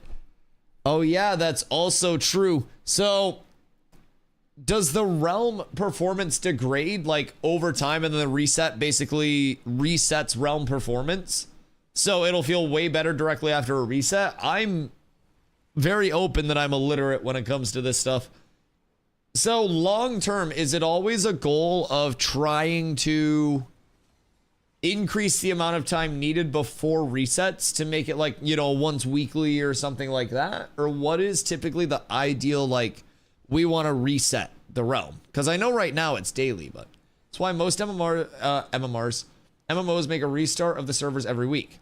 Okay, there can be things that can degrade always. Yeah, things can be breaking. It's a non-instance event, so I'm sure a lot of server stuff is happening to the town. That's also true. That's also true. Impossible to know at this point. Fair. That's interesting, though. Now, when the holidays were around last year, when I had first come in, I know we had the extended... Ooh, we got uppies into a full initiate. Okay, hopefully the vine field goes off. He's in deep here. Oh, that's going to be a huge vine field in the back. Big burst coming out on this back line. Huge numbers going out. I've never done that many numbers in my life, and he just pressed one fucking button. That makes me so sad as a tank. He just did so much damage to people that were so far away. But also, I think NA's just pushing back on this right now. It seems like they just repelled all of this. It looks like a full wipe coming out on the side of EU, just getting pushed back against the mountains themselves. But also, this is the defender stance. Like, the defenders aren't necessarily trying to full wipe and win in an even environment here. They're trying to draw out time.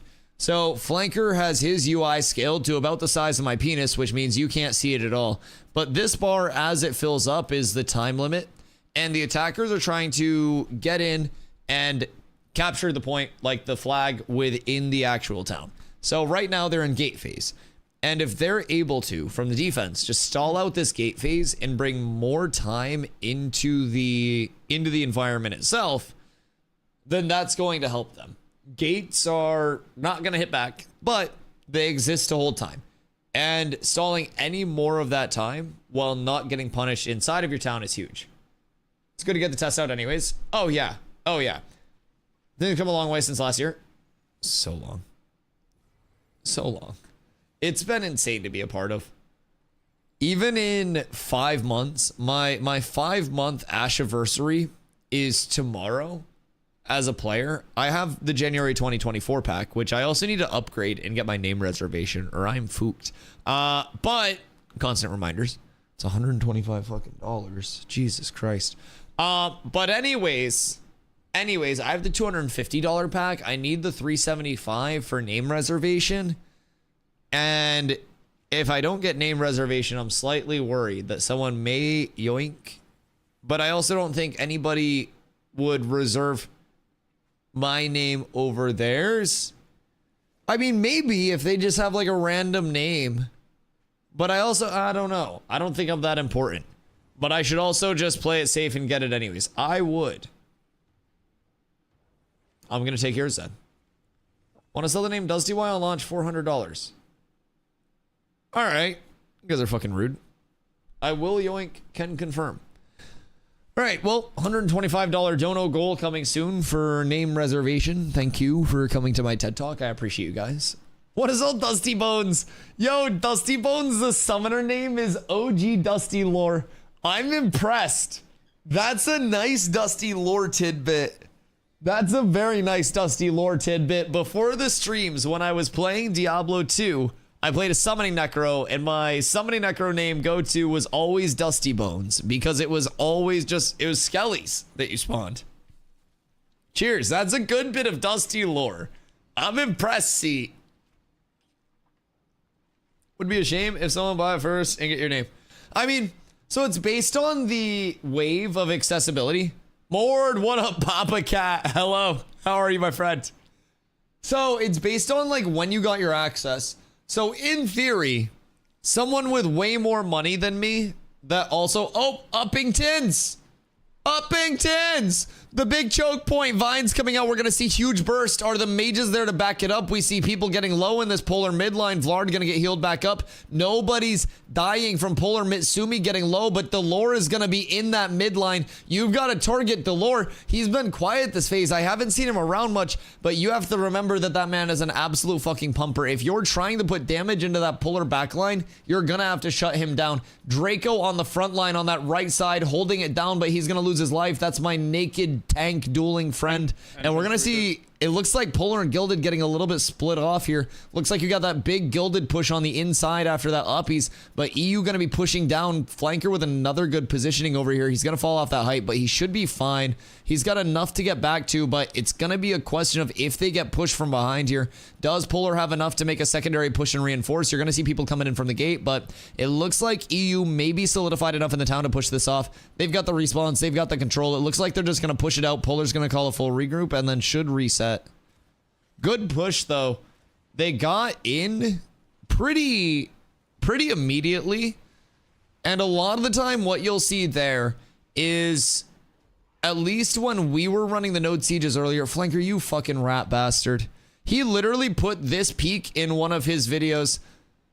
You fucking rat. So I'm on the roof. we got a big push here. We got a big push on the objective from Polar already, actually, but we got the big root in place. That's a huge root. That's going to be a fat initiate down there if they can get people down, but it might be too late. It looks like a lot of it's going to get healed off here if they don't get in there soon. You're going to have the secondary push coming in. You see Mav low on the back line, a lot of Polar low on the back line. The push may be there in time. The cavalry getting there. Kill the tank. That was close. That was close. If EU was a couple seconds later to that, I don't think that gets followed up on. Coming from the... Holy shit. That was a great initiate. That was a huge vines, but my fucking god. All rooted.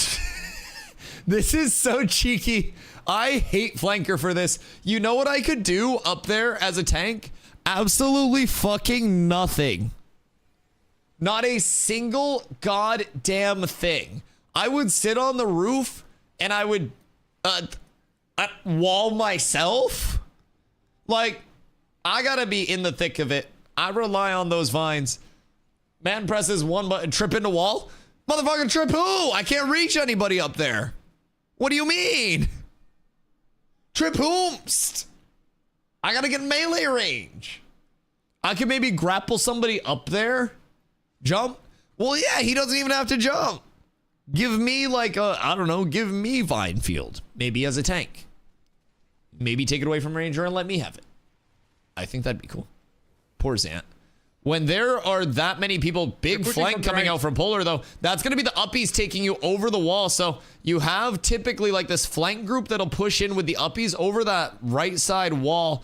And they get the really big flank here, absolutely decimating the EU backline. Oh my god, the flank group is going crazy. Big push coming out, but you want to see people not overextend. You're going to see another push forward coming in from Polar. That secondary reinforcement coming in. A full flood in from the gates. This is going to get bad for EU quickly if they do not regroup. They're going to lose full agency here. Oh my god. Oh, that flank just hit so fucking hard out of nowhere. That was huge. They saw that a little bit late, and I feel like I mentioned as a tank, there's not a ton you can do from the height, but like flanker getting rations in IRL and in game at the same time is hyper efficient. Chat, hydrate during the hydrate. Every time Flanky Wanky uses a ration, everyone has to hydrate. So you can chain pull off node beacon. Can't be CC'd or displaced when you're channeling, supposedly. Although we do see the channel. I don't know if it's continuing right now. No, it looks like it's slowly deticking, I think. I don't know. It's on the bottom. I'm squinting. No, it's continuing. It's 27% on the channel right now. So it looks like they've got the channel going during the respawn. So EU going to be regrouping right now, and they're going to have to try to push towards this marketplace. So we're probably going to see the flanker peak come out yet again. Depending on how they go, they may also just full frontal uppies into it, but we're probably going to see a very, very, very large fight here. You see the flank over on the left side. They're going to try to stop Flanker from getting there. Flanker's going to go too far. He's going to get punished for this. He's in a really bad spot, and he's just hoping nobody sees him. He still gets off a huge fucking vines, though, but we're seeing NA getting a really good glimpse of that initiate coming in with that flank and that scout team. They got a huge chunk of the EU primary raid out very quickly. Now, keep in mind, this is 100 versus 100. One raid is only 40 people, so you've got a lot of people that are going to be present in this outside of this one primary raid, but that is a huge counter for NA. EU had the full push, the full uppies off the respawn, and it's not looking the best at this point for the EU side. It's already almost 50% on the channeling prog. NA has full control of the marketplace, and they're going to start taking it uphill, pushing uphill, one of the hardest things to do in any PvP mode in history. But when you look at the numbers coming out from this attack side, it's all red everywhere. Who's the defenders? Primarily the EU coalition. So it is the on holiday guilds. It's a lot of the EU lads, but also no, it's like fucking absolute demon time over there. I think it's like 4 a.m. and 5 a.m. So regardless of what happens, most of these guys are probably going to bed directly after, and I respect them for even showing up, because we had people not show up in phase 2 node siege tests for way lamer reasons. So these guys are all fucking soldiers, win or lose. Like, the result of this node siege, this is a test and it's a net positive for the entire playtesting environment. So like, keep in mind, everyone that's here, they are getting as many people on as they can early fucking morning, playing from EU and trying to do everything that they can. So yeah, it's a bit of a process for a lot of people to get on right now. So them showing up in the first place and making the test possible and giving all of this is nice. Flankers on the milk game. What's the milk give? Is that max HP or where are we at? Take me through the milk. Because I previously had been using armor smithing glizzies in P2. That was huge food. But milk is mana and health regen. Intriguing. How much mana regen? Because like, food stack with drink. Wait. Is that a question or a statement? Milk is a drink that can be used in conjunction with food buff. That's a statement?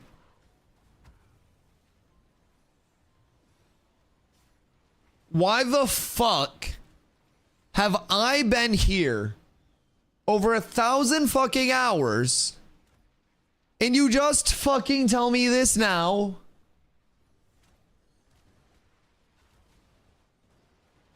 No, don't bruh me. Negative, most likely. Bruh you.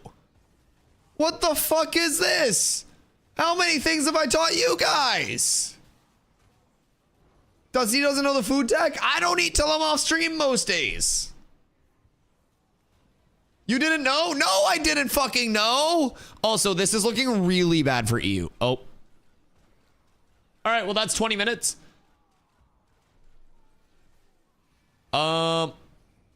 So, GG's. Do you know what you can stack? Do you want me to tell you? Yes. Apes. NA wins, it seems. Yes. That was also pretty convincing. I won't lie. That was a pretty convincing dub. Now, everything is testing. So, they lost to a Ranger channeling.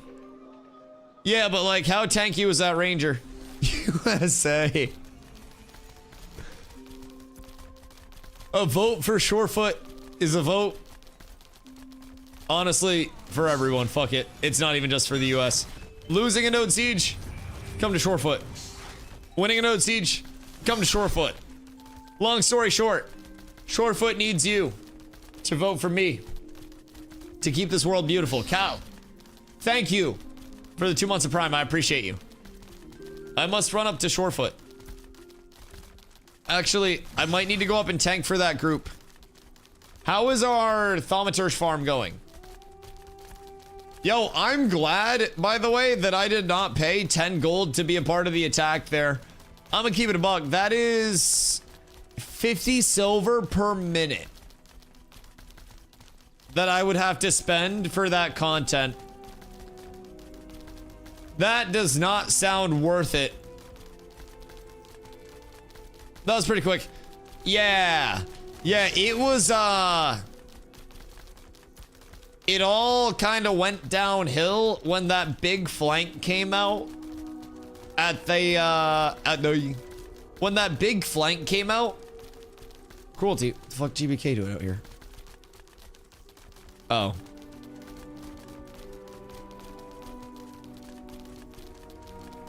What's going on over here?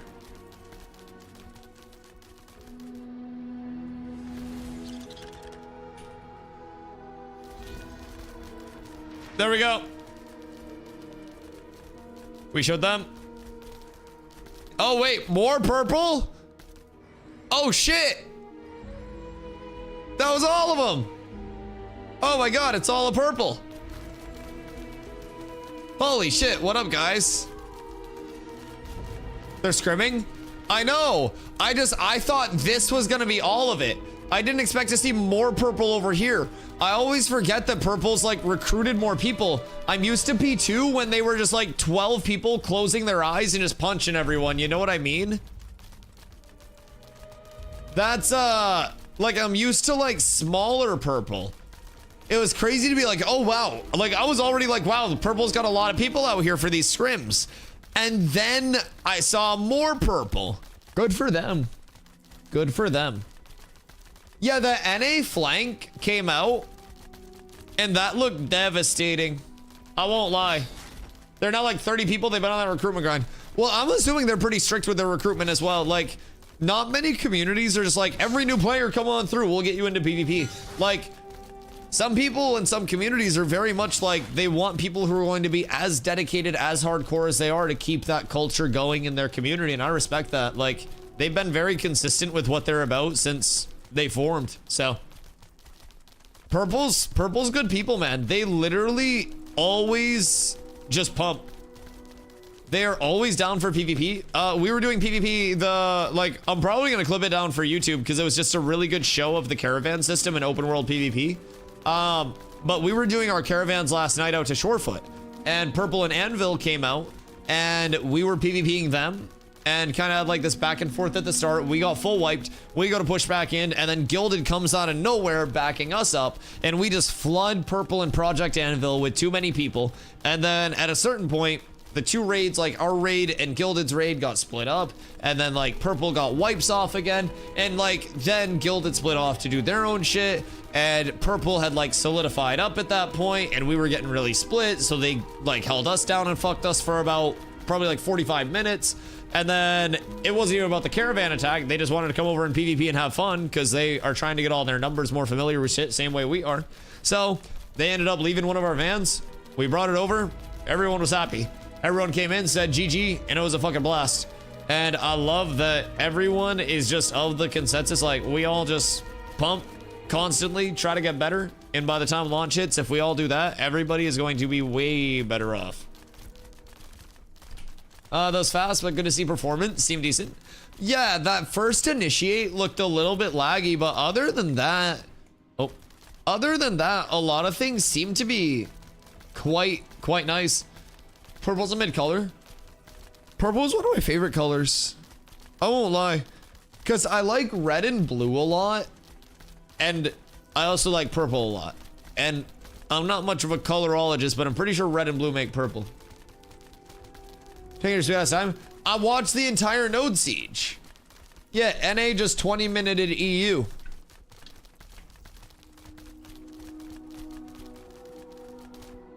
What the Beatles doing?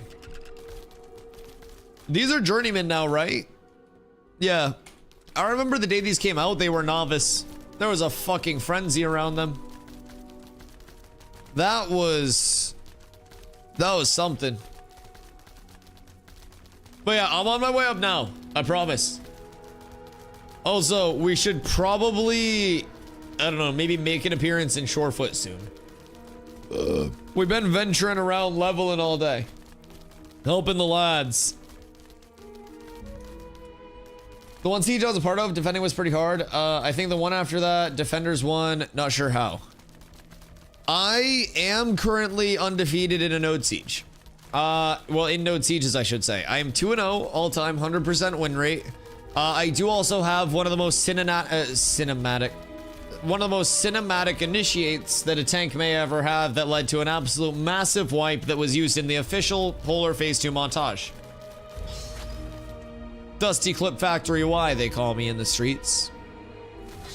Because whether I'm hitting them against my team or for my team, Cinematic. Stop. Sometimes I switch a couple letters. It's fine. It's fucking fine. Sometimes the letters just kind of whoop. You know what I mean? They iframe me a little bit. Well, okay. So keep in mind, there was also 8v8 scrims earlier. I believe, I don't know if it was like multiple different stacks. I think it was just 2 different stacks. One EU, one Polar. But EU did take the 8v8 scrims earlier today. I believe it was like 10-2 or something like that. So yeah, I think EU did well in those. So I wouldn't hold it too far against them. Defending has always been something that's being tweaked with like gate health and with the actual like channeling of the point, with a lot of it. So regrouping can especially be hard with wave-based respawns. Like that's a whole thing with New World that we learned there. It's a very similar war conceptually to what New World was. And so we kind of have some familiarity with like the wave-based respawns, with the whole objective control, with the gates, with all of that. The thing that we didn't have in New World was motherfuckers hopping over the gates and hitting flanks out of nowhere RKO style. Couldn't just uppies over the gates.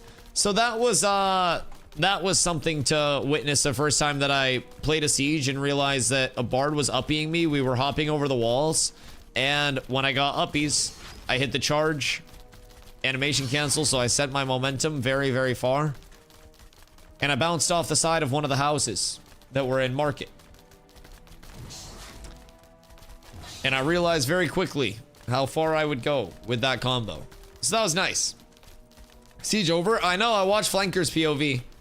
That flank that you guys had right before the big market take was massive.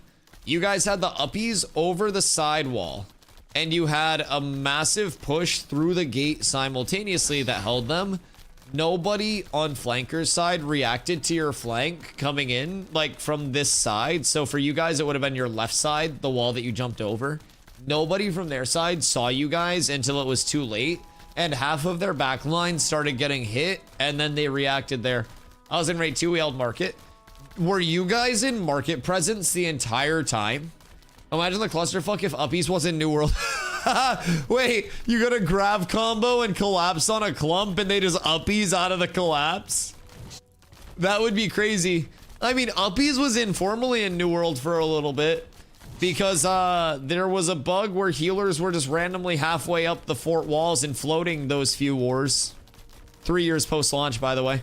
Performance in that node siege was better than a performance in a New World war, like, to this date.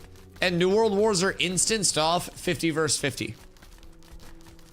I'm just putting that out there for your consideration. Like, just for your consideration. I'm just throwing it out there. We cooked them. I watched. I'm proud of you guys. You represented NA well. I saw Flankers POV. Yeah, I was watching over on that end. We showed it over here. It was convincing, man. There was a whole lot of NA presence out there. Performance was way better than the first siege. Yeah, there looked like one initiate early on where it got pretty bad. But other than that, it looked really fluid comparatively to like what you would expect. And I mean, performance in between the first and second siege tests that I played in phase 2 felt really different as well in a positive way. So yeah, I think growth is the biggest thing. There's nothing on the line here except the 1,000 gold that got, you know, spent on the declaration. But other than that, nothing's de-leveled. The node's not dead. Nobody's storages are at risk. The only thing that happens is there is a net gain of knowledge going out into the player base because of it. I hope you win Shorefoot. I appreciate you. If anybody is level 10 or higher and you do want to pop out, you can become a citizen in Shorefoot over at the town hall. And every single vote matters across the player base. So all you have to do to vote is become a citizen out there. Hit N once you're a citizen to bring up your node summary. And then hit vote. Select DustyWhy. And then submit the vote. You have another 4 hours and 24 minutes until voting closes. So, there's still plenty of time.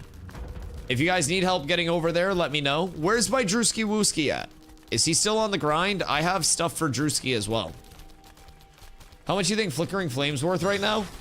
Dude, I'm so bad with the econ right now. I have 3 gold. I haven't been econing items at all because everything's fucking inflated. I've just been giving everything I have to the guild. I haven't listed a single player market thing this phase. It seems like most sought after pieces are instantly 50 to 75 gold immediately. I'm not even gonna lie. And I act like that's a lot, but that's also one long caravan down and back with a decent caravan. It's not really that far-fetched. Where's Drew? Drew. I don't know where Drewski's at. God damn it. My headpiece is 550 gold. Do you have a high rarity 3 moons? And are you valuing it off of... What are you valuing it off of? Because there's one guy, Ray, that has exorbitant market prices.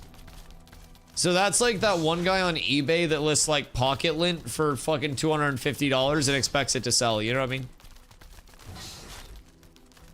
I mean? They need to fix the rendering scale for the game. Flanker drop, not knowing whether it's 1 or 30 people. So I did notice that. And I also noticed when he went into his graphics settings, his graphics settings and my graphics settings are substantially different. And again, we didn't have a full 200 in a very condensed area, but we sure as fuck had 160 to 170 in a very condensed area at our caravans yesterday. We had all of GG and GG, like Gilded Gold that was around. We had our people, we had Dunehold, we had Pock, we had multiple people. We had a full raid with just cats. And then we had additional raids that were with us. There was a lot. And then the purple side had purple, Anvil, like everyone on their side. It was huge. And I did not have many issues in that realm in terms of like things not rendering in. But we were also very close range a lot of the time. So I don't know if that has anything to do with it, but I know maybe just like hopping in from super far could have issues, but that's what it's on the market for. Who's listing? Rendering scale is bad for the world too when you're running around, especially with mobs and people. Is that something that's like adjustable from view distance, or is that just like we see things coming off out here? Is that something that's controllable on our end settings wise, or is that something that's more of just hope Intrepid adds a slider or something for it? The only problem was in Shorefoot when a lot of us crashed. Yeah, but that was after the actual caravans. Everyone just went over into the Shorefoot like node cork itself, and there was a party that kind of crashed it. All night election stream. The last time that I streamed for 20 hours ish in a day was launch day of the server, and I had to take care of my voice very, very, very carefully for the next week plus. Because granted, I did do 20, then 13 and a half, then 13 and a half, then 11 and a half. Hi, Rat. But my voice, dude, I sounded like Jojo Siwa 1-to-1. The VODs are still up. You can go back to probably like day 5 or 6 of Fresh Start. I sounded fucking horrendous.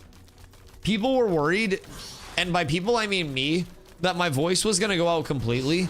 Because as a full-time streamer and yapper, like, obviously people may show up if I just have a thing up that says I lost my voice, I can't yap as much, and still support. But I very much value my ability to yap for 10 hours a day, every single day, and make it at least hopefully somewhat engaging for people, right? I don't consider myself S tier. I just try my best to make people feel, you know, like they're having fun with things. So I can't go too long, or apparently my vocal cords shit out on me. And I try to keep it at a reasonable schedule to avoid that. Also, one time in New World, and this is either a larger or a smaller concern depending on how serious you think it is, but when I was playing New World, we were grinding out our leveling on new characters. I had 8 New World characters, and we were being flown in or like imported to a server to join a war roster. And basically, that made I forget about us part 3. It's 11:40. It's 11:40. I had said before the siege, if you guys were able to find another tonk, it's getting late. I didn't realize how late it was already. I can't like make it out to Shorefoot and also get back out. It's so late. Do you guys have a tank or do you need me? Anyways, so depending on like we're tonking it, is it working? God fucking damn it. Carla's gonna yell at me if I stay on for longer. Wait, what's Chris doing? What are you doing right now? Because Chris is level 19. Chris could absolutely pump it. Do you guys have any 25s in the group right now? Or someone that's going to be 25 soon? Because Chris could come over and then just pump. You've only had 1 death. And are you guys just turbo pulling shit? Or are you like struggling?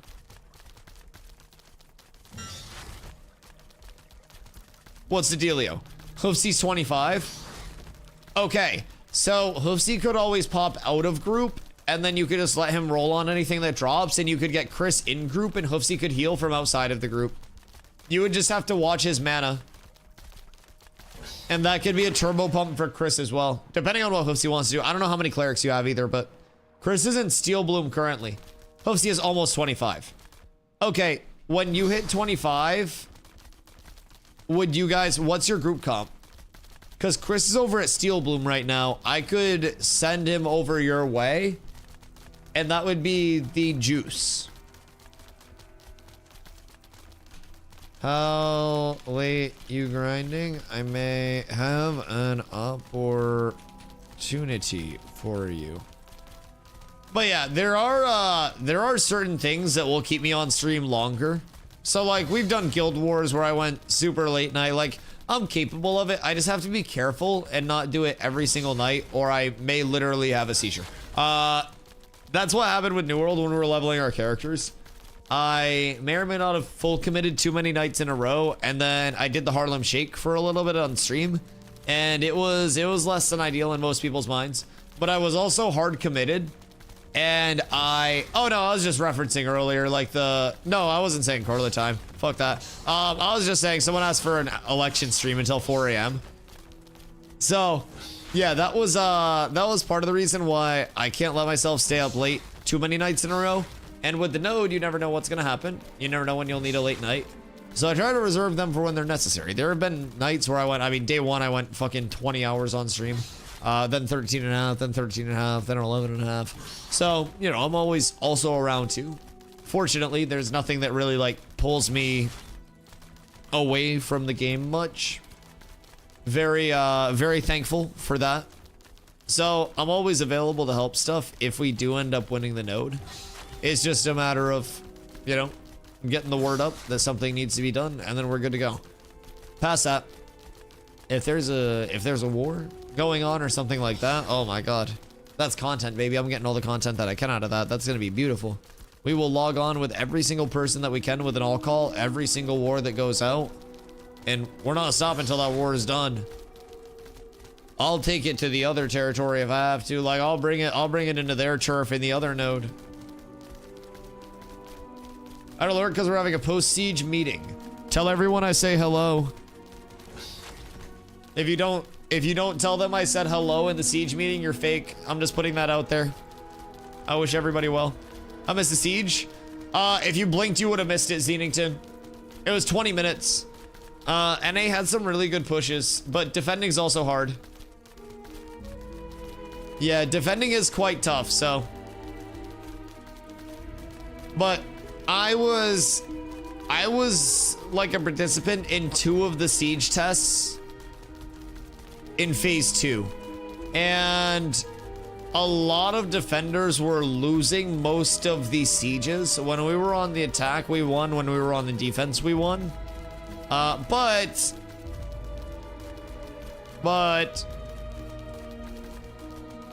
I will say, the one that I defended, the attacking roster was much more of an impromptu than an organized thing. But it's also like 6 a.m. for EU right now. Anybody that's on for them is on fucking demon time and is probably still half groggy, so. It's just long to win as a defender. Show you what's long to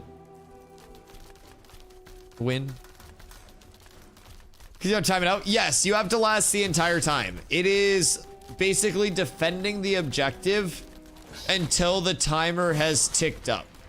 So if you're able to do that without them controlling the flag that is in the marketplace, that is how you can win. It's basically just avoiding getting, ooh, rubies.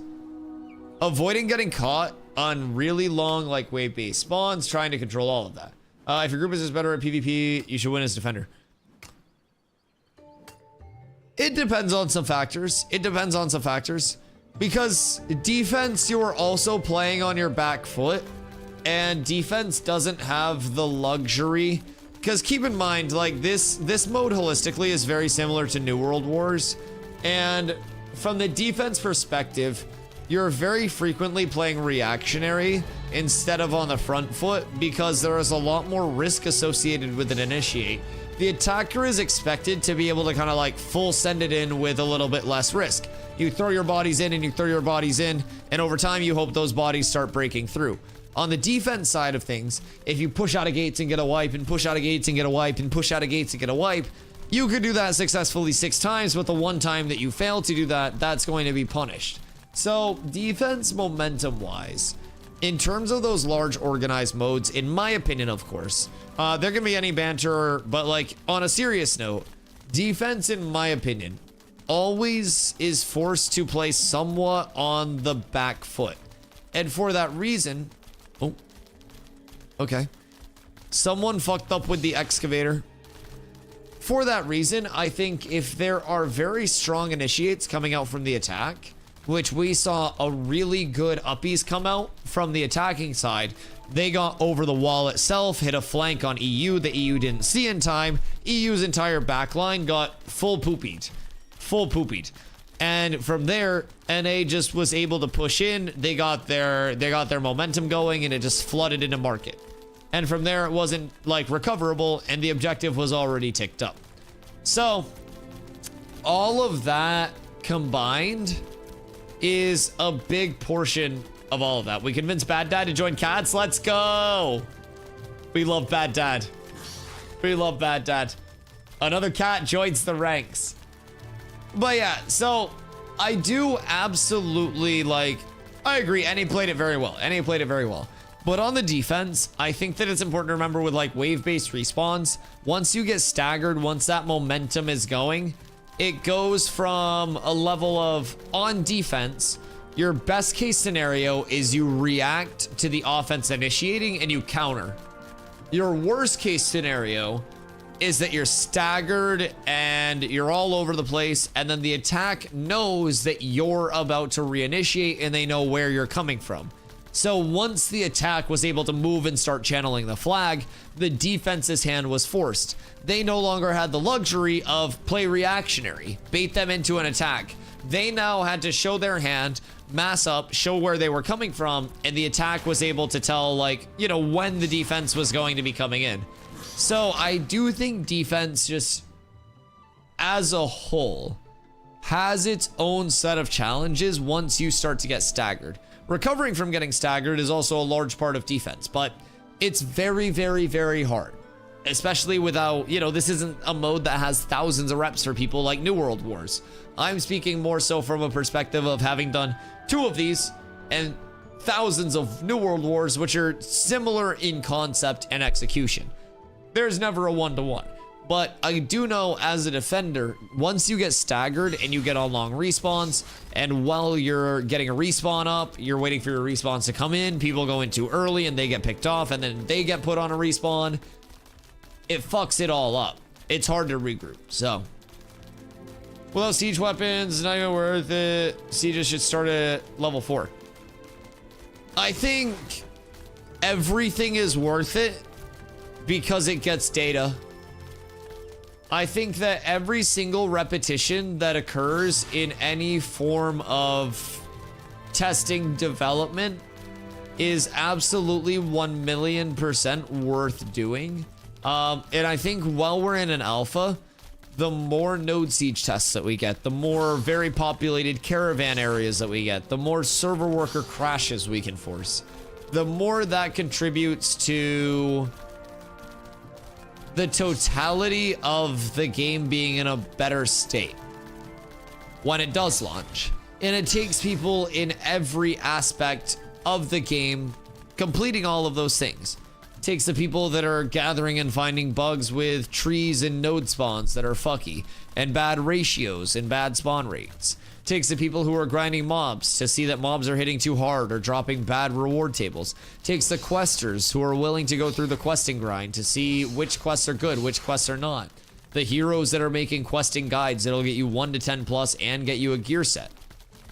There's a lot that can happen in every single aspect of it that contributes to every single loop being better by the time Ashes launches.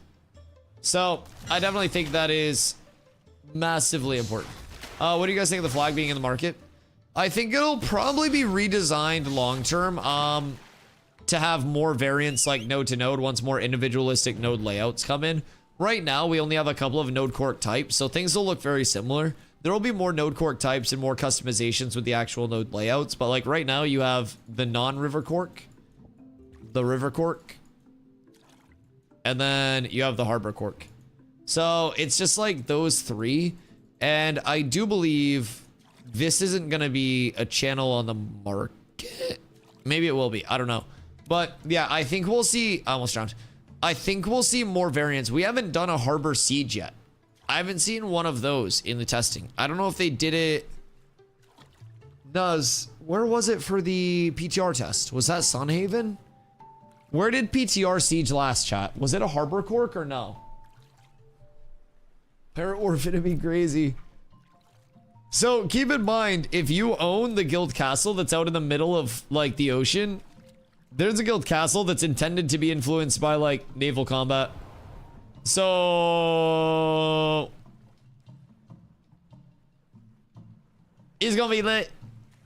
He's gonna be lit. Cats with pirate hats will go fucking crazy. They will be here. They never did the Sunhaven siege. I was asking chat yesterday. Fubo, you're a smart cat. Do I have legal grounds to sue Intrepid Studios for the 3rd node siege test in Sunhaven? No. Why can I not sue them for the 3rd node siege test in Sunhaven? They said 3 and we only got 2. I want a lawyer. I feel like I should be able to sue Steven Sharif directly for the 3rd node siege test in Sunhaven. God damn it, the people want it. Depends on the wording in the lawsuit. They said that we would I don't even know. I'm pretty sure they worded it very ambiguously. But as far as I'm concerned, we were legally, bindingly promised 3 tests. Winstead, Miraleth, and Sunhaven. And god damn it, we never saw a Sunhaven test. Don't let them lie to you, chat. Don't let them lie to you. It never happened. Sunhaven's not real. The desert's not real. You can sue for anything, but that could have consequences. Is there a way to do like a sue scrim where like we don't have to pay legal fees and I can just be like, hey, what if we have like what if we have the siege and then we kind of like debate it out? The Intrepid counter sue will hit worse. What if they counter sue me for 2 node sieges? Wait, we'd be up tremendous. Oh shit, wait, would that be a gain for everybody? Like when Grapply got accused of exploiting into the rock, so we all got 2 bonus days of testing? Like, I go down so we get a bonus node siege test. I'm not allowed to participate in this conversation. What if they countersued for more siege tests?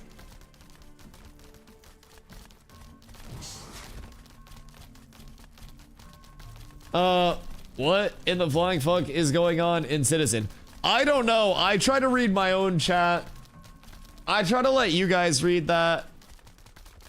There's a lot to it, but yeah, I tend to read my own chat and have fun. It's a band of troglodytes. You don't have to be mean. They're probably all just vibing, having a good time, doing their own thing, man. We've just been out. I mean, we ran across the entire world that's playable right now in every single biome, farming today and benefiting other people. I didn't take home a single drop today. So it's all about the collective benefit. And for me, like, my journey, like my personal journey, just tends to take me to other places.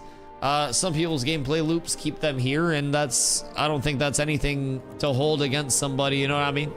So just because some people play the game a little bit differently, venture around a little bit more, it is what it is.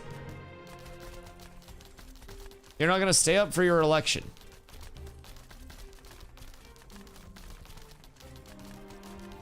I could. It's only 4 extra hours. Chat, what if someone donos for Domos? Donos for Dominoes. So that way I'm not broke as fuck ordering Dominoes. I don't have any food. I was gonna meal prep today, but I woke up too late. X up for 4 a.m. run. I mean, we could hit world boss raid on server reset. I'm down for whatever. We could hit world boss raid. We could do just to boot whatever. The candidate going to sleep says a lot. Yeah, but what if we make it to 3:30 and then the candidate has a seizure? Calendars? Is it open right now? I just got to the tropics!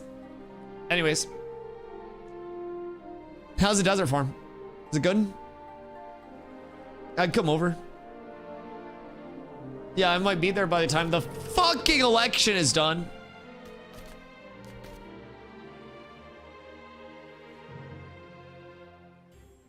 You're staying up? I might as well. It'd be cool. I feel like that entitles me to 1 Dominoes, though. I'm in Trops, might as well iguanas. Chat, anybody want to abandon everything that we're doing and hit iguanas? Just by chance. Where's your home point? Steel Bloom. It's very central. Very central. I want to get a boat up and sail around a little bit. I don't know, some debauchery, some tomfoolery. I think that'd be cool. I'll set my clock for 4 hours from now. Yes, Sirski. You'll figure it out. And either way, it's GG's in the chat. And if we don't win, then it's okay. What's the purpose of hitting the iguanas? Hitting the iguanas is a meme from launch day. And basically, the first day, we had a perfect free farm that was absolutely peaceful. And it was just all us all the time. I got a little too creative and a little too inspired. And I was like, what if we go to the tropics and try to get some farm there? Because people were saying iguanas was very good. We go out to the tropics. Everything in the tropics is full fucking contested. Absolutely cooked. Yeah, do you guys want to come RP in the hot tub? So, we lose the pumper farm. We go over to the trops, spend a couple of hours just running around. Literally just running around. Hi, Rosetta. Go back to our farm. Our farm's taken. It was all fucked. And essentially, it was another lesson to never let me fucking navigate. From Quincy, Mass, instead of Quincy Market in Boston, to taking us off of Cock Rock and bringing us to the tropics. If you let me navigate, the trip is probably going to be worse for nearly everybody involved. I try my best, but everybody has weaknesses. Send me a PvP team for the 8v8. We're gonna send you multiple. We're gonna have multiple teams. We have a sign up right now. The sign up's gonna get sorted. We're just giving people until the 1st to finish their leveling. Get to 25, get on the sign up, and then we'll have 8 people locked and solidified on each team. Hopefully better ratios for teams at that point too. And whether our teams are experienced or casual, we are going to get all of our teams in because we're not worried about losing. We're worried about improving. So we'll hopefully have a very good presence out there. I'll also be shoutcasting it when I'm not playing my rounds. So I have to piss. I'm almost halfway to 24. Okay, I think I will probably drown and then go help the desert because I think we're trying to farm caster stuff out there. So I can help the desert. If you guys do need it, oh, I just hit myself in the balls. If you guys do need a tank, I can come out to Carfin and help there as well and just kind of like turbo push people to 25 since we have a few hours. By 1:45 a.m. Everyone has an hour and 45 minutes to farm. You get to Winstead. Before servers go down, we log back in World Boss Raid. If there are not 40 people in my World Boss Raid, I will be very angry at all of you. 2 hours from now, we are killing World Bosses. Whether we get the tag or not, different story. World Boss Raid, 2 hours from now. Me going pee, 30 seconds from now. Pick an events tour weekend. If you guys want to, I'm about to piss my pants. I'll be completely real. I'm going to pee my pants. I've drank a lot of water tonight. But yeah, throw a ping out. I'll be up for it. Right back.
I feel like a new man.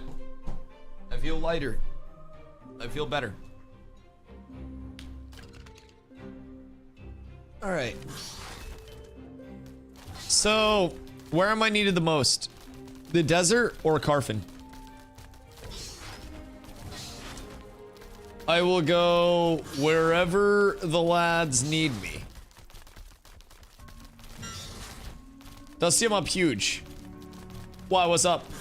Oh, where's Carla, by the way? Carla. When you get on, I have something for you. I don't know. I think you're on right now. I don't know where you are, though. Desert Farm, Alola uncontested. Desert Farm could be good. Just rolled Spindlehem gloves. Oh, shit.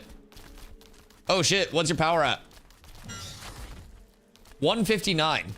That's not bad considering you corrupted on a level 4 in the tropics and then went to drown yourself to get rid of your corruption in the tropics and then lost access to your ashes, which had your Arlogian collar on it. Emu snagged the Caledor's chest. Wait. Nah. Emu just joined today and was like, give me Ruvidium gloves when I joined. And I was like, if you... Emu was like, give me Ruvidium gloves and I'll join. And I was like, if you join, you'll get loot. I said it. I said it. We made it happen, chat. You were right. It doesn't get said frequently, but when it gets said, baby. We were right.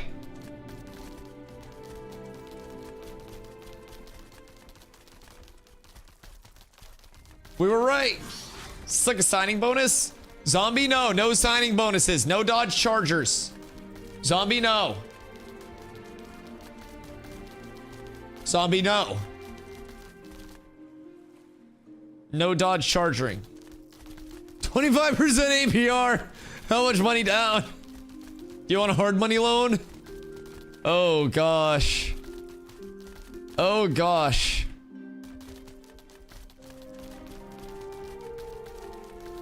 It's all awful at that point. I'm still worried about the walls here. Are you just staying awake until mayor stuff? Yeah, we'll figure out the results of the erection. And then if I do have to start any commissions or anything, then we'll get that all set up and then I'll probably vibe for the night and sleep. I think that would be reasonable. Boop, boop, boo. Excuse you. Excuse you. I think it would be fair to either give a closing speech. Get food then. Fubo! Hello. I'm gonna hop off for the night. Wait, where are you? I have something you may enjoy. And if you hop off for the night, who's gonna take this?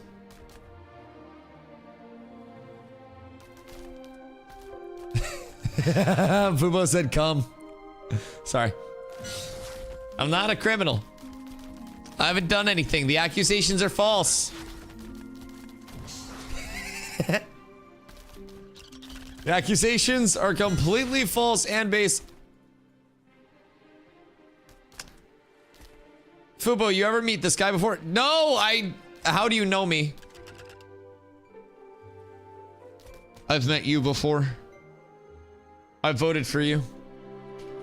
It's about time you finally give me some good in life.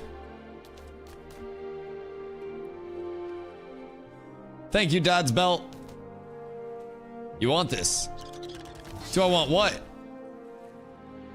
God fucking damn it. Can I fill out a customer service report? How many fucking times? How many fucking times? Fubo can't give gifts to normal players. I should have fucking known. I should have fucking known. How many fucking times? This is why streamers hide their chats.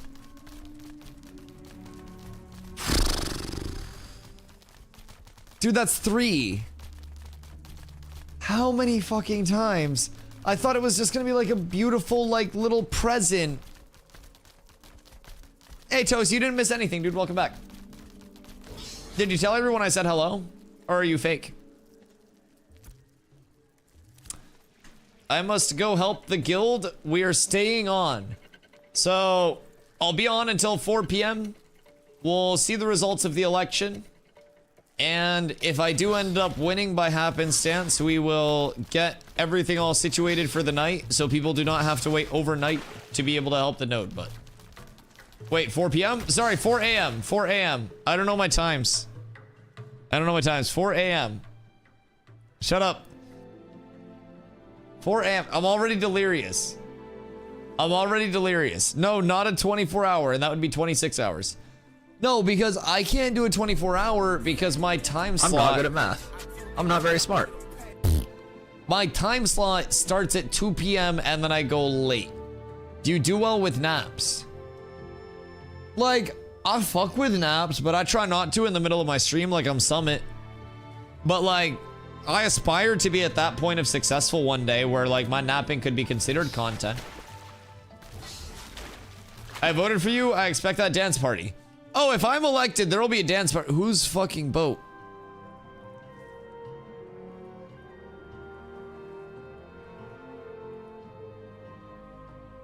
I didn't hear you ask. I can deliver now.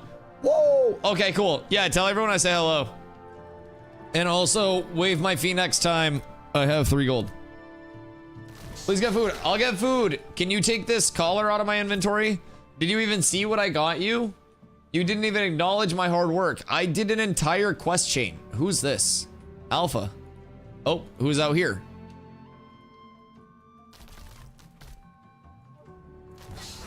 That is Stoic and Alpha. What if I steal the boat? That'd be cool. Hello, I'm just the cameraman. I'm chilling. I'm an innocent bystander. Ow! What the fuck, you rats? Why aren't they hitting the scorpion? Thank God none of them have a brain. What the fuck?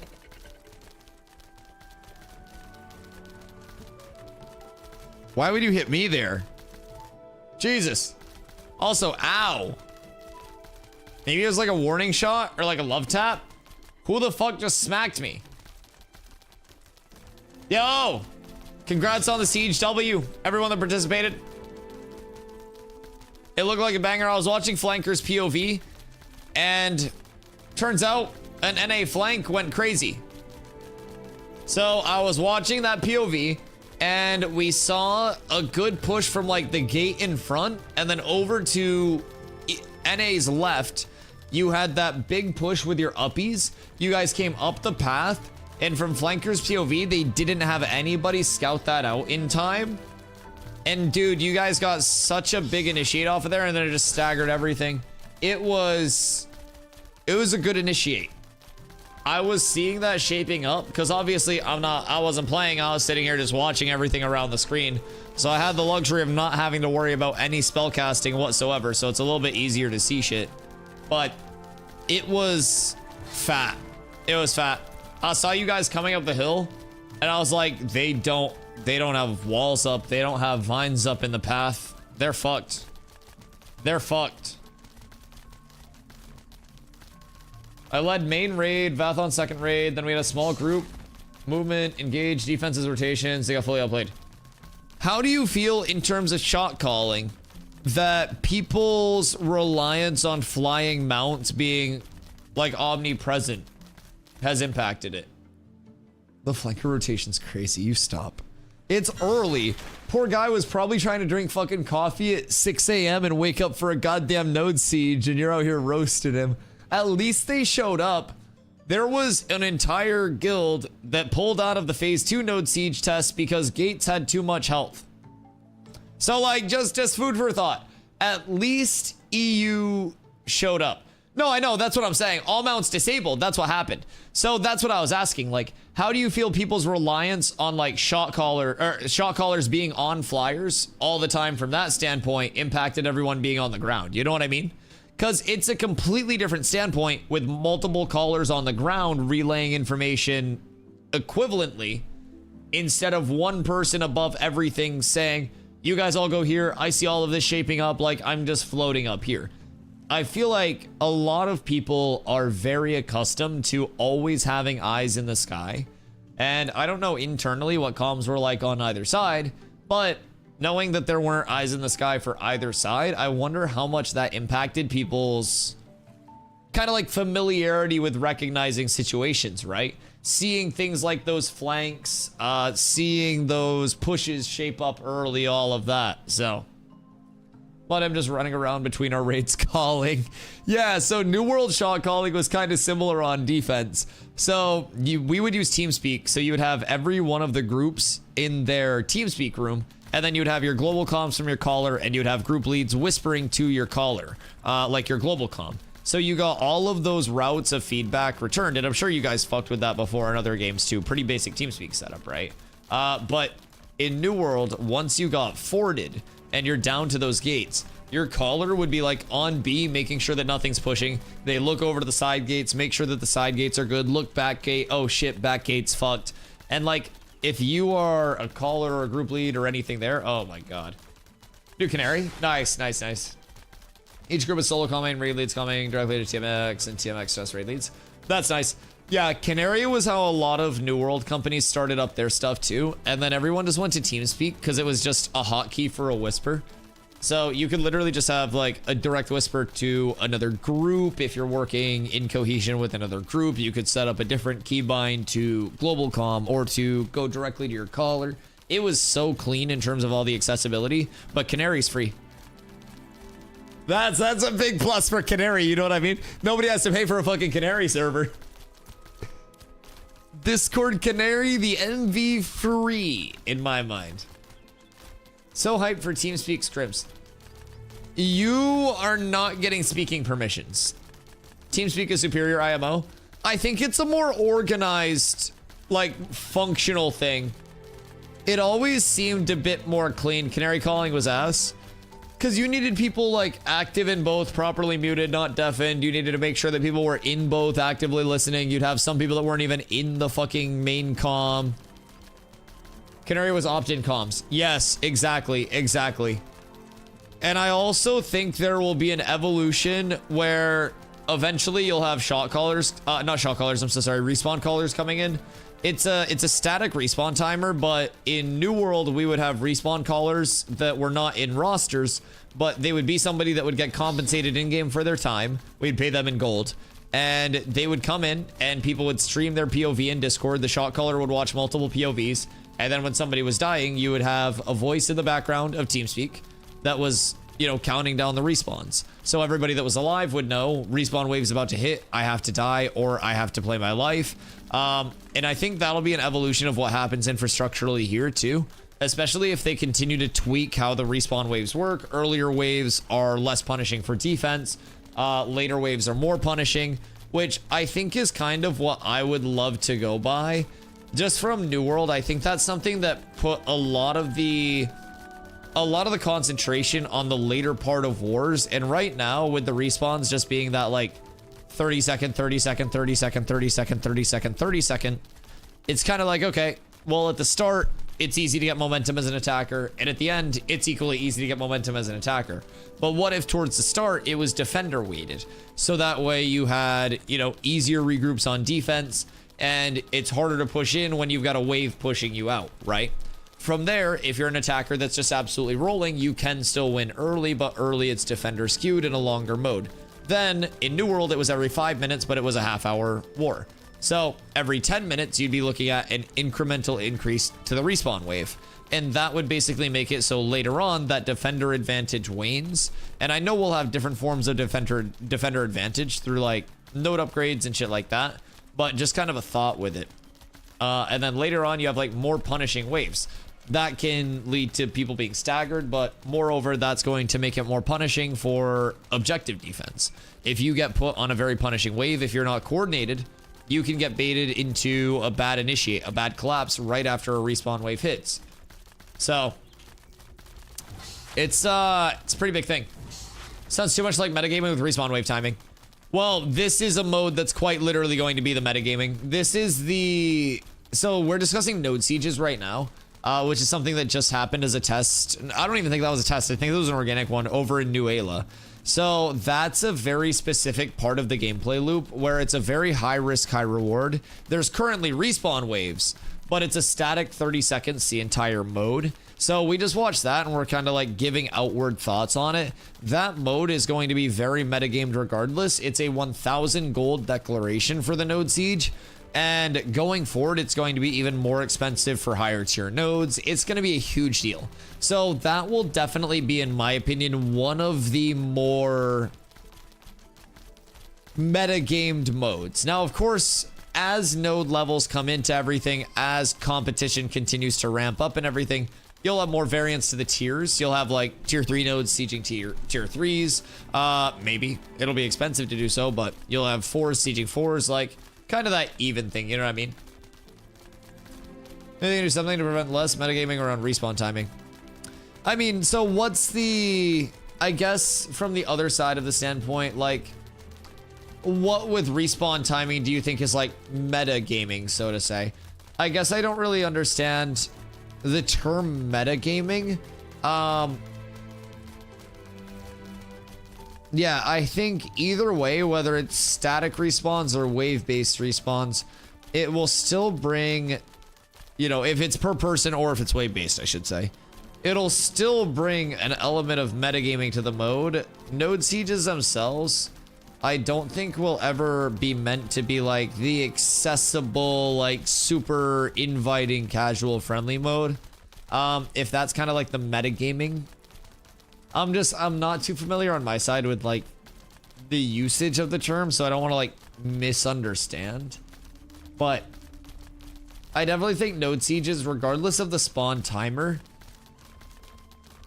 just because of the risk reward associated with it, if the defending node loses, the entire node will eventually be completely reduced to level 0. Player storages will become lootable, and the entire node will basically lose all of its progress and become a force flag lawless PvP zone for a little bit while it resets. So I think in any mode that is that high risk, high reward, you want to make sure that it's not just super hard to defend. I would be willing to, from the knowledge that we have so far, and right off the calculation there, you know what I mean?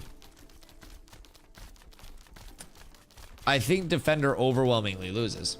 Responding to your discussion on the having of people calling out respawn times. Oh, that's gonna happen regardless, but that won't happen across more casual sieges.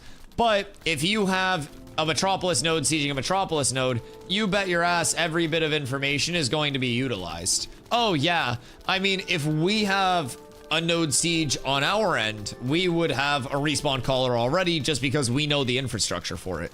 We would have somebody giving us that information so Zombie didn't have to worry about it. So that is very important to, hey, what you doing? Did you vote today?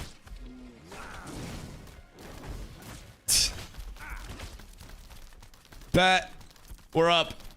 But yeah, so I think like the evolution of it to that point is inevitable.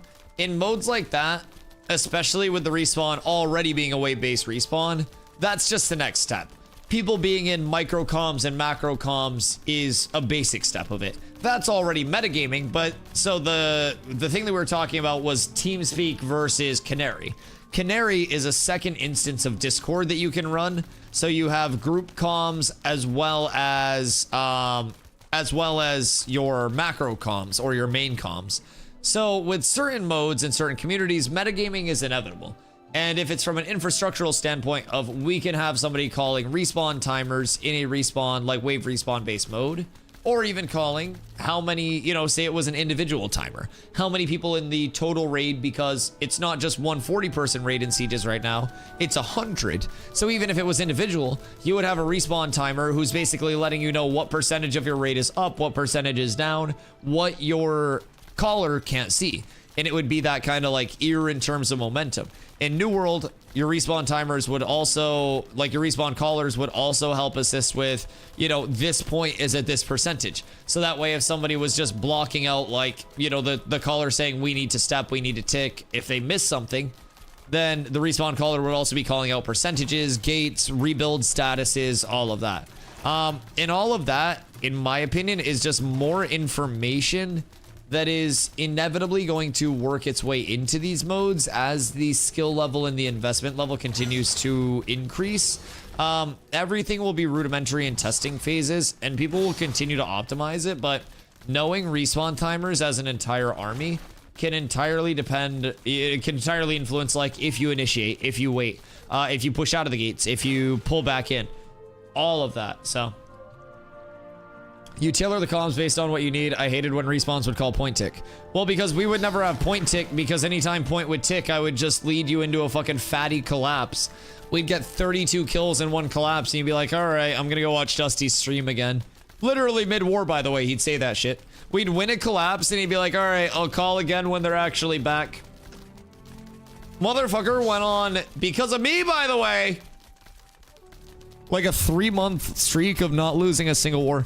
Zombie, how long was it that we didn't lose a war in Atrocity? That shit was oppressive. See, let them tick sometimes. Yeah. It's like your health bar. You gotta be willing to play with it. And you gotta play soft because of the tick. You have 100% tick, and if you start letting offense tick, it can bait them into getting a lot of people stepping, which can lead into a more consolidated collapse. Say a lot of people are very spread out, you can give them a little bit of tick, you can bait them into consolidating, and then you're able to just very much collapse a more congested area. You can use that to bait them into using abilities, everything. War every night wins every night. And it was all because of Omaha, baby. All because of Omaha. But yeah, it'll be cool. Imagine having a node siege every day. Imagine having 3 a day. Bro, I was warring consistently at my peak 20 times a week. Every single day, 3+ wars a day. Willow! 3+ wars a day every day. 8 p.m. EST to 1 a.m. EST. Daily wars. It was nuts. I would get the daily DM of, why can I never get away from you? It was honestly probably scary for people that were just trying to live their lives. But it was fun for me. Lame. Lame. Into the caravan fund it goes. Node siege every day though. So you say imagine having a node siege every day. But if it was a node siege test every day, I would do a node siege test every day. I would sign up for them. I'll be real, I would. I very much so would enjoy it.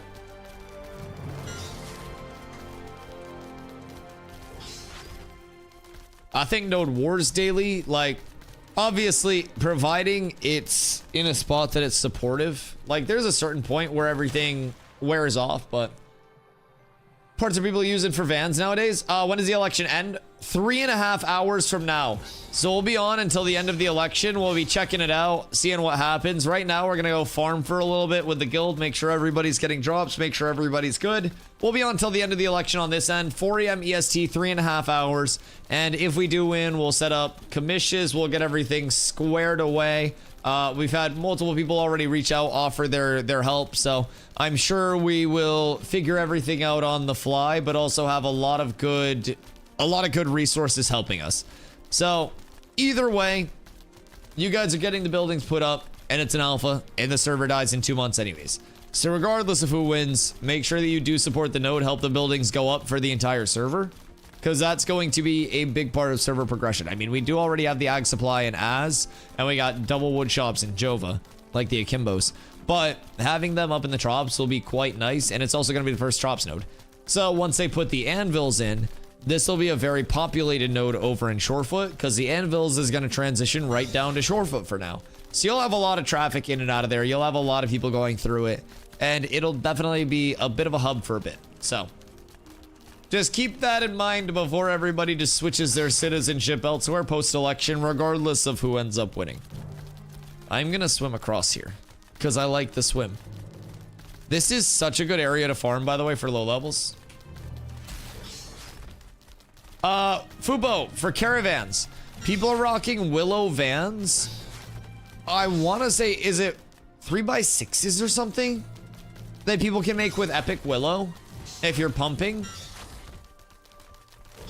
But I think Epic Willow is the big threshold that people try to get to. Previously in T1 mats, like in Novice mats, it was the Epic Larch or Hemlock breakpoint. But that's the big upgrade point. 3x8 is the biggest. I'm so sorry. I thought 3x6 was already large and 3x8. Yo, what up, Wicked? The playtesting right now, so we're still in alpha. It's phase 2.5, technically. Actually. And then we go to phase 3 on August 4th. So right now it's 5 days up, 2 days down, like you mentioned, Tuesday, Wednesday with the downtime. And then on August 4th, we go to phase 3, and phase 3 is where we go to 24/7. So this is a 3-month stress testing period. Bongo. Hey there, soldier. Did you vote in today's Sunhaven election? Good day. Hello, citizen. You're safe. It's okay. I'm not gonna... I just wanted to ask him if he voted in today's Sunhaven election. Or Sunhaven, Jesus Christ. I can't even talk because I'm thinking about this node siege. I'm delirious thinking about node sieges and everything right now. The wrong ass word! The Freudian mass slip! Is DustyWhy mentally fit to be a mayor? He doesn't have the memory capacity. Node siege is so much fun. I know, and I want to go on more rants. Rude. Maybe I will kill them. Go exercise your democratic right to vote. Why so many exclamation points? Brother, you're level 10. We need your vote. And what the fuck is a bongo? I should have killed that level 10 out here when I had the chance. Nobody would have seen shit. Nobody would have seen a goddamn thing. I'm trying to reach you regarding the Shorefoot election. I won't be reached. I believe I need to go out and help in the desert. No comments will be had. But yeah, so once we go to phase 3 on August 4th, we go to 24/7 uptime. This is a 3-month stress testing period. It goes May 1st to August 4th, so like just over 3 months. And in that time, we're getting a lot of core systems kind of like shaped up, completed. August 4th is going to have a second starting zone, revamped questing experience, first time user experience, a lot of things coming to completion. So desert is my least favorite place. How is it so barren yet filled with mobs at the same time? Well, it's a desert. And I feel like in terms of mob congestion, it's kind of like oasis-y spots, you know what I mean? I live in Maine, so I'm not a desert expert by any means. I thought the dune sand looked kind of weird, but apparently there are different types of sand. I don't fucking deal with sand in my day-to-day. So I'm not an expert. But I do think having an ocean surrounding it directly and rivers like feeding into it, and I guess tributaries, would probably lead to it having more life support than a traditional like completely just fuck all, no, you know, no water, mirage, seeing ass, cactus, having ass desert. And I think we'll probably get more of like, I don't know, in Arizona at some point. But I also think this is kind of like a, I don't know, just a very oasis-y type beat. Main beaches don't even have sand, just rocks and sadness. What do you mean? Old Orchard Beach has a lot of sand. Yo, where are my Quebecois at in chat? Any French Canadians in the chat right now? I need a vouch for Old Orchard Beach. Nice sand, and every Quebecois in the chat has been to Old Orchard Beach. Where are my French Canadians at? I know there's somebody in chat right now that's lurking that has QC in their name that is ready to vouch for Old Orchard Beach and Pier Fries. Main beaches can be ass. I agree. Main beaches can fucking suck. They can be rocky, they can be unpleasant. But sometimes you find a good area. Now again, I haven't been to beaches in a lot of other areas. My first time on an airplane was last year traveling to TwitchCon. I'm 28. I flew nonstop from Boston to San Diego. I got driven, dropped off in Boston, flew out of San Diego, flew out of Boston all the way to San Diego nonstop. First flight ever. My second flight, I actually have 3 this year, which is insane to me, but Christmas present, birthday present, and then TwitchCon again this year. So We've got a lot of flights. But I didn't go to the beach when I was in San Diego because A, TwitchCon was extremely fun, and B, I had read about poop water in San Diego. And I know the ocean as a whole is like a certain amount poop water, but like apparently San Diego is really poop watery. So I figured I was not gonna go to the beach in San Diego. I was going nowhere near the water. I don't trust the poop water. I don't want to swim in poop water. So I avoided the beach. And I'm very kind of like, on like ocean water. Just because there's a non-zero amount of poop in the water, no matter how clean the ocean water is. And the thought of that is like, do I really want to go splish splash around in this? And I'm like, I'll sit on the beach. Like, the beach is cool. There's probably poop in the sand too. But like, I'm not splashing the poop sand everywhere. I have a towel on top of it. I'm laying in the sun. I don't know. Every time I'm in San Diego for a nice beach, plus seals are so close to the sand. Oh, seals? Wait, fuck. Okay, wait, we'll put it on the agenda for this TwitchCon. Also, chat, by the way, TwitchCon this year is in October in San Diego. If you guys do end up wanting to go, we're trying to plan Ash's community meetups and like this community meetups. Wait till they add that Kraken or potential sharks, then boom, everyone will be afraid to swim. So, who's to say the Kraken's not already in the game?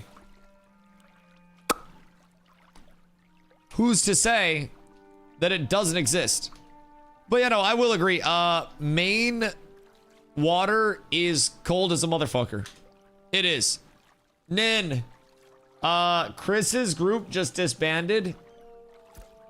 So I don't know what your group is looking like, but that is a 19 tank. That would take the full Pumpinski. So I would hit up Chris in guild. Zine, are you leveling right now as well? Latest TCon of the century. I hope it's fun. I hope a lot of people are able to find a way out comfortably and just kind of like pull up. A lot of people from the community hang out, have a blast, and we all go from there. I just joined their group. Okay, who else do they have room for? How many 25s in the group? Because I have a tank for you guys if you need a tank still. We can get you all set up. Excuse me. And I think Nin's the group lead over there, right?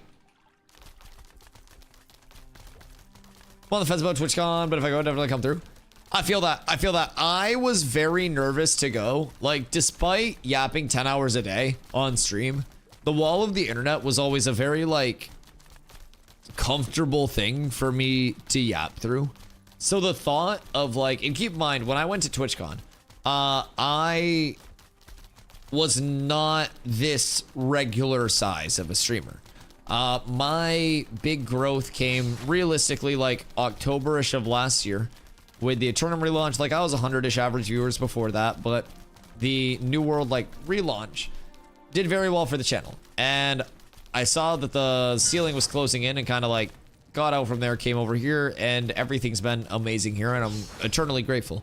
But so like TwitchCon last year, I was by no means big enough to be the organizer of community meetups and have a lot of things to look forward to. So I went as the solo first-time traveler, first-time flying. I didn't even know how to put the airport, like the luggage tag on my bag properly, and ended up fucking it up because I pulled the entire sticker part off of it. So everything for me was like a first-time experience. And I was going with a group of people who I knew through New World, but had never met. Fellow content creators that I was familiar with and friends, but like, yeah, I hadn't met anyone. So it was, for me, very intimidating to actually go out.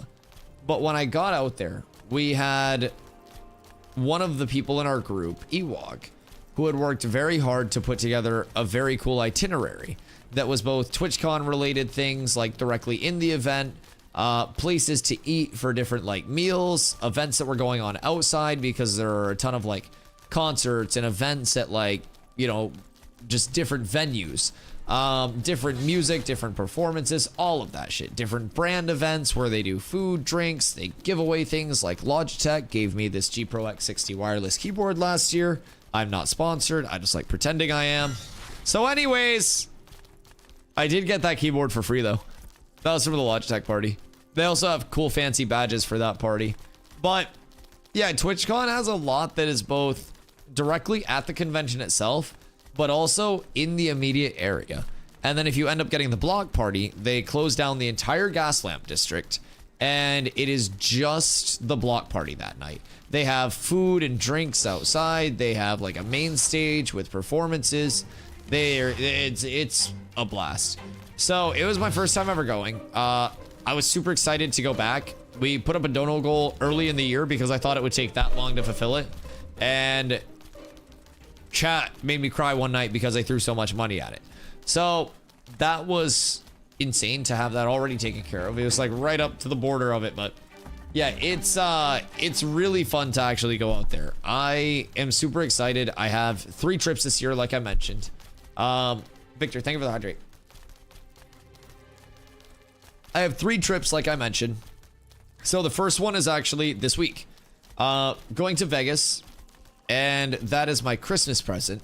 There's a Kendrick Lamar concert out there. Never been to Vegas, of course, because I've never fucking flown other than TwitchCon last year. It's first time going to Vegas. First time going to a Kendrick concert, of course. Carla and I are going to that at Allegiant. And then she's come back up here for 10 days. And then we're going to Iceland with her friend group for my birthday present. So we'll be flying out. Her friend group comes up here. We fly over to Iceland. And keep in mind, I've streamed almost 700 days in a row now. So the streams continue. We'll have, throughout the Vegas trip, it's basically just a long weekend, Friday to Monday. So we'll have some IRL streams while we're out there. We'll be watching the dev update as well, probably smashing some In-N-Out Burger during the update. And then we'll be doing a few IRL streams, enjoying the weekend though. For the Iceland trip, 5 days a week at 2 p.m. EST, you guys are going to see me live with Ashes. It's going to be with random backdrops, and I'm not going to be on a setup that's this perfect. And that's going to be for about 2 weeks, but I'll come back after that and everything goes back to normal. 2 days a week, you guys will see us hiking in beautiful areas, doing a bunch of fun shit throughout Iceland, and it'll be what I currently do during downtime days, where we go live and just yap about Ashes. It's going to be really cool. So then we're back until TwitchCon again at the end of the year, and then I don't really know what's next year. Definitely TwitchCon, but I think that each year, especially with Ashes and the community continuing to grow, just having more people with the prospect of like going out to TwitchCon over time, and then potentially the thought of, you know, Ashes with the potential long-term to be a mainstay, hopefully as an MMO, potential for like Ashes specific meetups and stuff, it'd be really cool. How does enchanting work? So enchanting, there are different tiers of scrolls. Shermster, what up, baby? You're the idiot. Different tiers of scrolls: novice, apprentice, journeyman, master, grandmaster. We only go up to journeyman. The scroll, you click on it and it allows you to put in a piece of gear and then different runes basically to increase the chance of the enchant succeeding. So from there, it's a level based system, and the higher you go in levels, you either have a chance to de-level 1 level, de-level all of your levels, destroy the item entirely, or of course just fail the enchant and have nothing happen. So as you go up higher in levels, anything above +8, you're able to completely brick the item as a whole. It gets very punishing. There's the scroll cost itself, and then there's also the enchanting cost.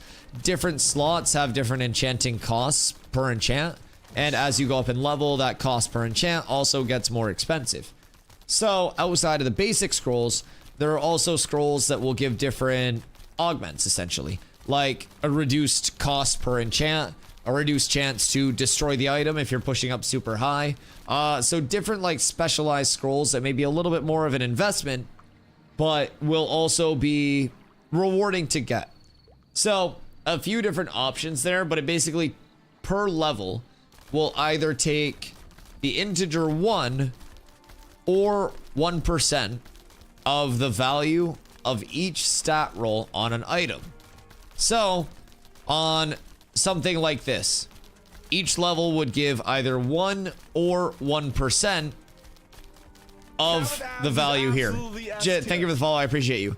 So on this, you'd get every one of these rolls with 1%, except for Fizz Pen rating, because the nearest 1% would be a non-whole number. So it goes to the minimum integer 1. It's whichever was larger between the two. So basically, enchanting just increases all of the rolls on an item. Within items, you have quality sets or rarities. Rarities are along a scale of a total quality number associated with a piece, 0 all the way at base roll common to 100 at the best roll legendary. So there will be 3 primary systems for changing your gear in Ashes of Creation. You'll have tempering, which can take something and make it better within the same rarity. And then you have gear ascension, which can take something from a lower rarity to a higher rarity once the quality is a certain percent. That's coming later. And then once something is ascended and tempered to the point that you want it to be in terms of the quality, on top of that base quality, which determines the rolls on the piece, you'll enchant your gear up to a level of plus 20. And then there will also be socketables, more forms of gear augment. There's going to be a lot that goes into getting a true BIS roll. It's going to have a ton of levels and a ton of investment across multiple people to fully power up one piece of gear. So your question was, what is enchanting? And I just gave you more information than you probably were ready for. Let me know if you have any questions. X up desert or invite desert.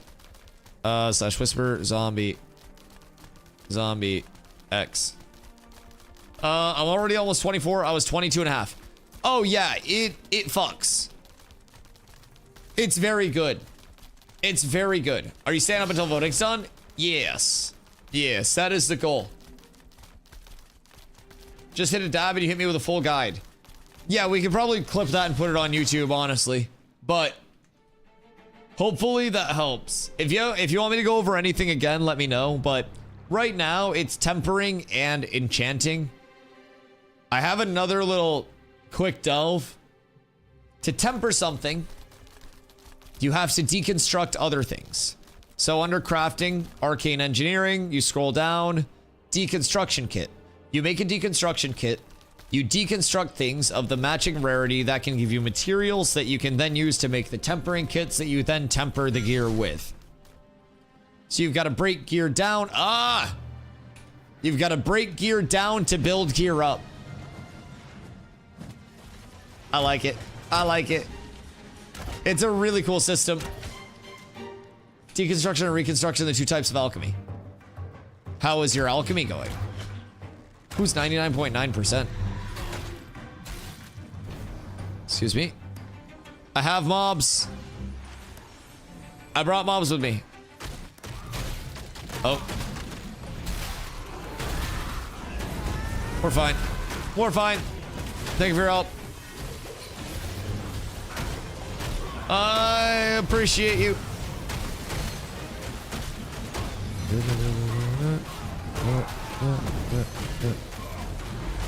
We should be fine though. Make some quick movement across the world. Feel like I just saw you in the tropics. The Scorpion helps out a lot.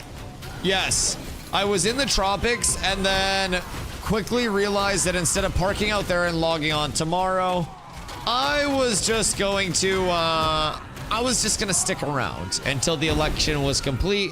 And in the event that I did win, I'd be able to get some commissions up, get everything all started tonight, and then get some sleepies. So that was the overarching thought there.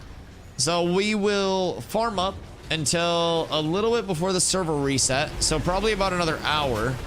And then once the server's about to reset, we'll have everybody that's around go to Winstead.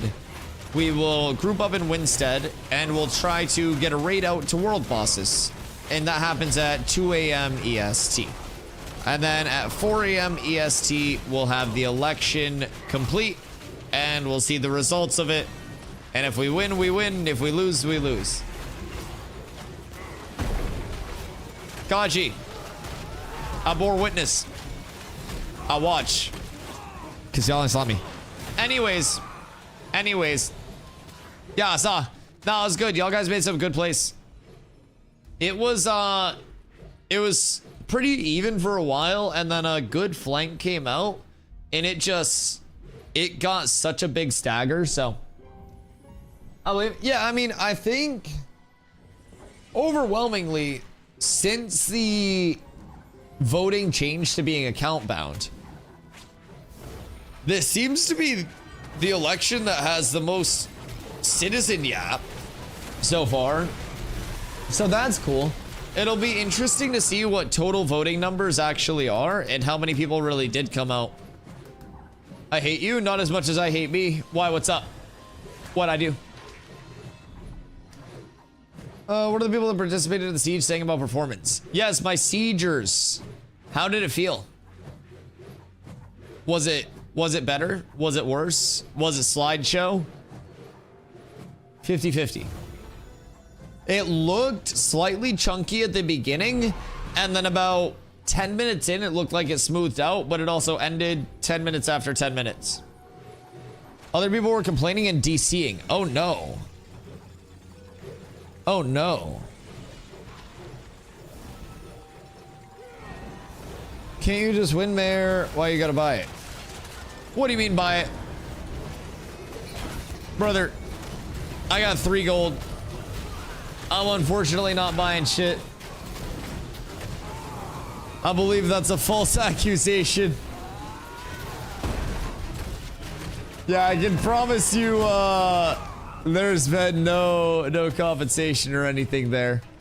I'm too poor to buy anything IRL, and in game I'm even more poor.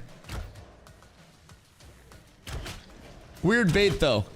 If you do have any confirmation of that, feel free, but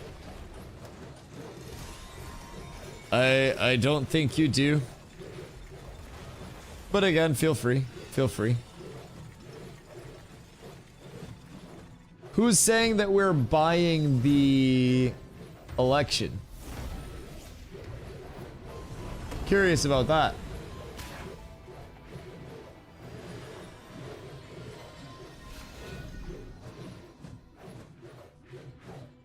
No clarification. Probably the citizen yaps. Weirdly enough, this person said earlier in stream that they were just starting and asked if anyone wanted to group up. So I don't know. But yeah, you're welcome to look through the entire VOD. Yeah, no votes or anything like that are being bought. I can promise you that. We just campaign to try to get more people out there, but I don't think I should be buying votes for Dusty. Definitely. Definitely. I mean, I don't know of it, so. I was talking about dance party. That is true. I will be having people take their tatas out if we do win. Put my food with feet pics. Not with money. Not with money. It's more of a long-term investment. I'm willing to put in the work that others won't for your votes. It's that level of commitment that makes communities close. All right, onward and upward. Excuse me. Getting caravans and filling them with level 10s and driving them to Shorefoot in exchange for copper weapons. I was getting caravans and filling them with level 10s and driving them to Shorefoot.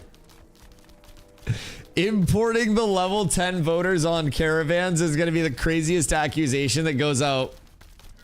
Citizen chat's going to run with that shit.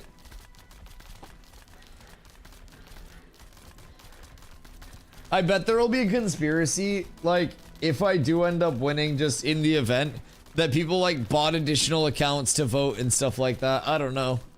I don't know. At least 50 van ships. We had the caravans on the ships with the players on the caravans on the ships, and the ships brought the players in on the caravans that were on the ships. Yes. Yes. Can confirm. But we didn't pay for any of it. But we did pay for it. No compensation was given. Exactly. But I play right now, but it's been black screen galore every time I launch for the past 2 days. What are your specs? And are you in the Ashes Discord? Like their official community one, not my Discord. It's discord.gg/ashes of creation. And typically if you're having issues with black screening or anything, support directly there can help out. Zine was having a lot of issues with his when he switched up his build a little bit. And it turns out that his SSD was too slow for what they were recommending right now. So it could be drivers, it could be BIOS stuff, could be anything. Was it launching previously for you, or was this like the first 2 days that you actually had your access? Like, was there just something that happened like where you were previously launching smooth, or was it like a new install and then it wouldn't launch? Because there are a few things that can kind of like contribute to it.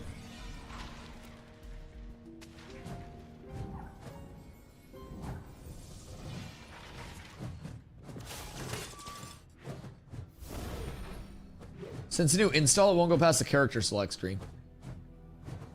Is that when you try to log into your character itself? Like you try to log into the character and then it black screens?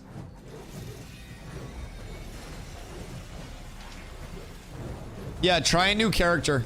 If you can actually click on your character and then it black screens. Try to make a new character, log into that, see if it works, and then log out, and then switch over to your main, and then it might fix it. We're getting drops after this.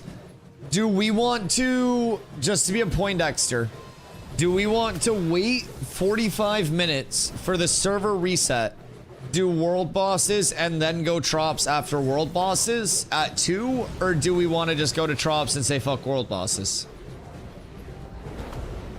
Not to throw a wrench in the plans. I don't know what numbers are going to be, just thinking out loud. Wood, stop hitting them. You rude ass. Are there any 17 to 19 tanks on in guild wanting to Steel Bloom farm? Chris is on right now, I think. Chris Lee is 19. So... Dusty, do you know if Dunehold switched votes to Empress? I don't think so. I haven't heard anything like that. Anything's possible, but I haven't heard anything from the big Thog. I wouldn't think. We've been very friendly with Dunehold, but anything's possible. Yeah, no, developments in the election process can happen whenever. But it could also just be a few people from each side, like splitting. Literally anything could happen. People told me they switched to Empress, Sag. I mean, either way, it is what it is. I'm not holding an alpha election too against people. What was his name? Chris Lee with Z's. So, Chris Lee. Here, 19 tank. I don't know if he got picked up yet or not, but he was around earlier and he was in a Steel Bloom group that had dissolved. So I don't know if he got picked up by one of our groups or not, but yeah, it's okay. I mean, like, if votes switch, then it is what it is. I think that it's something where if it does happen, great, awesome. If somebody else wins, I'm not too beat up. I'm gonna log on to Ashes tomorrow and business as usual. I think that's one of the cool things about it. What's going on here? Poiple. Oh, they're scrimming out here? Word. I forget this where they scrim. Wait, where are we going? I'll be beat up. I want that dance. Yeah, I mean, it would be cool. I would love, like, the knowledge that comes from it. It's a learning process for everybody. There have not been a lot of people that have been mayors in any, like, mid or long term of anything, so. Watch politic, both world bosses. I don't have a problem with it. My loot's kind of good. My loot's kind of chilling. I just like people getting the experience of it, you know what I mean? For me, it's long term. People seeing the content, whether it's mayoral stuff, whether it's world boss stuff, PvP stuff, and becoming familiar with that within the community, and then being more informed as the game continues. More so any like short-term progression minded gains or anything there. So where are we going? I don't know where everybody's headed right now, but I'm confused. World boss wasn't exactly that kind of experience. So I've heard with how many people are there for it, world bosses this phase have been first one to log in just gets the world boss in about 45 seconds. I haven't stayed awake for any of them. Even like day one when I did my 20-hour stream, no one was world bossing. Everyone was leveling, so selling an as, then we go to shops. Okay, cool. Cool. So pop over there. Still fun regardless of the amount. Oh yeah, I absolutely agree. Ashes is very deeply rooted within the community itself, so I think this is very fun for us to have so many people there. It's whoever logs in first. That makes sense. I wonder if they plan to change the tagging system for world bosses from the larger percentage of HP contribution that it is right now. Because the wiki says it's intended to be somewhere around 5 and 10%, and a lot of people have said that it's upwards of 30% through testing. Which does seem very heavy the second you have multiple groups contesting. You know what I mean? It's quite heavy. So what are we doing up in the Trops? The normal loops? Large loopy whoopies? If you log in first, you still have to wait for the guild system to pop in. It's not immediately available. Probably an extra minute or two. Can you invite without guild and just have people like X up or something? Or do you need like the guild system and the party system on? Does it just like take a second? It's interesting because I've hit reset bosses before, but that was last phase. First tag is significant, but there's slightly more to it than that. I mean, in terms of kill participation, first tag is massively impactful, but I know, like, I did world bosses in P2. I'm very aware of, like, the reset meta and all of that and competing for that, and then decks that can go out and shit. All of that can definitely happen quite spontaneously, and then in P2, you also had all of the world bosses getting stuck everywhere. So that was something that impacted it. They did only world boss spawns like 15 minutes after reset. I feel like peak time world bosses would be way more fun than middle of the night world bosses. And I don't necessarily think that it's peak time for either NA at 2 a.m. EST or EU at 8 a.m. CST or whatever they are. CEST, I think. But either way, I don't necessarily think that's the way to have the largest turnout and testing of the world bosses in an organic environment. And long term, if world bosses are planned to be something that are active throughout peak time, you're not going to want the tuning to be based around a smaller percentage of the population participating, and so the damage just goes there, and like the scaling goes there, and then everything blows up. But yeah, no, I agree. Like having some form of delay to it after respawns or after server reset would be nice, just so it's not that like first to log in shotgun level of race, but everything to a certain extent will be. And for all we know, they may be going towards longer reset periods where it's no longer, you know, the 24-hour reset window. Someone earlier, and keep in mind this is someone in chat saying, but MMOs can do like week-long resets. It all depends on their server infrastructure side of things, but I guess week-long like windows between resets would likely be feasible based on what other MMOs have done. So I don't necessarily know what Intrepid's plan is, anything like that, but it'll be interesting to see the development. They should just spawn randomly or server peak time. Yeah, so we were doing some theory crafting about them in chat one day. And a temporary like fix because we have no idea what the actual implementation would be, but have a respawn window that starts ticking once servers go up. And so server goes live, And then the respawn window of after a server goes live, in between, you know, say it's like 12 hours and 16 hours after a server reset, the world bosses can start spawning.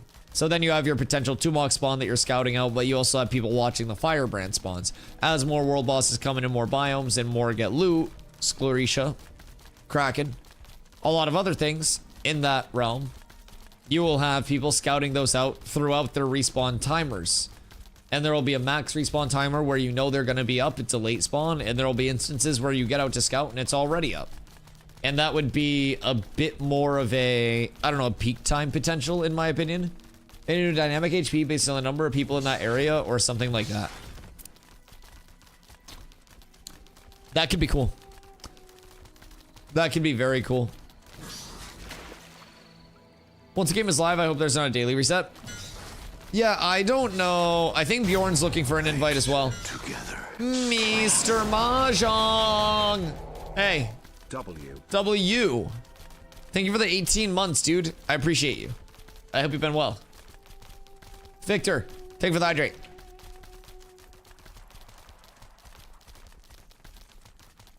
There needs to be a daily reset. Shouldn't reset the boss timers though. Does there need to be a daily reset? I don't know enough to say. But does there need to be? Mahjong, the 18-month orange banana. That thing getting a little ripe, brother. It's gonna start to turn some funky colors soon if you keep that up. Here's so many more months, big dog. What you been doing? For now, yes, it's not optimized. Right. So, like, for now, yes. But, like, is the infrastructural need for a daily reset a necessity long-term? Hopefully long-term won't be needed. Okay, cool. I don't know how dynamic grading will play into that. I don't know how anything game development plays into anything. I'm a fucking idiot. Cool thing is, I'm not a streamer that pretends to not be an idiot. I admit my weaknesses. Slackers over here on the Day Strider already. Brother's got the fucking Benzino. He's going crazy with it. One gaming laptop for the first time in months. Just updating all Windows drivers and driver updates. And then playing Ashes. There's a 1 to 10 questing guide that gets you a full set of gear and gets you level 10 to level 11. Oh, oh, oh. Enchanté.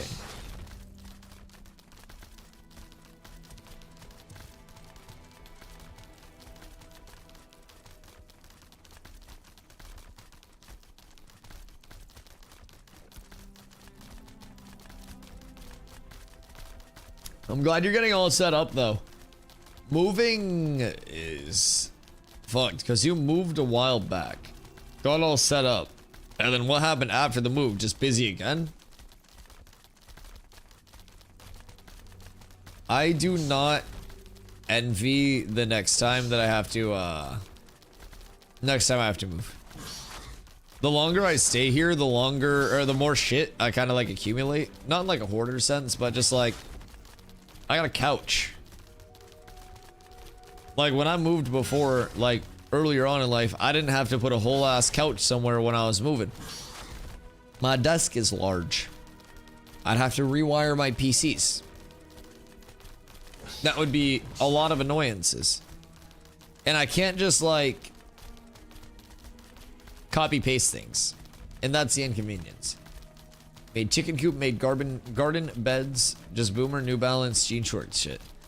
That's the relaxing life. My parents have chickens. I go up and visit my parents and hang out with the chickens. I planted some flowers from seed, some transplants out in front of the place. I also dropped a lot of grass seed a few weeks ago, and that's coming through amazing. So I too have done the outside time. And it's very rewarding. I have a bird feeder right outside of the stream room window that I can always see throughout the day, and the burbs come through and they enjoy a snicky snack. So it's definitely the rewarding life. It's nice and chill. And I grew up in a very small, quiet area. So like being in Maine, we don't really have like cities, but we're in like more of a quote unquote city area now, right? And much more than my fucking 4,000 person hometown. Oh, hey. Who dis? The Adventurer Guild. Good day. So, we don't have a huge yard. We don't have a lot of land. And I rent an apartment. So there's mulch. And I was like, I don't want this to be mulch anymore. And it's grass now. We're good to go. Flowers are coming in. Everything's looking absolutely beautiful. Progress is being made. Nature is healing. Me being inside all the time was a problem the entire time. Although I did get sunburnt so rough on my upper arms, it's turning into like more of a tan now. But it was that level of sunburn where you're like itchy when it heals. And so for a few days, my arm was just genuinely annoyingly itchy. And you can tell that it wasn't anything serious or bad, but it was also just an annoyance. Took a lot of me to get back into gaming. I mean, sometimes just not being sucked into toxic gaming can be a lot, dude. Like, New World for me was in a spot where I was, as always, very thankful for everything that I had community-wise. But even looking back, every war that I played in New World, whether it was a win or a loss, there would be somebody trying to troll, somebody trying to yap, somebody trying to be weird every day. And it's very nice to have come over to a community where it's overwhelming positivity all the time. It is extremely refreshing for me to just have found a community-based game where we interact with each other so much constantly. We do so many things together. Right now, we have 16 people that we were down in the desert. I came. So, all right, my entire loop today, I've been on for 11 hours. Started out in the tropics, Shorefoot. I'm in the mayoral election right now. We'll find out what that's looking like in 3 hours. So, ran down through the Riverlands, went to the desert for some farm, ran back up to the tropics, ran back down to the desert. Now we're going back up through to the tropics. All named farming along the way, and like mob farming along the way and getting gear along the way. I completed a huge quest chain for the best in slot caster amulet today. Gonna give that to Corla. So it's a lot. It's all open world. There's a lot of traveling. For perspective, do I just look up Ashes Alpha? Exclamation Ashes. We'll take care of it for you. Keep in mind, it is the buy-in, but you get a 90-day period where if you're unhappy, you get a full refund. No hours limit. Every single penny back. So, development. Before you step in, just know, right now, best time to hop in. I'll just give you my full spiel for new players. This server exists May 1st to August 4th. It's not a guarantee that they're going to wipe it, but August 4th, we're re-rolling on new servers anyways. So, good time to hop in because you have a 90-day period with your pack. It's $100 USD, but 90-day period where you can get a full refund if you're not happy. If you are happy, past the 90 days, you'll re-roll on August 4th. You'll play with the community. And you'll learn as much as you can in between now and August 4th. The 90-day period ensures that you have plenty of time to play in its entirety and experience as much as you want to. Worst case scenario, you get your money back. Best case scenario, you are here for the entire development process with that one purchase. My guess is mid to late 2027 at the soonest. I don't expect it to be much sooner than that. If you like it, you're here the entire time. Now to August 4th, you're forced to go outside 2 days a week. Thursday, Friday, Saturday, Sunday, Monday, the game's playable. Tuesday, Wednesday, the game's down for development days most weeks. August 4th, fresh starts. Second starting area, revamped questing experience, first time user experience, econ changes, everything that's in progress now, ready to go. So, you have 24/7 server accessibility starting on August 4th as well. It only continues to get better, and unlike live service titles that are fighting an uphill battle that have already launched, this is an alpha. This is a true alpha. This is the lowest functioning form of many things.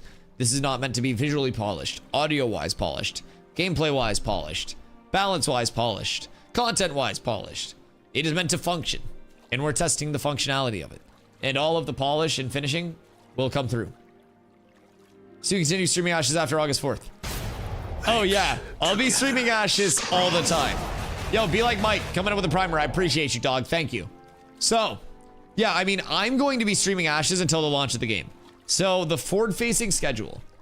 August 4th is the start of Phase 3. 24/7 accessibility to the servers, and that server has no end date. That is up until the game is feature complete. So with that, it's going to be at least a year in most estimations until that server has any chance of ending. By the time it ends, it will feel like a game. There will be 2 shorter betas measured in weeks. Those will be closed betas for playtesters. And after that, the game launches. The betas are meant to be measured in weeks because they're meant to be polished in a final coat of paint, not the core game still being put together in a panic. August 4th is the start of the long-term server. You'll want to have as much information, knowledge, and familiarity as you can if you want to play in any competitive way come that long-term server, because there's a lot to learn. There's a lot of content to get. There's a lot of familiarity to get, even once you get that content. It's huge. It's huge. So, we fortunately have a community that's all around getting new players content. Thogly! Hail! How are you, my friend? Thank you for the hydrate. What you up to this late night, my boy? But yeah, we have a lot of people that have hopped in this phase. A lot of people that never played before that are now PvPing, getting reps, getting kills, and having a lot of fun. So we try to do more of that every single day. And that's always the goal for us. Excuse me. Pardon me. Back on land we go. Heard some creeps been spreading misinformation. I didn't doubt the hold for a minute. People came in with concerns and I said if it happens, it happens, but I trust the people that'll vote and I don't hold it against anyone if things did change anyways. I trust the people to make the decision that they want to, and believe me, I also understand that it's an alpha and I'm not actually going to be mad if anybody votes and I lose the election. So yeah, don't think there's anything like that. There won't be some big like anti-rant or anything like that. That'll be pretty chill. Is it doable to solo level? I'm probably going to play this hella casually. Doable, and it's a slow route. So if you're trying to play casually, you can pick away at gathering, refining, crafting. You can level through questing. There's a 1 to 11-ish questing loop. That's the optimal start right now because it leaves you with a full set of gear and sets you up for the long-term grind. So basically, questing and solo leveling continues to get better for those players. It is never going to be as optimal to do anything solo as it will be to group grind in Ashes of Creation. But it's meant to be doable and fun. So yes, we have, keep in mind, multiple guilds, and we'll also be getting casual guilds up. Our 3rd guild is already up for all of our casual players. Exclamation guild to get in the Discord for the guild. Post in public, get your perms. An officer will direct you on the next steps once you post it in public and you get your perms. It's basically a super easy walkthrough. And from there, you can get invited to the guild, discord.gg/catswithabs, and we have room for everybody. No matter how casual, no matter how competitive, whether you play 70, 80, 90, 100 hours a week, or 10 hours a week. Every type of player is welcome. X3rd Bench Company, we got room, baby. We got room. And if you do want to get more competitive with it at any point, we got a lot of people from the New World scene that are checking it out, dipping their toes, and a lot of people that have stayed around. You may notice, I don't know where Zombie went. He actually left the group. Zombie was kicking around somewhere. Drewski's leveling. Voil's kicking around in the chat. Corla, of course. We got Slacker over here. We got a lot of the gamers. I went to bed. Are you going to think about me? Are you not staying up to see if you won the election? What do you mean? Zombie, you got a lot riding on this. I'm currently sleeping. He's a very EP caller. I have 2 votes confirmed. If I lose by 1, we're cooked. Neither of them are me. Jesus fucking Christ. Well, if I lose by 1, it's their fault. Or mine for not campaigning hard enough. Maybe I should have approached those 2 voters. Some random people DM me and voted for my name. That's wild. That's like writing in SpongeBob on the election ballot. That's so good. Shove Glop, do your PR. So I've heard of the great gloppening. Our Toad went missing. And Toad used to be a big toader. And Glop appeared out of nowhere.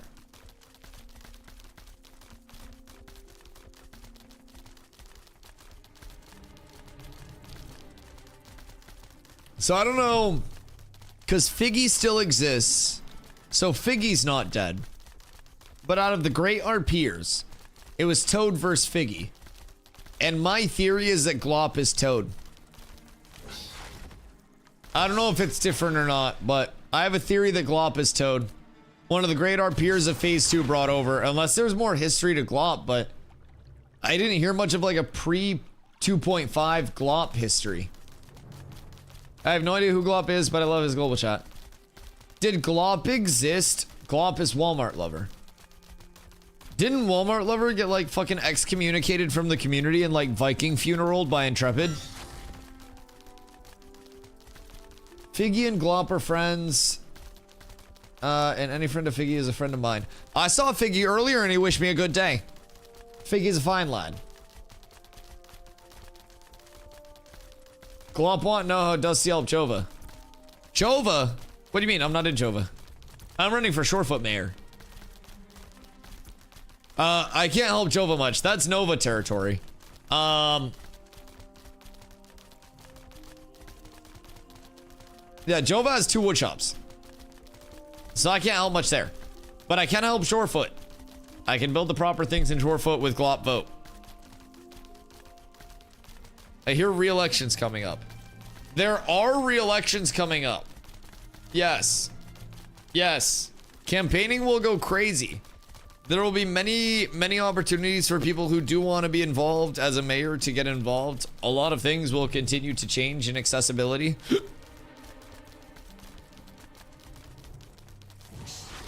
A lot will happen.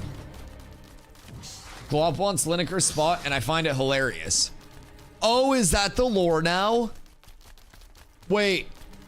Cat with abs is absolutely S. Yo, happy as we see it. Thank you for the follow. Wait, so he's trying to make a Gloppa?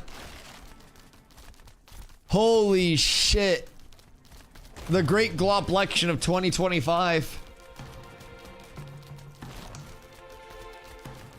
Oh my god, that would be crazy.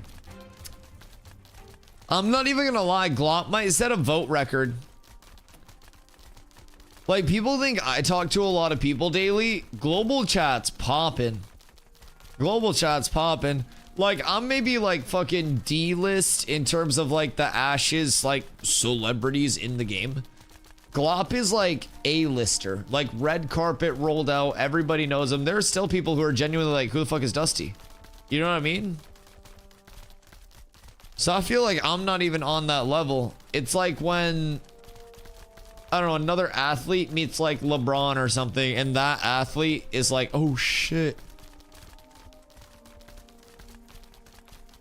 You're Deva B-lister? I don't think I'm that important.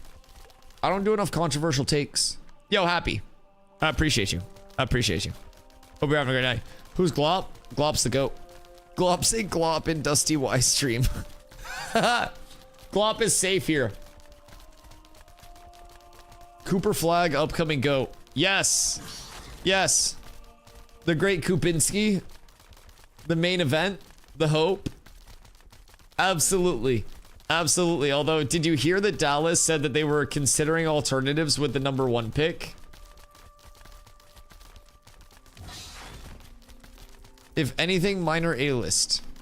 Whoa. No Diddy, no Drake, no Dr. Disrespect, allegedly no Minecraft streamer. We'll just classify that. We'll just classify that. But hear me out. Also, no. No. I'm not an influencer. Not an important streamer. I'm a small streamer with a small community. We're not going down that route. It doesn't happen. Wait, is this is the confirmed, that is the confirmed Glop. We've got confirmed Glop sightings. We know who it is. We've solved the Glop. We ain't playing any Minecraft here. Nope. You know, I never played Minecraft during Minecraft like hysteria. I didn't play Minecraft until I was in my 20s. Because I started gaming with Diablo 2. I went into WoW when I was 8 years old. Diablo 2 started when I was 4. WoW when I was 8. Dota, into Fortnite, into New World, into here, with different stops along the way. But never much at all RuneScape. OSRS would be new content for me, like new brain capacity everywhere. Didn't exist in my childhood. Minecraft was a learning experience from the ground up. My niece and nephew asked me how to build things for them on Minecraft, and I have to come up with an excuse to go away. I watch a video on YouTube at like double speed, and then I go build it for them and act like I knew, so they think that I'm cool. I have to learn how to build a boat that goes around the world by itself before we have the next family meetup. So that's gonna be a knowledge gap. They tried to get me to get Minecraft going for them on their Switch and show them, but fortunately we were at my grandfather's funeral, and so I used him dying as an excuse to not build a boat. Yo, WizCube, thank you for the follow. Glop, I appreciate you.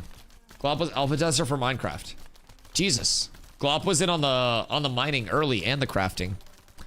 Minecraft is fun. It is very fun. We did like a small server with like some friends, some close friends on stream one time. And we all kind of like logged in during stream hours, and everyone went crazy with the builds, and we all cumulatively did stuff there, but just make sure they don't ask you to build a calculator in Minecraft. Some of the shit that people build in Minecraft is fucking insane. Keep in mind, the concept of automatic doors is still mind-blowing to me. Like, I'm not a Minecrafter. I'm not like that creative of a mind. I'm much more of just like a yapper. I like to make my own route, but just the guy who made a deep PC that can run Doom. Yes! Yes! People are fucking insane. I don't understand how. I don't understand, like, in what world that's even feasible. But yes, people are way more talented than they should be. And it makes me sit here and be like, damn, my biggest attribute is that I can talk nonstop for 10 hours every single day. And I'm like, I'm thinking how there's just different levels to this whole like millions of years of human evolution. And it makes me wonder, like, am I closer to Neanderthal than my colleagues? And a lot of the time I lean towards yes. It's like, am I just behind on the evolution? How are some people as smart as they are, and I am as dumb as I am at the same time, but we're still simultaneously surviving, right? Because we're not on the same level, but I exist, I get by. Something to do with the repeaters. Oh god. Minecraft goes so fucking insanely deep, bro. Everyone just thinks it's placing fucking blocks. Everyone just thinks it's building a fucking house. It's not building a fucking house. It's so much more than just building the house, chat! The house is how they get you. Then your house has automatic doors, and you go in and there's a fucking LED board that lights up because of switches. That LED board greets you with different signs, and you learn after that LED board how you can make an entire PC, and then you have a PC that runs Minecraft within Minecraft, so you log into Minecraft, run your Minecraft, and then once you're in Minecraft, on your Minecraft, you make another PC to run Minecraft. The first house is how they get you. Society allows you to continue to survive. If it was back in survival of the fittest, I'm sure we would start losing people quick. I'm 6'5" and athletic. I played college basketball. If it was survival of the fittest, I'd probably still be here, except for the fact that I'm allergic to bees, hornets, and fentanyl. Didn't happen all at once in terms of discovery. Broke both my wrists for the fentanyl. That also would have fucked me back in the day. I wouldn't have these grabbers. They thought I was going to lose usage of them anyways, but fuck you, we're still here, pussies. Break them again. So, past that, when I was a kid, I stepped on a bee. And that motherfucker had me in like Fortnite down but not out state IRL. I got rushed to an ambulance base where they threw me in the back of an ambulance because that was the closest way to get there.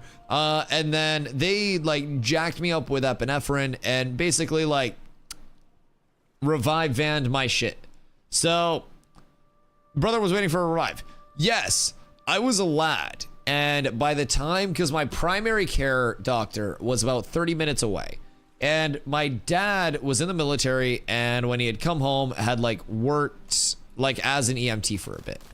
And so he had experience and stuff and knew that there was like an ambulance base nearby, way closer than my primary and way closer than the hospital. So my mom called my dad because I had been stung. They put me on the nebulizer after my EpiPen, and it wasn't working. Oh God, where's Victor? And it wasn't really like all linking up and syncing up. About 5 on this island. Oh shit. Is there PvPO here?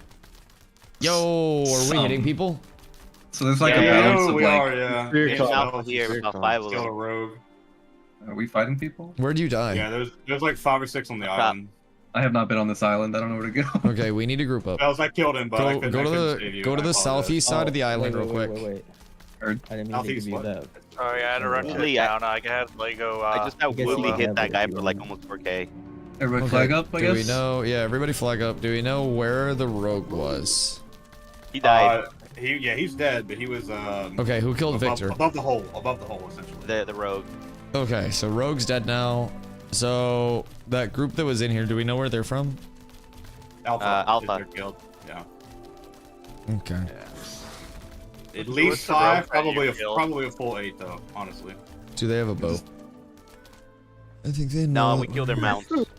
Okay. What? We killed 2 of their mounts, but Do yeah. you know the name of the people? I'm looking right now. Boo was the rogue that died. Okay, then it potentially is just the 5 of them. Because that's a group of 5 degens that run together. They like to fuck with people. I'm gonna res you. Got I spells. didn't see them down below. I'm running a loop around the island right now, and I don't see them. I'm up top at this point, like up in the Thank you. up in this area. Should be But Boo, Crafter. oh, they and just I left. forget Oh the wait, other one. Crafter's in chat. He just said they just left. Oh, okay. That makes sense why they're not here. Hi, Crafter. It's usually the 5 of them. All right, so I can stop looking for you. I just did a full fucking loop. I could have just read my goddamn chat. Me. I'm fucking on edge over here. Who's the usual vibe, man? I don't fucking know. You, Boo, I don't know. When he heard who your rogue was, he goes, oh, it's their usual D-Gen 5 man that runs around. That bard randomly shoot a one-shot me. Wait, hold on. Who killed Boo? Who killed the rogue? Woodley and Woodley. Spells. So- Spells, did you hit him? He goes, no. the bard hit me for like 4K, 3.7K. So I think Wood that's hit right. a nasty That's wand right. combo. Yeah, Woodley just disintegrated him. Oh no. What do you have? What for are it? you What? double focus with the double Dunson Bro. whips? Fuck no, brother. I don't have any additive. 3666 on Boo. I've got the tech though. Jesus What Christ. one are you running? Jesus Christ. That poor rogue. Oh my god. What the fuck? Wood just kicked the shit out of him. Oh my god. How much health does Boo have? God damn. Dude, that's a fucking nuke. That's a lot of damage. Where's Marsington? What's Mars getting hit by? Was it drowning? Mars, were you just drowning?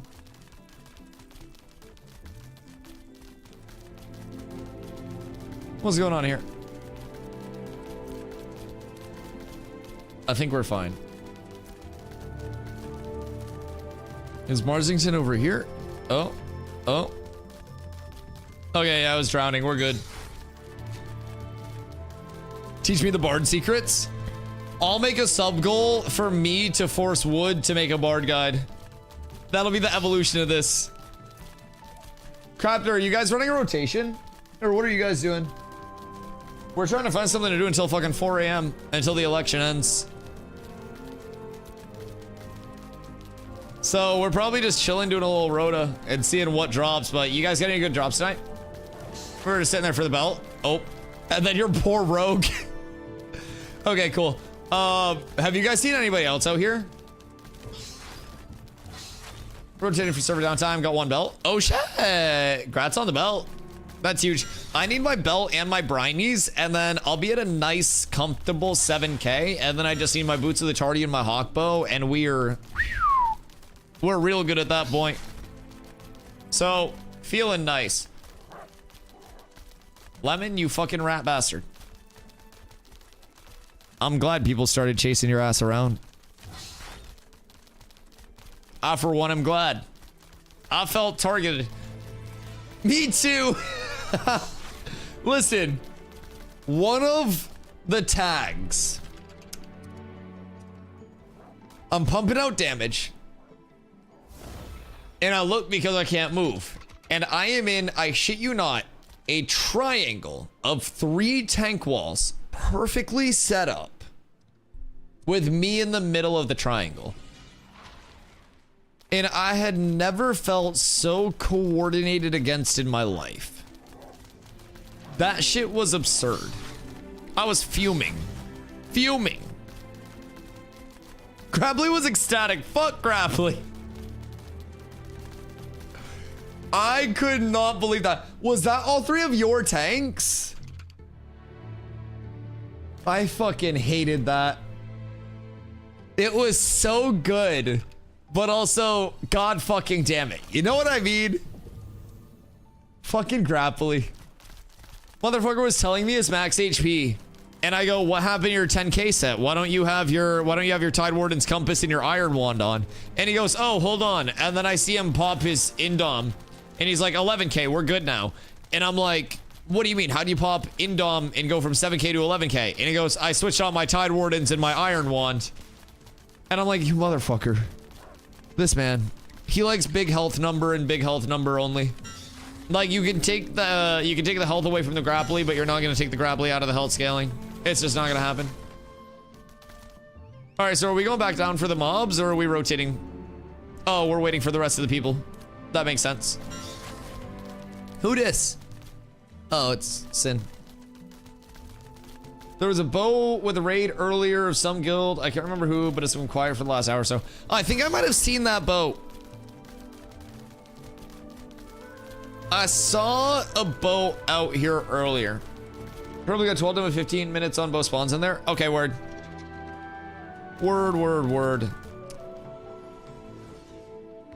Becomes a lot easier. Bosses, sorry to interrupt. Bosses just went down, so these are 12 to 15 minutes on the spawn, they said. So I don't know if we want to go somewhere else and get another kill before reset, and then work our way back down, or what we want to do, but just passing the info along, I'll follow. Appreciate you. A true legend. So we'll figure that out, but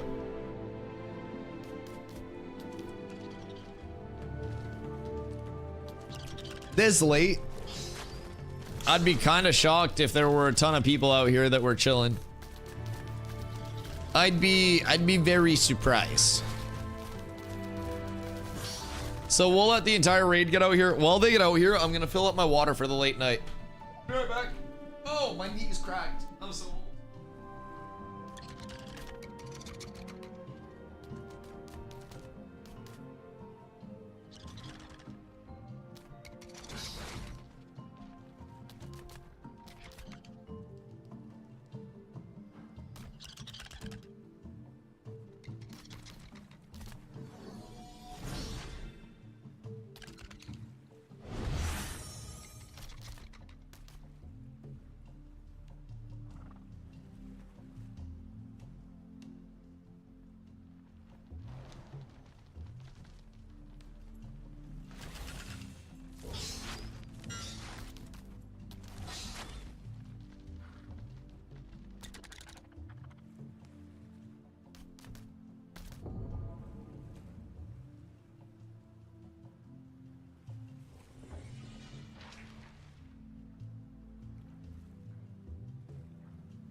Good day. We're back. All right, where are we off to? We got a lot of lads here. I think we got pretty much everyone. I do have a boat, by the way. Like, I have a hull. So if we want to go over, I don't know. I don't have the gold, but I think it's either 15 or 25 gold. We could always get a boat, and that would speed up our loops a lot. But I have a hull on me. But yeah. Yeah. I'm down for whatever. About 21 minutes until world boss. We might be up in the tropics instead of world bossing. Because the world boss will probably be first to log in, and I don't know that we're going to have enough people this late to actually have a full raid for it. So it'll probably be fucked. No one has tanks to 17 to 19? Tanks can be tough. Tanks can be tough. I will say, I never had the big issue of finding tanks. But I've also always been the tank. So, come to Trops instead of world boss for named item farm. Message strag or XP farm. Yeah, XP farm or like named item farm, either way, but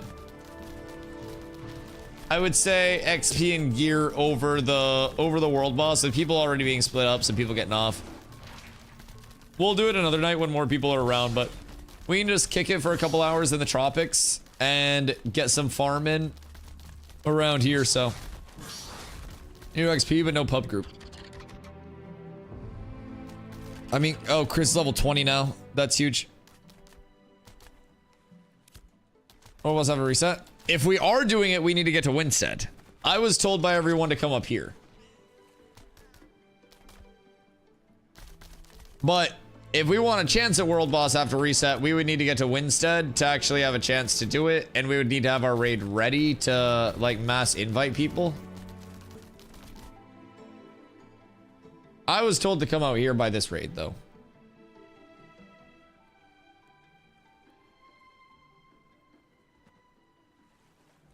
No world boss. Okay, Strug says no world boss. So I guess we're doing that instead. Sorry, I proposed the idea before, but...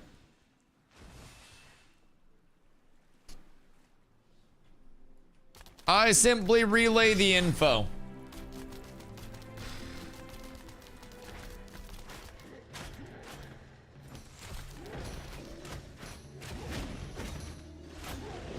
The event was last night. I mean... I think it was much less of a formal event for world bosses and much more of a, we have people that are going to be around, like, get a rep in. Because this also isn't an event or a mandated thing. I don't think anything really is an event. I do think, though, in the future, like, if things are going to get canceled, like, Zombie pinged for that. So just make sure that we're communicating that to people ahead of time, because we did have people that were, like, under the assumption that was happening. So we just want to make sure that people don't get kind of like confused about things. It's not necessarily a matter of events, as we do very few things as formal event signups. And especially once something is an event, like, and we get a rep with it, it should probably be expected ongoing that it'll be something we try to like get to again. So just as long as there's communication, because Zombie and I talked about it. He asked if we wanted to put an event ping out for it. Said yes. And then next thing, I was told on my end as well as multiple people in the guild that, you know, we're just not doing it anymore. So I think like event regardless, just making sure we communicate that better long term would be best for everyone. That is all. I just didn't want people to like... Our Zombie didn't actually ping. But yeah, we just don't want people to like commit their time and stuff for that. That's all. If we only give people access to shit when events are up, then we have no point in a guild.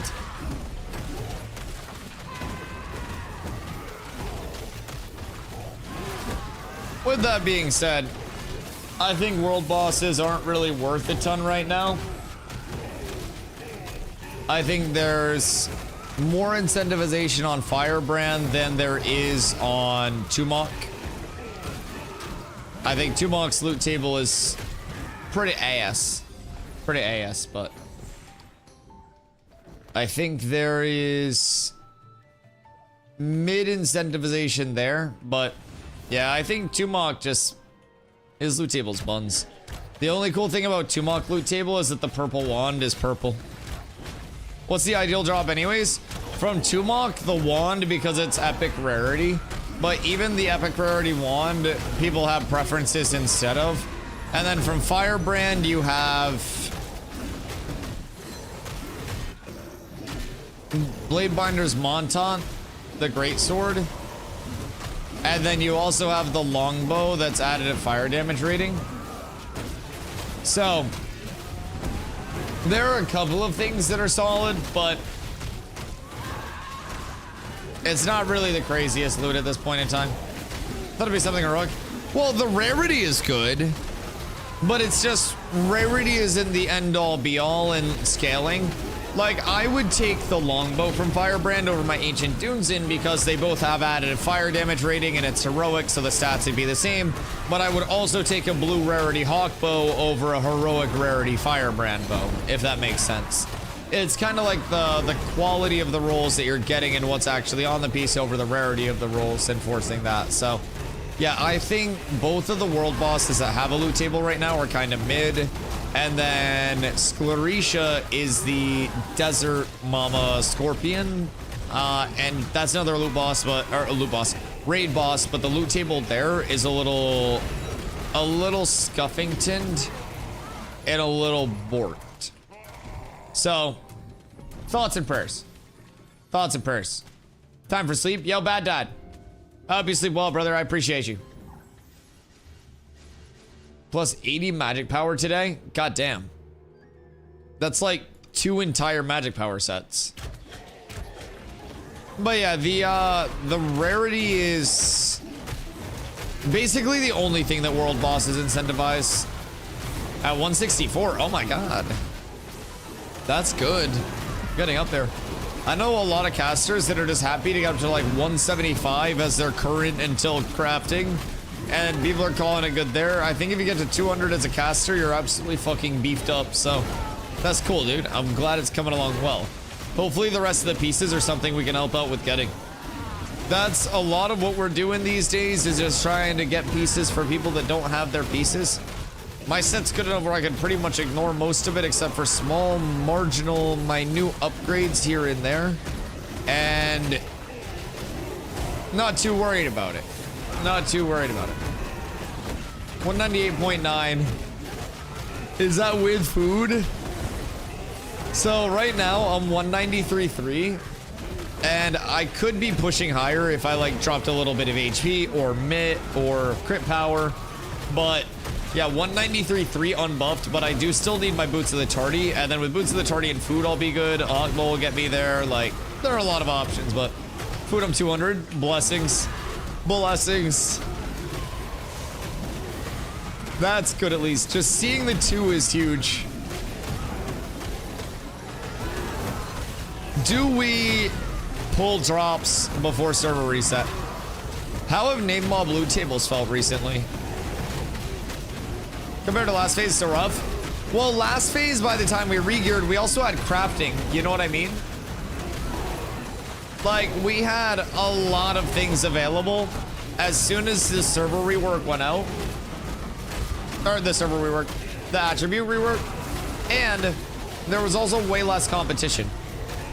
I was able to craft or sneak into and farm all of the pieces that I needed to within 48 hours to have my like first theoretical set, which was then revised a lot, of course.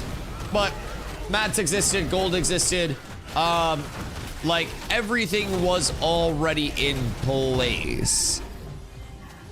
So something as simple gearing wise as having heroic bear hide boots, heroic bear hide belt.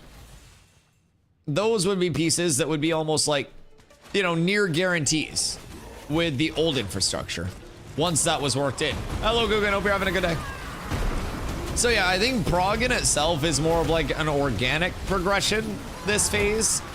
And I think that this is also a good indicator of what the actual experience will be like in acquiring loot. Because even previously, there wasn't a lot of sourcing through different areas. It was sit on one thing until you get the mat to craft it.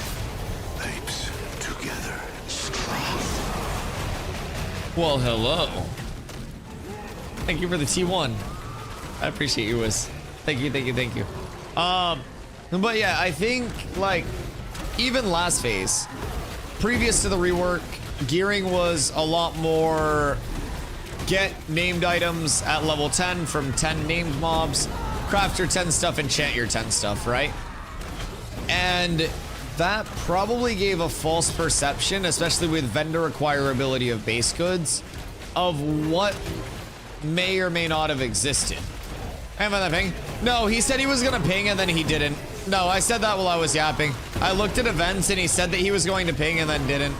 He was like, do you want me to ping? And then I was like, yeah, if you guys want to, that'd be cool. And then I think he just went to bed. No, I said that while I was yapping. But yeah, just communication on things, because that's all I was saying. There were also people, like, it's nothing that deep to even read into, but there were people within the guild that just found out that we weren't doing World Boss from us saying that we weren't doing World Boss, that we're over there, like running over. So I just wanted to make sure that it was all communicated. Yeah, it's nothing too deep. But yeah, there was going to be a ping that went out. I thought that the ping went out. The ping didn't go out. And then that's probably where everything got all like staggered. It's just making sure that we're all on the same page in the future, which I'm also a part of. So yeah, it's just making sure that people aren't like blowing their time. That's all. It's nothing deep. It's nothing deep. I'm still out here farming. We're still going to get good value out of it. I just wanted to make sure that we weren't like debating people accidentally. That's all. Which they make Lego level 10 gear better than green and blue 20 gear. Feel it'll incentivize artisans as well as farming name mobs. Like, the thing with it is you also have to remember that green and blue 20 gear in terms of what we have is also primarily not just going to be item level 20 gear. So it's like you're crafting an item level 19 piece and replacing an item level 20 piece. Because keep in mind, obsidian rings are still very commonly used in builds. Those are 10 pieces. There are still select 10 pieces that have their place, especially in the crafting progression right now. And so from there, I think that item level disparity within brackets is huge from progression. Within level 10, you've got 10 to 19. Within level 20, you've got 20 to 29. If you're able to farm up something that's item level 29, the only difference between that and an item level 30 piece is a small percentage of stat variable and the level 30 requirement. Other than that, it's just going to be, it's a few attribute points on each roll. So 19 to 29 seems to be such a big point of like ramping up and like a lot of power gain, especially through attributes. So we don't really know what their long-term scaling is, because keep in mind, we're not balancing long-term around 25. As soon as 30 hits, then 30 progression will change everything. As soon as 40 and 50 hit, that's going to change everything too. And it's a lot more of like which step of the progression we're on in terms of their long-term vision and where they want the level 50 power scaling and all of that to be. So I think that long-term is important to consider. And if they, I don't know, if they front load the progression too much where you have this carryover of the previous tier and progression is slowed on the server because of it, it could have a lot of incentivizations. I can't even talk. Incentivizations for people to do other things within the server. So it could detract from this, detract from that, and there are so many cascading effects. Incentives, yes, yes. Basically things that would promote people to do other things. Thank you so much. See, this is why I don't stream past 10 hours. 12 hours hits and the words become slop. But yeah, you can have so many cascading like effects on the totality of the server that we don't really know was a simple change. Thank you. Incentives. Apparently the C in incentives was triggering a stroke, but we're good. Glove, the communication is key. Glove, I agree. I agree. And being able to acknowledge things and communicate through them is also a huge thing. Communication is great. And communication in real time is very hard with multiple people being involved. And it takes many moving pieces to make a community successful, and there will always be many times misunderstandings, and being able to say, that's okay, we got it sorted, we move on is beautiful. It's what makes communities better. Glob, can we use this political material? Glob could probably drum up some votes in Shorefoot in the last few hours. Man's got global chat on lock. I won't lie. He's got it fully locked down. Glob could be the biggest like swing candidate that there is for us. I just think the current state, there's no reason anyone crafts 0 to 10 gear. So with all levels. So I think on that first point though, 0 to 10 gear, people also won't craft it because it's going to be a very short-term leveling process. I think the viability of crafting and leveling brackets also increases the longer we're present in the leveling brackets. And if I can play a few hours and I can be out of level 10, even if the crafting of a full level 0 to 10 set takes 45 minutes, why would I do that for a few hours of viability to speed up, you know, 20 minutes of prog? So